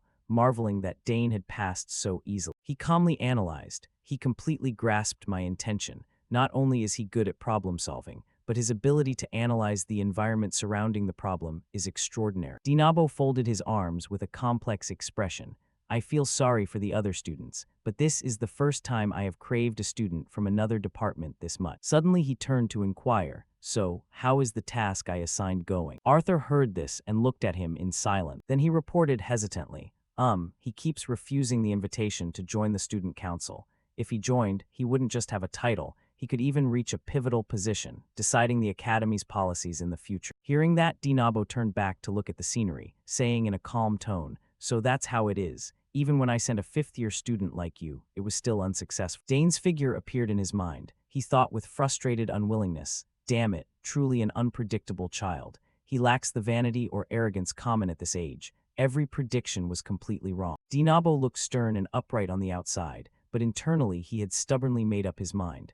But he cannot escape my grasp. Thinking of the future prospect, he smiled with pleasure. His mind was resolute not to give up. I will definitely hold onto him tightly. As in the distant mountains, the tall cliffs acted like walls blocking the way. In the room filled with books, Arabella's laboratory, a voice asked with concern, is Arthur from the student council still following you? Dane replied helplessly, yeah, it's a bit annoying. Arabella put her hands on her hips and complained irritably, that professor still hasn't changed. It was the same in my time. Seeing this, he scratched his head and asked curiously, he did that to you too? She admitted immediately, yeah. Arabella grumbled unhappily. He even said he'd make me the president of some student society. Dane commented in surprise, student society president, that sounds impressive. She immediately retorted, that professor loves to lure talented children to turn them into his henchmen. She also revealed other secret information to him. Those with ability but humble backgrounds and unclear career paths are easily trapped. Hearing that, he immediately remembered Arthur's close relationship with Dinabo. So that's why Arthur keeps following Professor Dinabo. Dane smirked and inquired, then my refusal was correct, wasn't it? Arabella looked at him and affirmed firmly, of course that professor is very dangerous. Not only is he capable, but he's a master at pulling people to his side. If you get caught, you'll become a puppet obediently following his orders, so you must be careful. Not feeling at ease, she also warned carefully, no matter what he offers, refuse it immediately. Dane listened with patience and replied, I understand, sis, I'll be careful. Suddenly the door burst open. Arabella cried out in defensive surprise, what's that? Someone holding a glowing blue orb held it high calling for help. Dane, so you're here. Look, I found something incredible. The newcomers were Dane's three friends. Layla led the way, hurriedly requesting, Ernest brought this back from the forbidden area. Can you take a look at it for me? But hearing her words, Arabella asked in shocked disbelief, what, the forbidden area? Did you kids actually go into the forbidden area? The three of them didn't feel like anything was wrong. On the contrary, they smiled brightly with pride. Seeing this, Dane helplessly covered his face, not daring to look. I clearly told them to stay quiet for a while. Sorry, sis. Dane approached Ernest and asked anxiously, Ernest, how? Surely after the visit to the St. Amer temple, the guards have tightened up. He smiled reassuringly. Don't worry, Dane, as an explorer, I must overcome such challenge. Hearing that, he looked at Ernest and inquired hesitantly, well, that is your specialty, but isn't it still too dangerous? He folded his arms and replied with a determined tone, I understand your concern, Dane, but my explorer's blood is boiling. I can't sit still. Seeing this, Dane felt relieved and thought, since going to the St. Amer temple, Ernest has become much more proactive. He thought of the presence of the man in the black cloak at Amer, and felt Ernest's reaction was only natural. It made sense. Saul Hangston, the only person said to have reached the Nine-Chain Realm after the fall of the magic kingdom of Arachna. A place created by such a genius would make any explorer's eyes light up. On the other side, Layla was desperately pleading with Arabella. "Senior, please look over this." She grumbled helplessly. "You kids truly do nothing but cause trouble." Dane glanced at the three of them and asked curiously, "So what is Layla holding?" He looked at the orb faintly glowing in Layla's hand and speculated, "Did you shove something into the mana wave detector?" Hearing that, Ernest rubbed his nose and recounted hesitantly. It was like this. Last night I couldn't sleep, so I took a stroll into the forbidden area. When he got there, he discovered something suspicious. You know, Saul Hangston's laboratory is in the forbidden area, right? I kept hearing strange sounds coming from inside the building." Ernest had glanced around in fear, searching. It sounded like machinery operating or something being manufactured. It gave me goosebumps. Furthermore, the noises coming from inside kept ringing in his ears, and they included human voices too. Dane listened but still felt puzzled. So, even if it's a forbidden area, guards still have to go in and out, so hearing human voices isn't strange. Ernest rubbed his head and retorted firmly, "It wasn't just the guards, I'm sure." His gaze became sharp and full of suspicion, and the most suspicious part is, he recounted that the blue orb suddenly lit up then. "The mana wave detector I left running as a backup detected mana." Dane blurted out in shocked disbelief. "What? Impossible. After Saul Hangston's death, all the items in the lab were moved to the memorial hall, so there couldn't be anything in the lab emitting mana waves." At that moment, the blue orb helped Ernest realize the hidden secret of that place. He followed up cautiously, "Exactly, which means." After that, Ernest had escaped the forbidden area in a panic. He recalled the gloomy setting of the building and affirmed solemnly, "Inside Saul Hangston's laboratory, there is definitely something unknown." Dane was also made serious and suspicious by his attitude. "Mana waves, huh?" A moment later in Arabella's room, she announced solemnly, "Ernest, you guessed right, there really is something in there." Ernest asked back in shock, "Really, Senior Arabella?" She put a paper on the desk and said, "Yes, and it's not ordinary. Here, look at the data I've analyzed." Priscilla and Layla leaned down to examine the information inside. Following them, Dane also picked up the paper and read it carefully. The paper was covered in text and continuous oscillation curves. "These oscillations are very similar to the samples you collected. Ernest, of course, not all of them match if you exclude the vague sample." Hearing that, Dane looked at Arabella and asked calmly, "What is the conclusion?" She smiled smugly and declared that there is definitely something massive in that building. Ernest's group stared wide-eyed in horror and repeated in unison, "Something massive." Arabella looked down at the blue orb on the table and inquired, "Yes, this type of oscillation usually comes from an object containing a terrifying amount of mana. You said you struggled to capture the oscillation, right?" She looked at the three of them and explained confidently, "I think it means something has blocked the waves from leaking out." Ernest heard this and stood there blankly, speechless. Arabella ignored his reaction and continued to explain, "As for whether the one who hid that mana wave was Saul Hangston or someone else, we don't know yet." Beside her, Dane again looked at the data on the paper and pointed out seriously, "The only thing for certain is that whatever it is, it's valuable enough to hide the mana wave." Arabella nodded in agreement with Dane's thought. She folded her arms and recounted, "In short, that's it. And as far as I know, guards don't even step into Saul Hangston's laboratory. In the past, I even used to sneak into the forbidden area when I was too bored." Priscilla opened her eyes wide in surprise and asked, "Really?" Dane looked at the pride on Arabella's face and thought helplessly, "Even you, sis?" "Yes, I guess no one can resist the allure of Saul Hangston, truly a mage in his prime." Finally, she summarized, "Anyway, I don't know what they're hiding, but if it's related to Saul Hangston, it will definitely be an earth-shattering discovery. It could be something containing Saul Hangston's mana, or even more powerful." As on the table, the mana detector continued to emit a faint blue light. Hearing that, Ernest clenched his fists and spoke with joy. "If that's true, it would be wonderful." Layla asked with some confusion, "But why would such a thing be in an empty laboratory?" Arabella praised approvingly, "Ernest is truly extraordinary. He found this entirely through instinct." Seeing this, Ernest immediately thanked her solemnly. "Thank you, Senior. You've helped me a lot." Arabella looked at him and asked helplessly, "This kid, what are you planning to do with something like this?" Beside her, Dane harbored a suspicious guess, but there's a high chance it's not a real mana core. The previous exploration of the crypt by the four of them showed there was nothing suspicious inside. He had paid close attention throughout the journey to sense his surroundings, so he could confirm that, if it were a real core, I would have recognized it the moment I entered the forbidden area. Dane frowned and thought silently, in that case. He looked at the light coming from the orb and let himself be immersed in thought. What on earth is in there? Opposite him, Ernest's inquiry woke him from his train of thought. Dane, what should we do now? I told you to be careful for a while, but isn't this wave worth investigating?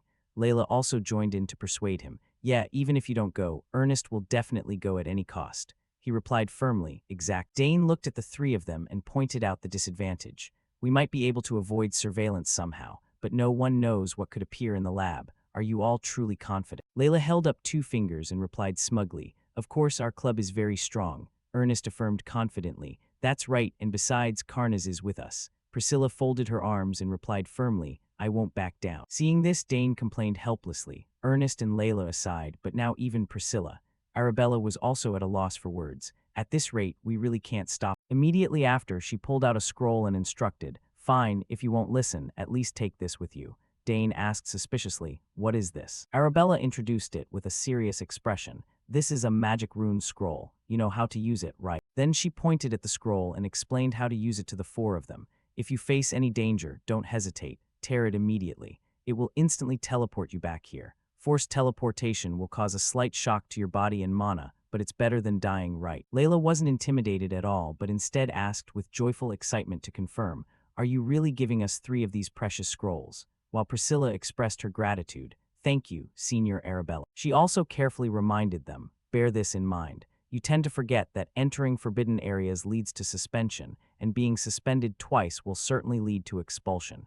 Do you understand? The 3 of them responded with a timid and cautious, yes. Dane smiled and reassured her, don't worry sis, nothing will happen, but Arabella wasn't quite convinced. Don't just give me empty words. Finally, she could only watch the 4 of them helplessly as she let them explore the area. Her instructions echoed in the room. All right, then return safely and tell me what you discover, okay? Then the space returned to a silence as if no one had ever been inside. A while later, the 4 of them gathered in one place and opened the map to examine it. Ernest explained the plan in detail to the other 3. Here is the infiltration route. The entrance is from here. There will be a blind spot in the line of sight when moving toward this building. We will take advantage of that gap to enter. Dane praised him with satisfaction. Ernest, not bad at all. After finishing the discussion, everyone reorganized their backpacks and necessary supplies. We will begin the operation in 2 days. We have distributed the exploration equipment according to the number of people and checked the infiltration route detail. Ernest thoughtfully instructed everyone on things to keep in mind. From here on, we must scatter anti-tracking powder as we move. Once we arrive, Karnaz's role will be very important. To dissolve the dense mana barrier without leaving a trace, we need Karnaz's flame. Dane nodded in agreement. All right, I'll be prepared. Priscilla folded her arms and also offered her opinion. We must also prepare a plan B for emergency situations. Instead of blindly tearing the scroll, we should assume a course of action for each case.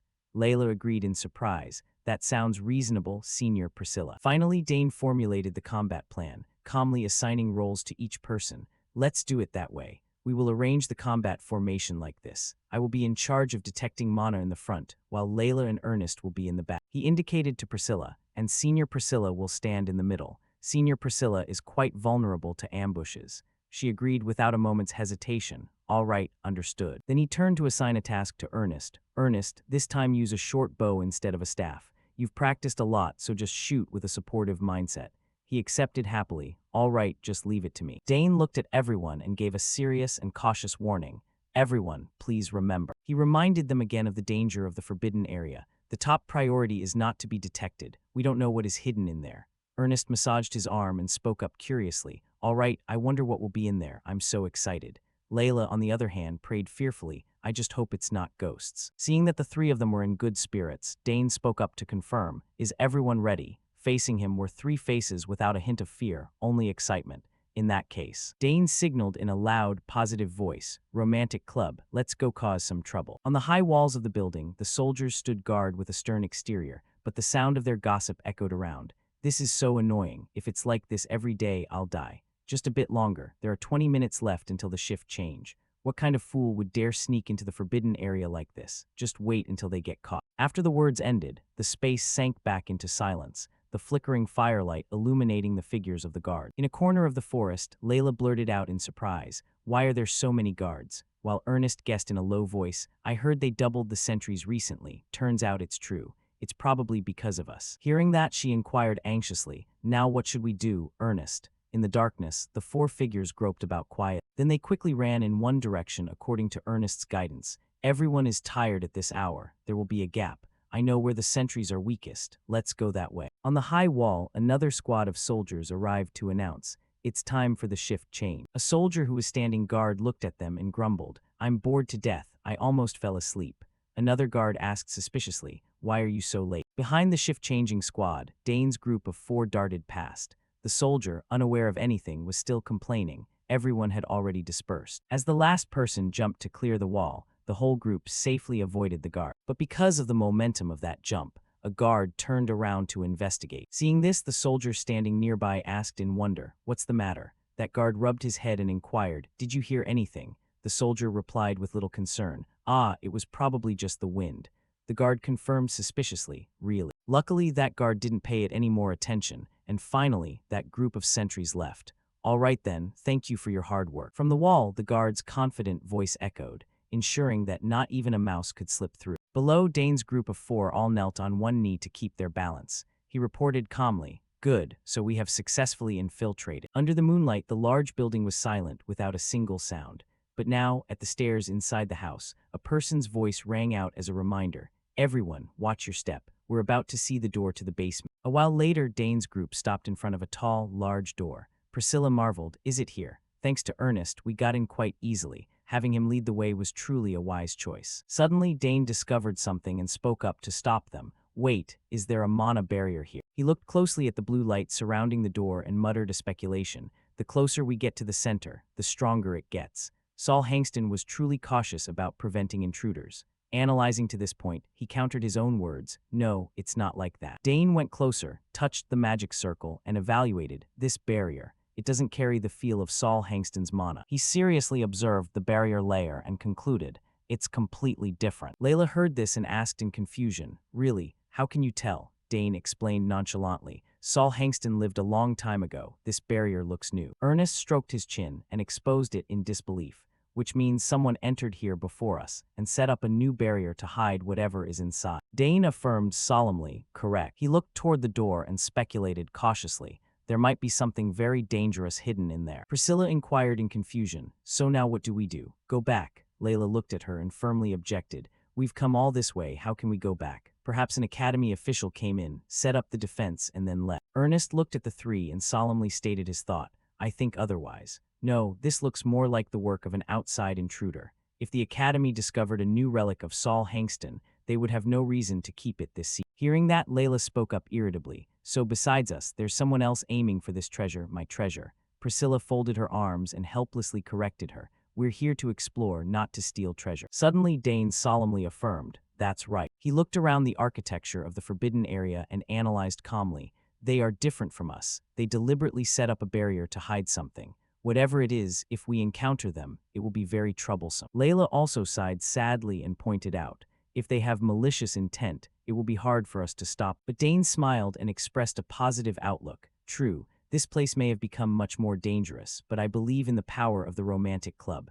We are strongest when we are together, right? But in his heart, Dane thought differently. That sounds reasonable, but honestly, I'm dying of curiosity. Ernest, unaware of his thoughts, was moved to tears and called his name, Dane, while Layla folded her arms and agreed with a bold confidence. Well, few can beat Dane, that's for sure. Seeing this, Priscilla helplessly followed the majority opinion. If I let you go, something will surely happen, so I'm coming along. I have no choice. Ernest and Layla looked at her with sparkling eyes. Having determined everyone's wishes, Dane smiled and declared, no one objects, right? Good, then we'll go all the way. Then the group turned to seriously handle the barrier on the door. Despite some hesitation and fear, we decided to continue moving forward. They summoned the little dragon to breathe fire onto the barrier. Karnaz did a great job breaking the mana barrier. That barrier couldn't withstand Karnaz's flame. A while later, the door finally opened, as we opened the door and stepped inside. The four of them had to undergo intense and dangerous dodging. Before them was a hallway full of traps stretching endlessly. Dane warned as they went, Ernest, get down. Everyone be careful, the floor is collapsing. Just follow me. They quickly jumped high to avoid the traps. The stone path echoed with the movements the four made. Then they went to a large, gloomy room. After overcoming countless traps, we finally arrived. What is this place? I didn't expect such a large room beneath the ground. There's a giant room here. Wooden chests and sacks of rice were piled there. Another corner even had a dining table and a bed. Ernest was the first to discover this. He called to them to take note. Everyone look, there are piles of food here. Someone has definitely been living in this place. Dane also pondered in confusion. Strange, the space has signs of daily living, as if they've been here for quite some time. Layla turned her head and asked him doubtfully, could it be that the academy came here to conduct research? He disagreed with this idea. That possibility is very low. Dane glanced around and indicated, look closely. He pointed at the piles of wooden chests around and analyzed carefully. If the academy were truly investigating, they would have provided the equipment. The items here are all different, coming from various places, and some are even illegal. If it were truly the academy, they wouldn't have made it this secret. Dane looked at everyone and drew a conclusion. Senior Priscilla is right. Clearly this is due to someone else, not the academy. Ernest became silent and apprehensive upon hearing that. Then Dane assigned everyone to find out about the things in the room. Let's quickly check the surroundings. We don't know when the owner of this place will return. This place was lightless and gloomy, making one feel afraid. Following his words, Layla searched the wooden chest. Priscilla examined the wall. Meanwhile, Dane knelt to observe the ground. Suddenly his hand felt something suspicious on the ground. What's this? Beneath this room, I sense a massive flow of mana. Suddenly, Ernest called out, drawing his attention. Dane, come here and look. Dane stood up and inquired, did you find something? He reported, there's a staircase going down behind this wall. He didn't expect the answer to appear so quickly. We can personally verify the mana source sensed from the ground. The gloomy staircase led down to another basement level beneath the ground. Even though torches were hung on both sides of the walls, they couldn't illuminate the space here. Suddenly, a strange purple light radiated from the end of the staircase. The four of them followed the path to a room containing a massive blue crystal. The group was shocked and filled with disbelief upon seeing this sight. Unbelievable. I've never seen such a large mana stone. This thing was hidden deep underground. Dane looked up at the mana stone, thoughts racing through his mind. No doubt about it, this is Saul Hangston's aura. It's radiating an overwhelming mana. Then he looked down at the complex formation beneath his feet and confirmed. There are also formations engraved around. Dane examined the mana stone emitting mana in the center of the room and speculated with a heavy heart. What exactly do they plan to do with this thing? Who, and for what purpose? Suddenly, Ernest, standing behind, cried out in panic. Oh no, everyone, someone is coming this way. He looked at everyone in a panic. Priscilla and Layla turned to look back at the sound, only to hear Ernest's terrified warning. The sentry devices we placed around are signaling an alarm. Dane immediately tightened his expression and heightened his vigilance. Outside the building, a group of people in black cloaks approached stealthily. One who seemed to be the leader ordered, "Hurry up," and the other three replied respectfully, "Understood, Captain." That group quickly broke into the house, their clear target being to run in one direction, focusing only on taking the mana from the essence of Saul Hangston inside. The captain declared fanatically as he ran, "Glory shall belong to us." The subordinates replied with respect, "Yes," their voices echoing in the quiet space of the stair. A while later, they reached the final level of the building and opened the door to enter. The captain led the group into the room. When he arrived before the mana stone, he reported, "We have entered safe." Then he turned to order his subordinates, "You, go clean the room. If anything unusual happens, you must report it immediately." The subordinates listened respectfully. Yes. One of them observed the stairs and sighed. "Finally, we can rest for a bit." The guy beside him inquired, "We have to stay here for the next 2 months." And the bald man nodded in confirmation, "Maybe even longer. At least the food is sufficient, so that won't be a problem." That man finished speaking and then stepped onto the stair. Unexpectedly, a mechanism suddenly expanded on the wall of the staircase. From there, dozens of swords quickly shot straight toward both of them. The bald man widened his eyes in horror at the dangerous weapons getting closer by the second. In the next instant, both men were blown back, letting out wretched cries. They rolled down the stairs and fell back into the room. The captain heard the commotion and hurriedly went out to inquire,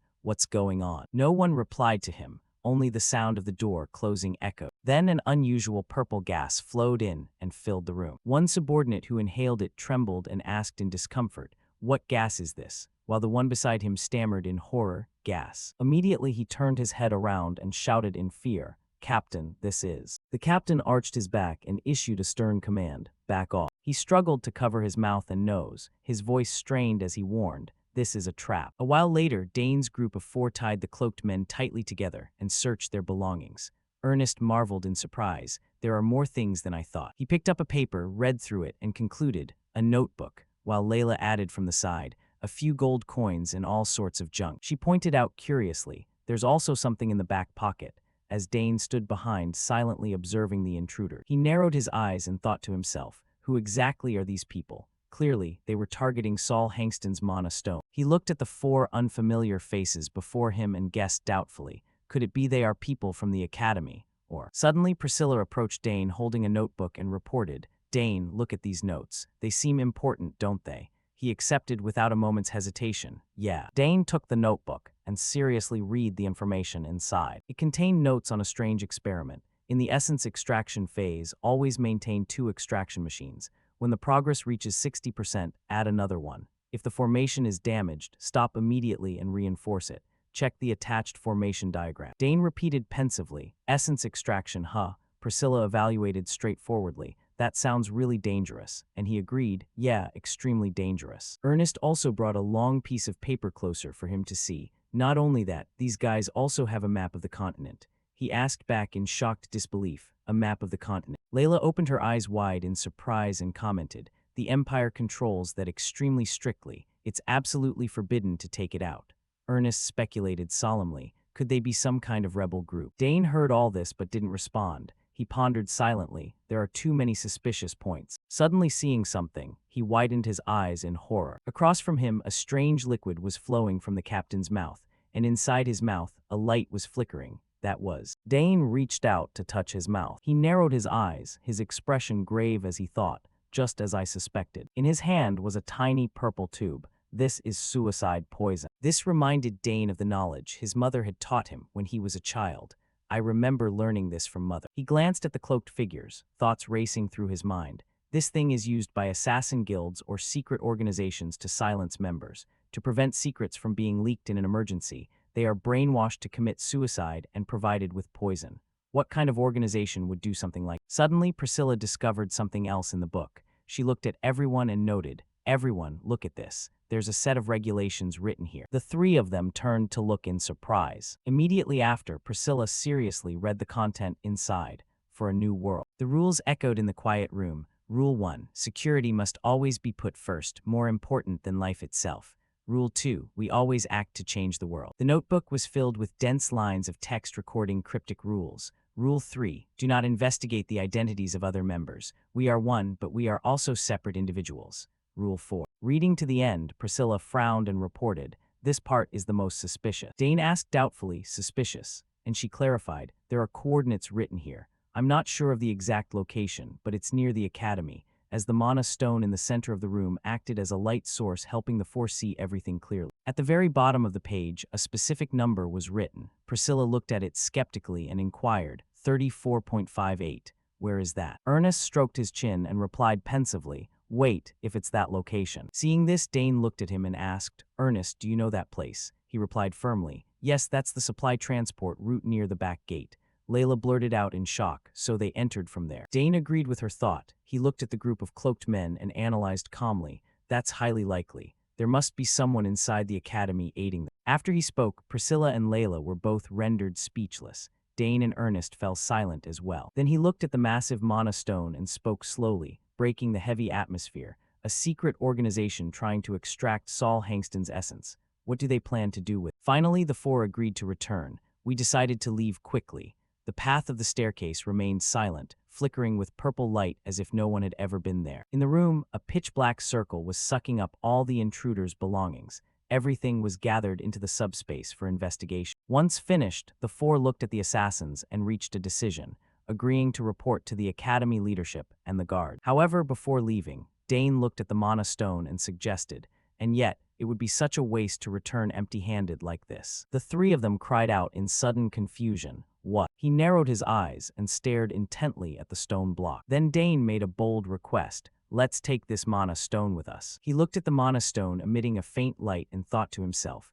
if we leave it, it will just fall back into their hands. Rather than letting unknown people use it for some plot, it's better if we take it ourselves. On the wall, the purple glow still stilly shone. Suddenly, frantic calls rang out in the room. Captain, wake up. This is bad, Captain. The captain woke up at the sound and questioned dazedly, my head, what is all this noise? A subordinate looked at the crystal block and reported in horror, the Mana Stone. The Mana Stone is empty. The captain looked at him in disbelief and shouted, what nonsense are you talking about? Two other subordinates also looked at the now ordinary blue stone, and realizing the man spoke the truth, cursed angrily. Damn it, the ones who set the trap must have done this. The captain widened his eyes, unwilling to believe it. Impossible. Suddenly, a squad of guards entered from outside. The lead guard barked at them defensively. Stay right there. The guard threatened crossly. Who dares to trespass upon this sacred academy? We won't let any of you leave. One assassin blurted out in panic. How did the guards get here? While the guard immediately commanded, apprehend them. Don't let a single one escape. The captain grit his teeth and cursed silently.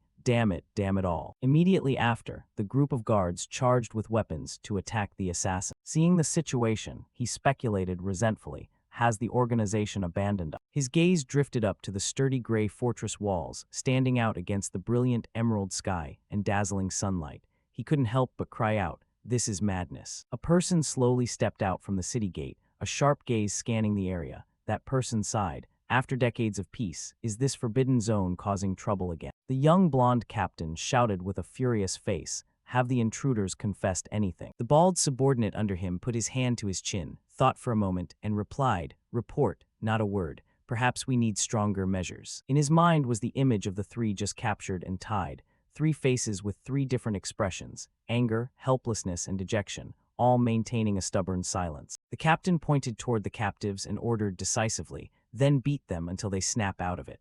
Once the preliminary investigation is complete, move them to the interrogation room. The bald man replied immediately, understood, sir. He narrowed his eyes in deep thought. This incident was grave. Despite doubling security, 5 intruders still slipped through. He watched the soldiers passing back and forth before him with suspicion, a sense of unease rising in his heart. I'll definitely be punished, and I might even lose my position. Suddenly, a soldier came running in a hurry. Captain, he reported, an investigator from the magic department has arrived. The captain was utterly surprised, already. He rubbed his forehead with the back of his hand, looking annoyed and incredibly worried. Damn it, I didn't expect that lazy professor to come all the way here personally. From inside the base, an astonished questioning voice rang out, meaning, you heard noises in this building, found the mana barrier gone, and then saw the intruders inside. The captain affirmed immediately, yes, sir. Dinabo found it puzzling. Strange, Saul Hangston's mana barrier isn't that easily broken. He glanced toward the tied-up men, wondering how they were capable of doing that yet were captured so easily. The captain closed his eyes slightly, a look of dejection clearly visible. I don't understand it either. He brought over a book and said in a confused tone, by the way, we found this among their belongings. Would you like to take a look, sir? Dinabo was surprised. A book. He reached out to take the thick blue book, sensing the cold magic energy emanating from it.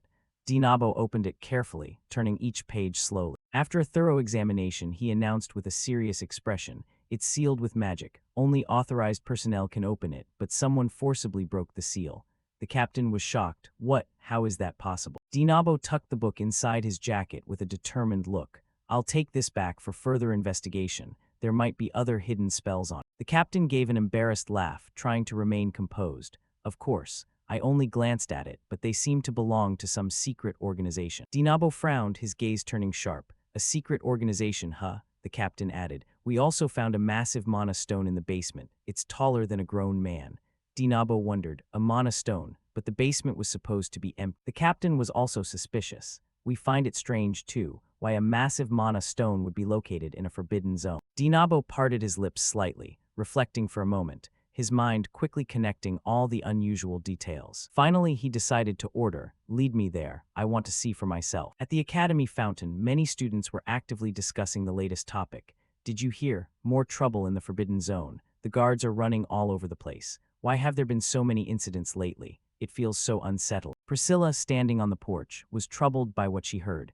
Good Lord, that place has been in an uproar since the chaos yesterday. Knowing her current mood was quite unpleasant, Dane smiled and changed the subject. Priscilla, did you find anything? Sure enough, she turned her attention elsewhere. Yes, I heard the magic department squad captured them. Even Professor Dinabo came personally. Ernest said solemnly, if the professor came himself, then this case must be serious. Layla also scratched her neck awkwardly. We really did cause a huge mess. This news has already hit the Daily Academy newspaper. Want to see? At that, Ernest lost his composure. What? That fast? Talk about walls having ears. The information in the newspaper stated clearly, Forbidden Zone infiltrated. 5 strangers being interrogated by Magic Department. Guard Captain, I take full responsibility. While everyone was focused on the paper, Dane stood behind them thinking, If Professor Dinabo appeared personally, then he definitely recognized the severity of the matter. He thought for a moment, then spoke up, but if the magic department is handling it, it should be fine. Priscilla replied with a dejected sigh, yeah, they're notoriously ruthless. They'll use every kind of spell to interrogate them. Layla asked tremulously in fear, but will they find us? In contrast to her, Ernest comforted her optimistically. Come on, calm down. We wiped all our tracks. He also comforted the young lady. Actually, the Academy should thank us. If not for us, those intruders wouldn't have been caught. Dane replied with defeat. What kind of logic is that? Seeing them chatting happily like that, Dane smiled, nodded, and said softly, don't worry, they fell into the trap without even knowing we were there. For now, let's just stay under the radar for a while. Then he turned to ask his friend, Ernest, did you bring their belongings? The other man was momentarily startled before answering, ah, yes, here are the analysis results. Take a look. The whole group shared a single thought. Who knows, by following their trail, they were all expectant of something. We might find another treasure like Saul Hangston's essence. A few days later, the Academy fell into chaos once again. A troop of cavalry stood on the grounds, looking quite majestic. This time, it was due to the appearance of the Royal Investigation Team. They marched in with a thunderous sound. Flags bearing the royal emblem fluttered in the air. Everyone else stood by watching. The royalty rarely set foot in the Academy, yet now they arrived with dozens of people and fluttering banners. Truly unprecedented. Under the sweltering sky, no one uttered a word. In a certain place. In the basement, a man dressed as a knight looking rather sturdy blurted out, strange. He frowned and continued. The St. Amer Temple had an intruder who left no trace, and now strangers are found hiding in Saul Hangston's lab. This man was the commander of the 4th Royal Knights. Someone nodded in agreement. This is indeed strange. We followed the leads, but there are still no clear results. He glanced at the person and asked in a low voice, what about the barrier? Facing pressure from someone of high status, the girl holding the paper stepped forward hesitantly and replied, yes, we are still investigating, but so far there have been no clear signs. Hearing this, Delphian walked away in frustration. How troublesome, especially since this is one of Saul Hangston's designs. Then he raised his head. He asked cautiously, what do you think of this, Your Highness, 3rd Prince Edward Dantora? He didn't expect to be questioned, so he looked away in confusion and stammered, I haven't thought of anything yet. Seeing this, Delphian grew even more irritated and sighed. I understand, Your Highness. Dinabo only now noticed the presence of this person and was utterly terrified. Wait, the 3rd Prince himself is here. Why would he come here personally? Edward closed his eyes to sense the surrounding. In a moment of silence, he gradually realized something mysterious. Is this a trace of the barrier being melted? It's hard to tell, but there's something unusual about the surf. Now the 3rd Prince no longer looked flustered, and instead folded his arms seriously. It's as if it was dissolved and then put back together. He pursed his lips and praised silently. The person who broke it is truly impressive. Saul Hangston's barrier was created to last for centuries. Until now, no one had ever broken it. Hearing that, Delphian leading the way nodded. Yes, a perfect steel fortress, never before pierced, and now it has been broken. Edward uttered terrifying news, but remained perfectly calm. That means even the royal barrier can be infiltrated. Suddenly, his eyes went wide. His body felt a pain that pierced his very core. The prince's pale face was drenched in sweat. Unable to take it anymore, Edward clutched his stomach. Seeing the strange state of his companion, Delphian spoke up worriedly, Your Highness. He ran over and asked with a frown, Are you in pain somewhere? Edward lowered his head and replied calmly, It's fine, just a normal ache. The man with the savage face advised gently, Please, if you feel any discomfort, say so and we will return immediately. The investigation is important, but your health is more so. It was as if this prince's personality had changed. No, I came here of my own volition. He raised his arm and waved it. Don't worry, my arm is fine. Meanwhile, Dinabo observed from the side and thought, the prince and the knight commander appearing together, huh? Those two were also noticing him. Perhaps we must be very cautious this time. Delphian advised, perhaps you should go outside and rest for a bit. If your condition worsens, please tell us immediately. He replied softly, yeah, I'll do that. Before leaving, he couldn't help but look back. What a piteous person, burdened with the reputation of the useless prince, and now even his hand won't obey. Delphian frowned slightly. If only his highness had been born with a healthy body. At this moment, the figure of the prince just stood there alone in silence. However, as soon as he left, he showed a look of annoyance. Damn it, there's always something obstructing me. Looking at his surroundings, he thought, but now isn't the time for hesitation. I need more clues. I have to find them myself. Edward began to walk. They told me to stay put, but he closed his eyes and thought, sorry about that, Delphian. Over here, he asked his subordinate, is there really no trace at all? You said it was around 5 a.m., Dinob replied. Yes, just before sunrise, that's when it happened.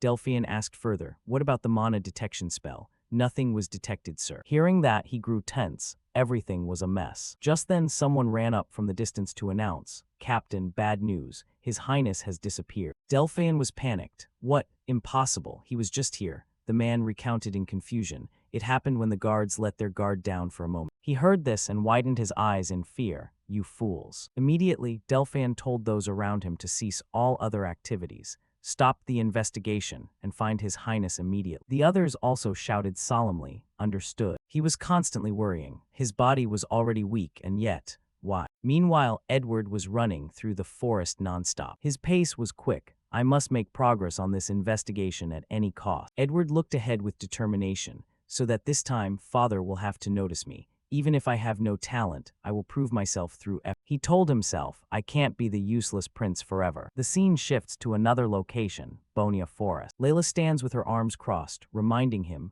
Ernest, that posture isn't stable, try again. Hearing this, he asks in confusion like this. She immediately praises him. That's better. Dane, standing nearby, gives a slight smile upon seeing this. It seems he's starting to get used to the training here, and Layla has been helping him a lot too. At this moment, his hand reaches out to activate his mana. Circles begin to form around Dane. Thanks to this, I can focus more on controlling my mana. He looks at his hand and smiles with joy. Now I've completed 2 mana circles, and even succeeded in overlapping a 4-tier code structure. Suddenly, Dane's eyes turn blue as he looks straight toward them. Ancient magic is truly incredible, but every time I focus on a 4-tier spell, I can see it more clearly. First, he looks toward Ernest, seeing the flow of mana moving within the human body. Next, Dane looks toward Layla. It's extraordinary. I wonder what I'll be able to see next time. Just then, a small cyclone begins to swirl in the air. Both of them look up in surprise at the same time. Ernest is shocked, wind, and Layla asks in confusion, Dane, what spell is that? Dane replies with a smile, wind bomb, a compressed air projectile. He stares in amazement. That's incredible. I've never seen such a large mana explosion. And Layla marvels. It must be because it's a 4-tier code spell. The power is terrifying. He looks at the winds currently blowing past. Dane reaches out his hand to control it. Then I'll just throw it lightly. At this moment, the wind begins to rise gently, no longer as fast as before. It glides between the tree trunks, weaving through them softly. Suddenly, from afar, someone collides with it and lets out a wretched cry. The 3 friends are startled and wonder, is someone over there? The tree branches there are instantly broken and sent flying into the air. A moment later, the dust gradually settles, and the tree trunks roll across the ground. All 3 of them stare in stunned silence toward that direction and then quickly run over. Layla asks Dane worriedly, Dane, you heard that too, right? Someone is there. He quickly replies, yes, I heard it clearly, while Dane thinks worriedly to himself, damn it, I thought we were the only ones here. The 3 of them tell each other, go check it out, be careful, what if they're injured? The time shifts back to a few minutes ago. Edward had arrived at the forest where they were practicing, so there really is a forest this large within the academy ground. He looks around and can't help but marvel. The students here must be so happy, studying and laughing with friends. I'm truly jealous. Edward's mood is a bit sad. If I hadn't been born a prince, would I have been able to attend the academy like? He smiles with a slight hope for the future. Just thinking about it makes my heart beat faster. Immediately after, Edward wakes up and reminds himself, no, I'm daydreaming again. Focus on finding the intruder's tracks. From somewhere far off, he hears a strange sound and approaches curiously. What's that sound? Then Edward stops at an empty patch of land to observe for a moment. Is there someone in the forest? In the air, something seems to be lunging forward at the same time. That place is exactly where Dane's group of 3 is practicing. Edward observes the scene curiously. Are students practicing? They seem to be about my age and quite skilled. Layla over here is turning to ask Dane, Dane, can you look at my sword draw again? This movement feels a bit stiff. He walks over and offers a suggestion. Measure your footsteps. After spinning, retreat your back foot half a step. And hearing that, she adjusts herself, saying, understood, I'll try again. Just like that, Edward observes them practicing from a distance. Here we go. He stares intently at where they are standing and is startled. She just said, Dane. Wait, Dane saw. Edward immediately remembers Dane's identity. The freshman who has the whole academy buzzing. It really is him. This is famous news everyone knows. Dane Saugers, a name even the royal family knows, admitted to the research department, excelling in 4 different fields. At this point his mood sinks, and I can't even handle a small task, yet I'm still observing his movements over there. Edward's emotions are somewhat envious, and he, the one called a genius among geniuses, is still practicing this diligently. In his heart he begins to wish, if I could also enter the academy, maybe I would have met friends, learned things, and laughed like. Right at that moment, something like a gust of wind suddenly lunges forward. Edward is terrified and can't dodge in time. Something is flying this way. Just like that, it uses Edward and lunges straight toward where he is hiding. A loud noise rings out, and the tree trunks there are shattered into many pieces by the shock. It also simultaneously affects Edward, who is hiding behind those tree trunks. He is sent flying into the air with a dazed expression. Then comes the wretched cry that Dane's group heard. In the forest behind the academy, Ernest anxiously asked if he was okay. Dane was flustered and apologized, saying he thought no one was here. Suddenly he exclaimed, "Wait, that uniform. It looks like the Royal Investigation Corps uniform." Layla King shouted in surprise, "So you are a member of the Royal Investigation Corps?" He hurriedly interrupted, "No, Layla, that person is probably." Dane keenly realized, yes, that's the Royal Investigation Corps uniform, and that red hair, the royal hairstyle. Ernest guessed, could it be that you are really royalty? As soon as the words fell, he was silenced. Beside him, she began to sob. Only then did the man react and start to get up. Then he shouted angrily, "You idiots, all of you." Dane quickly knelt and said, "I am Dane Saugers, eldest son of Count Saugers, Your Highness the Prince, greeting." Then he immediately confessed, "I am deeply sorry, Your Highness, I have committed a grave offense." He panicked as well, "I am Ernest Dillon, eldest son of Baron Dillon, first year in exploration." She trembled, "Layla Termian, eldest daughter of Duke Termian, first year in swordsmanship. Please forgive our rudeness, Your Highness." The prince laughed, "It's all right, I'm not hurt, just a little startled." He even remarked that more importantly, he's glad to meet them. "Dane Saugers, I've heard much about your reputation." The prince also mentioned that the Dillon family is famous in exploration. "You will become good explorers, and as for the Termian daughter, you won the Dainter Cup, didn't you?" "I watched that final," Layla replied awkwardly. "Yes, it's an honor, Your Highness." He told them not to be formal. "That's enough introductions, you may stand." They respectfully answered, "Yes, Your Highness." Ernest said he was truly relieved to know the prince was unhurt, but asked why His Highness came to such a remote place. "This area is so out of the way, even academy trainees rarely come here. It's actually well suited for training." Now it was the Crown Prince's turn to be embarrassed. "Actually, I came with the Royal Investigation Corps to inspect the academy, but I went for a walk alone and got lost." He brought up proactively, "You know about the strange incidents around Saul Hangston's residence, right? We're investigating that, but haven't found any clues. It's vexing." They asked curiously if he had come to investigate. They revealed that they had also noticed some oddities, but couldn't be certain. Dane thought to himself, what did they detect? An ordinary person couldn't notice, yet they seemed unsure themselves. He guessed that perhaps that strange phenomenon was discovered by His Highness himself. The prince hesitated. It could be said that way. Ernest and she whispered that if everything was linked to them, they'd be ruined if found out. Meanwhile, he just stood silently observing. Dane privately assessed that unlike the other two princes, the youngest prince, third in line, about their age, was rumored to be ordinary without special talent. He doubted inwardly. That's strange, we carefully scattered anti-tracking powder around here,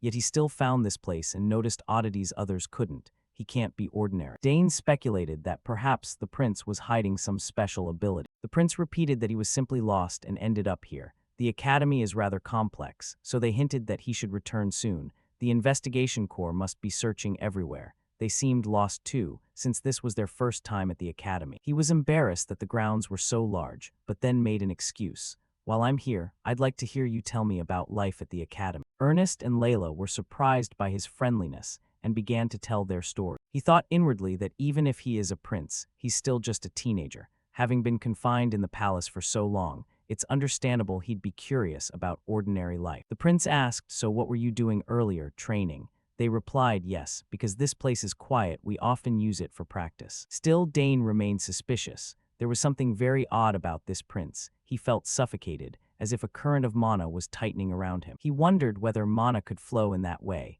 and decided he should observe more closely. At the same time, in another part of the academy, students were noisy. "Over there, nothing, damn it, move to the next building." The students whispered, "That's the Royal Investigation Corps. What's going on? It looks like they're searching for something." They gossiped, did they catch the culprit? No way. If they'd caught them, the Magic Legion would be here, not the Investigation Corps. The atmosphere was tense. They anxiously shouted, "Your Highness." The captain worried, "Damn it, not here either. Where on earth did he go?" He thought to himself that they didn't even know who's involved or what power might be behind this. If the prince, whose hand hasn't fully healed, ran into trouble alone, Losing his position would be bad, but something happening to His Highness would be disastrous. At that moment, a subordinate ran up and reported, "Captain, a witness appeared. Someone in a gold-trimmed cloak was seen heading toward the forest outside the academy." The captain saw hope. "Really? Bring that person here at once." He ordered immediately. Everyone advanced to the forest outside the academy. Top priority is ensuring the prince's safety. Subordinate Dongqing, "Yes, sir." He wondered why the forest. Why would His Highness think of a place like that? A suspicion arose. Could it be that he discovered something? Meanwhile, the prince confided to them, "It's enviable.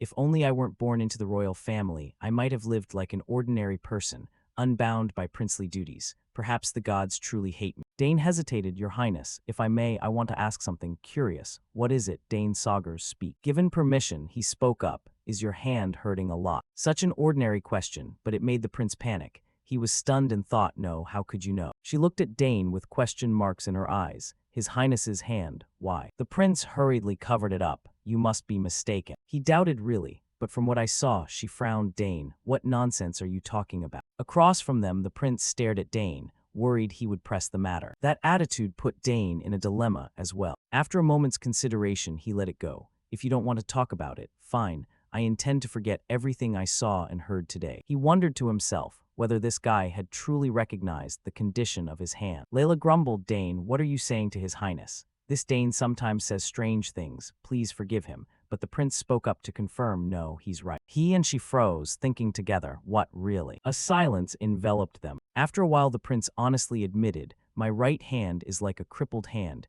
Dane Saugers, "How did you realize that?" Dane fell silent, unsure how to answer, then revealed, "To be precise, I didn't see the hand's condition.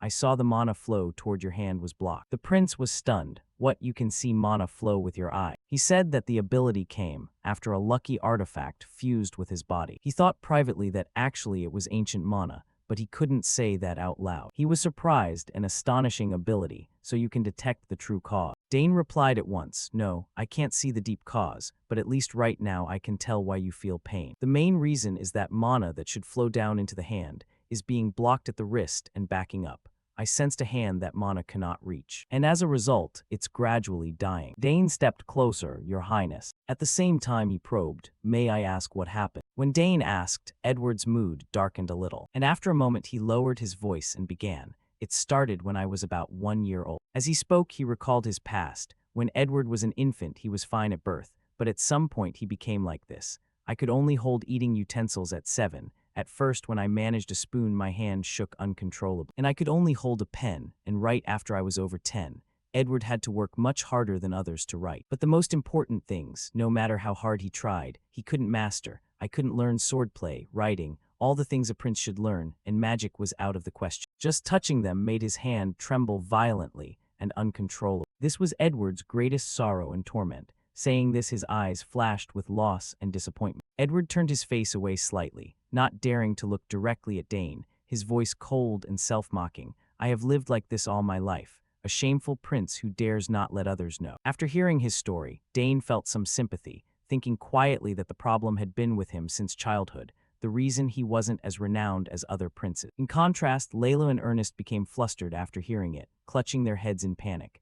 Layla stammered to Edward, "But Your Highness, is it okay for us to have heard this?" Ernest also trembled as he added, "How could someone reveal such a big secret?" Edward looked calm and shook his head, casually but firmly saying, "It's fine. I trust you'll keep it secret." Then he went on, "Moreover, I'm in a good mood today. No royal physicians or mages found the cause, but I finally discovered it." And as Edward finished speaking, Dane suddenly asked him an unexpected question. "Do you trust me?" Edward nodded slightly and half-jokingly said, "Of course I trust you. How could someone of the Saugers clan trick me? Only a great fraud would dare deceive a prince." Hearing that, Dane frowned a little, helplessly thinking what kind of joke was that. Edward then raised his hand, his voice weary and self-mocking. "As you see, strength is leaving this hand. I know sooner or later this hand will be useless." But he quickly rallied and, eager, asked Dane, "Then can you heal it?" Dane showed no expression and did not answer him immediately. Ernest and Layla looked tense, silent, and barely breathing, glancing from Edward to Dane. Dane pressed his thin lips together, then after a second spoke flatly, "Sorry, Your Highness, I'm not a physician."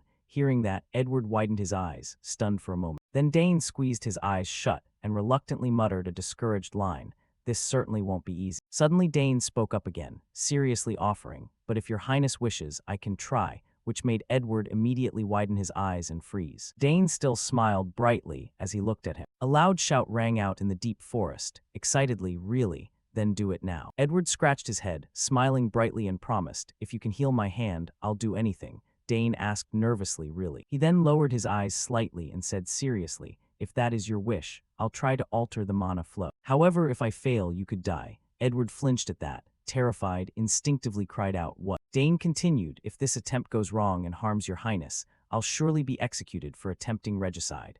At his words, Edward vaguely imagined Dane, Layla, and Ernest bound and taken away by royal soldiers. Knowing the dire consequences, Dane nonetheless stated firmly, but I have many years to live and many things I want to do. So if I succeed in healing your hand, here he paused, frowning slightly, his expression hard to read. He looked straight at the dazed Edward and asked directly, how will you repay me? Ernest couldn't believe he had the nerve to ask Edward that straight on. His face paled. Layla was equally shocked and reflexively covered her gaping mouth. Only then did Edward speak, asking Dane, do you want to make a deal with me right now? Dane answered honestly, I don't accept vague risks. However, if a large and tempting reward is offered, that's different. He didn't hide his ambition and admitted it plainly. Edward was taken aback by his bluntness for a full 5 seconds. Silence fell over the deep woods. Then after a few seconds, Edward half-jokingly said, make a deal with me, you're the first to suggest that.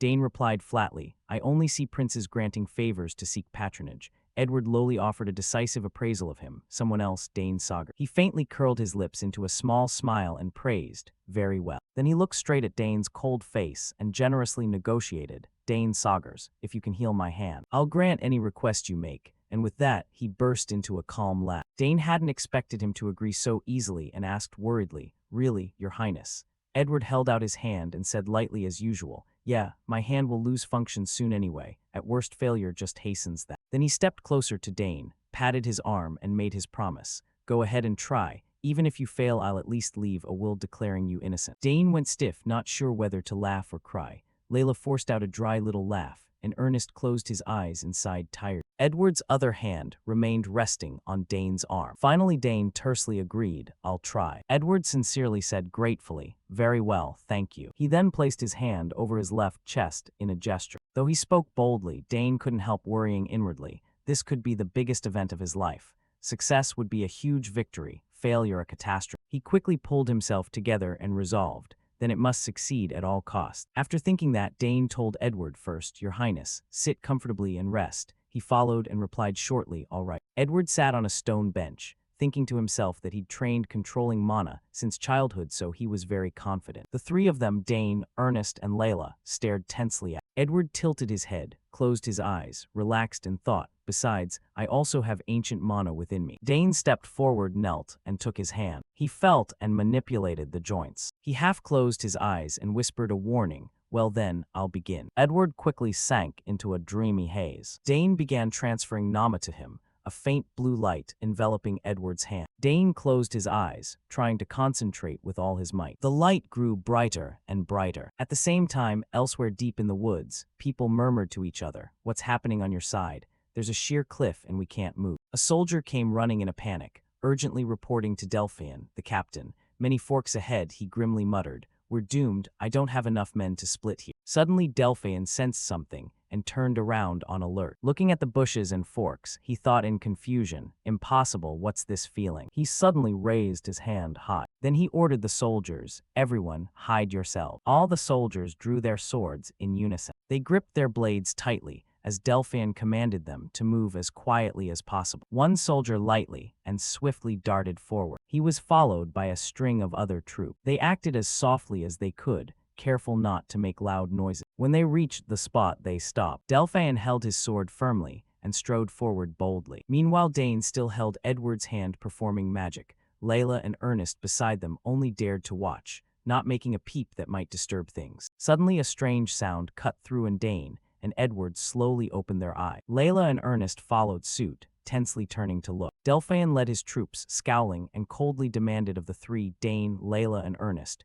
"You bastards, how dare you do this to His Highness?" Suddenly a man lunged toward Dane's group shouting, "You bastards, what are you doing?" He angrily glared at them, sword raised high. Layla screamed in fear, "Knights are surrounding us." Dane panicked inwardly, "Damn it, they're closing in, I need to explain." Thinking that, he thrust his hand out to cast a spell. Meanwhile the man had rushed in with a sharp sword. "How dare you touch His Highness?" Dane also lunged forward, "He's too fast." Seeing the blade coming down, he couldn't help thinking, "At this rate I'm going to get cut down." Just then the red-haired prince suddenly appeared, stepping between them and calling out, "Delphin." Delphin widened his eyes and exclaimed, "Your Highness." Edward fixed his gaze on him resolutely. After a moment Delphin stood facing him and asked worriedly, "Your Highness, are you all right? Do you know how worried we were?" Edward calmly replied, "Don't worry, I'm fine." He nodded a few times then asked, "Your Highness, how did you get so deep into this area, and who are they?" Edward answered, "I was just wandering while investigating and got lost. As for them, I'll explain on the way back." Having said that, Edward looked down at his right arm. "The feeling in my hand is different. There must be progress." Then he looked at Dane with a grateful expression. "I'm off then. Thank you, Dane Saugers." Dane smiled back. "I only did what I could, Your Highness. It was my honor." Not long after, on the way back through the mountains, "So he's the son of Count Saugers, right? He's my benefactor." Delphin couldn't help asking, "Your benefactor?" Edward glanced at him meaningfully and said, "He's already something very precious to me." But he then asked, "So tell me, what gift should I exchange for them?" Delphin looked puzzled. "A gift? Your Highness, what do you mean?" He thought to himself, "They might be noble-born, but you only met them today." Edward stroked his chin thoughtfully. "Ordinary gifts won't do. I want to give them something truly valuable." As soon as he finished speaking, he remembered something and instinctively let out a small exclamation. Edward smiled at Delphin. "So, how about that other thing?" He leaned close to his ear and whispered softly. After hearing it, Delphin's eyes widened, and he blurted, "Your Highness, even so." Edward grinned mischievously. "Would that be appropriate?"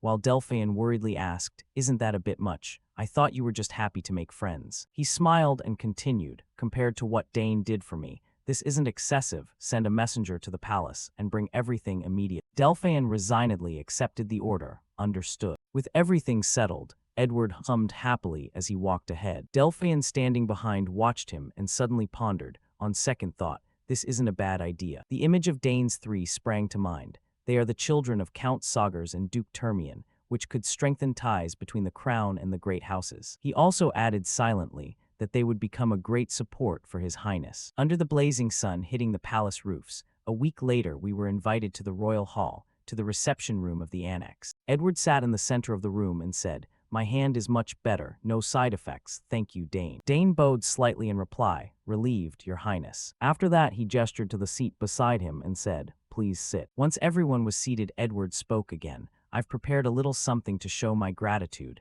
Accept it. This is all I deem worthy of." The three in Dane's group all gasped and shouted, "Your Highness, this is..." Inside the small box on the table lay an exquisite badge. Yes, a royal token. Edward smiled and explained, "It's simple to use. If you have trouble, present this token and things will be resolved." Ernest, still stunned, looked up and asked, "Can we accept it?" "Of course." Dane casually faced him and said, "Thank you very much, Your Highness." Edward added, "The formalities are done. Enjoy today." The three sitting to his left answered in unison, "Yes." A little while later, a table full of delicious dishes was laid out before them. Layla happily nibbled on a pastry. Meeting the prince that day was an unexpected stroke of luck. Beside her, Ernest also enjoyed the sandwich in his hand, but the identities of the intruders remained a mystery. Dane slowly chewed his food. None of us suspected anyone, and the strange incident gradually faded into silence. Edward sat in the main seat, happily savoring the meal. The sky outside the window remained as blue as when they first arrived. Then after some time midterms arrived. From below the academy a jubilant voice rang out, "The exams are finally over." Dane glanced at Layla and asked, "Layla, how are you?" She waved her hand and replied, "The major exams weren't too hard. The general courses should be fine too." Priscilla clenched the paper and shouted in frustration, "As for me, I wish the world would just burn. How could the test be so hard when I've memorized the entire scripture?" Seeing her like that, Dane could only smile wryly and think to himself, "So the Sacred Studies department isn't easy after all." Ernest spoke up then, "Well, it's over now." Dane quickly added, "We're free, everyone, good job. We have a few days off. What is everyone going to do?" Ernest grinned and said, "I'm thinking of joining the fitness club, the one focused on body training. What you, Ernest? Priscilla rubbed her chin and scrutinized him. Looks like you've noticed your weakness after those combat drills. You know what to do. Ernest replied confidently, that's right, just wait and see the results. The blonde girl added, and don't get hurt. Then Layla smiled softly and said, I think I'll go home for a bit. My mother has wanted to see me for a long time. After saying that, she looked at Dane. What about you, Dane? He hesitated a little, then answered, I'll probably spend time in the library studying more. Study, after exams. Dane shrugged and continued, honestly, there's not much else to do. Ah, wait. A memory of him as a child facing the Duke suddenly surfaced. Layla's words made him remember. Back then, little Dane was staring at a gift in his hands. When I was 7, the Duke gave me a present, the Termian smithy badge. He thought to himself that he was planning to make a new sword, so he might stop by that smithy. Meanwhile, Layla and Priscilla nearby exclaimed, it's been ages since you mentioned that. You're really hard work. Under the blue sky, Dane suddenly said, no, Layla, I'll go with you. To my house. Fine, but why so sudden? He rubbed the back of his neck and explained, I just thought I'd like to see what your smithy looks like. Layla turned and muttered, you're the only person alive who can call that. Just look. At that moment, Ernest suddenly asked, can I come? The Termian smithy, that sounds like an amazing experience. Amid the rows of rooftops, a cheerful voice rang out, you want to come too? Sure, the more the merrier. Later on the road to Layla's home, the Termian ducal estate, I'm so nervous, just don't touch anything, okay? Of course, I'll just look. Layla suddenly turned and said regretfully, it would be more fun if Priscilla could come. The top student of the month doesn't get a break. Dane looked at her and replied, yeah, can't help it. I heard she's been summoned to the temple. Ernest, suddenly curious, asked Layla, how long does it take from here to the Termian lands? Layla answered quickly, less than an hour by carriage. Ernest exclaimed, that close. I live all the way in the west. It takes nearly a month on horse. The three stopped in the road to chat. You must have had a hard time enrolling, right? Ernest turned to Dane, and you? Dane replied, it only took me a day to get here. My family has a teleportation gate.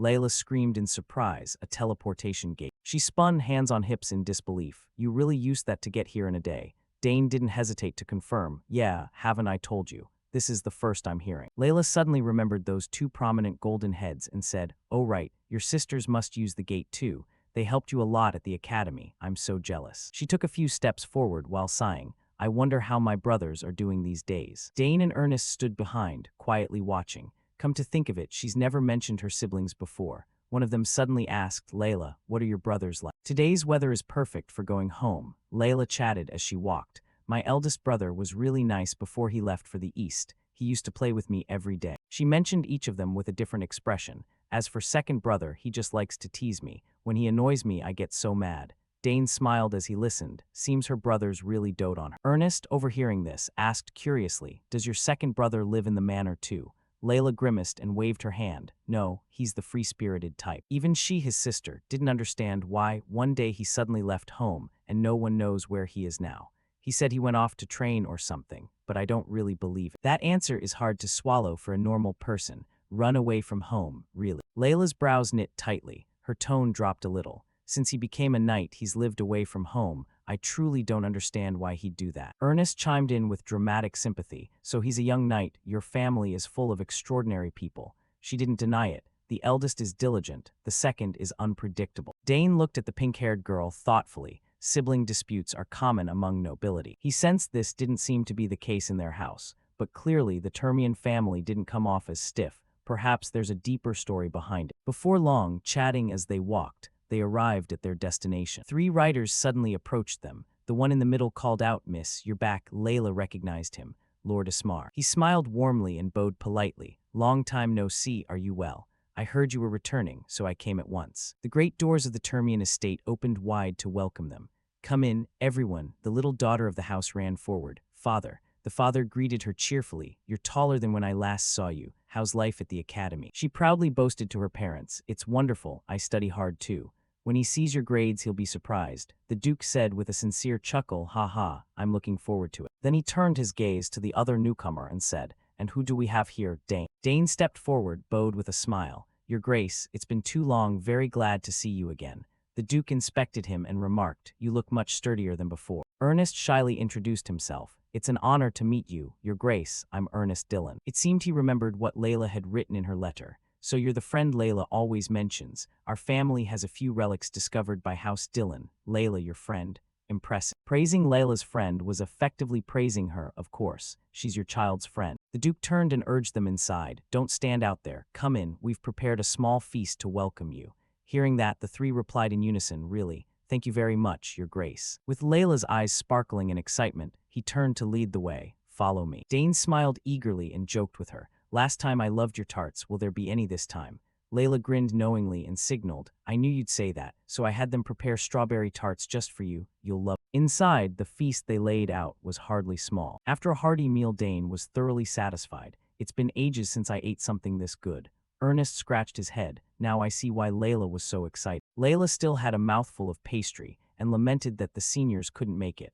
They promised one another they'll visit together next time. Suddenly, the noise swelled as a group of people entered the room. Unable to contain his curiosity, he leaned in and asked quietly, Layla, who are those people? She answered, they're the knights of my house. Father invited them to the feast. I heard more people came when they learned you'd be dropping by. Dane's tone grew vague and indescribable. Really, why do I have such a bad feeling about this? As if reading his thoughts, they stepped forward to meet him. Qantas Daggerweld, greetings, young Master Dane Saga. Dane politely returned their greeting. It's an honor to meet you. Layla has told me about you. You're the Duke's Knights, right? The lead uncle, sociable and smiling, said yes, we've heard much about you. Young Master, it's a privilege to meet you in person. If you don't mind, we'd like to chat for a bit.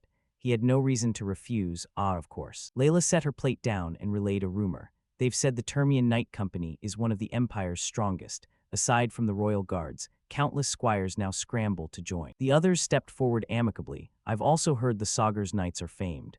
Dane didn't hide it and said, that's right, our unit trains spear techniques mostly thanks to my father. A genuine gleam of admiration lit his eyes. The Sagar's history is admirable, starting when my grandfather taught spear tactics on the battlefield. It gradually grew into a full knightly corps, now the Empire's only Spear Knight Legion. The Termian Knights, visibly impressed, said we've always been curious about your training methods. Young Master, you must be great with a spear. He smirked modestly and replied, ha ha, I'm okay, I guess. Suddenly Layla buted in like a drum roll. Dane's good at everything. Even if all of us attacked together, we couldn't beat him.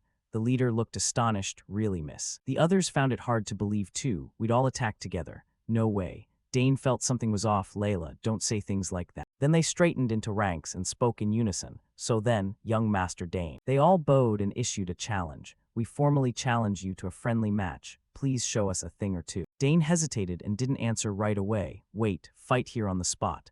Why is my bad feeling always right? Layla's face remained calm and unconcerned as she reassured him.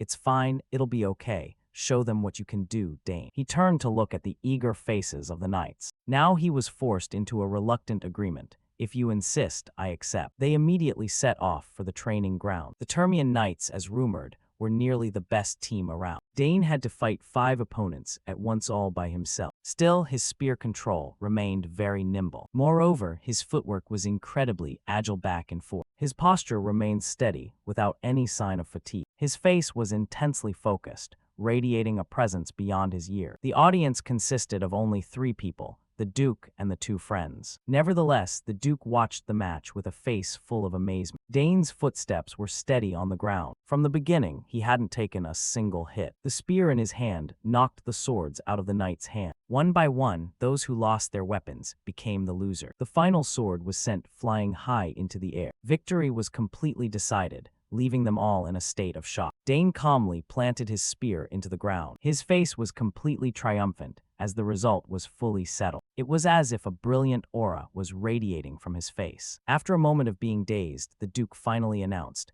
"Victory goes to young Master Dane. That was a truly impressive match." Layla exclaimed regarding the victory prize the Duke gave him. "Oh, father gave you a gift." And he nodded. "Yeah, some books written in an ancient language." And she nodded with certainty. "I once told him you were interested in ancient languages." Perhaps he remembered. Hearing that, he shyly thanked the girl for her kind intentions. "Really, thanks. The Academy library is quite restricted. These books will be useful." And she simply smiled back. "It's better for people who truly appreciate them to read them than to let them gather dust." Dane frowned and looked around for his remaining companion. "By the way, where's Ernest?" Layla knew where he had been invited. He went with the butler to the artifact warehouse. He looked very excited, and hearing that, he was also curious. "Really? I'm quite curious myself." Suddenly she hurriedly urged him, "Aren't you tired? Get some rest, it's vacation time." And he stuttered in refusal. "I'll rest after I stop by the blacksmith tomorrow." Hearing that, she felt relieved. Sensing the atmosphere of the place again, it felt truly great. After exams, returning home, meeting family, her father even looked visibly happy seeing his spear skills. People would think you were his own son. Dane looked a bit uneasy as he mentioned her second brother, but his expression completely changed when your second brother was mentioned. What was that about? Mentioning this made Layla suddenly fall silent. After a long while, she began to recount the reason. That's exactly what's making me upset. My eldest brother still sends letters occasionally, but my second brother has gone completely silent. Father won't even say why. This caused her previously bright face to slump again. No contact, no explanation at all. Before he could speak, there was a noise from the forest. Layla's sharp eyes noticed it and she spoke up. Wait, what's that? Something is moving over there. Dane also looked over to observe as she suggested. Suddenly he agreed with her keen observation. Yeah, I feel it too. At this moment, a stream of magic was constantly swirling in the air. Dane alertly looked ahead and said, "Come out, before I have to step in there myself." His hand gradually moved his magic toward the bushes. At this moment, a voice replied from inside, "All right, I'm coming out. Don't be so aggressive." Hearing this voice made them pause, and Layla hesitantly said, "That voice." Loud rustling and footsteps echoed from inside the bushes. A person slowly stepped out and said, "This situation is intense." Leaves flew into the air as the voice rang out. "I was just watching my little sister with a strange guy." Then a man stepped out from the bushes to face them. He smiled and greeted her. "It's been a while, my little sister." This person being Delward Termian, the second son of Duke Termian. Dane saw him and frowned, saying, "Don't tell me this is." He was startled looking at the person carrying a sack over his shoulder. He's her brother. A moment later, Layla immediately began hitting Delward incessantly in anger. "Oh my God, I've been so worried about you. How could you be like this? Not once, not even once did you contact me." And he just held his head and said, "I'm sorry, Layla, that hurts." She didn't stop but shouted angrily, "You've gone too far. I've waited years for news of you. Even my eldest brother wrote home, but what about you?" Delward looked up with an awkward smile. "Ow, you've got a strong hand. Seems like you've been practicing hard." Layla didn't let him change the subject and kept hitting him. "Yeah, I've gotten stronger. Let's see if you can take it today." While Dane beside them was also worried. "That's enough, Layla." At this moment, his hand reached out toward her. Delward suddenly pulled Layla into a hug to stop her action. He gave a gentle smile and said softly, "I'm sorry, Layla. I never forgot my family." Delward's words were full of sincerity. "I have my own reason." He added, "I'm sorry for leaving you alone all this time." Delward comforted her gently. "I'll tell you everything, so please calm down." At this, she finally asked with tears in her eyes, "Really? So it wasn't because you didn't want to see the family?" He immediately affirmed, "Of course not, Layla. I never forgot my family, not even for a second," words that deeply moved Dane. Afterward, Delward gently let go of Layla. Then she stood tall and asked, "Then tell me, where have you been and what have you been doing all this time?" He folded his arms and spoke up as a reminder, "First of all, could you give us some private space?" Unexpectedly, Delward quickly ran over and put his arm around Dane's shoulder. "No, Dane will listen with you. He knows how to keep a secret, don't worry." She looked straight at Delward and affirmed, "Just say it," while he beside her also added in confusion, "Layla, it's fine." Delward looked toward Dane and couldn't help but evaluate him before speaking. He knew who he was. "You're Dane Sagar's, right? I've heard a lot about you. They say an outstanding student just entered the academy." Delward assessed his appearance. "I see that prominent silver hair. Turns out you're my sister's friend." At this point, he reconsidered. "Besides, our families are quite close." So Delward rubbed his head and said, "All right, I understand. You look trustworthy, Dane. This is a family matter, so don't tell anyone outside." He immediately spoke up in affirmation.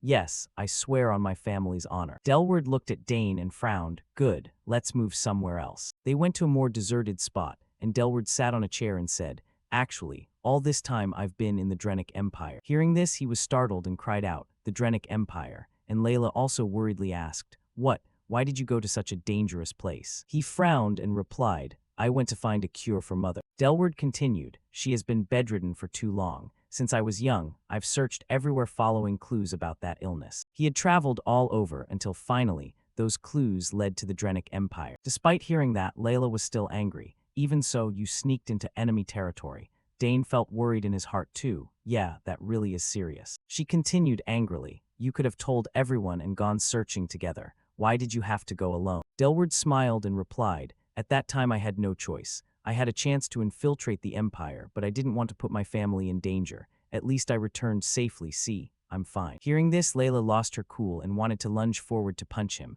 "What are you talking about?" But Dane hurriedly stopped her. Layla, let's listen to him a bit more. At this, she finally calmed down and said, fine, then why are you only returning now? Delward's face looked sad as he looked down, seemingly having something on his mind. He continued, actually, I found the necessary ingredients for the cure, but those materials aren't in the Empire, so I came back here. She heard this and was puzzled. If they aren't there, does that mean they're in the Altian Empire? And he replied, yes, for now I only have a few clues, but I'll still take it step by step. Delward lowered his voice slightly. I also discovered something in the Drenic Empire. His expression turned grave. What mother is suffering from isn't an illness, it's a curse. The two were stunned in shock. A curse. He continued to explain, right, strength fading away, limbs trembling, dizziness, and coughing up blood. And then purple marks appearing on the back. Everything matches the symptoms of a curse perfectly. These words were like a bolt from the blue to Layla. She whispered, good heavens. Layla muttered, repeating those words, mother's illness is a curse. He nodded silently, as if in affirmation. Then Delward said, at first I didn't believe it.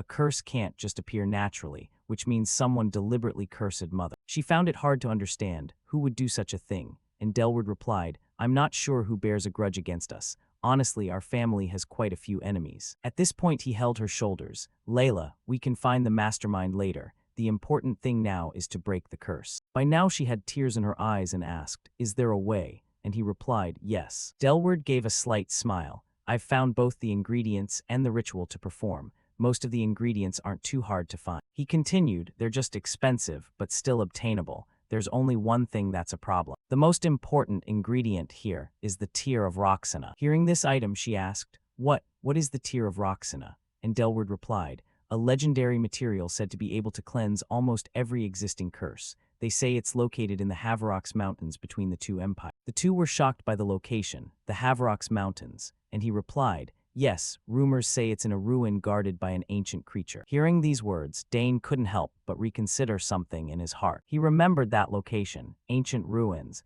This whole thing smelled suspicious. Delward affirmed, Layla, I'm going to find it. I know it's dangerous, but there's no other way. She heard this and worried, what, you're going alone? What about the Termian Knights? And he replied, I'm as strong as someone with 5 cores now, well, 4 to be exact. Delward added, more importantly, if the Knights march there, it could start a war between the two empires again, so it's safest for me to go alone. She replied, even so, I can't let you go alone. He smiled at that, I'm not just charging in blindly, I'll be prepared. Dane suddenly spoke up to remind him, if it's an ancient ruin, there's one person who understands those things better than anyone. The two of them were startled and turned to ask, who? He gave a mysterious smile and replied, it seems this time you'll need the help of our club. In the dark of night at a certain mansion, someone suddenly exclaimed, an ancient entity in ruins. If we're lucky, this could be a major discovery. Dane put a hand on his hip and inquired, you think so too, right? And Ernest replied immediately, yeah, I want to go right now. While Delward across from them spoke up irritably, you kids really don't have a shred of fear, do you? He frowned and chided them. I understand you're excited, but this is truly dangerous, not child's play. Dane immediately retorted, isn't going to the Haverox Mountains alone dangerous? Sometimes you have to go as a group, not always alone. Layla, standing next to Delward, also agreed, exactly. The Dillon family are all explorers. If you go alone and get lost, it'll be a disaster. Hearing the two of them say such things, he hesitated for a moment. True, but Dane looked at Delward's face and thought to himself, he must be really conflicted. An image of him standing silently by his mother's sickbed suddenly appeared. I can't imagine how much he suffered, wandering for years in enemy territory just to cure his mother. One moment it was Delward's back, then his serious face, which made Dane admire him. To collect information and return safely, he's certainly no ordinary warrior. Outside the nearby door, the Black Knight still silently enveloped the scenery. Delward finally said helplessly, all right, going together is fine, but you must keep it a total secret, before we go, while we're going, and after we return. As soon as he finished speaking, the faces of the other three lit up instantly with radiant smiles. Yes, of course. A moment later, a small box was pulled out and placed on the table. Layla asked in curiosity, what is this? And Delward replied with a light smile, a gift, open it. Layla narrowed her eyes suspiciously, trying to win me over with a gift. I won't forgive you that easily. Ernest gave an awkward laugh at this scene. Layla's really mad, isn't she? While Dane turned to warn his friend, don't say anything. She was even scarier earlier. On the other side, Layla was slowly reaching toward the small gift box. As she opened it, a melodic sound rang out. If this is something nonsense, I swear. Lively and joyful music danced gently in Layla's ears. causing her unfinished sentence to be cut short. She looked in surprise at the two figures inside the music box. This is. Those two figures were similar in shape, just one large and one small. Layla parted her lips and whispered, "Mother and me." The smaller figure looked remarkably like Layla. It was smiling amidst the sweet, melodic music. Delward then spoke up to confirm, "Yeah, from when our family was happiest. I asked a craftsman in the Drenic Empire to make." The two figures of Layla and her mother stood on a gold base inside the music box, holding hands and dancing together. "I made it while remembering the time Mother was still healthy. How is it?" Moving with the music, the two figures gradually seemed to come to life, and the little Layla from back then laughed endlessly. Layla was moved to tears at this moment, two streams of tears welling up in her eyes. She whispered softly, "It's so beautiful." Delward pursed his lips, looking at Layla with a gentle, loving gaze, remaining silent. Dane and Ernest stood to the side, also smiling in the music as if happy for her. Layla suddenly turned to look at him and said, "Looking at this makes me feel as if Mother is healthy again." She smiled with squinted eyes, and the tears finally fell. "Thank you, brother." The music continued to play in the image of the mother and daughter holding hands. Delward hugged his sister and smiled gently with closed eyes. "I'm the one who should be saying thank you." Layla just silently shed tears in his arms, listening. Delward added, "Thank you, Layla." Dane and Ernest watched from a distance, also moved by the scene. Ernest couldn't help but shed a few tears. In that setting, the small music box continued to emit clear sound. At the same time, at the party, Duke Termian looked around and spoke up in confusion. "Wait, come to think of it, where are all the main guests?" He tilted his head skeptically. Where did they all go? As for Dane's group, they were now gathered in the mansion courtyard. Layla said with a tone of regret, "Can't you stay? You should see Father too." Delward still firmly refused. "Sorry, Layla. I don't know what will happen next. I'll greet Father next time, please understand." He suddenly grabbed Layla's arm and added, "I've left a contact code in the crystal. Call anytime. I'll be in the Empire for a while longer. If you need anything, I'll be back right away." Layla bowed her head shyly. "All right, but please be careful." And Delward replied firmly, "Of course, I'll be back soon." He suddenly spoke up as if remembering something, making Layla look up. "Oh, and this too." Delward held out a small, carefully wrapped bag. "Take this. It helps reduce Mother's symptoms." He looked at Layla gently and warned carefully, "Remember to give it to Mother regularly, and don't tell Father what I told you." Layla stared at Delward for a few seconds, then snapped back and replied, "All right, I'll take good care of Mother." He heard this and suddenly fell silent, looking at Layla intently. Then Delward spoke with a smile, "Then I'll leave my sister in your hands. When I return, let's head to the mountains together." Dane replied enthusiastically, "Of course, take care on your way." Immediately after, he turned to take a leap. Delward jumped high enough to clear the mansion's boundary wall. "I'm off. Take care, Layla." Having said that, he soared beyond the mansion, his signature family-colored hair fluttering in his wake. In just a few short seconds, Delward's figure vanished from sight, leaving only the starry sky and the familiar boundary wall as before. Layla still looked worried, clutching her chest. "He's really gone." Ernest immediately offered comfort. "He'll be fine, Layla. He looks incredibly strong." Just then, Dane suddenly startled as if he sensed something. He quickly looked in a different direction. Dane suddenly asked for a favor. "Ernest, can you comfort Layla for a bit? I left something in the room. I'll be right back." Watching his back as he hurried away, Ernest smiled and said, "Sure, go ahead. I'll stay with Layla." The courtyard where they had been standing was soon empty. The full moon above still shone brightly, illuminating the night sky. Meanwhile, on a certain stone-paved path, the sound of urgent, non-stop footsteps echoed. Delward ran with long, tense strides. "These guys are persistent. I didn't think they'd follow me all the way here," he thought as he moved past dark windows. "Good thing they don't know I'm from Duke Termian's house. They probably lurked around while I was in the mansion. It's best that I escaped through the secret passage." Delward ran straight out of a small alley, just before leaving the Drenic Empire. The more he thought, the more he frowned. Revealing that I'm from the Altian Empire was a big mistake. Delward continued to run forward at full speed, his cloak fluttering behind him. "How much longer can I hold out?" He grit his teeth helplessly, telling himself with determination, "I must break Mother's curse at any cost." Suddenly, Delward skidded to a halt on the road, his feet sliding for a stretch against the ground. He stopped with his whole body tensed, his already strained face turning grim. Looking at the wall blocking his way, Delward couldn't help but curse, "Damn it." Just then, the group of cloaked men hunting him caught up. One of them suddenly spoke up, "You've left a trail that's far too long." Two other cloaked men appeared one after another from around the corner. Even on the nearest roof, two more men stood waiting. Delward was now at a dead end, surrounded on all sides. He grit his teeth and muttered, "Could this be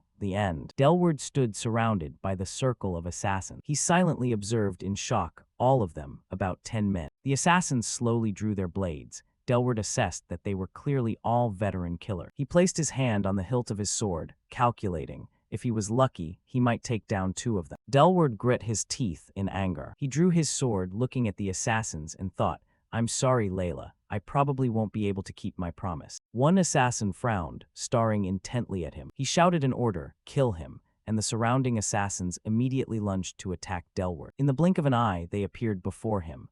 The assassins gripped their swords, attacking Delward continuously. He was forced back toward the wall. Delward felt a surge of regret. If he had known things would turn out like this, he should have apologized to his father before leaving. He froze, widening his eyes at the scene unfolding before him. A faint green light flashed, then moved continuously, piercing through the assassin. They tried to use their blades to block the light, but the beams only increased in number. One cried out, Captain, it's mana bullets. The lead assassin questioned angrily, what is this? Who is helping him? He always acts alone. Who on earth bypassed the traps and made it all the way in here? A familiar figure appeared behind them. Dane spoke up. Assassins shouldn't be so careless. 2 assassins immediately turned to look at him. They looked at Dane and roared, who are you? He smiled and said, you don't need to know. A moment later, Dane and Delward had eliminated the assassins. He checked each body while saying, I didn't expect you to appear so suddenly, and the boy smiled back. I felt something was wrong, so I followed you. Then he thought, all right, let's process them quickly. It would be troublesome if rumors spread. Delward wondered, even so, it's truly hard to believe. You're only 14, yet you bypassed all the traps and got this close. And he replied, I learned from Mother. She taught me how to disarm traps and infiltrate. He smiled and spoke up, I see, thank you. Thanks to you I kept my life. He continued, they were the ones who tormented me relentlessly. Turns out this is how I escaped. A moment later, Delward put his bag on his shoulder and said, Layla is truly lucky to have a friend like you. And Dane smiled back, it's nothing. He added, they've been following me since the border. He scratched his head and sighed, continuing, I don't understand how they kept tracking me. Dane pondered, in cases like this. He channeled mana into his eyes and thought, usually, something is placed on the target. Before his eyes was the mana circuit on Delward's body. He lowered his head and looked at his feet.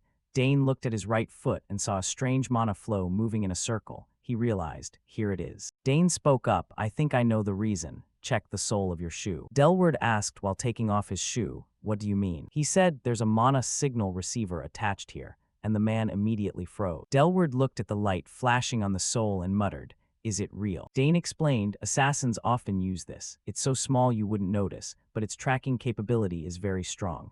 It was likely attached before you crossed the border. Delward wondered, how did you discover it? I didn't notice at all. Dane said, remove it first, and he immediately agreed, ah yeah. Dane said, they won't be able to track you anymore. You can rest easy now. Delward replied, that's great, I must be more careful. Dane suddenly fell silent and pensive. He looked at Delward fumbling to remove the tracking device and asked, but why are you going alone like this? He wondered, wouldn't it be better to meet the Duke first? You could tell everything to your eldest brother and ask for help. Delward let his arms hang limp. He pursed his lips in silence. Delward thought of his father and explained, Father probably just thinks I'm useless. He wanted me to become the head of the house, but I left immediately after graduation. He added, he probably wouldn't believe a word I say anyway. Delward recounted, and my brother has even less ambition than I do. Delward continued, he is in the Far East, busy fighting monsters. How could I ask him? He looked up at the night sky and said, so for now, going alone is easier. I will collect all the ingredients to cure Mother and prove myself to the family. He said, now is not yet the time. Dane replied, I understand. He thought silently, if that's what you want to do, I respect it. Then Delward put his shoe back on. He smiled and said, done, I've removed it all. I will definitely repay this debt of gratitude. Dane smiled back, sure, I don't mind accepting. Then he handed him a piece of paper and said, this is my contact code. Call if you need help. Dane said, you have to stay alive to repay the debt. He laughed loudly, that's right. He took the piece of paper from his hand. Dane said, thanks, I'll keep it safe. Delward hesitated and said, and my sister, please take care of her. He replied, all right, don't worry. Delward forced a bright smile. Dane smiled back. Then he walked away, telling himself, I can't tell Layla about tonight. He smiled and thought, if she heard, she would definitely want to chase after me. The moonlight shone faintly down on the main road. Dane smiled and muttered, I should head back. The street lamp nearby emitted a warm, pale yellow light. The next day at the academy, Dane asked Layla, how is your mother? How is she? and she replied, "She's much better, she could even eat today." He said, "That's great." Layla recounted, "Father is very happy too. On the outside he acts indifferent, but he's actually very curious about my brother." Dane asked in surprise, "You told your father everything?" Layla smiled and replied, "Not exactly. I just said he stopped by and left some medicine." She tilted her head curiously, "But besides that, we have something more important today, remember?" Dane asked. "Something important." Layla said, "Let's go to the Thermion Smith." Soon everyone arrived at the intended location. Layla introduced, "This is the Thermion Smithy." Dane was surprised. "This is a smithy. It's so large it looks like a small town." She interlaced her hands behind her neck and replied easily, "That's right. This place is so vast that the area around the forge looks like a small village. Even so, only a few blacksmiths actually manufacture equipment." Layla also emphasized, "Because it's operated by a small group of master blacksmiths, security is very tight. You absolutely cannot enter without a token." He couldn't help but wonder, "What about you, Layla?" And she admitted honestly, "Even as a member of the Termian family, I can't enter freely unless I'm with father." Hearing this, Dane felt a bit tense. "So that means, don't tell me, I have to go in alone." Layla nodded, "Exactly. Even I haven't been inside. Dane is about to receive such a cool weapon personally." Ernest also looked at him with admiration. "I'm so jealous, Dane." He swallowed hard and stepped forward. "There's no other way. I'll be quick, so wait for me." Dane entered the forge area alone. On the way, two people stood chatting. Although the place was huge, there truly weren't many people. He couldn't help but marvel silently. The scale is truly massive. Dane observed everything around him, from the furnaces to the workshops. He looked toward a weapon display. "I wonder what kind of weapon I'll receive." Suddenly, the ground shook violently, followed by a loud noise. Dane looked up in a daze. "What's that? It sounds like the ground is shaking." His eyes narrowed when he saw something. No. Before him, a giant man carrying a large hammer was approaching. He could affirm in his heart, "Those are footsteps." That was the blacksmith Volbek. He looked down at Dane. "So it's you, the child who received the forge's token." He felt a bit of panic in his heart. Does such a huge person really exist? After standing frozen for a few seconds, Dane greeted him awkwardly. "Yes, I am Dane. I received the token from the Termian Patriarch when I was young. It's an honor to meet you." Volbek confirmed with a stern voice, "I've heard a lot about you. Termian doesn't just give tokens to anyone." Dane tensely tapped his fingers. "I understand. I hope for your guidance." He also wondered silently, does he talk that familiarly even with the Duke? He frowned as a reminder. "Let me say this first. Your status means nothing here. Here there are only blacksmiths and non-blacksmiths. Even royalty is the same. Only Termian is an exception." Volbek paused for a beat and then continued, "Even members of the Termian family must have ability." Those words made Dane instinctively swallow hard. Even so, he still admired him, a master who didn't fear even royal authority, truly an extraordinary man. He urged, "Follow me, I'll show you the inside." Dane walked silently behind Volbek. Both followed a long, wide corridor. Torches mounted on the stone walls cast a pale yellow light. He marveled, "The deeper we go, the larger and wider this place gets compared to the outside." He explained, "It was built to my body size. I am a half-breed, half-dwarf, half-human. That combination gave me this large body. Consider it a special constitution."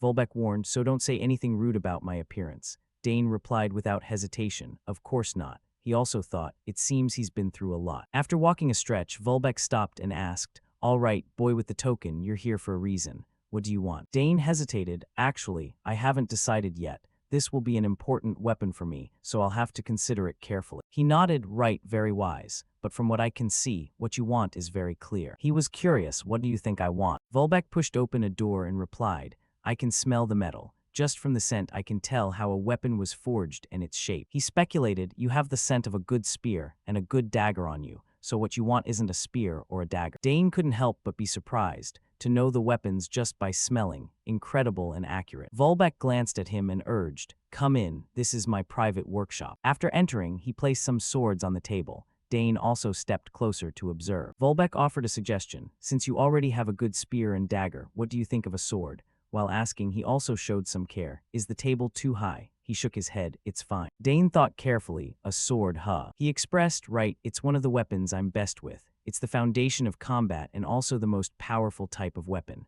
Volbek teased, "Your father would scold you if he heard that." Dane laughed, "True, but as you can see, I'm still growing. If I make a sword now, won't it be hard to use when I'm older?" He shrugged, "That won't be a problem. I can easily create a sword that you can still use well even when you're fully grown. That's what a real blacksmith does." He recalled, "A sword, huh? It's a common weapon, but in my past life, it was the weapon I used best. if he forges it correctly then. After a moment of deliberation, Dane decided, all right, I'll choose a sword. Volbeck praised wise choice. Honestly, when I first saw you, a design suitable for you already appeared in my head. With your physique, I can immediately envision the perfect design. Hearing this, he was amazed. Really, that makes things faster then. He replied with a firm nod. Correct. I'll let you choose the material you like. Dane's eyes widened even further, showing clear excitement in that case. Volbeck declared grandly, it's best if I show you directly. Follow me. He continued leading him to the materials store. Looking at the colorful mineral stones before him, Dane couldn't help but marvel. Wonderful. Are all these used to manufacture equipment? Volbeck said proudly, you could say every type of mineral in the world is here. He added excitedly, can I look around? And he didn't refuse, sure, choose freely. With permission, Dane didn't hesitate to step closer and observe. This looks extremely rare. Seeing that demeanor, Volbeck was a bit speechless. You have a good eye. The colorful mineral stones glowed continuously. Dane stroked his chin in indecision. Impressive indeed. Not only are there rare minerals, but many types I've never seen before. Many things look very interesting. He reached out toward a blue stone. Volbeck spoke up. That is Terragang. He introduced, it's light, durable, and can reflect impact force. It's better for armor than weapons. Even so, there's currently not enough to forge a complete set of armor. Dane nodded and turned toward a red stone. I see. Then what about this one? Volbeck hurriedly stopped him. Ezendanio, don't touch it, it's poisonous. You need neutralizing gloves to handle it. He pulled his hand back in alarm, swallowing hard. Too dangerous. I can't use this. Suddenly, Dane was attracted by something. His gaze was fixed on a black mineral. That one, it feels strange. Dane quickly ran to the pedestal where the stone sat and asked, what is it called? Volbeck stood behind him, his eyes deep. He didn't answer immediately. After a long while, he slowly spoke. That is Arcanium. Dane was startled upon hearing that. He stammered, Arcanium, don't tell me. It comes from the ancient magic kingdom, Arcana. Volbeck stroked his beard and confirmed, exactly. It is a metal excavated from the ruins of the royal castle of that ancient kingdom. It is extremely rare. Very little remains of the ruins now, and almost nothing from the foundation of the old palace. He added, but besides knowing it's a metal, no one has determined its use or structure. Dane wondered, why? Volbeck explained, because it cannot be melted or analyzed. With current technology, no one can melt or test this ore, so it's only seen as a rare collector's item. Hearing this, he suddenly went silent. Seeing Dane didn't react, Volbeck reminded him, since it's nearly unusable, you should look at something else. He was startled, what about the one next to it? And he replied, that is Artma, only found in the deep ore veins of the Havrox Mountain. Volbeck kept talking, but Dane didn't seem to hear anything else. He pursed his lips. What is this feeling? Dane's gaze was drawn back to that black stone, as if it were calling him. The feeling grew clearer and clearer, as if a whisper was echoing in the silence. Choose me. He stood motionless, completely captivated. Suddenly, the stone shook slightly, as if moving. Dane was stunned. Impossible. Is it reacting to me? Before he could think further, the stone suddenly emitted a beam of light. Dane opened his eyes wide in shock. The light from the stone spread powerfully, startling even Volbeck. The light quickly enveloped Dane's body. He was terrified and shouted in alarm, Hey kid. At the Thermion Forge, Bolvark, a master blacksmith with an impressive beard, was struck with awe.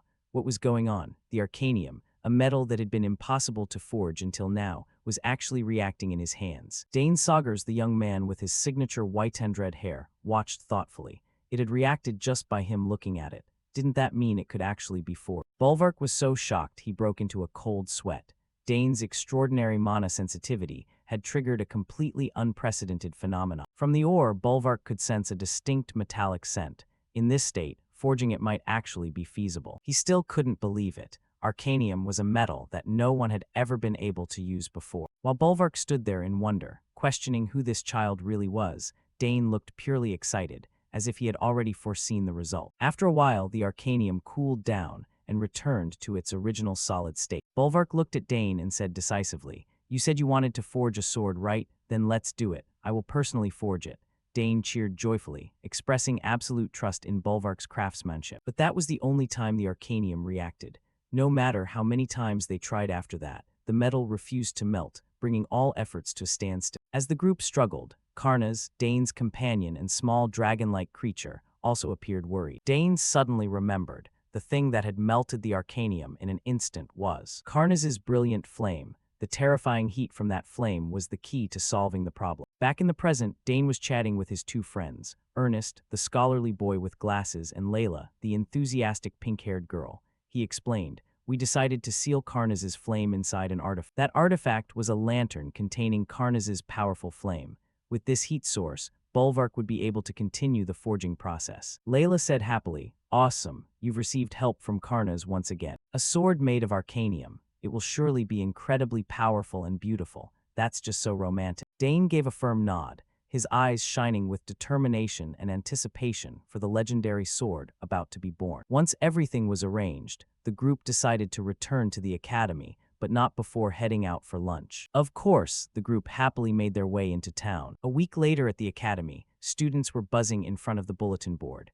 A major event was about to begin, one reserved for the most outstanding talents and even sponsored by the royal family. It was the notice for recruitment of the academy's periodic monster suppression team.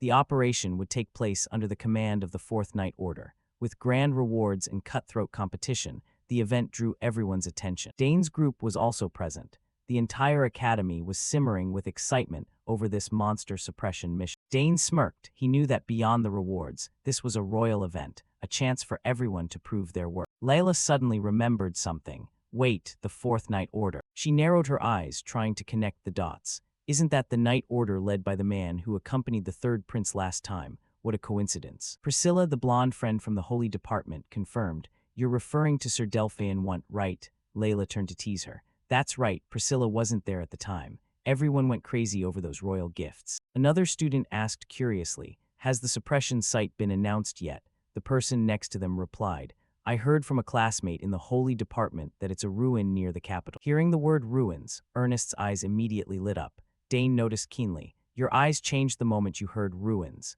Ernest explained it was a heritage site abandoned for some reason, and monsters had moved in to occupy it. Priscilla sighed, complaining that monsters were such a nuisance. She noted, the Holy Department is automatically deployed, so I have to go, probably to heal the injured, right? Layla turned to Dane with a curious look. What about you, Dane? Do you plan on going? Dane remained silent for a moment, his eyes reflecting deep calculation. Dane thought to himself, Priscilla is forced to go, and Ernest will definitely join just for the ruins. He turned to Layla and said, Layla, isn't this a great chance for you to gain combat experience against monsters? He continued clearly, there's nothing better for becoming stronger than actual combat. Let's register together. I'm going too. Layla immediately agreed. Hearing Dane's decision, Ernest's gaze behind his glasses also became resolute. Layla was excited, so our whole club is participating, right? This is going to be fun. Dane reminded Ernest. Don't let your guard down, Ernest. They're still monsters, and the selection test won't be easy either.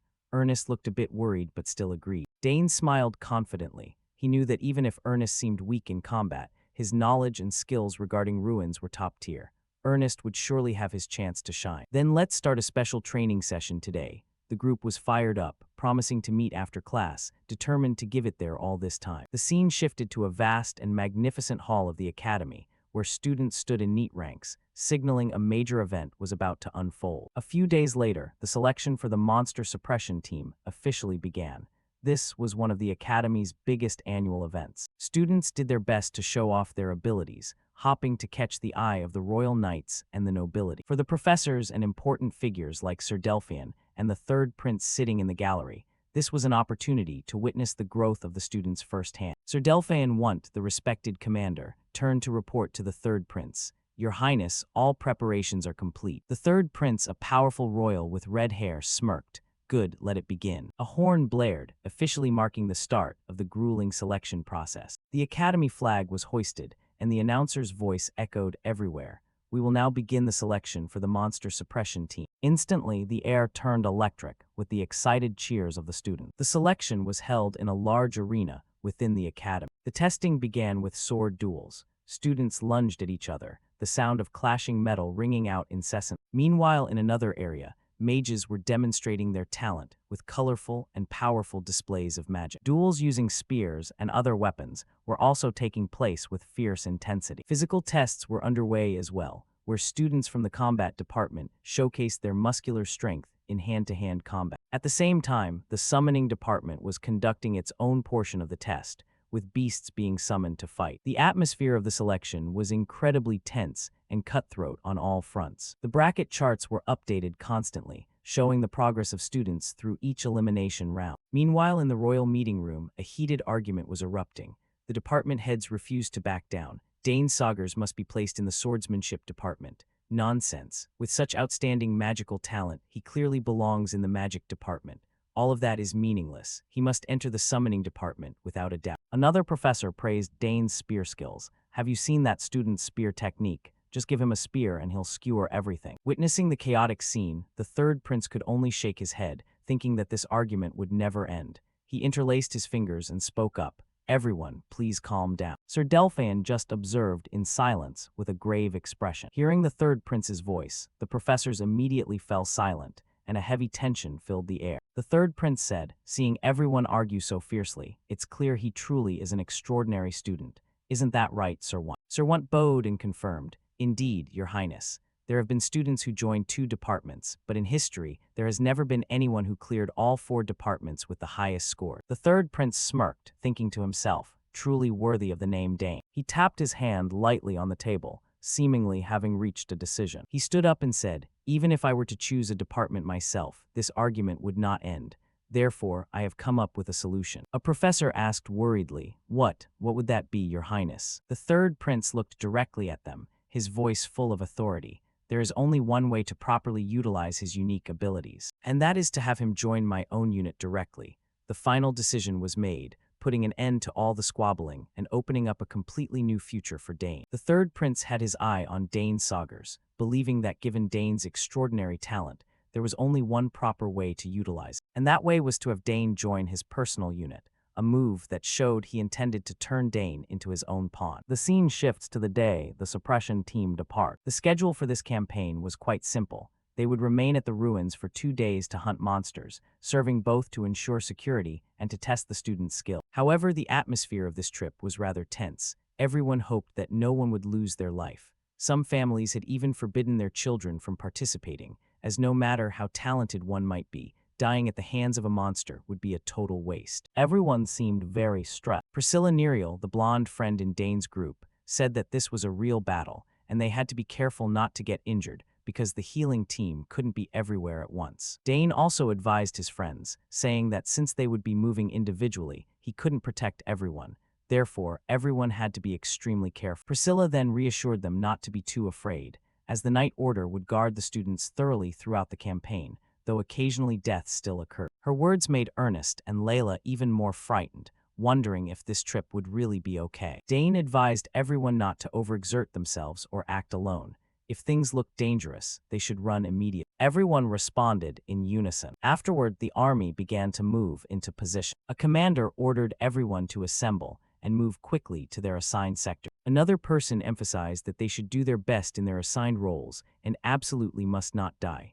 That was all. Dane Saugers, belonging to the unit directly under the royalty, excitedly called out for everyone to get going. Layla Thermion of the Combat Division gave a cheerful goodbye. Ernest Dillon of the Reconnaissance Division was also very excited, wondering how long it had been since they had an adventure like this. And Priscilla Nerial of the Healing Division prayed for everyone's safe return. All the students headed forward together, beginning a journey full of challenges. They arrived at the Ruwasan area. On the way, Dane Saugers felt something was wrong. He approached Sir Hilderin, one of the commanders, to ask about it. Dane said he heard the original plan was to head toward the west of Ruwasan. He was told they would reach the camp in half a day, but now they were heading east instead of west as planned.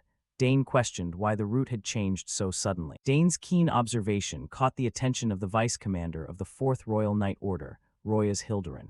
He praised Dane and asked him to keep what he was about to reveal a secret, as it could cause the other students to panic. Dane signaled his understanding, remained silent, and agreed to keep the secret. Sir Hilderin began to explain, his face breaking into a sweat, indicating that the situation was not simple at all. He revealed that monster movement had been detected to the west of Ruwasan, where they originally intended to go. A massive horde of monsters was approaching. A large group had been confirmed heading toward the ruins. According to the Ruwasan Ranger Unit, their numbers were at least 300. Dane was astonished to hear that number, 300 monsters. He analyzed that strange monsters usually have individual traits and do not tend to gather. The fact that they were assembling and moving toward one place was highly unusual. Sir Hilderin once again had to acknowledge Dane's sharp wit. He said that according to his experience in cases like this, it was very likely that the ruins themselves were attracting the monster. Dane couldn't help but worry, wondering what kind of ruins could attract monsters like that. Sir Hilderin explained that was why they were circling around to the opposite side. He reassured Dane that no matter how many gathered, they would be incinerated before their forces. Dane gestured in agreement, but in his heart he still had an ill omen. A ruin that attracts monsters. If not resolved quickly, things could turn out very badly. Just then, a soldier ran up to report to the vice commander that they had reached the campsite. Sir Hilderin immediately ordered all units to set up camp, requiring all preparations to be completed before sunset. The soldiers received the order in unison. Sunset fell over the mountain range, signaling a long night ahead. As night fell, Dane's group stood on a cliff observing. Priscilla remarked that this terrain was not good for defense. Dane agreed, but with such a large number of people, they had no other choice. Layla worriedly asked Dane if anything was going to happen.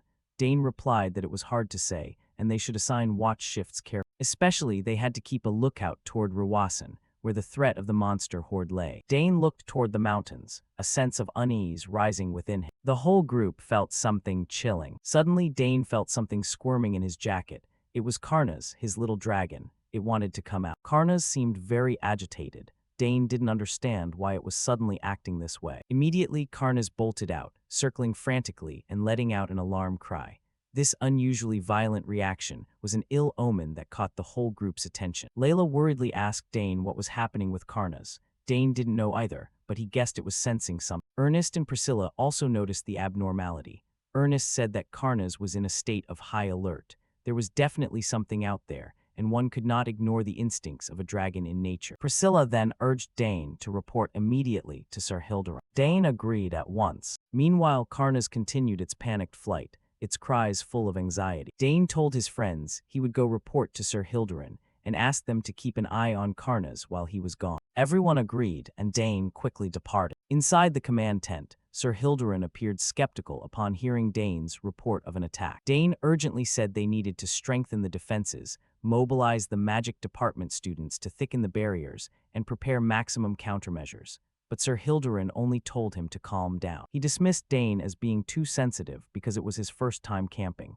He asserted that he had sent scouts to the mountainside and there were no issues, then asked Dane if he had any evidence. Dane was flustered. He couldn't say exactly that Karna's had reacted, so he had to make up a reason. He lied, saying they had found monster droppings, footprints, and fur, and all seemed recent. However, Sir Hilderin still brushed it off, arguing that even if it was recent, it was only a few stragglers. Monsters weren't stupid enough to attack when they saw such a large force. He told Dane to rest easy. If anything happened, they would handle it. Dane was furious. It was clear the man wasn't listening at all. Dane still tried to persuade him, saying they still needed to reinforce, especially near the mountain, and should move the guards forward.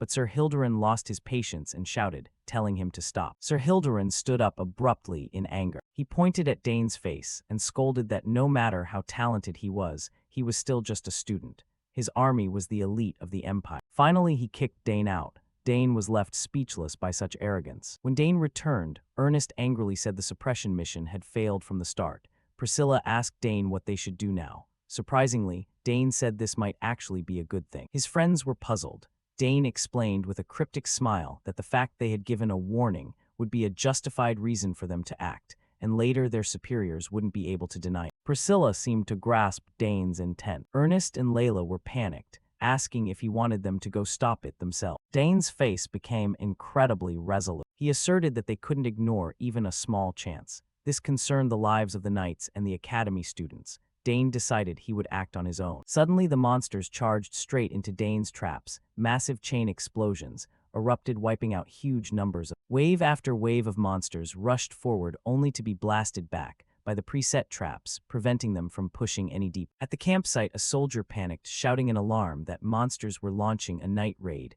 Everyone was ordered to arm up and assemble immediately. Chaos broke out. One terrified student yelled. He had no real combat experience, while the knights scrambled to prepare. The knight squad quickly assembled a commander, bellowed everyone into battle formation. This was real combat now. A guard soldier rushed off to find the deputy commander with urgent news. He panted, reporting to the deputy commander. A massive number of monsters were approaching from Ruwa Mountain, estimated at around 200. Hearing 200, the deputy commander was stunned, speechless. The soldier added, luckily, the explosive traps were slowing them down, and it seemed some students were holding the front line. The deputy commander, shocked, asked about explosive traps. He he had never ordered any installed. He suddenly realized sweat pouring down, thinking, could it be Dane Saugers who set them up? Meanwhile, outside, Dane's traps kept working, sweeping away each charging wave of monsters. Goblins and black wolves littered the mountainside, unable to breach the trap line. Up high, Dane's group watched. One friend cheered happily.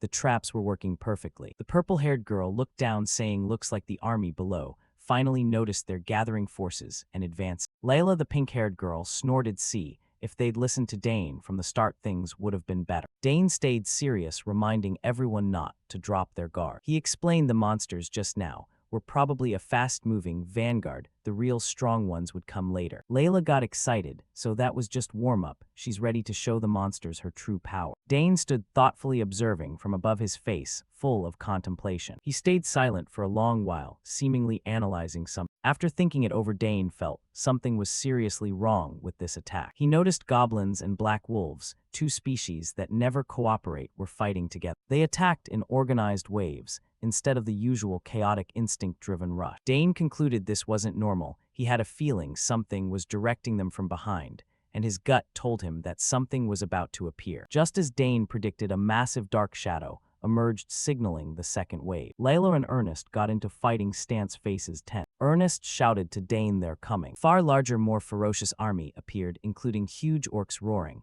As they charged, Dane ordered everyone hold formation. The massive horde of monsters surged straight toward Dane's group. The blonde girl, along with Ernest and Layla, stood ready, declaring round 2 begins. Dane, with full confidence and resolve, commanded the team wipe them all out. Immediately, Dane began chanting, preparing his trump card. A colossal pillar of magical light shot skyward, signaling a powerful summon was about to appear. Dane ordered it heed the call. Far away, the Night Army and other students felt an immense surge of mana drawing their attention. The deputy commander asked, stunned, what is that? A soldier wondered if it was another explosive trap, but the guard from earlier recognized the difference. He stammered, that's a tier 4 summon. Etherak, the deputy commander, and others were speechless in shock. Right after Etherak, a massive wolf wrapped in purple energy appeared, roaring with overwhelming power. Etherak charged into the monster horde, tearing them apart effortlessly with its sharp claws. Goblin after goblin was ripped to shreds under Etherak's claws. Even the huge orcs were no match for it. Etherak rampaged alone, clearing a wide swath of the monster army with ease. Seeing that, the purple-haired girl exclaimed in awe, the monsters can't move. Ernest realized it was Dane's summon and said, it's insanely strong. The purple-haired girl reminded Ernest, stay alert. Ernest confidently replied, don't worry, I won't let a single one through. With that, Ernest drew his bow, firing a magic-infused arrow at the monster. His arrow easily pierced through a massive orc. Layla fought with everything she had, slashing monsters to pieces with her sword. But the monsters kept coming in endless waves, overwhelming even Ernest. He couldn't help being shocked at their never-ending numbers. Suddenly, the attacking monsters all turned and fled at once. Ernest shouted to Layla, they're running away. Layla, with sharp eyes, wouldn't let them escape. She immediately gave chase. She quickly caught up to the fleeing horde. Layla's pink hair flew in the wind as she charged forward. She yelled, they won't get away, and swung her sword attack. She dove into the midst, slashing down one after another with masterful strike. Her cuts were sharp and powerful. No monster could withstand them. Layla's sword flashed in the night, creating a deadly dance. She fought passionately, monster blood splattering everywhere. Watching from above, Dane smiled, satisfied, thinking that's Layla, all her training paid off. Suddenly, Karna's, Dane's little dragon, flew over, letting out an unusual cry, seeming to sense something. Dane turned, asking Karna's, what's wrong? His expression turning serious. Standing amid countless monster corpses, Dane asked Karna's if there were stronger ones deeper. Inside, he felt his blood boiling. Dane decided to leave Etherak here to hold the line. He trusted with the others around the rear would be fine. Dane exhaled, preparing for a bold decision. He thought, this is the first time since his previous life he's charging straight into enemy territory like this. With a confident smile, Dane ordered Karnas to follow, both heading deeper into the mountains to find the true mastermind behind it all. Shortly thereafter, Karnas's fireballs began flying across the battlefield, roasting the orcs into piles of charred meat. Before the terrifying firepower of this little guy, no orc could stand a chance. They could only scream in vain, while Karnas himself kept breathing fire without pause. On the other side, our protagonist swung his sword in battle while calling out in praise, good job, Karnas. You've gotten a lot stronger, kid. With that, Dane focused his gaze ahead, simultaneously unleashing a strike that sent two orcs reeling, crying out in agony. Next came a relentless flurry of sword swings. Seeing the endurance of these hulking monsters, Dane couldn't help but offer a compliment. Impressive, you still have strength left. In my past life, I would have run out of mana and been exhausted ages ago.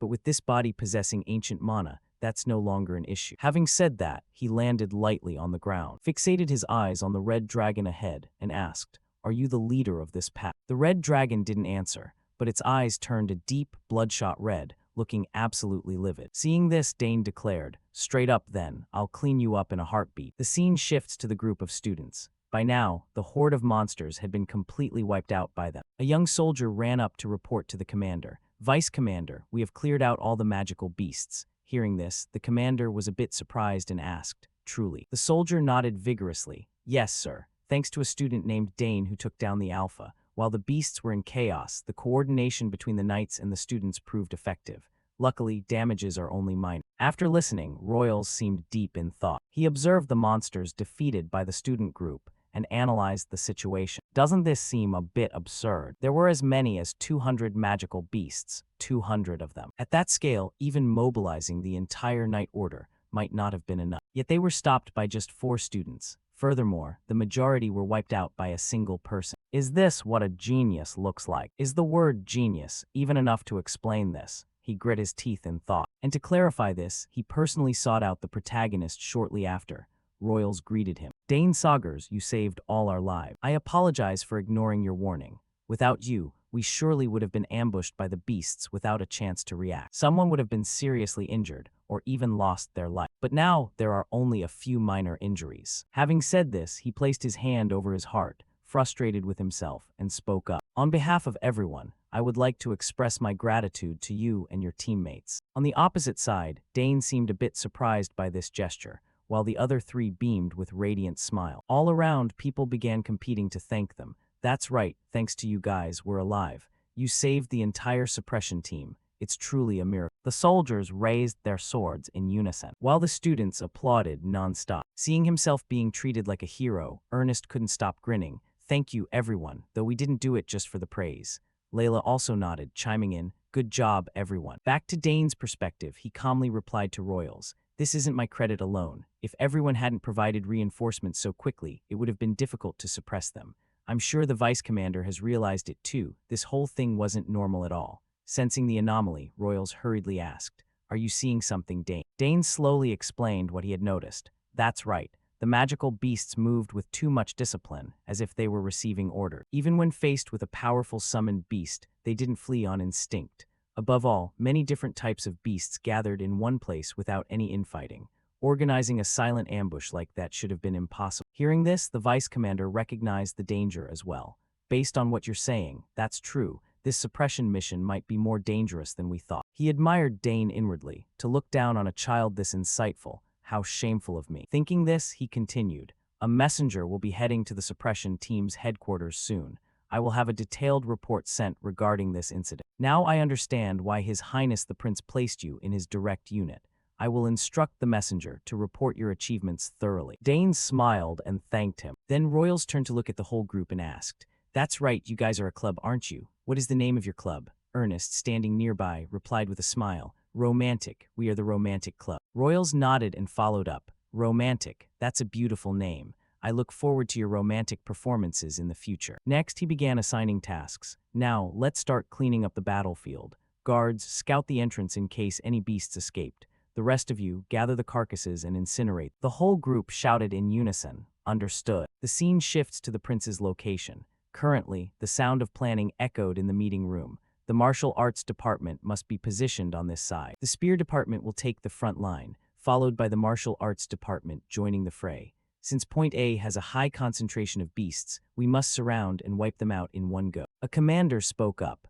"Your Highness, what if we have the magic department launch a preemptive strike at Point B?" After listening, the prince shook his head in refusal. "It's a good idea, but it's best to have the accuracy division observe the situation first. That area has treacherous terrain. We likely don't have a full grasp of it yet." Witnessing his sharp insight, the people inside the meeting room couldn't help but be surprised. What was going on? Just a while ago, rumors said he was cursed, so how could he have changed like this? Wasn't he the most obscure prince? What on earth happened? Or has he been hiding his true self all this time? Observing from the side, one couldn't help but let a faint smile play on his lips. Wonderful, Your Highness. Not long ago, those hands trembled just holding a spoon, yet now you are grandly giving orders to Commander. I don't know how his hand was cured, but the prince has completely regained his confidence. Unaware of those thoughts, the prince's voice rang out. Night One, you said there was an area experiencing problems, correct? Tell me about it. One snapped out of his thoughts, stepped toward the command table, and explained, Yes, Your Highness. Right in this sector, one of our scout squads has gone missing, and just now, another squad has vanished without a trace. The information from one made everyone's eyes go wide. 2 entire squads have gone missing. One could only nod helplessly. That's correct. Since this area is near the center of the ruins, I suspect a powerful mana source is at work. If we don't move closer to the ruins, I'm afraid we won't be able to resolve this issue once and for all. An emergency report was sent in, stating that a powerful source of mana had appeared, creating a flow of energy completely different from a standard mana stream. This mana source appeared to have created a type of barrier. The final report from the scouting team indicated that they were completely unable to penetrate it, making the situation extremely critical. Inside the tactical briefing room, high-ranking officers were in an uproar over the information. A mana barrier at an impenetrable level was unprecedented. They wondered what could possibly exist inside. A general reported to the third prince that in the final communication logs of the scouting team, they heard the screams of soldiers. This raised speculation that an incredibly powerful entity was lurking there. The third prince's gaze sharpened, and a bead of sweat rolled down his temple.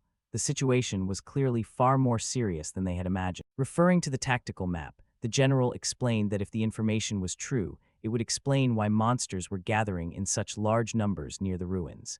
Instinctively, they are always drawn to mana. The general confirmed to the third prince that monsters are attracted even more strongly if the source is a powerful mana well. After careful consideration, the third prince made a decision.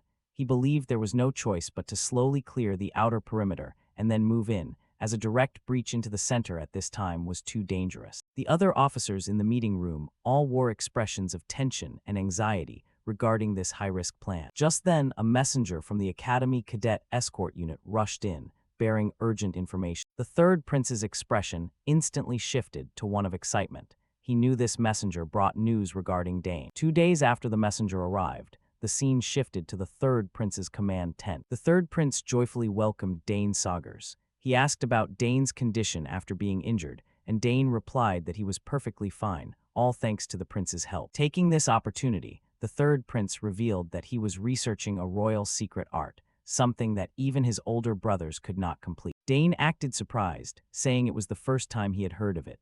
While ordinary families have their own secret arts, a royal secret art was surely something special, piquing his curiosity. The third prince admitted that his chances of success were very low. However, Dane expressed belief and encouragement, saying that if it were the third prince, he would certainly succeed. Encouraged by Dane's words, the third prince smiled with renewed confidence.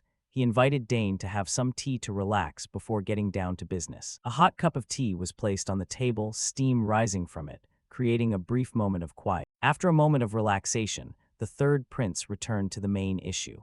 He reconfirmed the messenger's report that over 200 monsters had been detected. The third prince explained that a large group of monsters attacking simultaneously was extremely rare. Therefore, the suppression plan definitely had to change, as an unusual danger was surely lurking. With a serious face, the third prince turned to Dane and said he wanted to hear his thoughts first. Dane was briefly taken aback but quickly regained his composure. He thought to himself that in his past life, planning military operations was as routine as a daily meal. The third prince encouraged Dane to speak freely. With a sharp gaze and full of confidence, Dane responded, ready to present his strategy. Dane began his analysis on the map. He pointed out that the usual strategy, clearing monsters from the outside and then surrounding the center, would no longer be effective.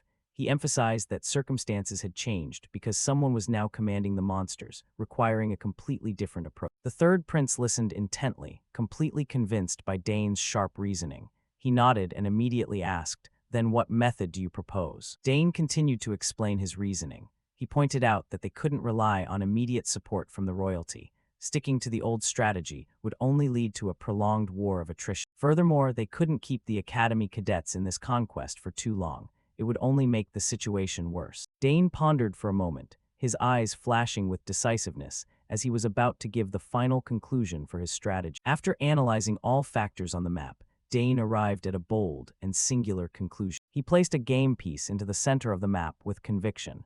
Breaking straight into the center is the optimal solution. The third prince was stunned by Dane's audacity. Do you mean we should confront the monsters head-on? Dane confirmed firmly with a confident smile. Yes, Your Highness. He further explained that thanks to the noble sacrifice of the previous scouting teams, they had information on a safe route leading directly to the center. Therefore, Dane proposed that the Emperor's direct unit should personally move there. He pointed out that if they continued as before, they would only waste time and effort fighting monsters on the perimeter, while the situation escalated. The third prince fell into deep thought. He admitted that the path Dane outlined might be the one resulting in the fewest casualties. However, he still had a bit of hesitation. Could this plan be carried out with only his direct unit? Dane asserted it must be done with only the direct unit. He emphasized that the path the scouting team had secured was a very narrow one. If they moved with more than 10 people, they would likely be detected, and since the monsters were being commanded, they could block the path, making later access much more difficult. The third prince went silent, understanding the point. Ultimately, the direct unit had to move as an independent special operations squad. Dane nodded in confirmation. That's right. The mission for the other forces will come after. After we lure the enemy at the center, we will deal with the monsters that have lost control. The third prince's eyes flashed with extreme shock at such a detailed and perfect plan. He exclaimed in admiration. It was a plan that both officers and commanders could agree upon. He couldn't believe Dane could grasp the situation and propose a strategy in the blink of an eye, and asked if he had studied military science. Dane modestly replied that he only read a few books in his father's study, but in his heart, he knew it was all thanks to the knowledge and experience from his past life. Without a moment's hesitation, the third prince stood up, stomping his foot decisively. Excellent. He decided to conclude the meeting and assemble the members of the direct unit.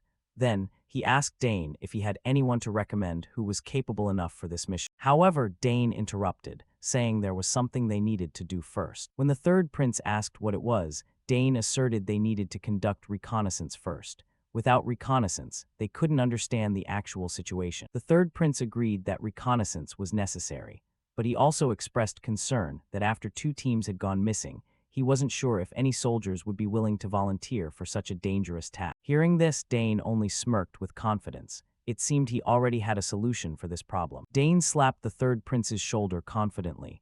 In that case, don't worry. As it happens, there is an expert in this field. The third prince was stunned, stammering back, an expert. He immediately assumed the expert Dane was talking about was himself. Is that expert you? However, the person Dane recommended was Ernest Dillon, the eldest son of a famous family of explorers. Being called out unexpectedly, Ernest startled and responded haltingly to the third prince. However, once he stepped into his field of expertise, Ernest became a different person. He pointed confidently at the map, explaining that the terrain was too open and hard to hide in, so it was better to take a detour. The third prince was extremely satisfied with Ernest's plan, praising him as a reliable comrade.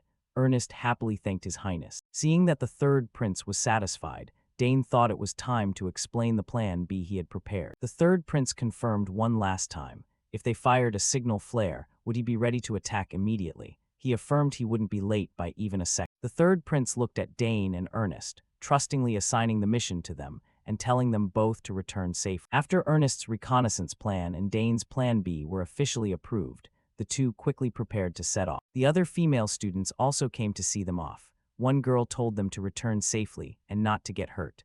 Another joked that if only their souls remained, she would use holy power to purify them, making everyone shudder. And so, Dane and Ernest began the dangerous reconnaissance journey toward the mountains where the mysterious ruins lay. Dane's eyes reflected high concentration. He knew this trip would not be simple. As they approached the mountains, they noticed flocks of birds flying away in panic, an ill omen. A massive flock of birds scattered across the sky, as if fleeing from something truly terrifying. While on the way, Ernest was curious about what was inside the ruins.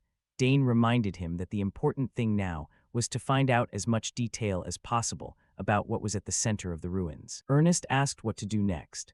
Dane added that if possible, they should map the entire surrounding terrain, and if the bodies of the scouts were still there, at least collect their belongings. Ernest was struck with awe and admiration. He He didn't expect Dane to think so thoroughly and far ahead. A majestic yet dangerous mountain landscape appeared before them. The two continued to walk along the trail through the dense forest. A faint light filtered through the canopy, signaling they were nearing a special place. Finally, they arrived. Ernest stopped and pointed forward, shouting, "Wait, Dane, this is definitely it, the path leading into the ruins." Dane stopped abruptly. He sensed a familiar energy. "Yeah, I know what you mean." This familiar feeling enveloped his entire body. Dane recognized it immediately. It was similar to the mist guard. Dane and Ernest began to move deep into the ancient ruins. The dark space was filled with the terrifying growls of monsters lurking in the shadows.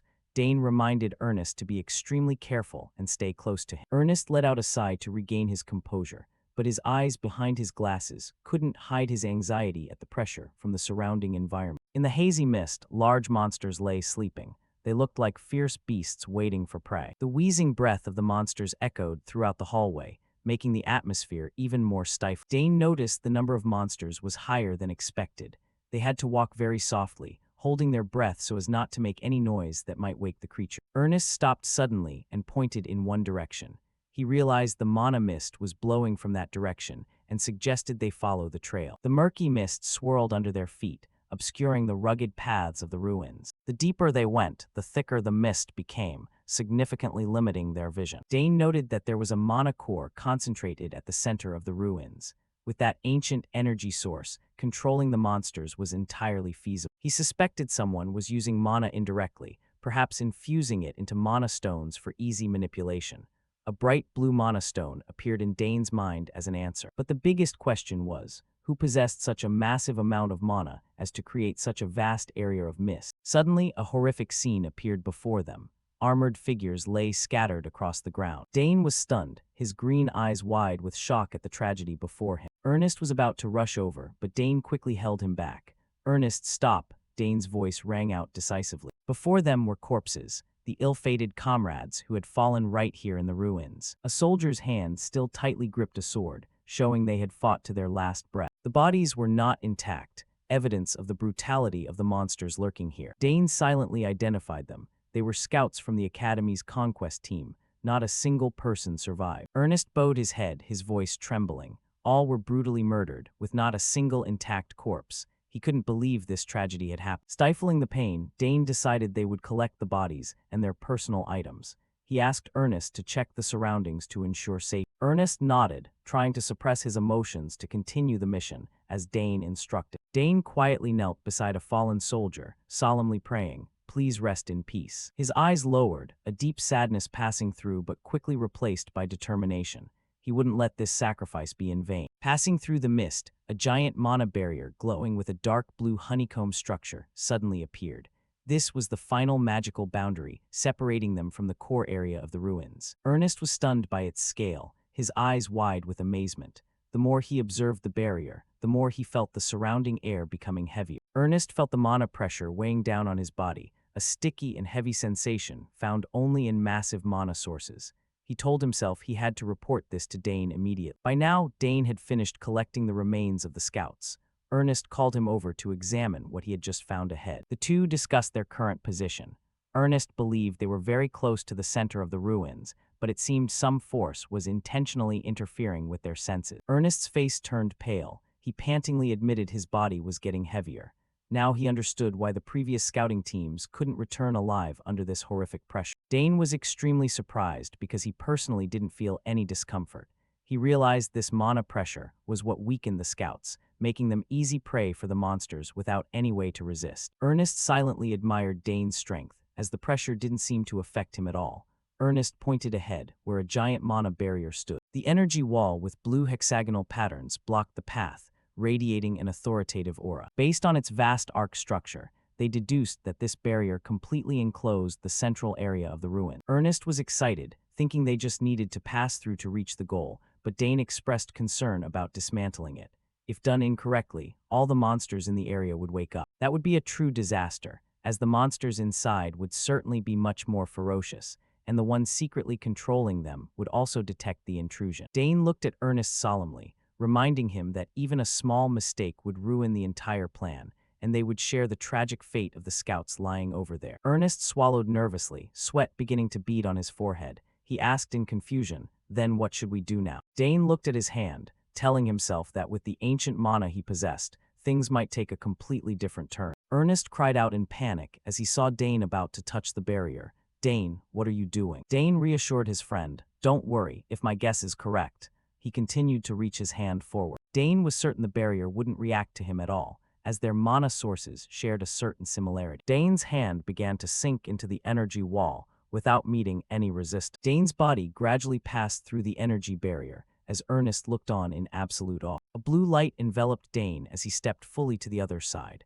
Ernest's eyes widened in amazement, not understanding why the barrier remained completely silent. Ernest shouted with excitement upon seeing Dane pass through safely without any reaction from the monsters. He truly couldn't believe his eyes. Dane nodded in confirmation, just as he thought, because he carried ancient mana, the barrier, originally built from a similar energy source, would not recognize him as an intruder. Dane clearly sensed this was raw, unrefined mana, emitting a powerful ancient breath. Although happy for Dane, Ernest couldn't help but feel sad because he couldn't pass through it himself. He anxiously asked Dane if he could go on alone. Seeing Ernest start to worry for himself, Dane gave a warm, confident smile. He asserted firmly that he would never leave his friend behind, for he had come up with a bold plan for them to act together. Ernest was still dazed, not understanding his friend's intention, when Dane took the initiative to reach out his hand and requested firmly, "Ernest, give me your hand for a moment." Dane took Ernest's hand, using his mana to envelop his friend, and then they both stepped through the energy barrier. Ernest couldn't help but exclaim as he saw this unthinkable method actually work. The brilliant blue mana from Dane's hand spread powerfully, creating a protective film around Ernest, helping him assimilate completely with the magical wall. Successfully crossing the barrier, Dane calculated they could use this method to bring reinforcements inside later. He didn't forget to ask Ernest if he had memorized the route carefully and received a confident nod from his friend. Now inside the central area, Dane began to outline the next step of the plan.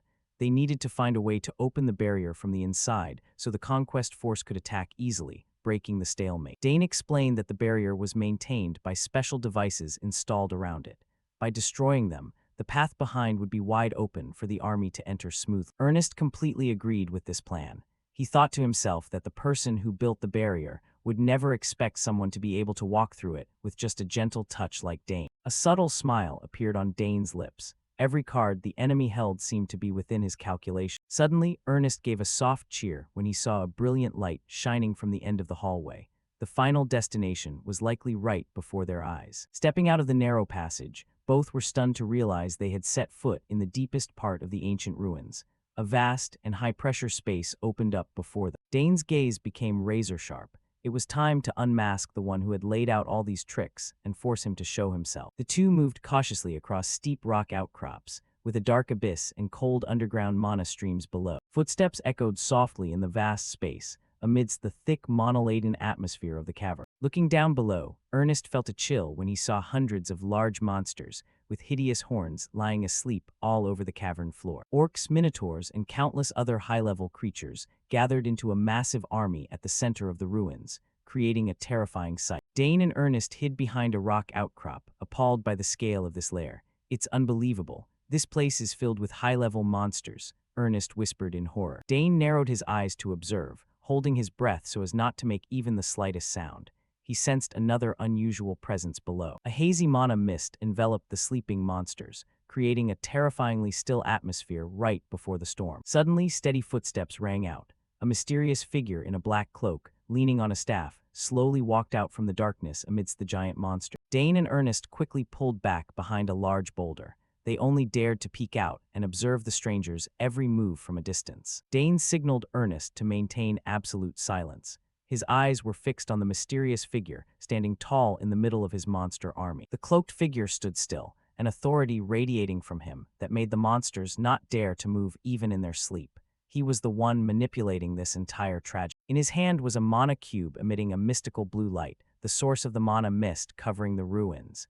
Dane clenched his fist. The real confrontation was about to begin. The mysterious cloaked figure stood proudly before the monster pack, ordering them to destroy the entire conquest team in a single strike as soon as they entered the ruin. A manticore-like monster roared fiercely, its roar signaling a bloody massacre about to start. The sharp appendages and claws of the monster pack flailed in the air, demonstrating the destructive power of this legion. Under the control of the mysterious sorcerer, the monsters moved in an organized fashion, ready for an all-out attack. The face hidden under the controller's hood radiated a sinister and cold look. He seemed to have victory firmly in his grasp. From a hidden vantage point above, Dane Saugers, the silver-haired genius of the Sagres family, and his friend Ernest watched silently, amazed to see the aggressive monsters obey the sorcerer like submissive sheep. Ernest quickly reminded Dane to pay attention to the enemy's hands, which held the secret of this terrifying controlling power. The mysterious cloaked figure gripped his staff, which emitted a mystical green mana glow that enveloped the surrounding space. That was an ancient mana stone with extreme energy density,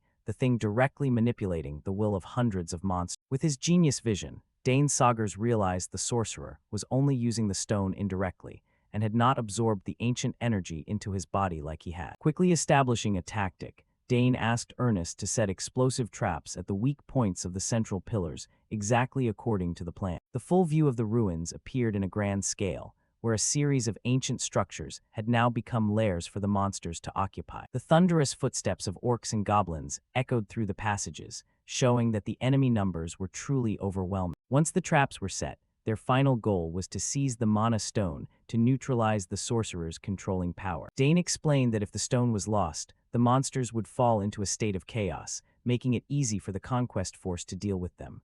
However, the actual number of monsters remained a great mystery. Ernest narrowed his eyes, trying to observe the besieged town below, his face clearly showing tension when facing the actual scale. The two realized a horrific truth. There were at least over 500 monsters gathered densely in every corner of the ruins. Monster legions of all kinds continued to arrive in droves. The actual number was likely far beyond what they had initially predicted. Although not an unbeatable number, if the conquest force confronted them head-on, they would surely suffer incredibly heavy casualties. Dane Saugers asked Ernest to use magic to record the entire terrain. He was determined to find out more about the identity of the one controlling this army. Ernest smiled and agreed. He trusted Dane's ability absolutely, but didn't forget to remind his friend to act with extreme caution. Dane nodded slightly, his eyes showing firm determination, ready to enter the most dangerous hunt yet. Both began to move silently like ghosts, skillfully avoiding the monster guards' sight along the way. Dane Saugers glided like a phantom through the ruined corridors, silently approaching the inner sanctum to prepare for his strike the head of the snake plan. Hiding behind a corner, he closely observed every move of the enemy. Ahead, the hooded sorcerer began to deploy the monster legion to guard the entrance strictly. The mysterious cloaked figure ordered the monsters, from orcs to lion-like hybrids, to guard the ruins' entrance carefully. He sensed that the conquest team's attack could begin at any moment and didn't want any mistakes. The monsters growled in obedience. Their presence created a heavy atmosphere of pressure right before the entrance gate. With the staff held tightly in his hand, the mysterious figure stood proudly commanding his loyal subjects, ready to fight anyone who dared to intrude upon his territory. From a hidden vantage point above, Dane Saugers, the young genius with silver hair and sharp eyes, watched silently. He couldn't help but feel intrigued by the other's ability to communicate with monsters, something even he, who had directly absorbed ancient mana, had never done. Dane silently wondered if this was a special technique accompanying the third circle. He was trying to analyze every possibility to find the opponent's weakness. Or was he simply using ancient mana to amplify a certain innate talent? Every hypothesis made Dane's curiosity rise strongly. When he saw the mysterious cloaked figure begin to retreat further into the inner sanctum, Dane knew his time to act had come. Dane's eyes flashed with resolve. Whatever the other's secret was, he would surely find the answer as soon as he seized the item he was holding. He needed to know why a person like him possessed such a high concentration of ancient mana, and who the true identity behind that mysterious cloak really was. The scene shifted deep into the inner sanctum, an ancient hall lit by flickering torchlight, where darkness seemed to swallow everything. The mysterious cloaked figure entered a private room, a silent space decorated with red carpets and towering stone pillars. He casually leaned his staff, set with the brilliantly glowing ancient mana stone, to one side, setting aside the exhausting work of coordinating the legion. Removing the heavy hood, the mysterious figure revealed a tired face with a short beard. He complained incessantly about the monster pests he was managing, finding them disgusting and lacking any sympathy for them despite being around them so long. He only hated why he was the only compatible person for this troublesome power. He muttered dejectedly, wondering how much longer he would be stuck in this remote and dark place before he could return. Right outside the hallway, Dane Saugers was hiding perfectly, listening to every word of the target's monologue to gather more information. Dane silently analyzed that if he called himself a compatible person, it proved this monster-controlling power was not innate, but something granted by his organization. Dane's sharp gaze peeked through the door crack. He was calculating every tiny movement to ensure the assassination went smoothly. Fortunately, Dane sensed there were no other presences in the room, and all the monsters had been withdrawn according to his earlier order. This was a godsend opportunity. The sound of wine being poured into a glass rang out steadily, breaking the silence of the room.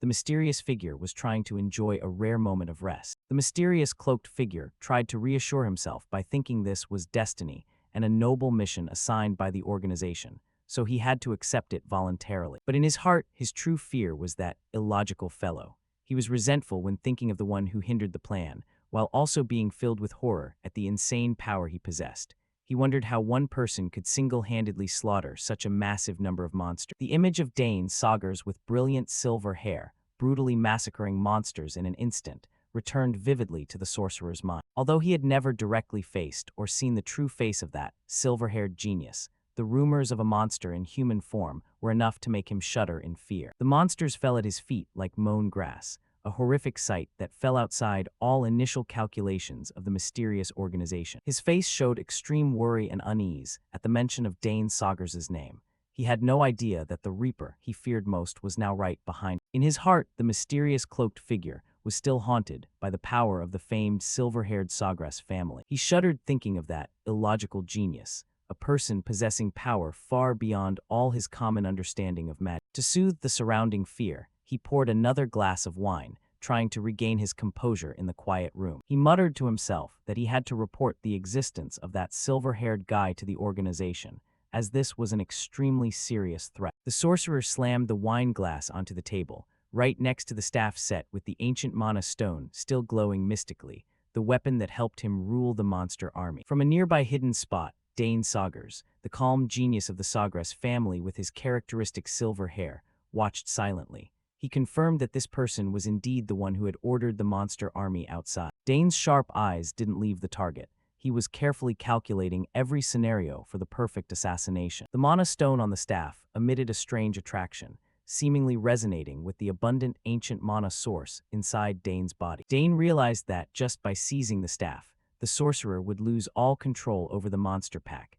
and he could use it to break through and form another mana circle. Meanwhile, the mysterious cloaked figure continued to pour wine obliviously, completely unaware that death was narrowing the gap. "All right, let's begin," Dane whispered softly. He gently left his hiding spot, preparing to deploy his infiltration technique. This time, he decided to use illusion, a supreme technique learned from his mother to hide his identity absolutely, just in case the plan hit a snag. As soon as Dane lightly touched the floor, a brilliant and sophisticated magic circle appeared, glowing brightly in the middle of the dark room. A hazy mist began to spread from the magic circle, creeping through the cracks and silently enveloping the space. Dane explained that this was a colorless, odorless mist, capable of causing intense illusions that would make anyone who breathed it in witness their most profound fear. To ensure he was unaffected, Dane took out a small antidote pill from his pocket. He quickly swallowed the antidote to block the mist's effects, keeping his mind completely sharp throughout the assassination. "Now it's time to force you to reveal all your secrets."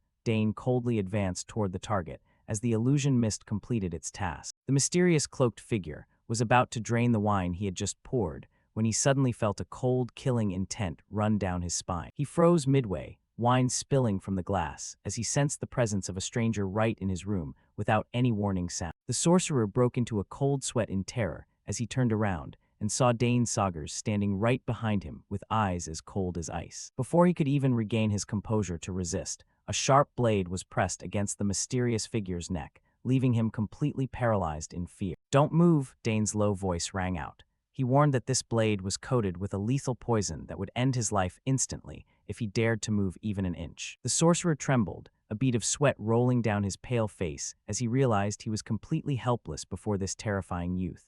All previous arrogance vanished, leaving only a profound fear that was slowly suffocating his mind. Truly unexpected, the mysterious cloaked figure wheezed in horror, unable to believe a guest could penetrate this deep without him knowing. He stared blankly at his opponent, trying to find an explanation for the illogical appearance threatening his life. The mysterious figure stared in terror at the void, stammering to ask the identity of the person who had so miraculously broken in. He couldn't believe someone could pass through layers of monster guards to reach him so easily. The response to that extreme fear was Dane Sagers's cold and haughty smile. His terrifyingly calm demeanor made the sorcerer feel the breath of death enveloping the entire room. With the poisoned sword pressed against his neck without a single gap, Dane Sagers made a powerful declaration. "Should I say I am the Reaper come to take you away?"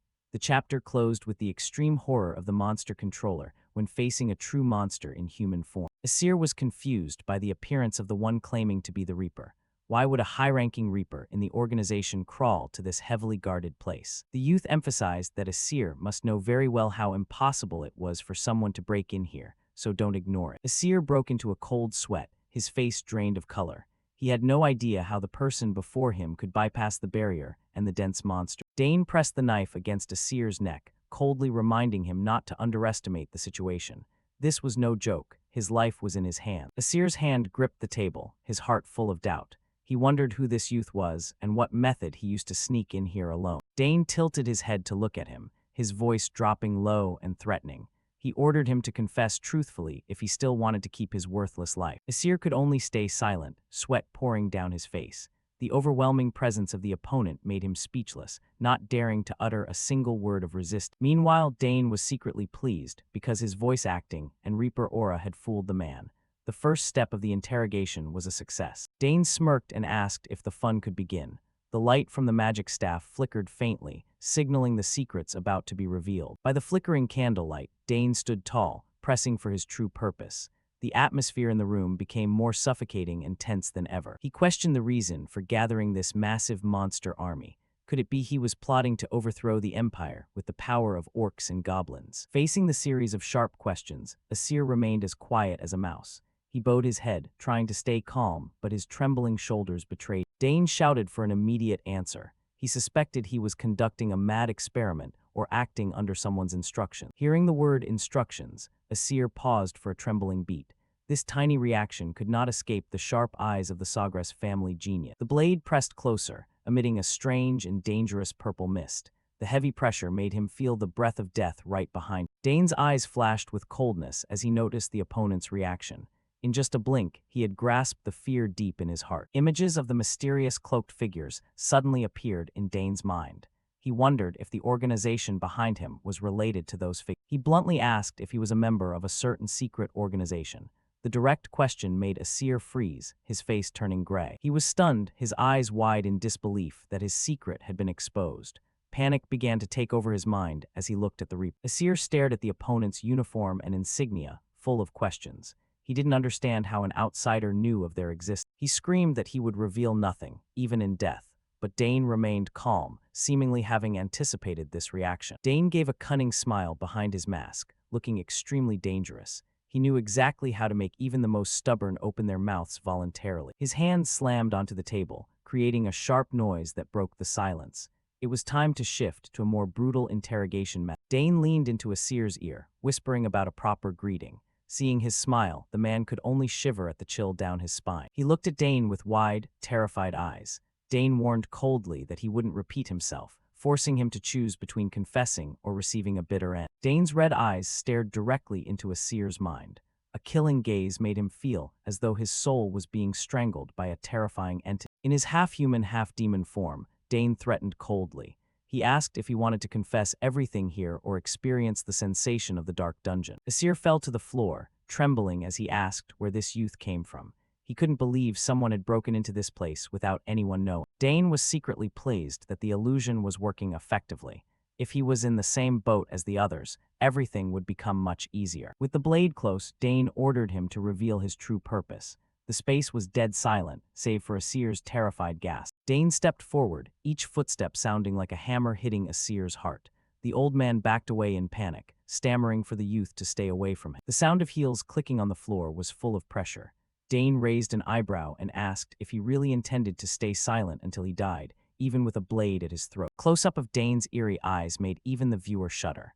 The invisible pressure radiating from the youth made the air in the room feel as though it had frozen solid. Asir cried out in despair, screaming that he'd rather die because he had absolutely nothing to confess. His will was completely shattered under the Reaper's terrifying intimidation. Dane's cold gaze seemed to pierce through every lie. He He was waiting for a single crack in the man's psychological armor to end the conversation. The short sword once again became an effective tool for applying pressure. Dane knew exactly what to do to make this old man open his mouth voluntarily. Dane suddenly recited the organization's bylaws verbatim, regarding prioritizing security over life itself. The youth smirked, mocking him by saying he was at least different from the other fool. Asir froze, his face turning pale, as he asked how the intruder could possibly know those top-secret details. The core secrets of the organization were clearly held by a total stranger. Dane gave a mental sneer, because the reaction was exactly as he'd predicted. The notes he had collected earlier were indeed the key to manipulating this man. By the flickering candlelight, Dane continued to play the role of a high-ranking superior.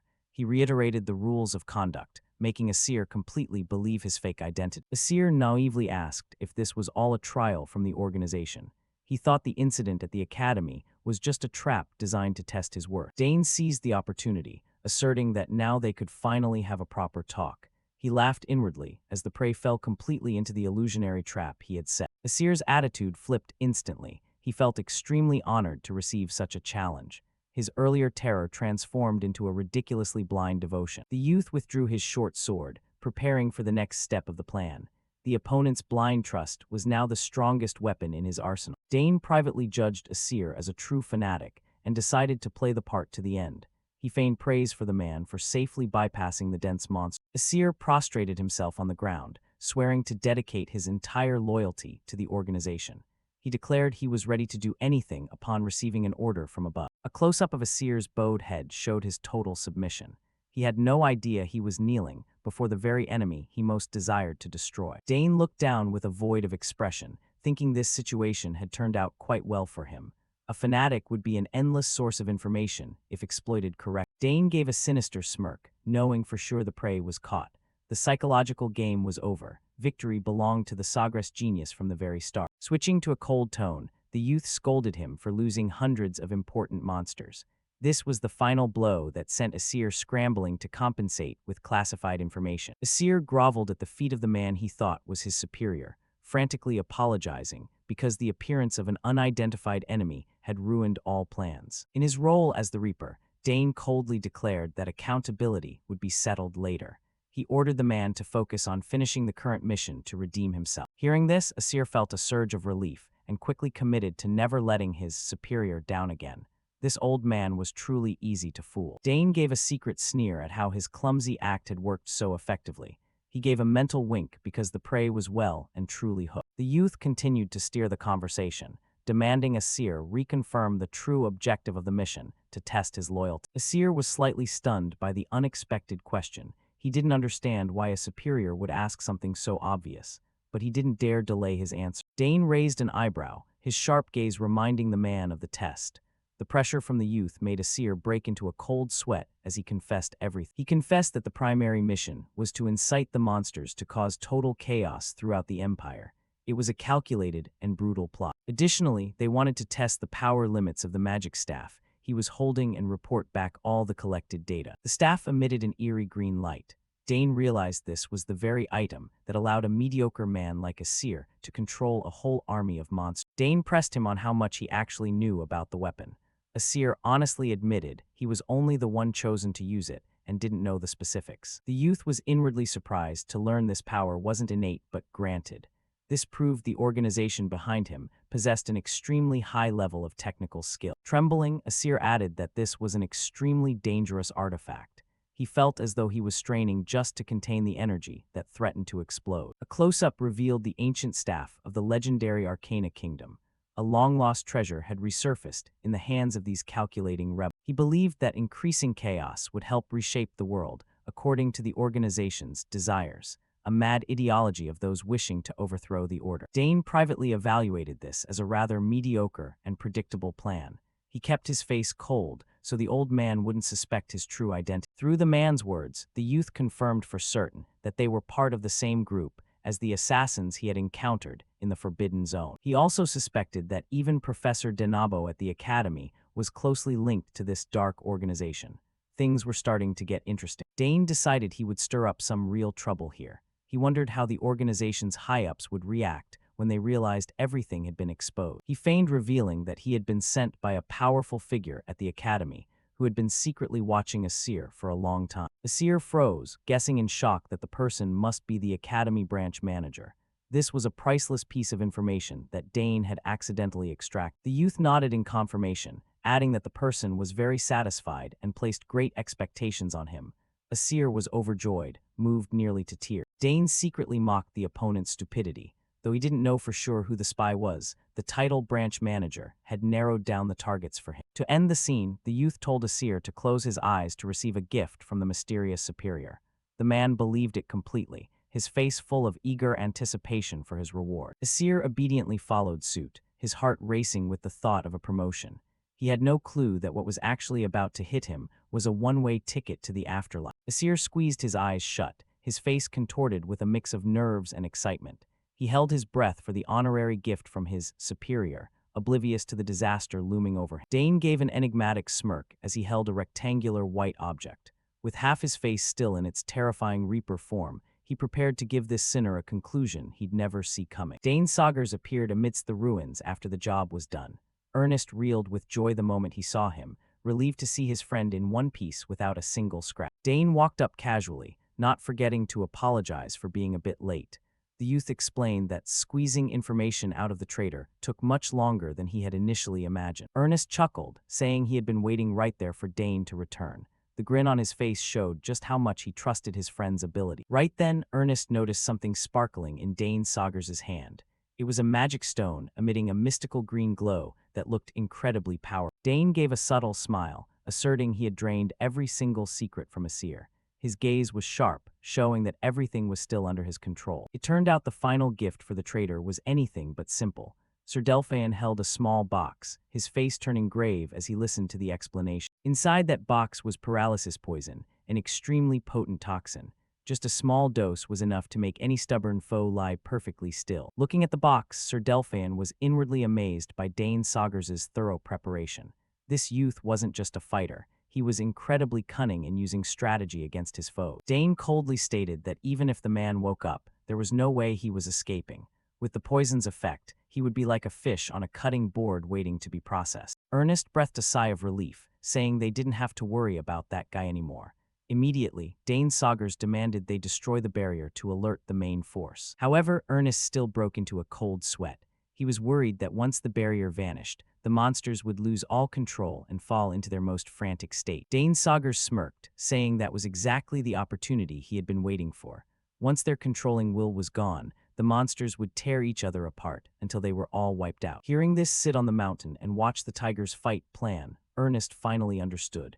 He nodded enthusiastically, preparing to help Dane break the seal on the annoying magic barrier. The two quickly got to work, with Ernest confidently stating he was ready. The final preparations were done. Now they just had to wait for the real show to begin. A while later, the night sky suddenly erupted with brilliant magic flares.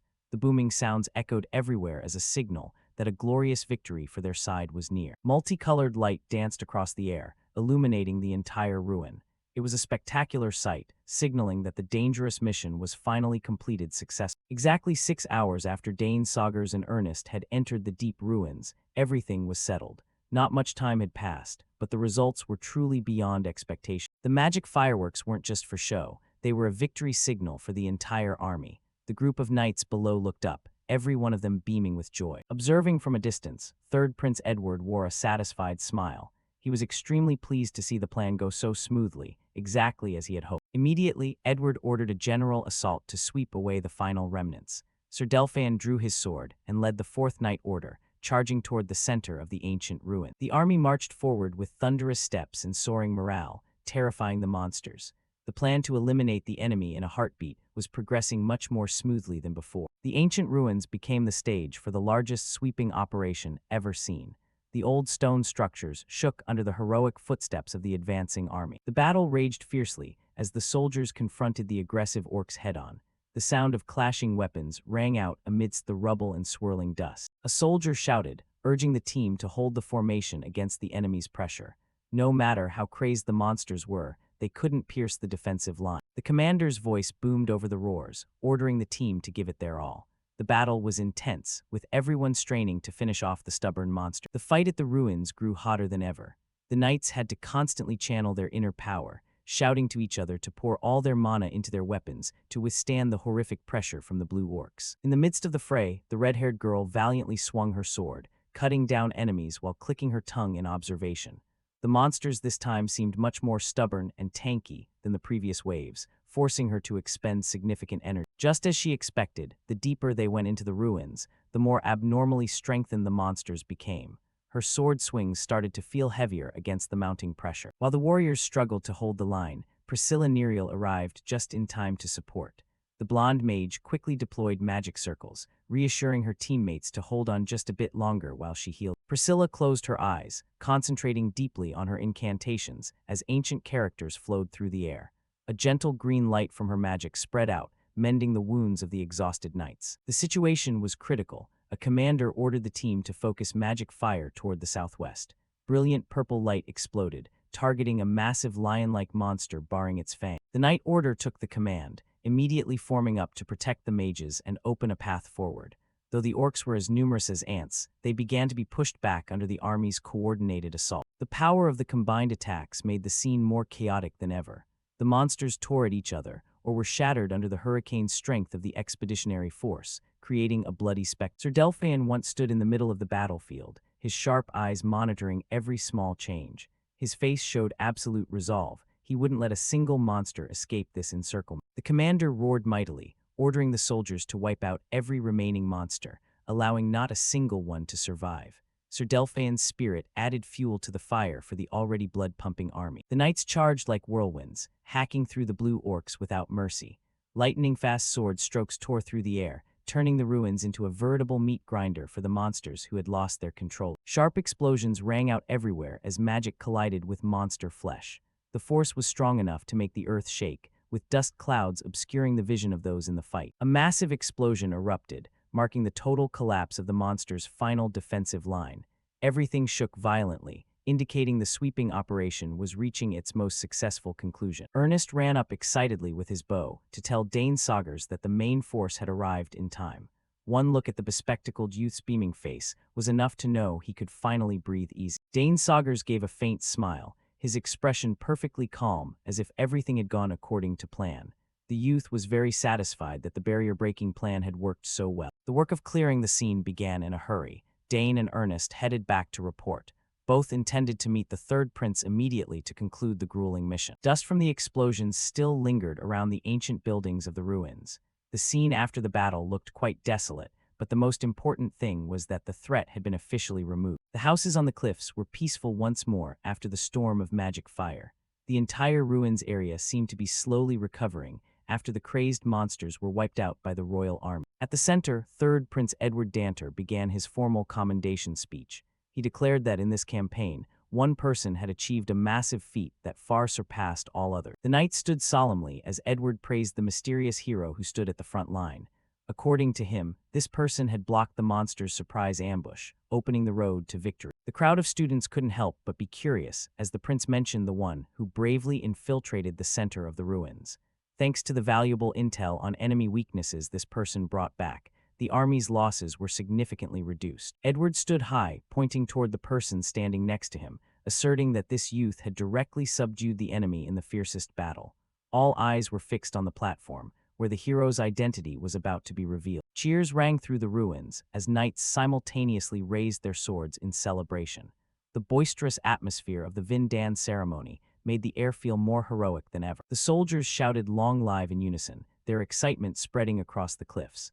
After moments of life and death, they could finally breathe and celebrate a hard-won victory. 3rd Prince Edward smiled brightly, declaring he would grant a grand reward to the campaign's hero. He looked toward Dane Saugers, prepared to drop a bombshell that would shock everyone. 3rd Prince Edward called out Dane Saugers' name with a booming voice. He asserted that the youth's valiant actions would serve as a shining example for the entire empire. Edward Danter stepped forward, placing a hand on Dane's shoulder as a formal acknowledgement before the public. It was a rare display of intimacy between a noble prince and a cadet. Edward dropped a real bombshell by expressing his wish for Dane to be by his side as a friend. That word, coming from a prince, carried incredible weight. Sir Delphin once broke into a cold sweat, unable to believe his ears. The veteran commander seemed shocked by the prince's total disregard for class barriers. The crowd of students below began to gossip intensely. Friend, did the prince just call Dane a friend? No one understood how this lucky youth had managed such a feat. Dane laughed, saying Edward's declaration was like a massive explosion. The prince admitted it might put the youth in a difficult spot, but Dane was still happy for the trust. After the initial excitement, Dane's eyes turned thoughtful. He wondered what the fate of the traitor Asir would be. Edward Danter's face immediately hardened at the mention of that man. The prince radiated an aura much colder and more serious than before. Edward revealed he would be thrown into the royal dungeon, a place described as a living hell. The daily screams made it a place of terror that even the prince had never set foot in. Dane understood that there was no way that Guy was coming out alive, but either way, he had already extracted every bit of valuable info from him beforehand. Edward believed that conclusion was entirely deserved and wanted to give an extra reward for Dane's hard work. However, the youth remained humble, saying it was already more than enough. Dane fell silent for a long moment, as if weighing something very important. His pensive look showed he was about to make a special request. In truth, he had a major matter he wanted to ask the prince for help with. Seeing Dane's seriousness, Edward generously told him to speak whatever was on his mind. The two stood in a private corner of the platform to discuss the major affairs. The space grew strangely quiet, leaving only the secret dialogue between the prince and the new hero. Dane bluntly mentioned the true enemies targeting the Empire and the prince himself. This stern warning forced Edward to ponder the potential hidden threats. The youth's expression was incredibly serious, showing that the scope of the plot was much larger than imagined. The political game was officially starting to heat up. The campaign at the ruins closed, leaving behind a strangely peaceful scene beside a majestic waterfall. Yet behind that peace, dark undercurrents were waiting to burst. A few days later, the scene shifted to the office of the head of the magic department at the academy. The air was filled with silence and secret calculation. Professor Drenavo stood by the window, muttering Dane Saugers's name with an expression of extreme displeasure. The youth's presence seemed to be upending all of his plans. The department head wondered incessantly about the content of the conversation between Dane and the third prince that day. The dead silence of the past few days only added to his anxiety and worry. Right then, a figure in a black cloak quietly entered the room without making a sound. This mysterious appearance signaled a meeting that was anything but healthy. Drenavo startled and turned around when he felt the presence of a stranger standing right behind him. His face showed utter bewilderment at being intruded upon in his own lair in the middle of the night. The intruder asked mockingly what the professor was thinking about so seriously. The atmosphere in the room instantly became incredibly tense. A bearded man gave a cunning smile under his hood, telling Drenavo there was no need for surprise. The chapter concluded with the appearance of the Dark Faction, promising some very intense developments ahead. Arthur walked along the corridor, wondering if the professor was still there. He intended to report the details of tomorrow's schedule before heading off to rest. Just as he was about to open the door, Arthur stopped when he heard someone inside asking if there was anything unusual. He came to a full stop, realizing the professor was seeing a guest at this late hour. Arthur peeked through the door crack, sweat pouring down his face from the tension. Inside, a gloomy atmosphere enveloped the sealed room. Professor Denabo was standing with a cloaked figure who remarked that dead men tell no tales. The old professor sneered, confident that even if that guy confessed everything, he would still know nothing about it. The cloaked man smiled smugly, affirming that Denabo's position would remain secure. Denabo's eyes revealed a sinister look under the dim light. The cloaked man promised to soon send someone to support the next plan. Arthur, hiding behind, was stunned,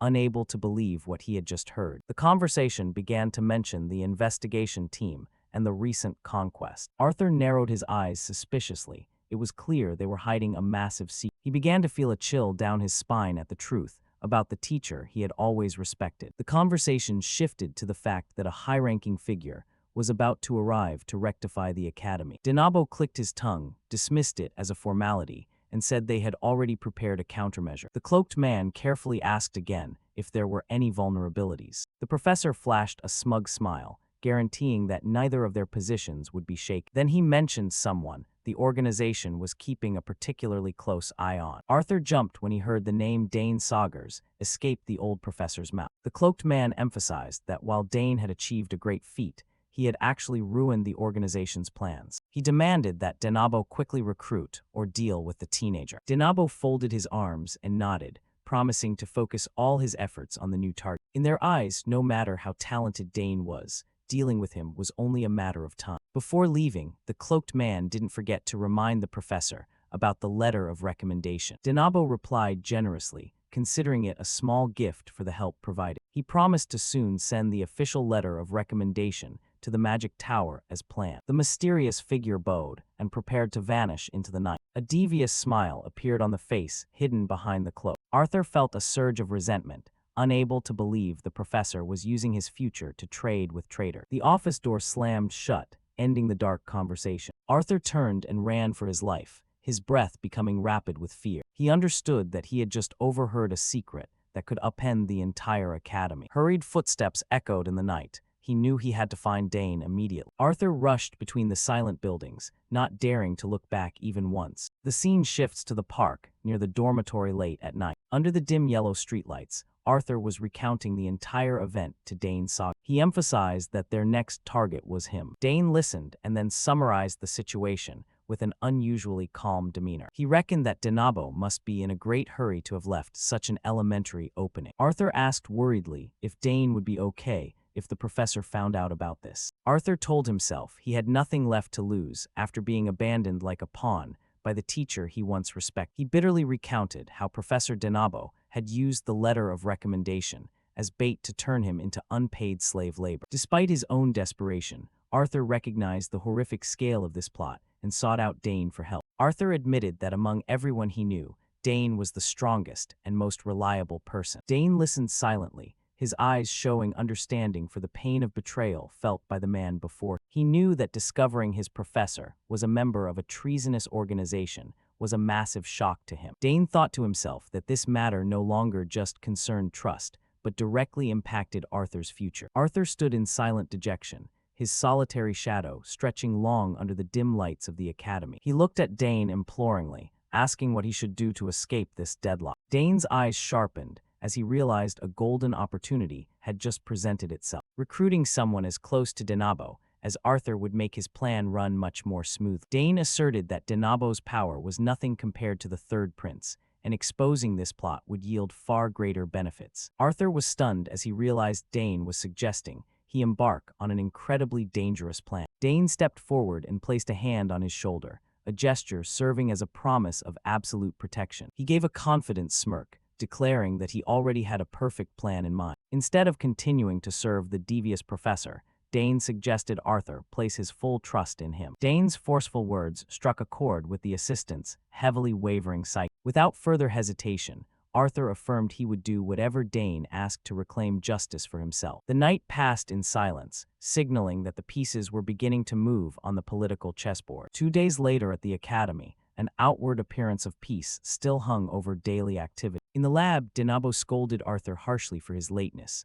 Arthur only bowed in apology, citing a lab accident. From a distance, Dane observed silently, satisfied that everything was unfolding exactly as predicted. He smiled triumphantly as he saw Arthur perfectly play the role of a submissive assistant before the old professor. Originally, Dane intended to track Denabo himself and have Ernest collect evidence, but Arthur's appearance changed everything. Arthur stood by Denabo, fulfilling the role of an insider embedded right under the enemy's nose. No one could monitor the old professor's movements more closely than his own personal assistant. Dane believed that with help from the inside, catching Denabo red-handed was only a matter of time. He stood tall in the middle of the campus, his cold gaze fixed directly on the laboratory building. He softly called out Denabo's name with an enigmatic smile, as if victory were already in his grasp. Looking at the professor's arrogance, Dane told himself the man was digging his own grave without even knowing it. Professor Drenavo was launching into a tirade about his disappointment with Arthur's results.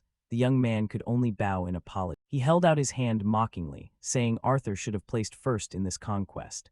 At this rate, the letter of recommendation was as good as gone. Arthur continued to accept the blame with a resigned look, while Drenavo began to find him quite annoying. Slamming the table with a thud, he roared, asking if Arthur truly understood his mistake. The professor's anger had not subsided. He scolded Arthur, saying he was as pathetic now as he was intelligent before. He asserted that only if Arthur handled this matter properly would there be any hope for his future. With a sigh, Drenavo changed his tone and said he would give him one last chance. Arthur broke into a cold sweat, his face showing clear anxiety at this suggestive offer. An opportunity for redemption, the old professor began to lead Arthur into his trap. Immediately after, Arthur rushed off to perform the assigned task. Drenavo's instructions still rang in his head.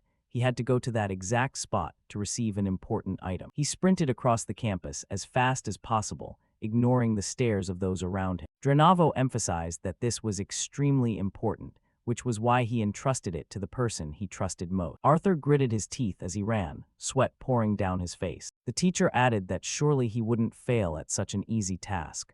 Arthur affirmed he should leave it to him. Arthur thought as he ran that this was exactly the kind of information Dane Saugers needed. A faint smile appeared. This was the golden chance to bring down this corrupt professor. According to the plan, in 1 week, Arthur would head to the Academy's supply route, where a secret door would be left open. Back to the present, Arthur met someone privately and handed over the small item he held in his hand. Drenavo's words echoed in his ears, that if the situation weren't favorable, he would have had to go himself. The person receiving the item was none other than Dane Saugers, who observed in silence. Dane's gaze was pensive. He was calculating the next step. The item was handed over smoothly. Arthur recounted the entire conversation with Drenavo to Dane and asked what he thought about it. Dane wondered if the professor had ever made Arthur do anything similar before, but Arthur affirmed this was the first time. Dane pondered. A new plan was slowly taking shape in his mind. He reckoned that the professor intended to pin all the blame on Arthur if anything went wrong. Arthur nodded in agreement.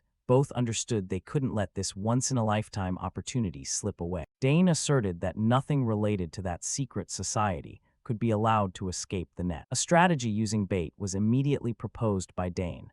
Arthur breathed a sigh of relief. The goal was to create a situation that forced Drenavo to reveal himself and block all his exits. Dane folded his arms, thinking about which method would be most effective now. Arthur waited in silence. He turned to ask Arthur if he dared to carry out this high-risk plan. Under the sunset, Dane affirmed that he himself would be the one to create that situation. Arthur gave a confident smile, affirming he would use any means to complete the mission. Dane was satisfied and told him to get ready. They would soon contact each other to finalize the approach. Dane's determined gaze showed he was ready for this hunt. Arthur showed equal firmness. Things seemed to be going more smoothly than expected. "We should report this to the prince as well," Dane said while looking out over the academy. A week later, at the academy's supply route, Arthur, in more discreet clothing, was moving silently through the dark night. Drenavo's instructions returned. Go north to an inn on the outskirts of the capital, sit at the far left table, and wait to receive the goods. Arthur scanned the area, looking for the designated location. He mentally repeated the directions, knowing the inn had to be around here. There it was. His eyes stopped at an old wooden house, exactly as described. Arthur stepped quickly toward the inn,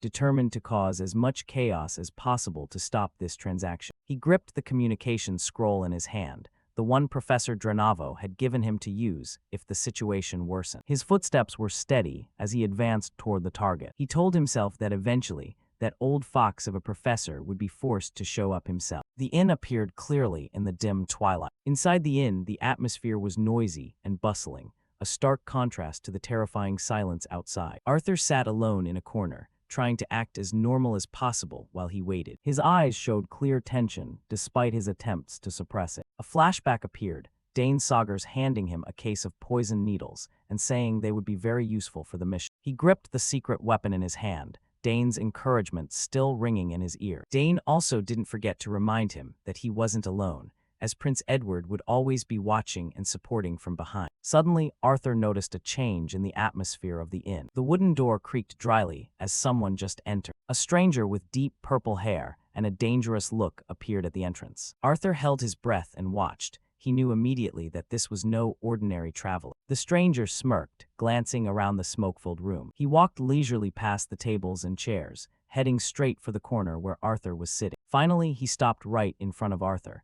creating an invisible pressure that filled the space. Arthur looked up, mentally confirming that this was the person he was supposed to meet. The stranger's footsteps stopped completely, and silence enveloped them both. Arthur's hand moved slightly, ready to respond to any unexpected situation. The purple-haired man narrowed his eyes at Arthur for a long time and muttered that he had never seen this face before. However, he gave a faint sneer and clicked his tongue, saying that didn't matter much at the moment. At an old inn where schemes began to kindle, a brown satchel was dumped onto the wooden floor. Arthur flinched slightly, his face showing clear worry. At a corner table, Dane Saugers was in disguise, sitting opposite Arthur to carry out a covert exchange.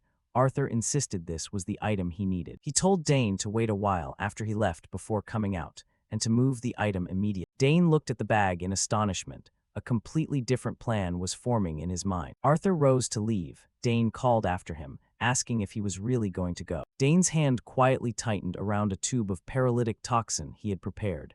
He intended to act now. Taking advantage of Arthur turning his back, Dane decided to move. He couldn't let this chance slip. He glanced at the people around and realized he needed to attract the crowd's attention. A heavy blow to the back of Arthur's neck left him no time to react. Dane's gaze grew cold and sharp, completely different from his earlier gentle appearance. The thud echoed dryly through the inn. The strike left the victim dazed. A nearby serving maid stared at the scene in horror. Arthur collapsed to the floor, completely motionless. Dane exulted as the paralytic toxin took effect far more effectively than expected.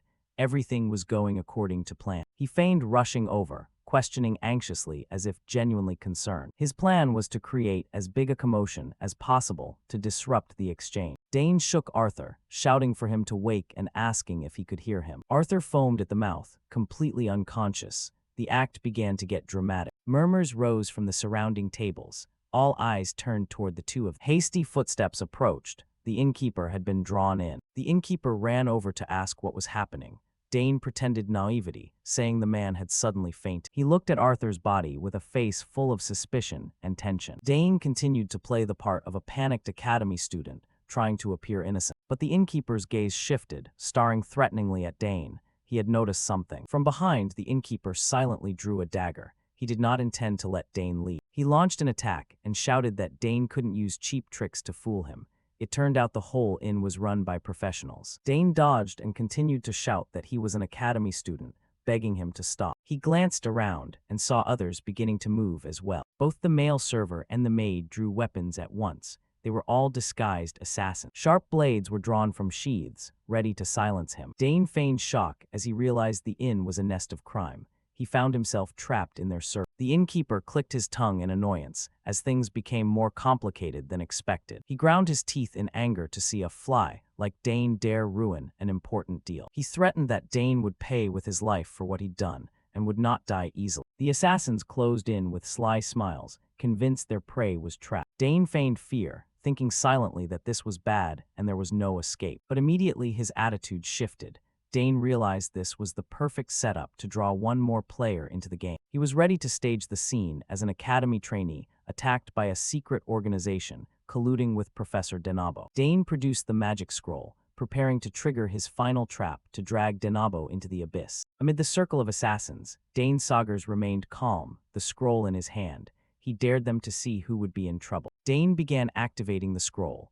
Mana flared violently in the inn as he declared it was time for that person to appear. A brilliant blue light burst from the scroll, filling the space. The teleportation spell had been successfully activated. The innkeeper and his henchmen were stunned, unable to understand how an academy trainee could possess and use a teleport signal scroll right now. He panicked, wondering if Dane was calling reinforcements. Mana poured from the scroll, terrifying everyone present with its power. One of them shouted suspiciously, asking if Dane was actually a maid. Dane curled a sly smile. Everything was unfolding perfectly according to the script he had carefully arranged. A huge magic circle flared into being, ready to pull the target to the scene. The blinding light prevented the assassins from looking straight at it. The innkeeper broke into a cold sweat, realizing this was more than a simple summon. He gasped as he felt the pressure of the teleportation spell. The assassins panicked as they recognized it as forced teleportation magic. They couldn't believe an academy trainee could do this. Amid the dazzling light, a human figure began to take shape. The plan to expose the mastermind had reached its decisive phase. Professor Denabo appeared in the middle of the inn in utter bewilderment. He still didn't understand what was happening to him. Dane stared at the professor, inwardly pleased that the biggest catch had fallen into his trap. The scenario he'd waited for had finally begun. Denabo looked around in shock, realizing he stood in a shabby inn full of armed men. He was stunned at being abruptly teleported here. The magical light faded, revealing the chaotic scene to everyone. A momentary silence fell over the room. The innkeeper recognized the man who had appeared as Denabo and exclaimed in astonishment. Their connection was now exposed to Dane. Dane immediately launched a verbal attack, loudly demanding to know why Denabo hadn't come himself and instead sent someone like Arthur. He added a pointed question about whether this commotion was part of Denabo's plan. He curled a cold smile, mocking Denabo for appearing so swiftly on cue. All accusations now pointed at the professor. Denabo stood dumbfounded, unable to digest what his student was saying. He demanded to know what nonsense Dane was babbling. Arthur still lay sprawled on the ground, motionless after the paralytic. He served as living proof of the assault Dane had staged. The assassin's hands remained tight on their weapons, caught in a dilemma as things had gone too far. The blades now looked ironically out of place before the professor. Dane held up the glowing satchel in his hand. This was the item Denabo coveted, now serving as evidence to incriminate. Denabo's face drained of color. He ground his teeth in fury as he realized he had fallen completely into a student's intricate trap, his career and reputation hanging by a thread. The entire inn became a stage for the shocking unmasking. Denabo roared for an explanation as he saw Arthur laid out and his men surrounding Dane, realizing he was trapped in an impossible situation. Dane stood proud, the glowing satchel in his hand, eyes fixed on Denabo with resolve. He was ready for the final step to bring down the treacherous professor completely. Denabo cursed Arthur as an ungrateful brat,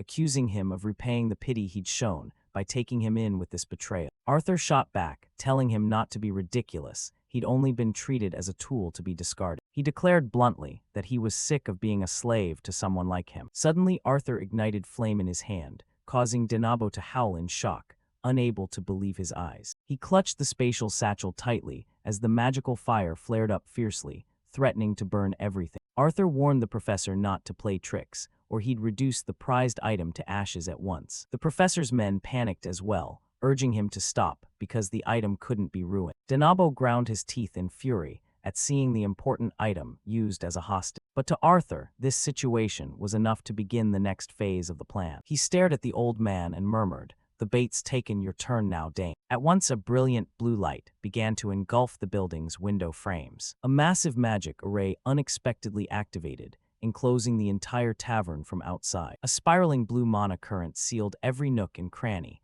letting no one escape. Light flared intensely, seeping through the tiniest gaps in the tavern's wall. From afar, the whole structure was submerged in a dazzling sea of mana. From above, the scene showed the magic trap fully set, enclosing the tavern area. Inside, light began to filter through the window panes, leaving everyone astonished. Everyone in the tavern fell silent, feeling a massive magical pressure bearing down. The bald tavern owner widened his eyes as the ground beneath his feet suddenly trembled violently. Denabo tried to channel mana, but only found impotence as his hands trembled uncontrollably. The professor broke into a cold sweat, hazily realizing what terrifying force was sealing the place. Arthur smirked, informing him it was a high-level mana disruption field. The magic turned the entire building into a perfect anti-magic zone, cutting off every avenue of retreat. Arthur added the killing remark that now no one could get away, not even the professor. Denabo went pale, only able to exclaim in utter disbelief as he realized he'd walked into a trap. He trembled as he looked at his useless hands,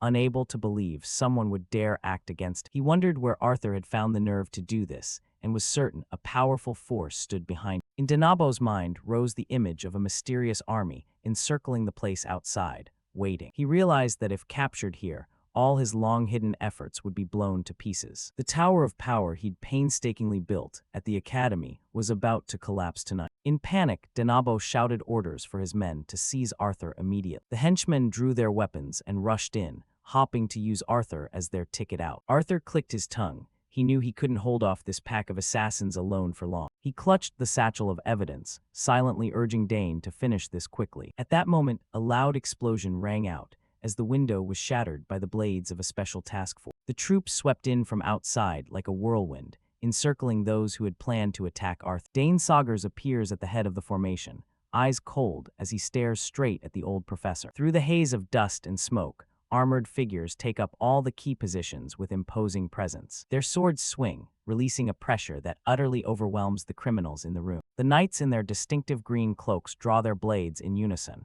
ready to secure the scene. The innkeeper stammers, at a loss for words, as he realizes the identities of these powerful guests. Arthur beams, points at Denabo, and proclaims loudly, "It's the Royal Knights, Professor." A deafening boom sounds as the door is blown open, dust and smoke billowing through the entrance. The heavy footsteps of the knight squad thunder as they advance swiftly into the tavern. The ranks of solemn knights press forward, leaving no gap for the criminals to escape. The knight commander at the front commands everyone to stand down, with Dane and Prince Edward appearing behind him. He declares that from this moment on, They are all under arrest in the name of the henchmen and assassins in the tavern freeze, sweat pouring as they're caught off guard. Dane smiles smugly, thinking the timing of this coordinated move couldn't be more perfect for an arrest. He glares at the old professor, certain that Denabo's twilight has finally come. Professor Denabo collapses completely, crumpling to the floor under the pressure of the knights. He grits his teeth in rage, as he realizes he's fallen utterly into a meticulously laid trap. Denabo can't fathom how his identity was exposed so quickly. His hand trembles on the floor as all his power and prestige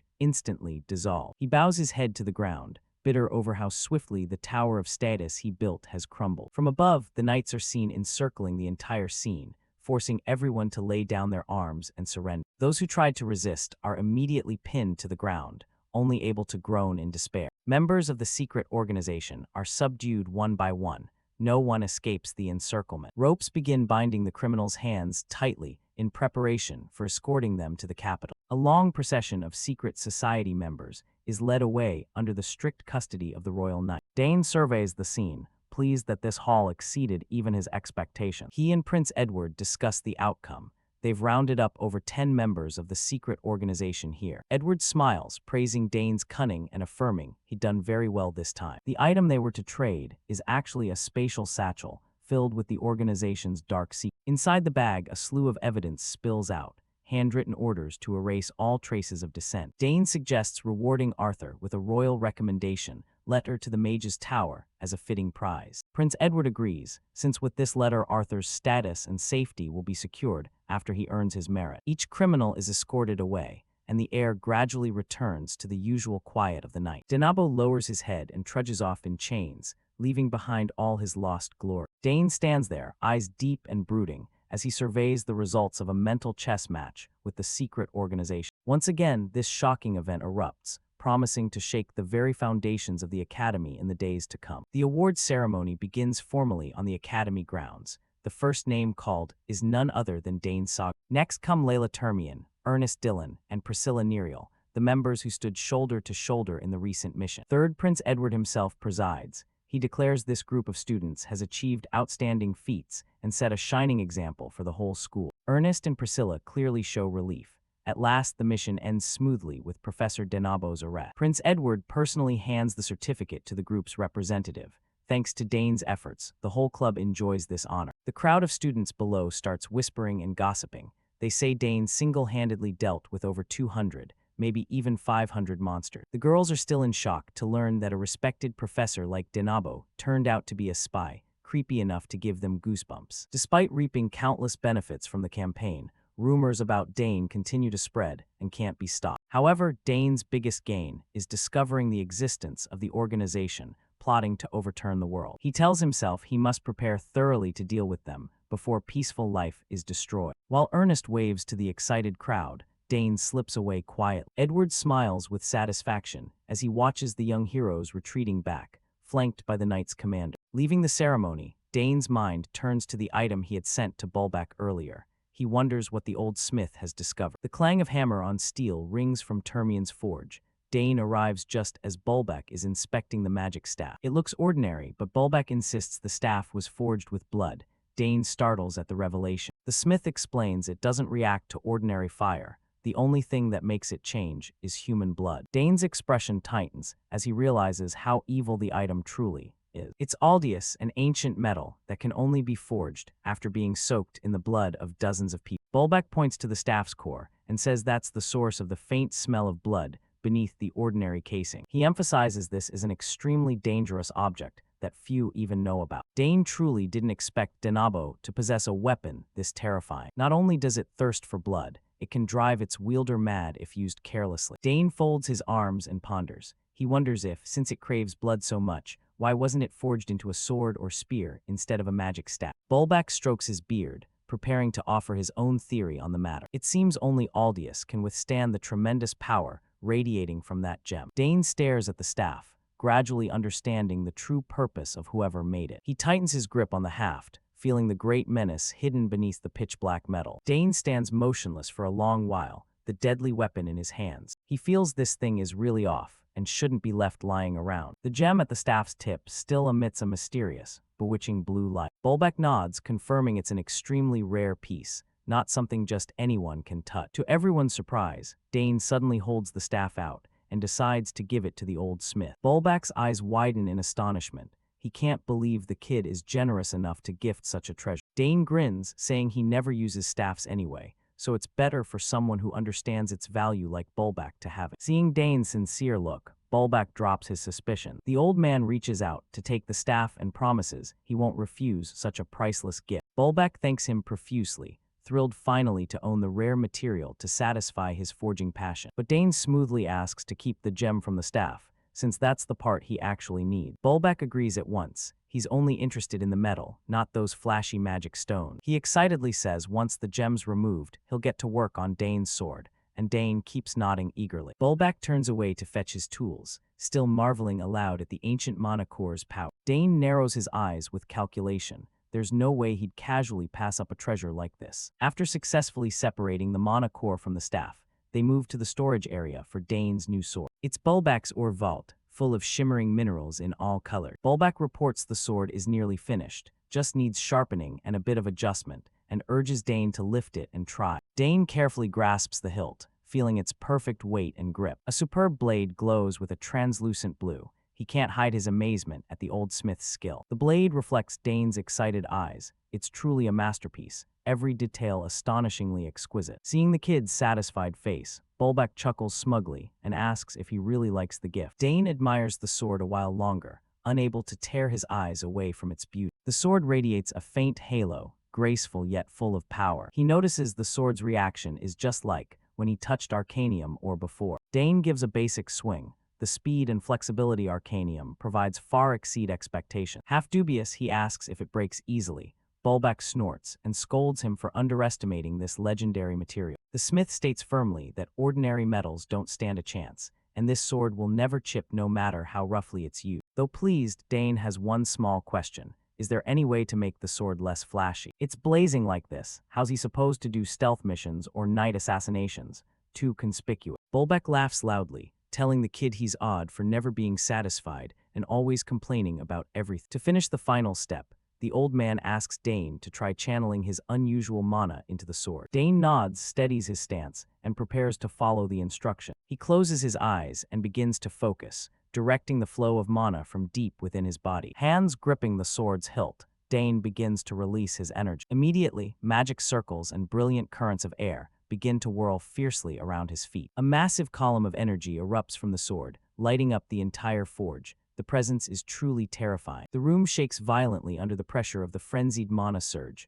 Bulback stands by, watching intently. The sword trembles wildly, as if cheering for having been fed plenty of mana. Dane begins to sense something wrong, this feeling. It's completely different from before. The sword is like a bottomless pit, ravenously draining his mana without pause. Bulback laughs with delight. He knows right away that this sword will accept and perfectly sync with Dane's mana. Even seeing the perfect match, Dane sweatily asks how long he must keep this up. The smith looks at him with eager eyes, showing no intention of telling him to stop. He shouts that Dane must pour mana in until he has no strength left. Dane can only appeal to the heavens at this absurd demand. A turquoise mana stream starts churning fiercely around the blade. Dane grits his teeth as the sword siphons away nearly half his mana. He tries to hold the hilt steady, feeling the magical pressure growing heavier and heavier. His eyes narrow, concentrating intensely on every movement of the energy flow. The sword blazes brilliantly, reacting violently to the new power. Bulback remarks that only this weapon could contain his peculiar mana. Dane is slightly surprised by the smith's assertion. The man explains further that because it's made from Arcanium,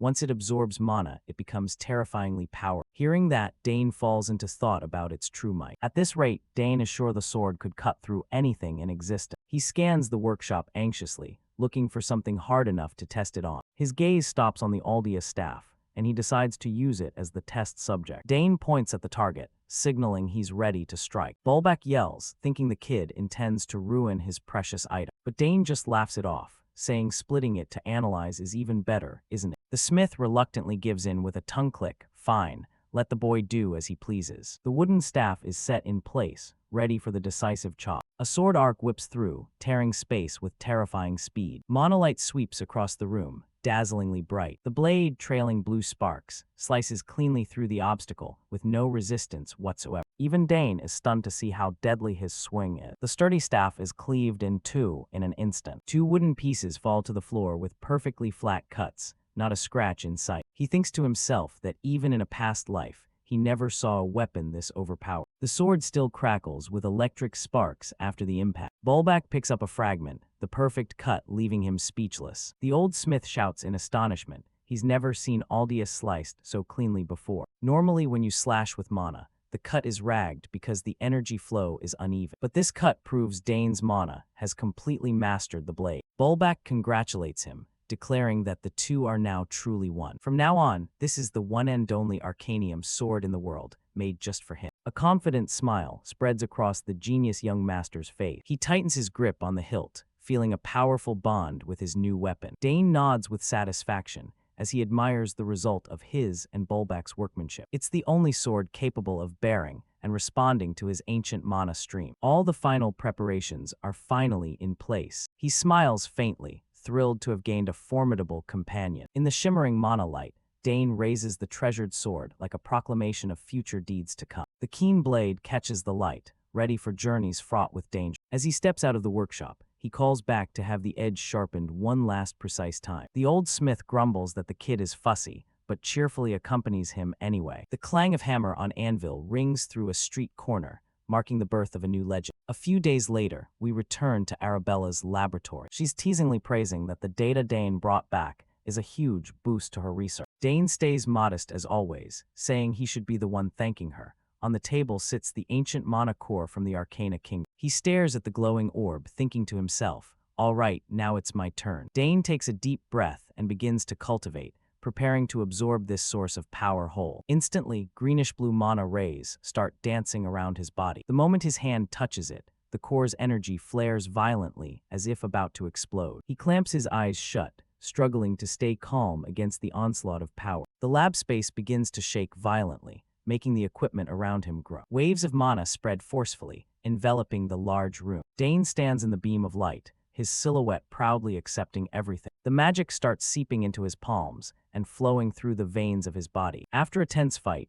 everything finally calms and stabilizes. Arabella watches from the side, jaw dropped in astonishment. Dane's face shows clear ease as he feels the miraculous change within. He senses each beat of the new mana surging close to his chest. A brilliant mana circle has officially formed perfectly. Dane smiles slightly, his whole body feeling an UNUSUAL Chinese letter, NESS after this break. His eyes snap open, glittering with deep blue magical light full of power. That's it, he's officially broken through to third circle level. Weeks fly by, and the Academy's atmosphere starts buzzing. People begin to chatter excitedly as the final exams are looming. Layla Thermion and Priscilla Nerial are gleefully planning an outing.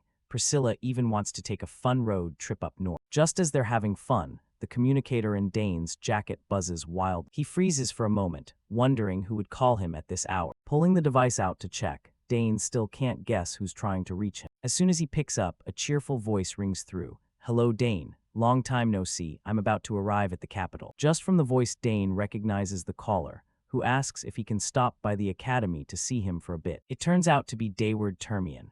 The sudden arrival of this explorer brother surely means something important is up. Layla berates Dayward loudly right in front of the building for disappearing without so much as a message. She starts physical, punching and shouting, asking what Dayward thinks Dane is that he was the only one informed of his return. Dayward can only grit his teeth and take it, not daring to utter a word against his sister. Watching from afar, Ernest shakes his head in exasperation. The torture has already lasted 10 minutes. He laughs and insists this time it's entirely Dayward's fault for poor communication habit. Dane looks at Dayward with understanding, guessing his brother felt guilty toward their sister and thus hesitated to notify anyone earlier. Layla isn't pacified. She threatens to beat him worse if he dares come back all bruised again. Seeing things get tense, Dane steps in to intervene, telling Layla to calm down since at least he's back safe. Turning to Dayward, Dane kindly asks if he's truly okay after the recent expedition. Dayward immediately beams, waving to Dane with excitement as if nothing happened. Layla folds her arms and snorts, nodding he returned earlier than planned,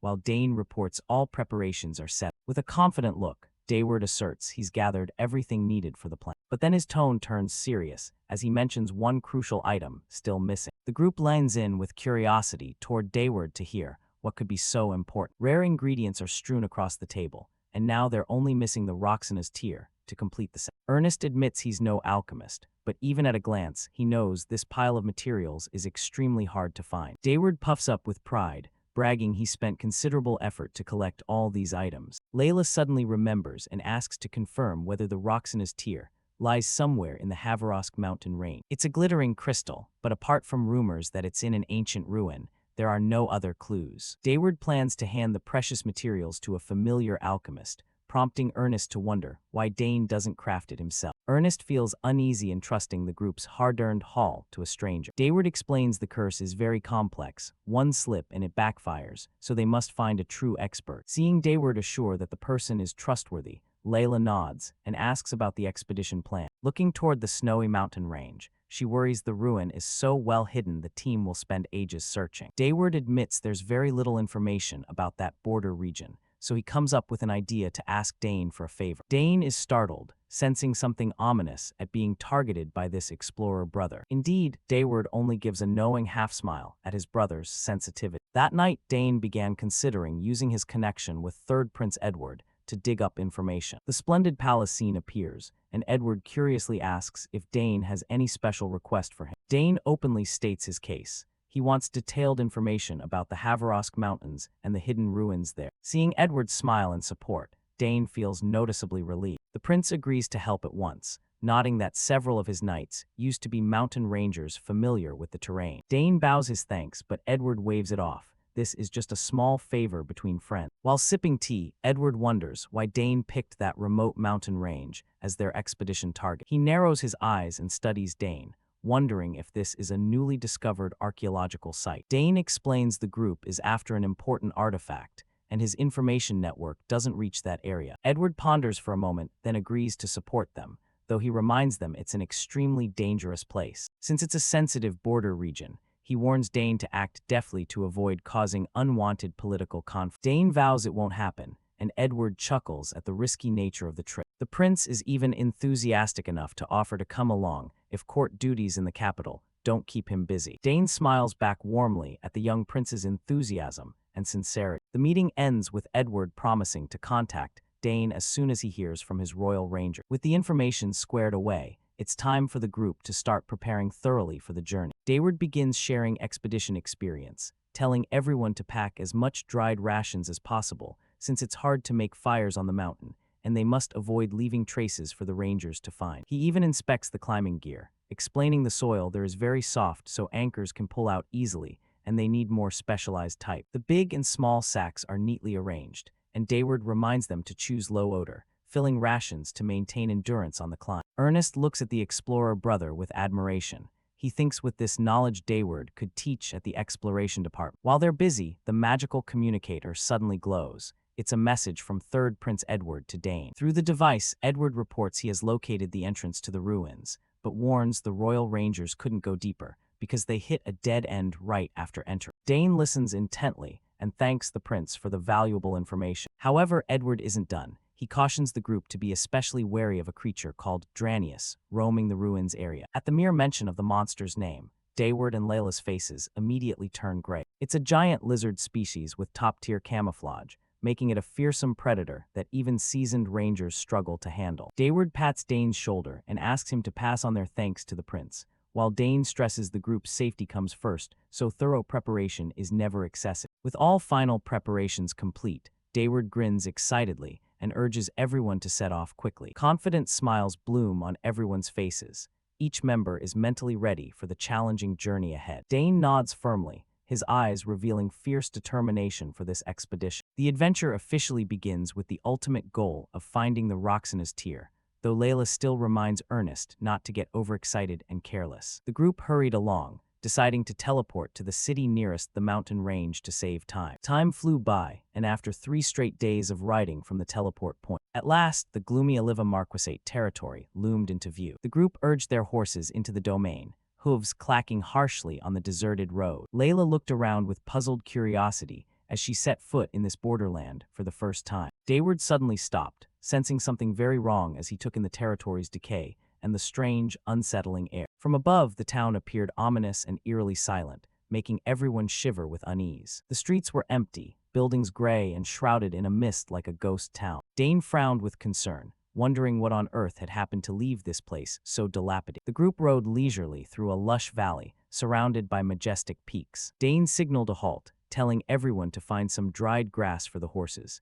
He decided he and one other would scout the town. Arthur nodded at once, while Priscilla smiled enigmatically behind them. Before anyone could react, Priscilla leaped down from her horse with lightning speed. Dane blinked in surprise and asked why. Priscilla said she'd come along because she felt something off about this place. Seeing Priscilla's serious expression, Dane grew worried too and asked what exactly she had said. She affirmed her intuition warned this was definitely not a good omen. Dane scratched his cheek and grinned, better safe than sorry, so he agreed to let her come along. He told the other two to stay and tend the horses while he and Priscilla checked out the town. Arthur eagerly said he'd give the horses a rest and stuffed the saddlebags full of hay. Priscilla urged Dane to hurry, her face a little impatient. Their destination was a gray stone keep, its gate flanked by 2 guards standing watch. Up close, the pair looked rough and hostile, hardly like ordinary sentries. Dane observed quietly, noticing their robes resembled clerical garb, yet they were armed. One guard raised a hand to block their entry with an extremely arrogant air. He barked, asking who they were, where they came from,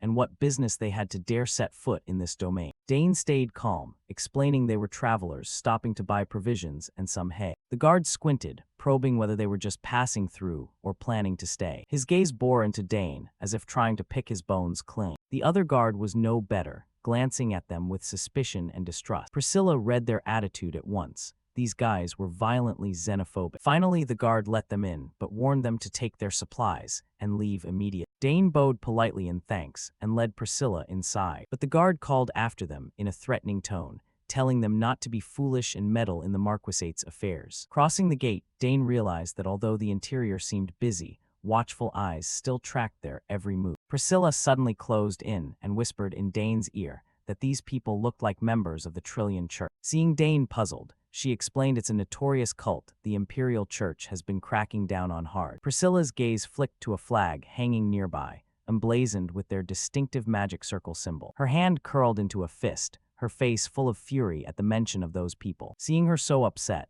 Dane pressed her to say exactly what crimes they'd committed. Priscilla's voice trembled with anger as she told him they'd mercilessly sacrificed tens of thousands of innocent children, all for the mad goal of summoning a demon god to chase a counterfeit salvation. Dane went stone silent. He couldn't believe people could be so cruel as to treat human life like trash. He gasped in horror. The idea of child sacrifice was beyond anyone's imagination. Priscilla looked around sadly, realizing exactly where the gloom hanging over this domain came from. The locals all looked gaunt and stunned, like soulless shells from the pain of losing their children. Priscilla couldn't bear it and began gathering mana into her palm to form a magic circle. Her eyes burned with resolve. She wanted to report this to the Grand Cathedral immediately. Dane jolted, realizing Priscilla was too hot-headed. If she acted now, they'd be spotted for sure. He quickly stepped forward and grabbed Priscilla to stop her before it was too late. Dane urged her to calm down. This is enemy territory, and any rash move would be extremely dangerous. He glanced at the listless townspeople, understanding that caution was paramount right now. Priscilla remained tormented by the fate of the poor children. But the children, she whispered. Dane looked deep into her eyes, his voice low and admonishing. Priscilla, look closely around you. All through the town, people moved like shadows, the atmosphere thick with fear and gloom. Priscilla suddenly realized the brutal reality of the place. Her face registered shock. Her gaze hardened, fury smoldering beneath a calm exterior. Dane reminded her their primary goal was to find medicine for Layla's mother.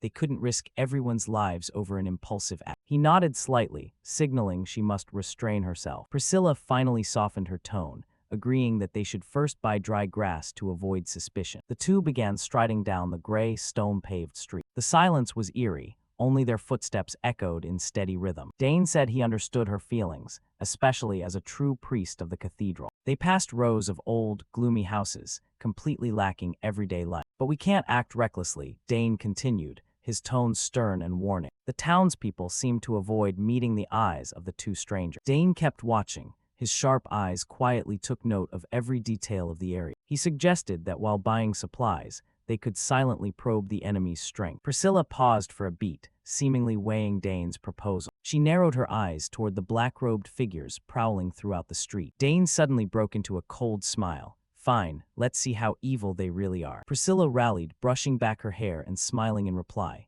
Agreed. The sky above was leaden. Black clouds stretched across like an omen of an approaching storm. From above, the market looked unusually silent, people moving furtively like phantoms. Everyone hurried by. No one dared to look up or speak to strangers. Dane asked where to buy dry grass. A middle-aged man with a weathered face pointed across the way. Dry grass, it's over there. Priscilla nodded softly to thank the poor man, then continued on with Dane. Dane glanced around and silently counted at least 100 soldiers blending into the crowd. Ahead of them stood a large building with a stately vaulted roof, which Dane knew was under extremely tight guard. Suddenly, a loud noise from a nearby corner of the street drew their attention. A man collapsed to the ground, begging in terror, Please spare me. There really aren't any children left in my house." Black-cloaked feet trudged closer, and a threatening voice rang out, "No children." A man with deep purple hair and an arrogant expression stepped forward, the purple-haired priest of the Trillion Church. He shouted that if there was no sacrificial offering, equivalent property must be handed over, then ordered the man seized for daring to be disrespectful to the deity. The rough guard hauled the man away despite his pleas. Watching the grotesque scene from a distance, Dane and Priscilla could not hide their hate. Dane's face grew colder than ever, his eyes flashing with killing intent, aimed squarely at the cultists plundering this land. Outside a building, bricks and stones began to fly everywhere like rain. The crowd went berserk, relentlessly hurling stones at the target ahead. A man was pelted until his face was bloodied, only able to moan in excruciating pain. He was tied tightly to a stone pillar in the square, taking the villagers' wrath for the alleged crime of stealing the god's child. The men in the crowd screamed, their faces contorted with rage. Fanaticism showed on every face. They surged forward as if they wanted to devour the culprit alive. Dane Saugers and Priscilla Nerial stood back watching, stunned by the horrendous spectacle. Dane clicked his tongue, unable to believe people in the same domain could treat one another so cruelly. Priscilla stared, puzzled that such a horrific event could happen openly, while the outside world remained unaware. She wondered why no one had managed to escape to the outside to raise the alarm. Priscilla clenched her hands, her mood growing heavy. She told Dane that the most terrifying thing about the Trillion Church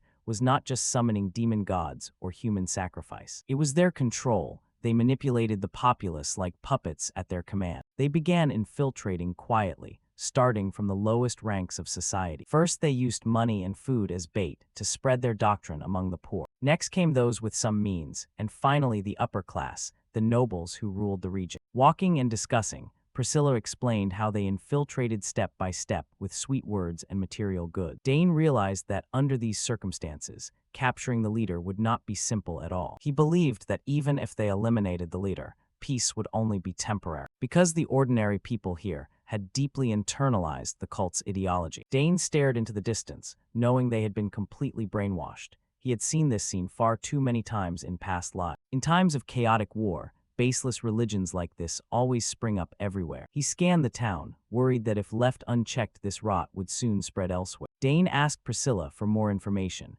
especially about reports that they regularly sacrificed living children. Priscilla confirmed the rumor was true. They performed that ritual once a week. Dane brought a hand to his chin, pondering the gravity of the situation. His gaze grew colder and more focused than ever. Suddenly, a couple appeared and came into Dane's view. He suddenly grabbed Priscilla's hand, urging her to go buy the dry grass first. Startled and confused, Priscilla paused. Dane signaled her to act natural and keep walking. Glancing back, Dane noticed more people silently tailing them. The footsteps of their pursuers sounded steadily along the street. Sharp, probing gazes from behind were fixed on them. Dane realized information here was tightly controlled. Once a visitor entered, it was hard to leave. He guessed the group following them had likely been ordered to silence. Rather than block the road and arouse suspicion, They preferred to lure their prey deeper in before dealing with. Priscilla looked at Dane, silently agreeing with his suspicion. Dane's eyes were resolute, ready to face whatever lay ahead. After walking a bit further, Priscilla spotted a nearby stable. A wooden house with a weathered gray-tiled roof appeared before them. Dane approached the stable and glanced inside. He took the initiative to greet the man carrying the hay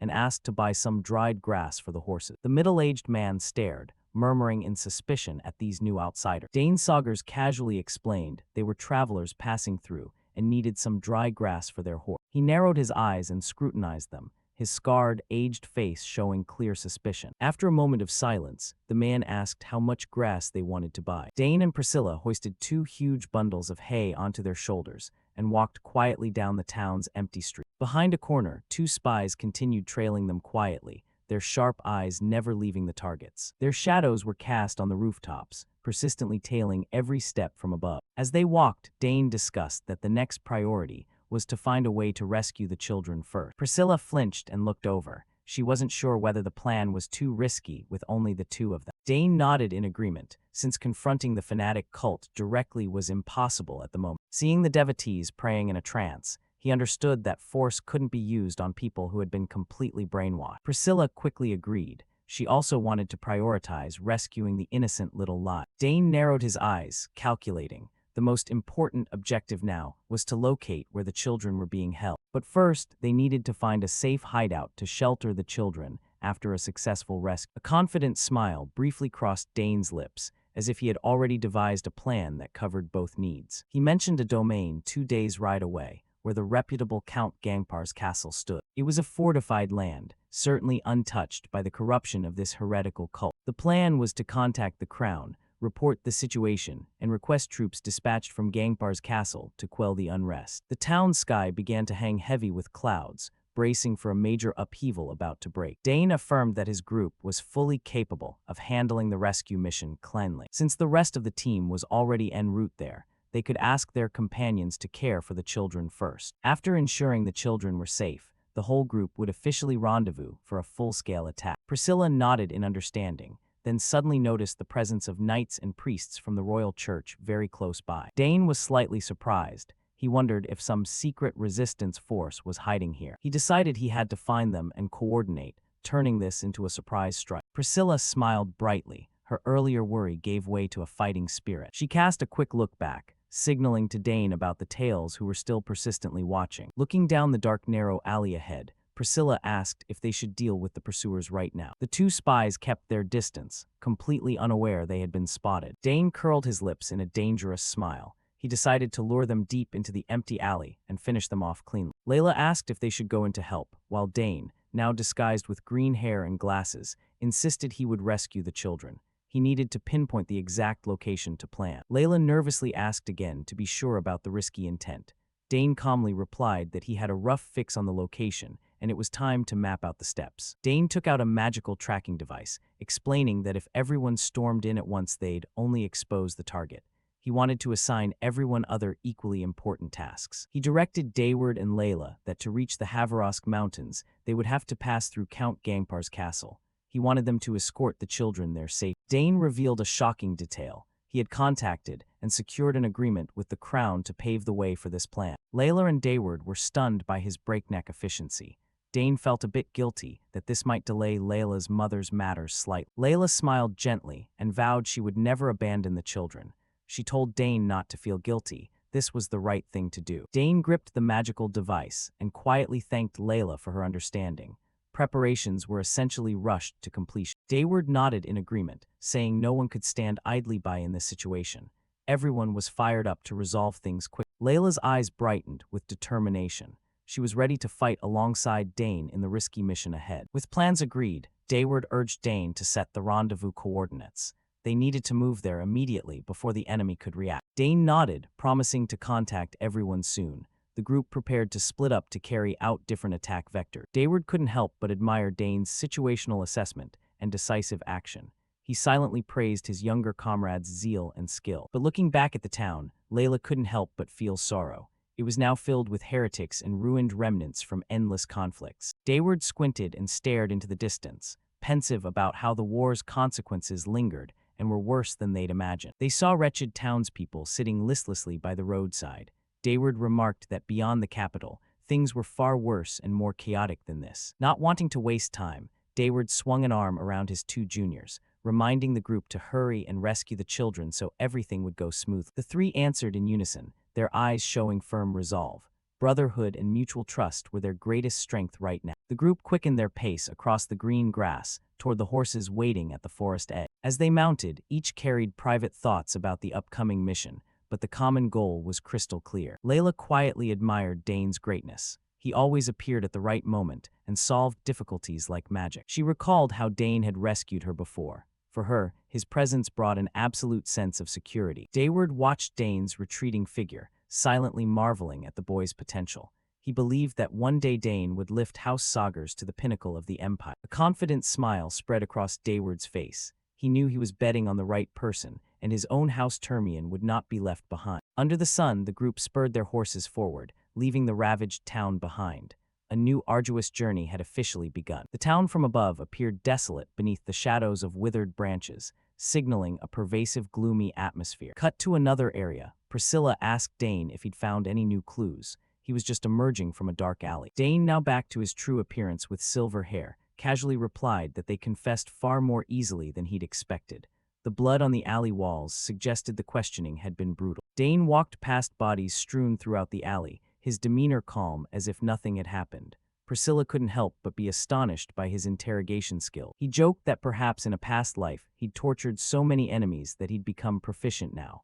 Priscilla was left speechless by his rather heavy humor. Priscilla eagerly wanted to know the important information Dane had just extracted from the church's henchmen. Dane's gaze turned icy as he got down to business. The information he had would certainly change the entire situation. Dane reported that the children were being held in a large warehouse, not just a few, around 100. They were people who dared oppose the Trillion Church. Even parents who tried to protect their children had been dragged there and imprisoned. Worse, the entire family of Marquis Oliva was also confined there.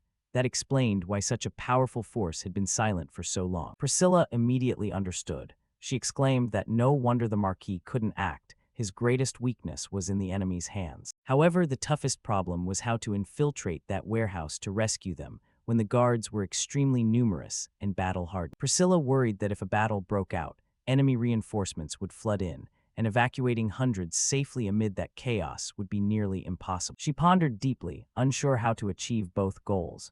The young woman's face showed clear helplessness. She turned to Dane, hopping his genius mind already had a feasible solution for this dire situation. At that moment, a small white creature, seemingly a baby dragon or spirit beast, poked its head out from Dane's cloak and let out a mischievous chirp. Priscilla startled and widened her eyes at the strange creature.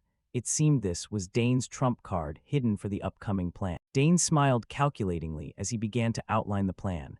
Inside his cloak, the little dragon started to stir, ready for what was to come. The tiny creature poked its head out and uttered excited sounds, as if it understood its master's anticipation. Priscilla asked about the next step. Was Dane going to use Karnas as a distraction?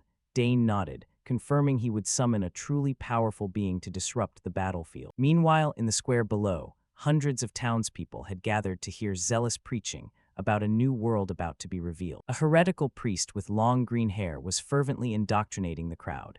He boldly proclaimed that there should be no doubt, follow the church, and the new world would be theirs. He shouted madly, insisting that sacred blood was the quickest path to meeting the demon god, and that the world's salvation lay in the hands of those present. The wretched crowd, seemingly completely enchanted, began to chant for the demon god and plead to be granted salvation. Cries of "Save us" echoed throughout the square, creating a gloomy, desperate atmosphere. The priest licked his lips hungrily, seeing that the Marquis's domain was about to fall completely into their hands after a long period of careful plotting. He gleefully contemplated eradicating the entire Oliva family and the remaining resisting church priests. From his high vantage, he proclaimed loudly that this territory would soon fall to them and become the new base of the Trillion Church. The declaration rose amid flags bearing the sect's emblem, affirming the spreading dominance of darkness over the place. Everyone raised clenched fists to the sky, shouting that the moment had come.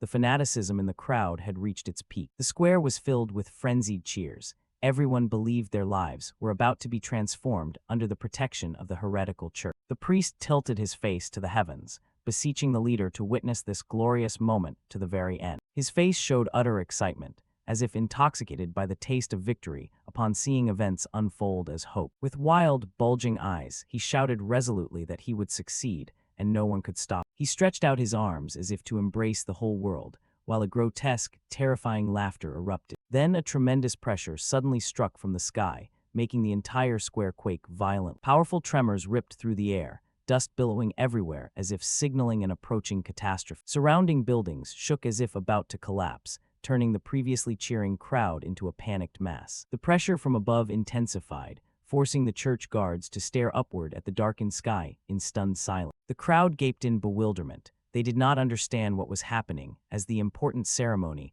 was abruptly interrupted by a mysterious force. The green-haired priest began to sweat profusely, shouting in terror to ask what kind of fiend was plunging toward them. From the black clouds, the beast Karnas materialized with blazing red eyes, diving into the square like a massive, deadly fireball. The light from the summoned creature's demonic eyes horrified the priest, as he realized this was an unforeseen magical assault. A gigantic werewolf-like fiend with red eyes roared, beginning its rampage in the heart of the heretical domain. Its powerful swipe tore through the air, generating tremendous shockwave. An entire street corner shook violently, dust rising thickly beneath the monster's feet. The frenzied wolf swept through, turning sturdy structures into piles of rubble in an instant. Not content with raw strength, it also spewed torrents of flame that scorched everything nearby. Flames erupted, devouring buildings and painting the sky a blazing red. Below, people panicked and fled, screams echoing everywhere at the appearance of this crazed, summoned creature. A rain of fire poured down.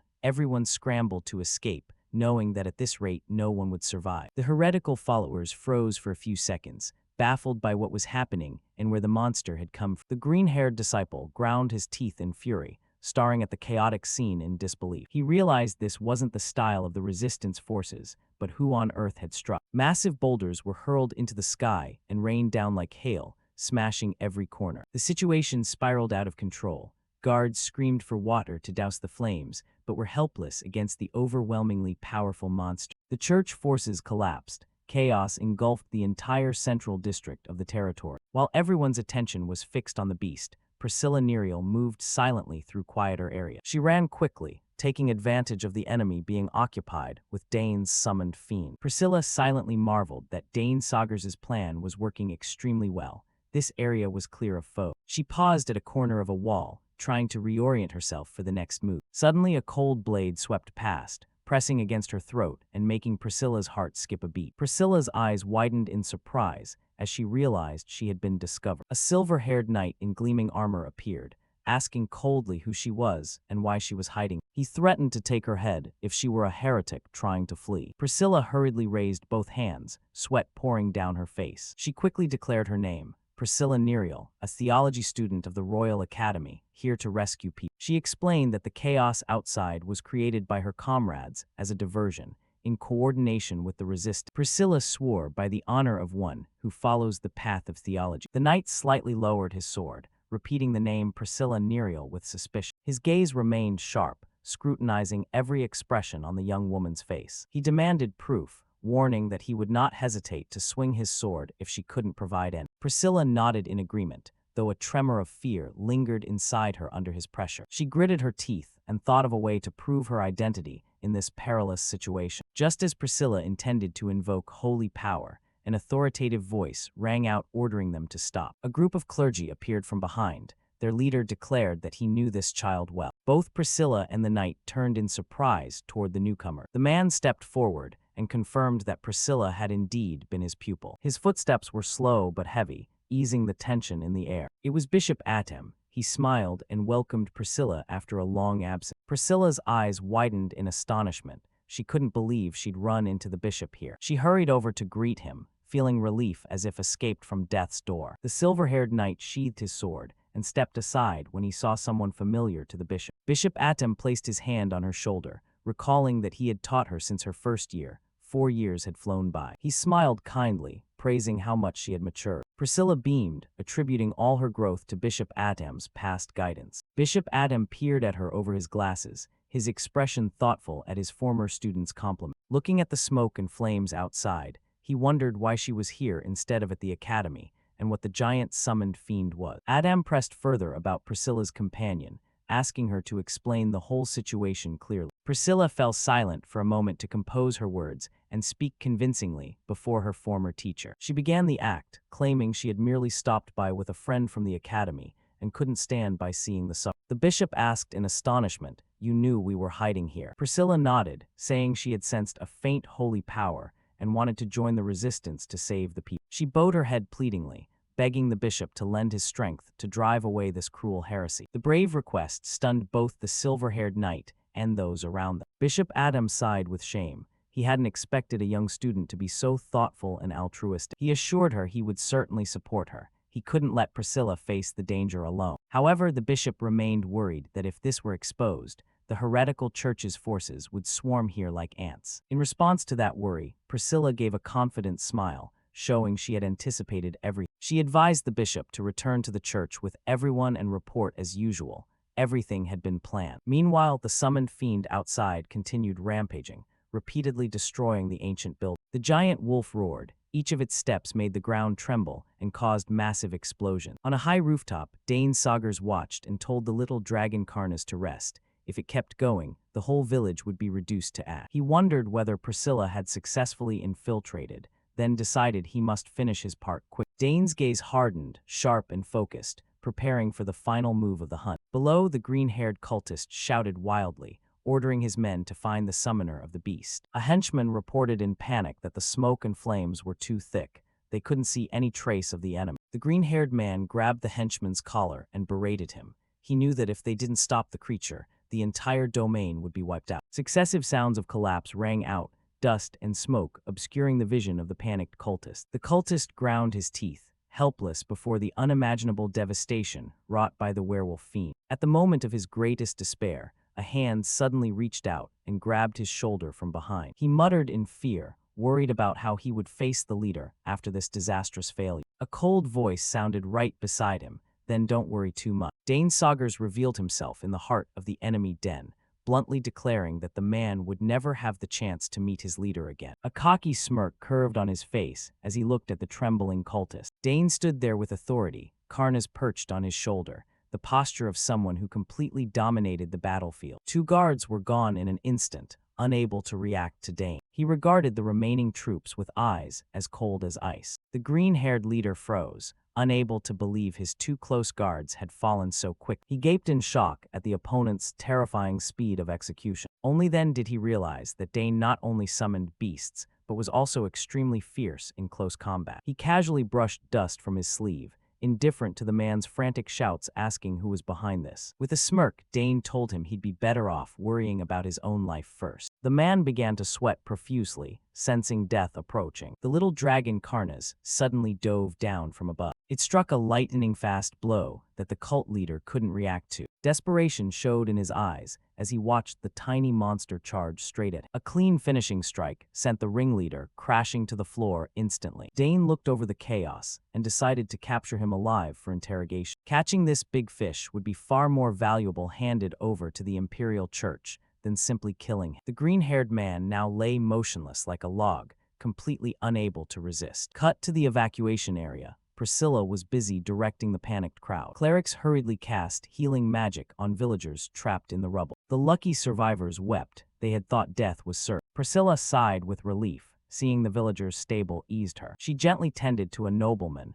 who insisted on saving his wife and children first. Dane strolled up and asked how the rescue efforts on this side were going. Priscilla spun around in surprise, her face showing astonishment at his appearance. She was even more stunned when he said he had captured the ringleader as well. The cult leader was now tied up like a roll and tossed aside in a corner by the wall. Bishop Adam stepped forward to greet him, clearly impressed to finally meet the Saugers prodigy. Dane politely returned the greeting, saying he acted exactly according to the plan Priscilla had arranged. Adam laughed and said it was the church that owed him a deep debt of gratitude. He thanked the two of them for appearing at the right moment, giving them a powerful ally to turn the tide. Priscilla pointed at the prisoner and told the bishop this was the ringleader of the Trillion Church's missionary group. Seeing his foam-flecked face, Dane suggested handing him over to the church for a proper handling. Bishop Adam still couldn't believe Dane had captured him so easily, as if at the mark. He immediately ordered his subordinates to guard him tightly, absolutely not to let him escape. The knight received the order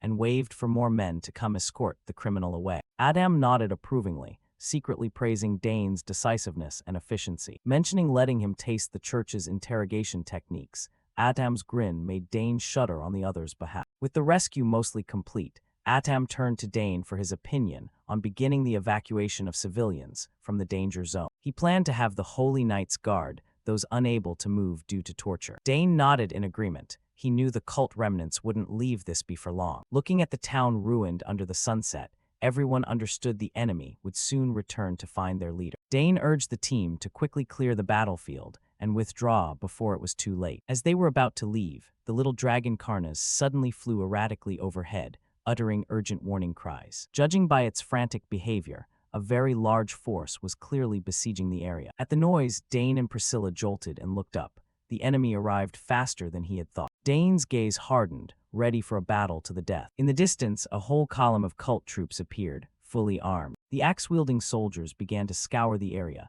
They smelled their targets, gathering near the warehouse district. The ringleader shouted, ordering them to seize the sacrificial lot that was trying to escape. Meanwhile, Dane and the knights were still stuck with the green-haired prisoner in the encirclement. The trio Dane, Priscilla, and Bishop Atem stood solemnly, devising the quickest countermeasure. Civilians began to panic. Cries of the heretics are coming echoed through the streets. An elderly noble trembled, clasping his hands and praying to the gods to spare his old life. Watching the fanatical cultists charge forward, Dane only gave a wry smile. He found it laughable that they had no idea who they were about to face. He told Priscilla to quickly lead everyone to retreat. He would stay behind to handle everything alone. Before Bishop Adam could grasp the situation, Priscilla urged him to deploy the Holy Knights to assist the people. Seeing Dane's confidence, the bishop knew he had no choice but to place his trust in the boy. He immediately ordered the knights to protect the civilians at all costs. The knights hurriedly opened a route, prioritizing safe passage for the populace. The crowd began evacuating in fear,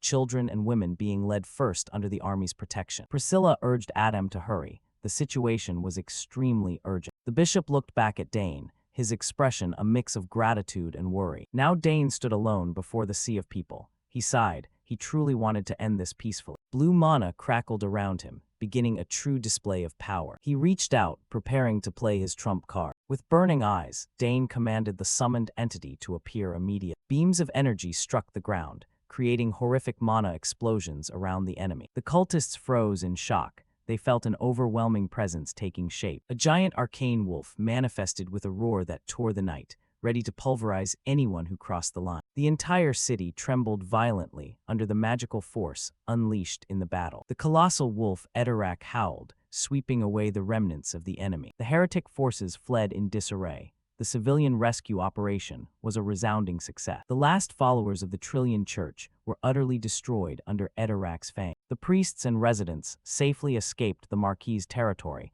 without major incident. Dane Sagers' group stood on the cliff watching the evacuation. Layla and Ernest waved loudly from the distance when they saw Dane. At last, the whole party had reunited. The cleric smiled with relief, seeing that everything had been settled. Ernest admired how clearly he could see the summoned wolf tearing the enemy formation from afar, and praised the group's hard work. But the brief celebration was over. They needed to move immediately. The route had been cleared. Children were prioritized on horseback toward Count Gampar's castle. Dane carried a huge backpack, walking while keeping watch over the rear. He stayed constantly vigilant, not knowing when the cultists might reappear unexpectedly. Tall mountain ranges gradually emerged from the mist. Ahead, a squad of dark blue armored knights awaited to receive the group. A purple-haired man stepped forward and introduced himself as being from Count Gangpar's castle. He was Ron Gangpar, the family's second son and commander of the 2nd Knight Legion. Dane politely introduced himself as the eldest son of Count Sagers and thanked them for their support. Ron nodded silently, his gaze briefly thoughtful. The Gangpar Knights all bowed apologetically for allowing the tragedy to occur in a neighboring territory without intervening in time. Dane reassured them it was due to the enemy's cunning and that they shouldn't blame themselves. Ron listened, his expression remaining stern. Meanwhile, Count Gangpar sat in silence, deep in thought. Ron's elder brother's 1st Knight squad had been dispatched to the Marquis' territory to investigate further. Dane smiled with satisfaction. He felt this family truly had a conscience. Under the escort of the Knight squad, the group continued moving toward the castle. With the burden eased, Layla and Ernest chatted cheerfully with everyone. Ron looked at Dane with an appreciative gaze. He admitted the rumors of a prodigious genius at the academy were not wrong. At first, when the royal side said some kids were rescuing people, Ron and his subordinates had objected out of disbelief. But witnessing hundreds saved, he was completely convinced. The people's smiles were the clearest proof of Dane's group's capability. Ron smiled and offered to escort the group to the castle to rest and prepare a welcome feast. Snow began falling thickly on the Havorosk Mountains at the border. Count Gangpar's castle loomed majestically, serving as a steel shield against monsters and foes. Dane's group and the evacuees entered the fortified stronghold. As they entered the hall, Count Gangpar appeared, rugged and beaming. He urged everyone inside to warm up and suggested preparing a meal immediately. They must be starved. Observing the Count's manner, Dane sensed he was an upright and reliable man. The well-stocked food stores were mobilized at once to serve the evacuees. Layla and Ernest ate their fill. Dane told everyone to eat as much as they liked, since they'd soon be on the road to complete their mission. Priscilla stood up, worried for the injured and wanting to help Bishop Atom tend to them. Dane nodded in agreement. Seeing Dane also stand, the orange-pink-haired knight asked where he intended to go. Dane smiled and said he needed to report the situation to Third Prince Edward, telling everyone to stay and rest. Ernest and Layla waved goodbye, promising to see him later. Dane used a magical communication device to report successfully. On the other end, Prince Edward was very pleased that matters in the Marquis' territory had been resolved. The prince praised Dane for solving problems perfectly wherever he went. Edward clicked his tongue wistfully, saying that if only Dane had joined the academy instead of heading east, it would surely have been far more interesting. Dane gazed into the distance and replied that he could not disobey the emperor's order. The prince sighed. He too wished he could be with Dane's group, but reality would not allow it. Edward added that the emperor was very pleased and intended to use this opportunity to conduct inspections across the entire south. Dane fell silent, pondering the political move. He realized the emperor was genuinely considering reconciliation with the Sagar's family after long using conflict to suppress them. The emperor had made his final decision, and it all stemmed from what Dane had accomplished. Edward sincerely praised Dane for his hard work. A faint smile appeared on the young man's face. For Dane, it was simply what he had to do. He ended the call as darkness slowly enveloped the snowy mountain. Dane switched off the communicator, ready for the next challenges on his journey. The next morning, the group began traversing the treacherous Havorosk snow mountains. The wind howled in freezing gusts. Layla panted, complaining about the sheer slopes and deep snow that exhausted even the strongest among them. The white-haired knight sensed a strange energy suffusing the entire mountain, leaving both body and spirit unusually weary. The orange-pink-haired knight explained the rumor that the demon realm had left a curse here after an ancient invasion. Ernest panicked at the mention of the curse, regretting that they hadn't found a map to avoid this route. Dane calmly explained that choosing this path was best, because at least it had no monsters or hidden traps. Hearing Dane's nonchalant tone, Layla snapped, shouting that only he seemed fine while everyone else was about to collapse from exhaustion. Dane was slightly startled and hurriedly apologized to his irate friend. The orange-pink-haired knight had to stop and lean against a tree to recover. Everyone had reached their limits. The knight's gaze suddenly hardened as he noticed something unusual in the white veil of snow. He abruptly gestured, a decisive action that made the entire group freeze. Everyone was stunned. The air instantly thickened with tension. Dane also felt a dangerous presence. The orange-pink-haired knight ordered everyone to stop immediately. Something was lurking in the darkness of the snowy mountain. Dane's group crouched behind a large rock to shelter from the howling blizzard. The orange-pink-haired knight warned that an archer was lurking somewhere. Layla guessed it might be a ranger, but it was unclear whether friend or foe. Dane closed his eyes. He vaguely sensed a strange aura through the curtain of snow. Layla wondered how the knight could be so perceptive. He only laughed and said it was instinct from years on the ahead lay an open patch of ground, but the terrain undulated in an unnatural way. Dane realized the snow was covering corpses. He decided to take Ernest with him to check for human tracks. Ernest eagerly agreed. This tracking mission was right in his element. The orange-pink-haired knight watched them go, his gaze full of trust in the two of them. Dane told the others to wait there. He'd be back soon. It felt like they were on the border. Jagged snowy peaks loomed ahead, perilous in the storm. The deeper they went, the more silent and bone-chilling the air became. Karnas circled above, as if it had sniffed out something amiss. Sure enough, they found a soldier collapsed in the snow, his body covered in wounds. Dane noted the wound was very deep, and that the man had almost certainly been struck from behind. He fell silent and examined the unconscious victim more closely. Guessing the man might have useful information, Dane began to search his body. After finding a few items, he sent the little dragon Karnas to fetch the other. Karnas flapped off, its cry echoing across the snowy slope. What they found was a map. The group gathered around the map, amazed at how detailed it was. Dane recognized that it marked every landmark of the Haberocks range,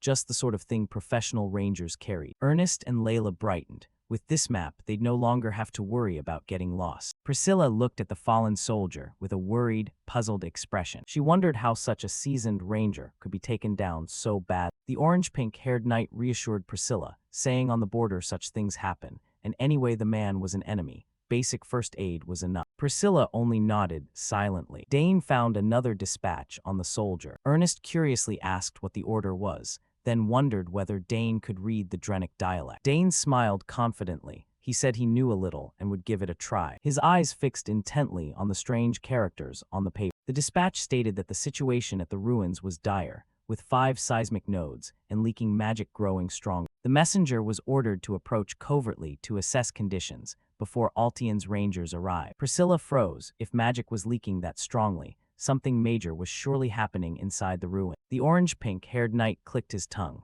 It seemed this mission was far more troublesome than they'd thought. Dane felt fortunate. The soldier had given the group information to prepare with. Layla quickly rallied everyone's spirits, reminding them they were all the Academy's elite. Ernest regained his resolve. He was determined to find Roxana's tear at any cost. The orange-pink-haired knight remained pensive, his eyes staring into the distance. Dane ordered the group to study the map carefully, to anticipate every possible danger. The blizzard kept howling, covering every trace along the way. The group pushed deeper into the mountain rain. At last, the entrance to the ruins appeared before them, exactly as the map had indicated. The orange-pink-haired knight noticed the strange energy growing stronger as they approached. He suggested a thorough search of the area to find a safe entry, and told everyone to stick close together. The group responded in unison and began to fan out to scout. Each step sank deep into the thick snow. They decided to start their inspection from the far side. Footprints pressed into the snow led the party onward. Dane stood motionless, gazing at the majestic snowy peaks ahead. He still fretted over the injured ranger they had met earlier.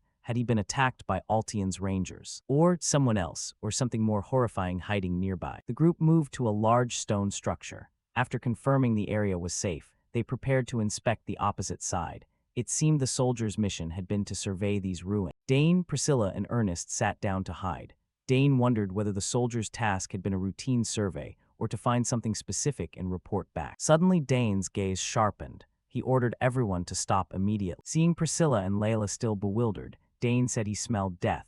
Both shuddered at the mention of corpses. He signaled for absolute silence. Dane led the group as they slipped through the treacherous rock formations to trace the source of that scent of death. Layla and Ernest were tense, prepared for the worst. From above, the party looked tiny against the vast white snowplain. The ruined scene emerged hazily through the cold mist. Climbing onto a high ledge, the group froze at the sight spread below. Dane couldn't hide his shock. The situation was far worse than he'd imagined. Layla covered her mouth in horror to stifle a scream, while the orange-pink-haired knight stood speechless in shock. Ernest and Priscilla were also stunned. They couldn't believe their eyes at what unfolded. Down in the valley was a horrific scene. Bright red streaks of blood stained the white snow. A bloody massacre. Ernest realized all the bodies were Altian's rangers. Their condition was gruesome, just like the Drenic soldier they had encountered earlier. The group halted before a chaotic heap in the snow. The rangers' bodies lay scattered everywhere. The orange-pink-haired knight confirmed all 10 were dead. Layla stood beside him, her face drained of color. Layla trembled as she looked at her brother, urging them to turn back because her sense of danger was rising. The pink-haired knight was solemn. The annihilation of an elite ranger unit was a catastrophic event. One ranger lay face down in the deep red snow, his sword broken and discarded nearby. The white-haired knight placed a hand on Layla's shoulder to reassure her, telling her to calm down so they could assess the situation together. The orange-pink-haired knight ordered everyone to draw weapons and stay alert, since the killer might still be nearby. Looking closely at the wounds, they didn't look like sudden deaths, but the result of a fierce struggle. The blue-haired scholar noted the injuries were strange, flesh shredded brutally by overwhelming force. Dane Saugers stepped closer to inspect and confirmed this was certainly not the work of humans. Giant footprints were pressed deep into the rock and snow, leading straight into the ruins. The orange-pink-haired knight realized these were the tracks of monsters, and they moved in packs. Layla pointed out that the thin snow had inadvertently revealed their entire path. The knight's expression grew increasingly gray. The blackened tracks stretched into the distance,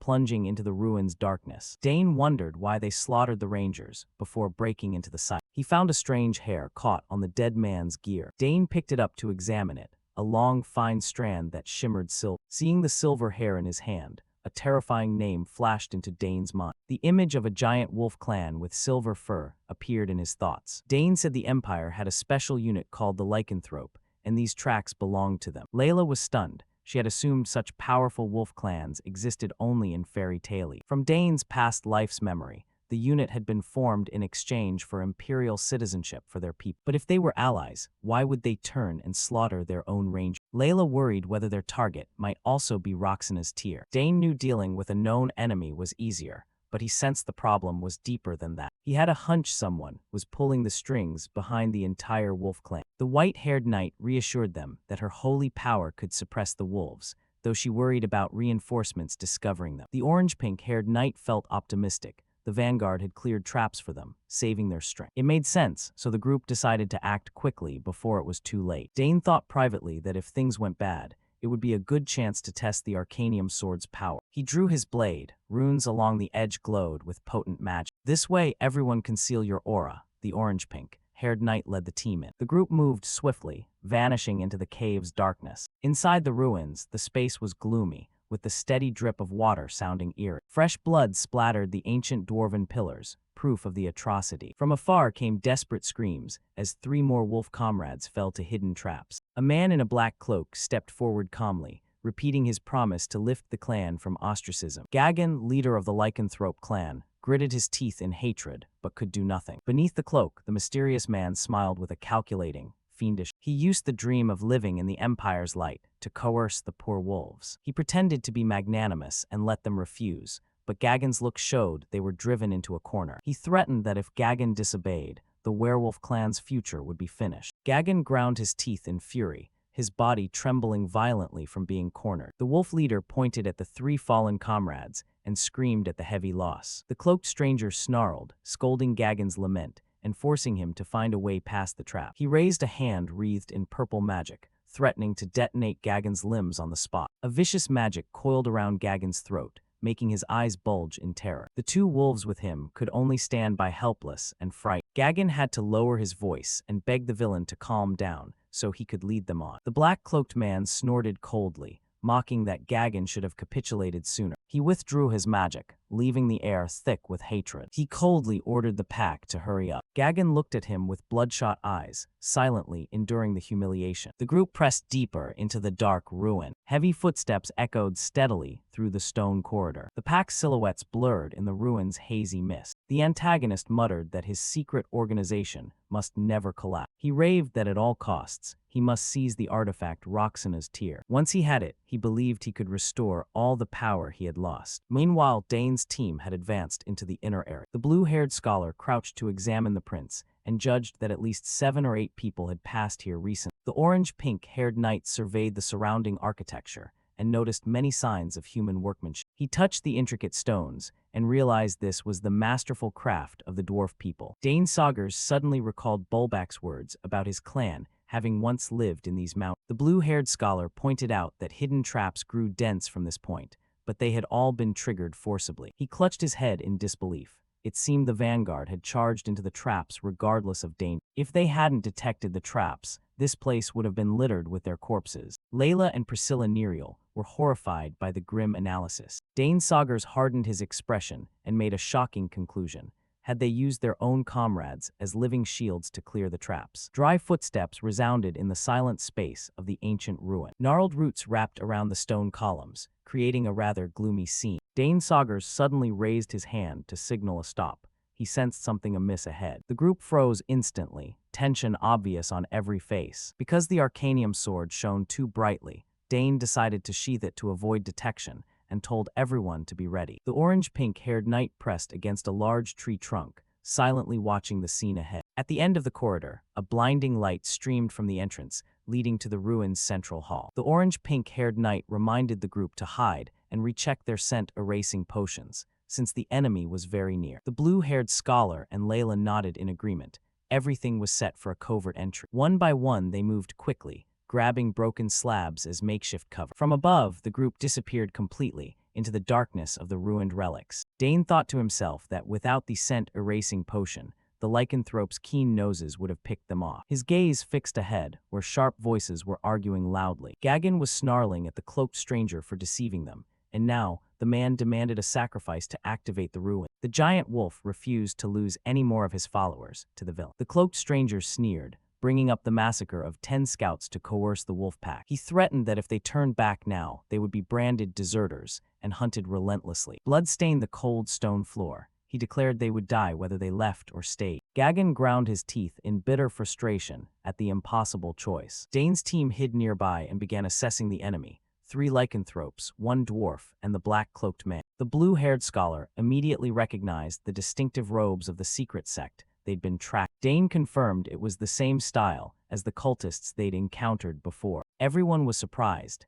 They had assumed this group had been wiped out in the purge. Layla grew anxious, wondering if their target was also Roxana's tier like theirs. Gagan angrily tried to rush forward to kill the cloaked man and seize the artifact himself. But the man only smiled coldly, confident that even if he died, the wolves couldn't obtain the artifact. A purple magic circle appeared at his feet. He asserted that they didn't even know how to activate the ruins. The curse began to lash at Gagan again, causing him agony. The cloaked man forced them to perform a sacrifice to be released. Suddenly, a hairy pair of feet belonging to one of the subordinates stepped forward. The subordinate volunteered to sacrifice himself so the rest of the clan could return home. Gagan looked at his comrade with eyes full of pain and helplessness. The cloaked stranger smirked in satisfaction, certain the wolves had no way out. The brave wolf stepped into the magic circle, accepting the cruel fate of the sacrificial offering. The magic circle inlaid in the stone flared, ready to carry out the ritual sacrifice. The blue-haired scholar explained the circle only responded to a proper offering at the altar. Layla shuddered at the thought. The orange-pink-haired knight hesitated, unsure when to burst out and stop them. The blue-haired scholar offered a cold suggestion. Watch them kill each other and take advantage afterward. The white-haired knight was stunned, unable to believe her comrade could stand by while such a brutal sacrifice occurred. The scholar remained pragmatic, insisting letting them destroy each other was the best course. Layla and the white-haired knight frantically tried to stop the debate, fearing the group would be exposed. Amid the tension, Dane suddenly curved his lips in a mysterious smile, as if he'd found a solution. The group turned to Dane with skeptical looks, wondering what he was planning. Dane Saggers pondered. He understood that if the enemy secured Roxana's tier first, reclaiming it would be extremely difficult. Staring into the gloomy ruin, he decided to seize control of the situation immediately to avoid being put on the defensive. In the distance, the cloaked figure was scheming too. He believed he had found the perfect candidate to use as a ritual sacrifice. Dane told Ernest that the black-cloaked man surely knew how to break the seal, so best to grab him first and interrogate later. Ernest, the blue-haired scholar, smiled confidently and promised to use his abilities to support the team. The orange-pink-haired knight and Layla nodded in agreement. The group prepared to act before things spun out of control. The ruined stone floor was cold and desolate, wrapped in an eerily silent atmosphere. Strange sounds began to echo from the ancient door, leading deep into the sacrificial chamber. A surge of magic burst forth, shattering the quiet as Dane's team launched their assault. They all leapt down at once from above, making a sudden, startling entrance into the enemies. Gagan the werewolf flinched and shouted. He couldn't believe someone dared to storm in and disrupt the ceremony. The dwarf holding a lamp and the one-eyed wolf were stunned. They realized this group was nothing like scouts. Gagan growled suspiciously and turned to the black-cloaked man to ask if these strangers were his allies. Boots slammed firmly on the stone floor, signaling an unavoidable confrontation. Every member of Dane's team, from Layla to the knights, took fighting stances, brimming with intensity. The cloaked figure glanced at the kids and coldly denied any relation to them. Dane faced the enemy with a defiant look and named their secret sect outright as a sharp greeting. While Gagan raged on demanding identities, the black-cloaked man began to feel the situation slipping out of control. He recalled the scouting party that had been slain earlier and couldn't fathom how anyone had passed the traps so quickly. Both sides confronted each other fiercely within the purple magic circle. The cloaked man wondered if this was coincidence or a planned ambush. Finally, both the cloaked man and Gagan shouted for Dane's group to immediately reveal their true identities. Feeling surrounded, a casual voice rang out claiming they weren't border guards, but merely an expedition party who had accidentally wandered. The lycanthropes froze. They couldn't believe the tightly sealed border area had been infiltrated so easily. The cloaked man began to sweat profusely. He gritted his teeth, wondering if these kids were also after Roxana's tear. Faced with that suspicion, Dane remained silent, returning a penetrating look. He admitted it quickly. Having come all the way to this remote ruin, what else could they be after besides that treasure? The antagonist unleashed a torrent of insults at Gagan the werewolf, furious that events had derailed his plan. This place shouldn't have anyone here besides the ranger. Gagan and his subordinates stood there taking the abuse, their faces extremely gloomy at the reproach. He roared at his underlings to shut up. The surprise was over, and the top priority now was to wipe out this interfering group. A nearby werewolf began to feel the pressure crushing down, sweat pouring from his face. Looking at Dane's group, the cloaked man conceived a cruel idea. Use the kids as sacrifices to open the seal and spare his own men more bloodshed. He brazenly set the condition. One person from your group must volunteer to die, since his side had already lost too many. Dane closed his eyes in contempt. He shot back harshly. Then why don't you go sit on the altar yourself so everyone can enjoy it? He flew into a rage, snarling that without him the wolf clan would be cursed forever, so he would never be sacrificed. The other werewolves stood silently, watching the tense exchange unfold. Tired of talk, he ordered his men to act. To him, since the sacrifice had walked into their hands, they should just seize it. He forced Gagan to capture someone from Dane's side alive, or face more needless bloodshed among his kin. Surrounded, Dane remained remarkably calm, gripping the sword hilt and ready to fight. Layla and Hyde instantly assumed defensive positions. Hyde drew his bowstring, aiming straight at the monster. Curran watched closely and judged the foes to be battle-hardened veterans, not to be underestimated for a single second. A breath-stealing showdown erupted within the ancient ruin.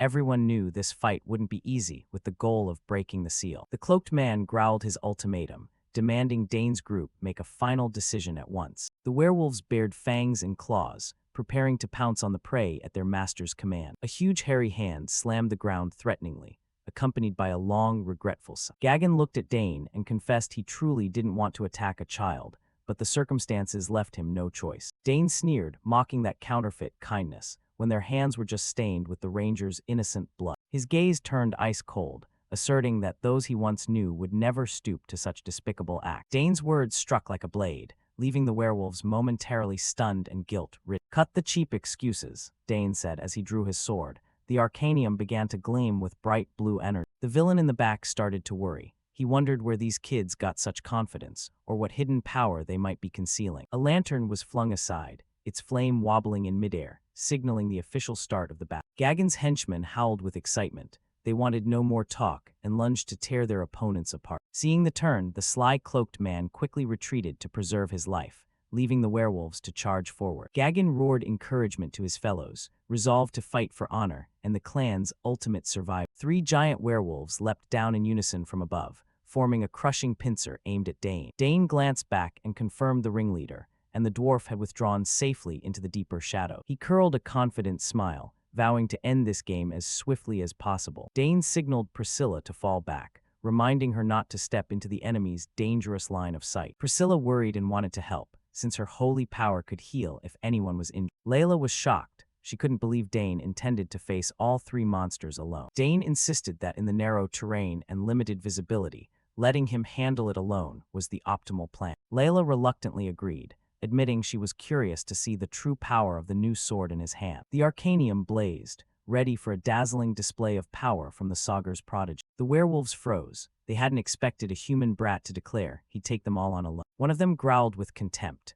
To them, being scorned by a lowly human was an unbearable humiliation. "You underestimate us." A clawed hand slammed down, tearing the air apart. Nothing left to say, all 3 lunged at once like phantoms, aiming to finish Dane immediately. Dane stood firm, the arcanium blazing a blue aura in the dark ruin. He narrowed his eyes at the charging beasts and muttered a sarcastic apology. With a decisive step, he stomped the stone floor, gathering momentum for a counterstrike. The sword arced in razor-sharp slices. He made it clear he had no interest in these lacks. At terrifying speed, Dane swept through his foes like a gust of wind, leaving them no time to react. One staggered, realizing the kid wasn't dodging, but charging straight into the midst of their formation. Dane's recklessness left them both astonished and ashamed. His gaze remained eerily calm, as if every enemy movement lay in the palm of his hand. In the blink of an eye, screams of pain rose up. The massive werewolves were struck one after another, blood spraying beneath Dane's blade. One of them howled crazily in pain, unable to believe he was being overwhelmed so easily. Dane saw through every gap in the enemy's assault. Another decisive, powerful swing followed. Streaks of blue sword energy braided together,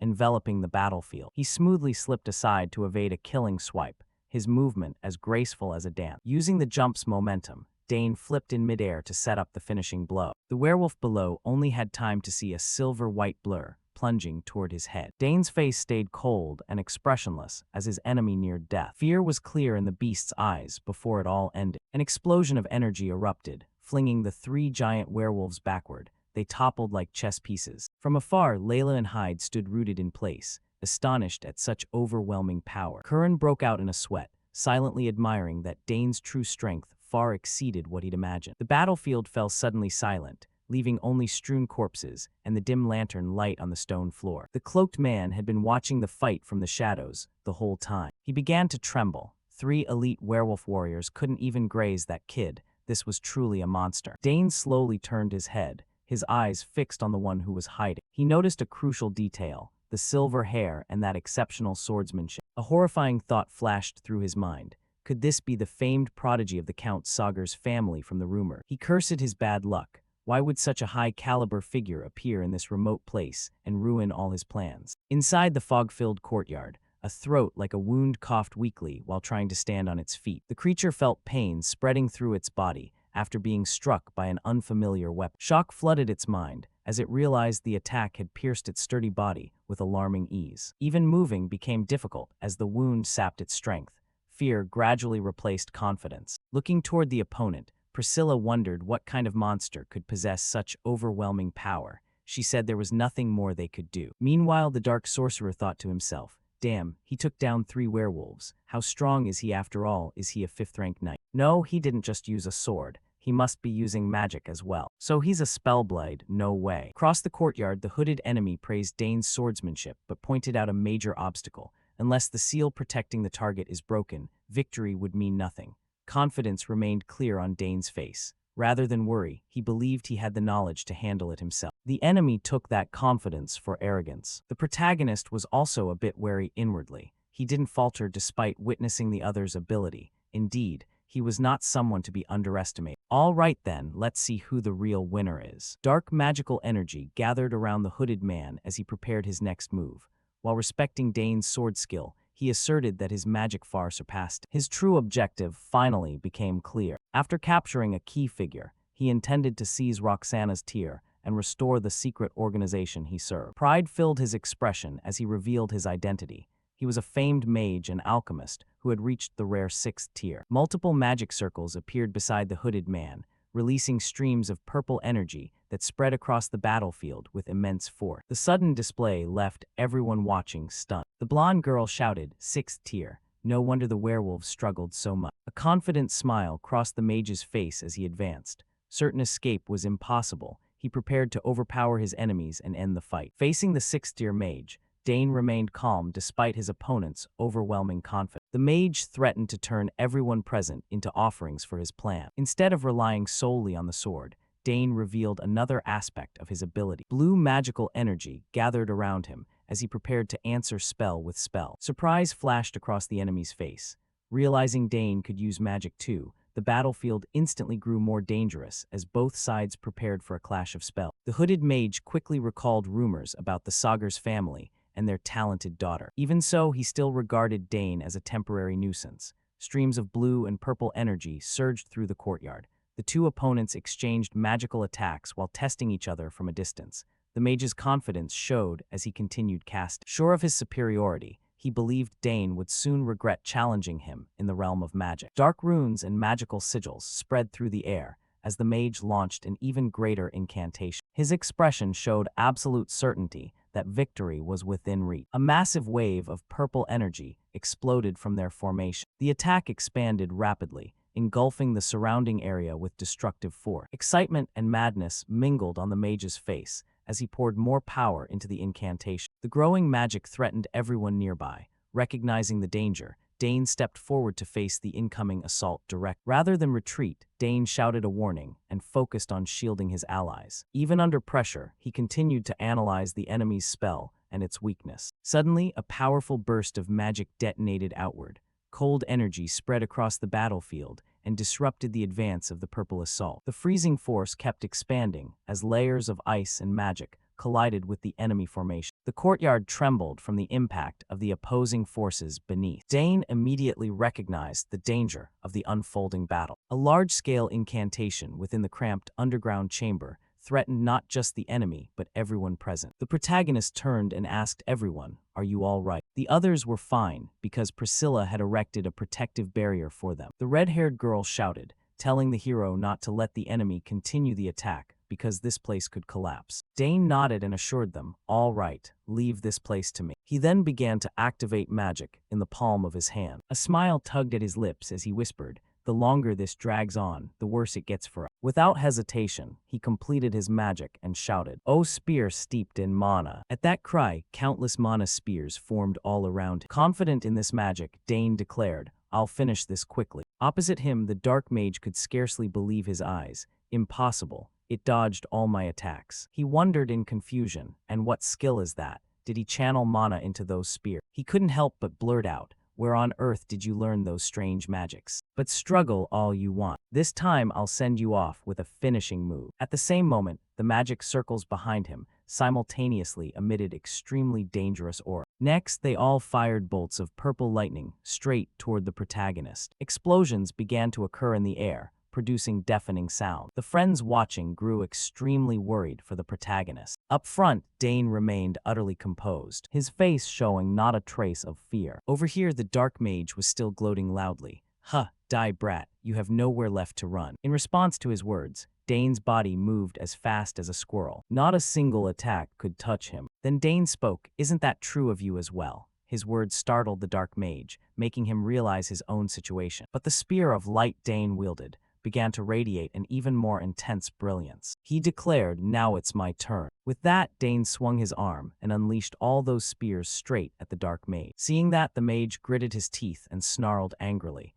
"You little rat, you think that move will work on me?" As he spoke, he began to cast his magic. The distant spears were still streaking forward at wind-tearing speed. However, they were stopped by a magic cage. It turned out that at the critical moment, the dark mage had managed to use defensive magic. All of Dane's spears were halted outside. None could reach the mage. Still, the impact of the spears left countless cracks spreading across the magic barrier. The dark mage was so frightened he nearly urinated blood. "Damn it, that was close. If my defensive spell had been a fraction slower, that spear would have pierced me. The kid's a monster." Layla and Ernest stood there exclaiming. Dane didn't even get overwhelmed by a 6-star opponent. But the red-headed guy warned, "It's way too early to relax." Dane dodged the attack, but the mage also blocked Dane's strike. Shifting to the protagonist's perspective, he also offered a bit of praise. That dark mage shouldn't be underestimated. He has quite a bit of combat experience to set up a barrier in that split second. Still, it's useless. The next attack will be even more powerful. As he spoke, he used magic once again, a very confident smile blooming on his face. Just like that, countless light spears appeared beside him. This made the dark mage's eyes go wide. Another large-scale magic spell? Just how much colossal mana does that bastard have? Given this situation, I can't even be sure if my defensive magic can hold out. Thinking this, he decided to play his trump card. If that's how it is, then I'll retaliate with an attack of my own. Ultimate technique, "Oh flames burn brilliantly, flame burst." At his command, a purple flame began to burn inside this place, and those present had to take a few steps back from the power it radiated. Everyone was startled by the terrifying pressure emitted by this purple flame. The red-haired guy shouted loudly with an incredulous expression,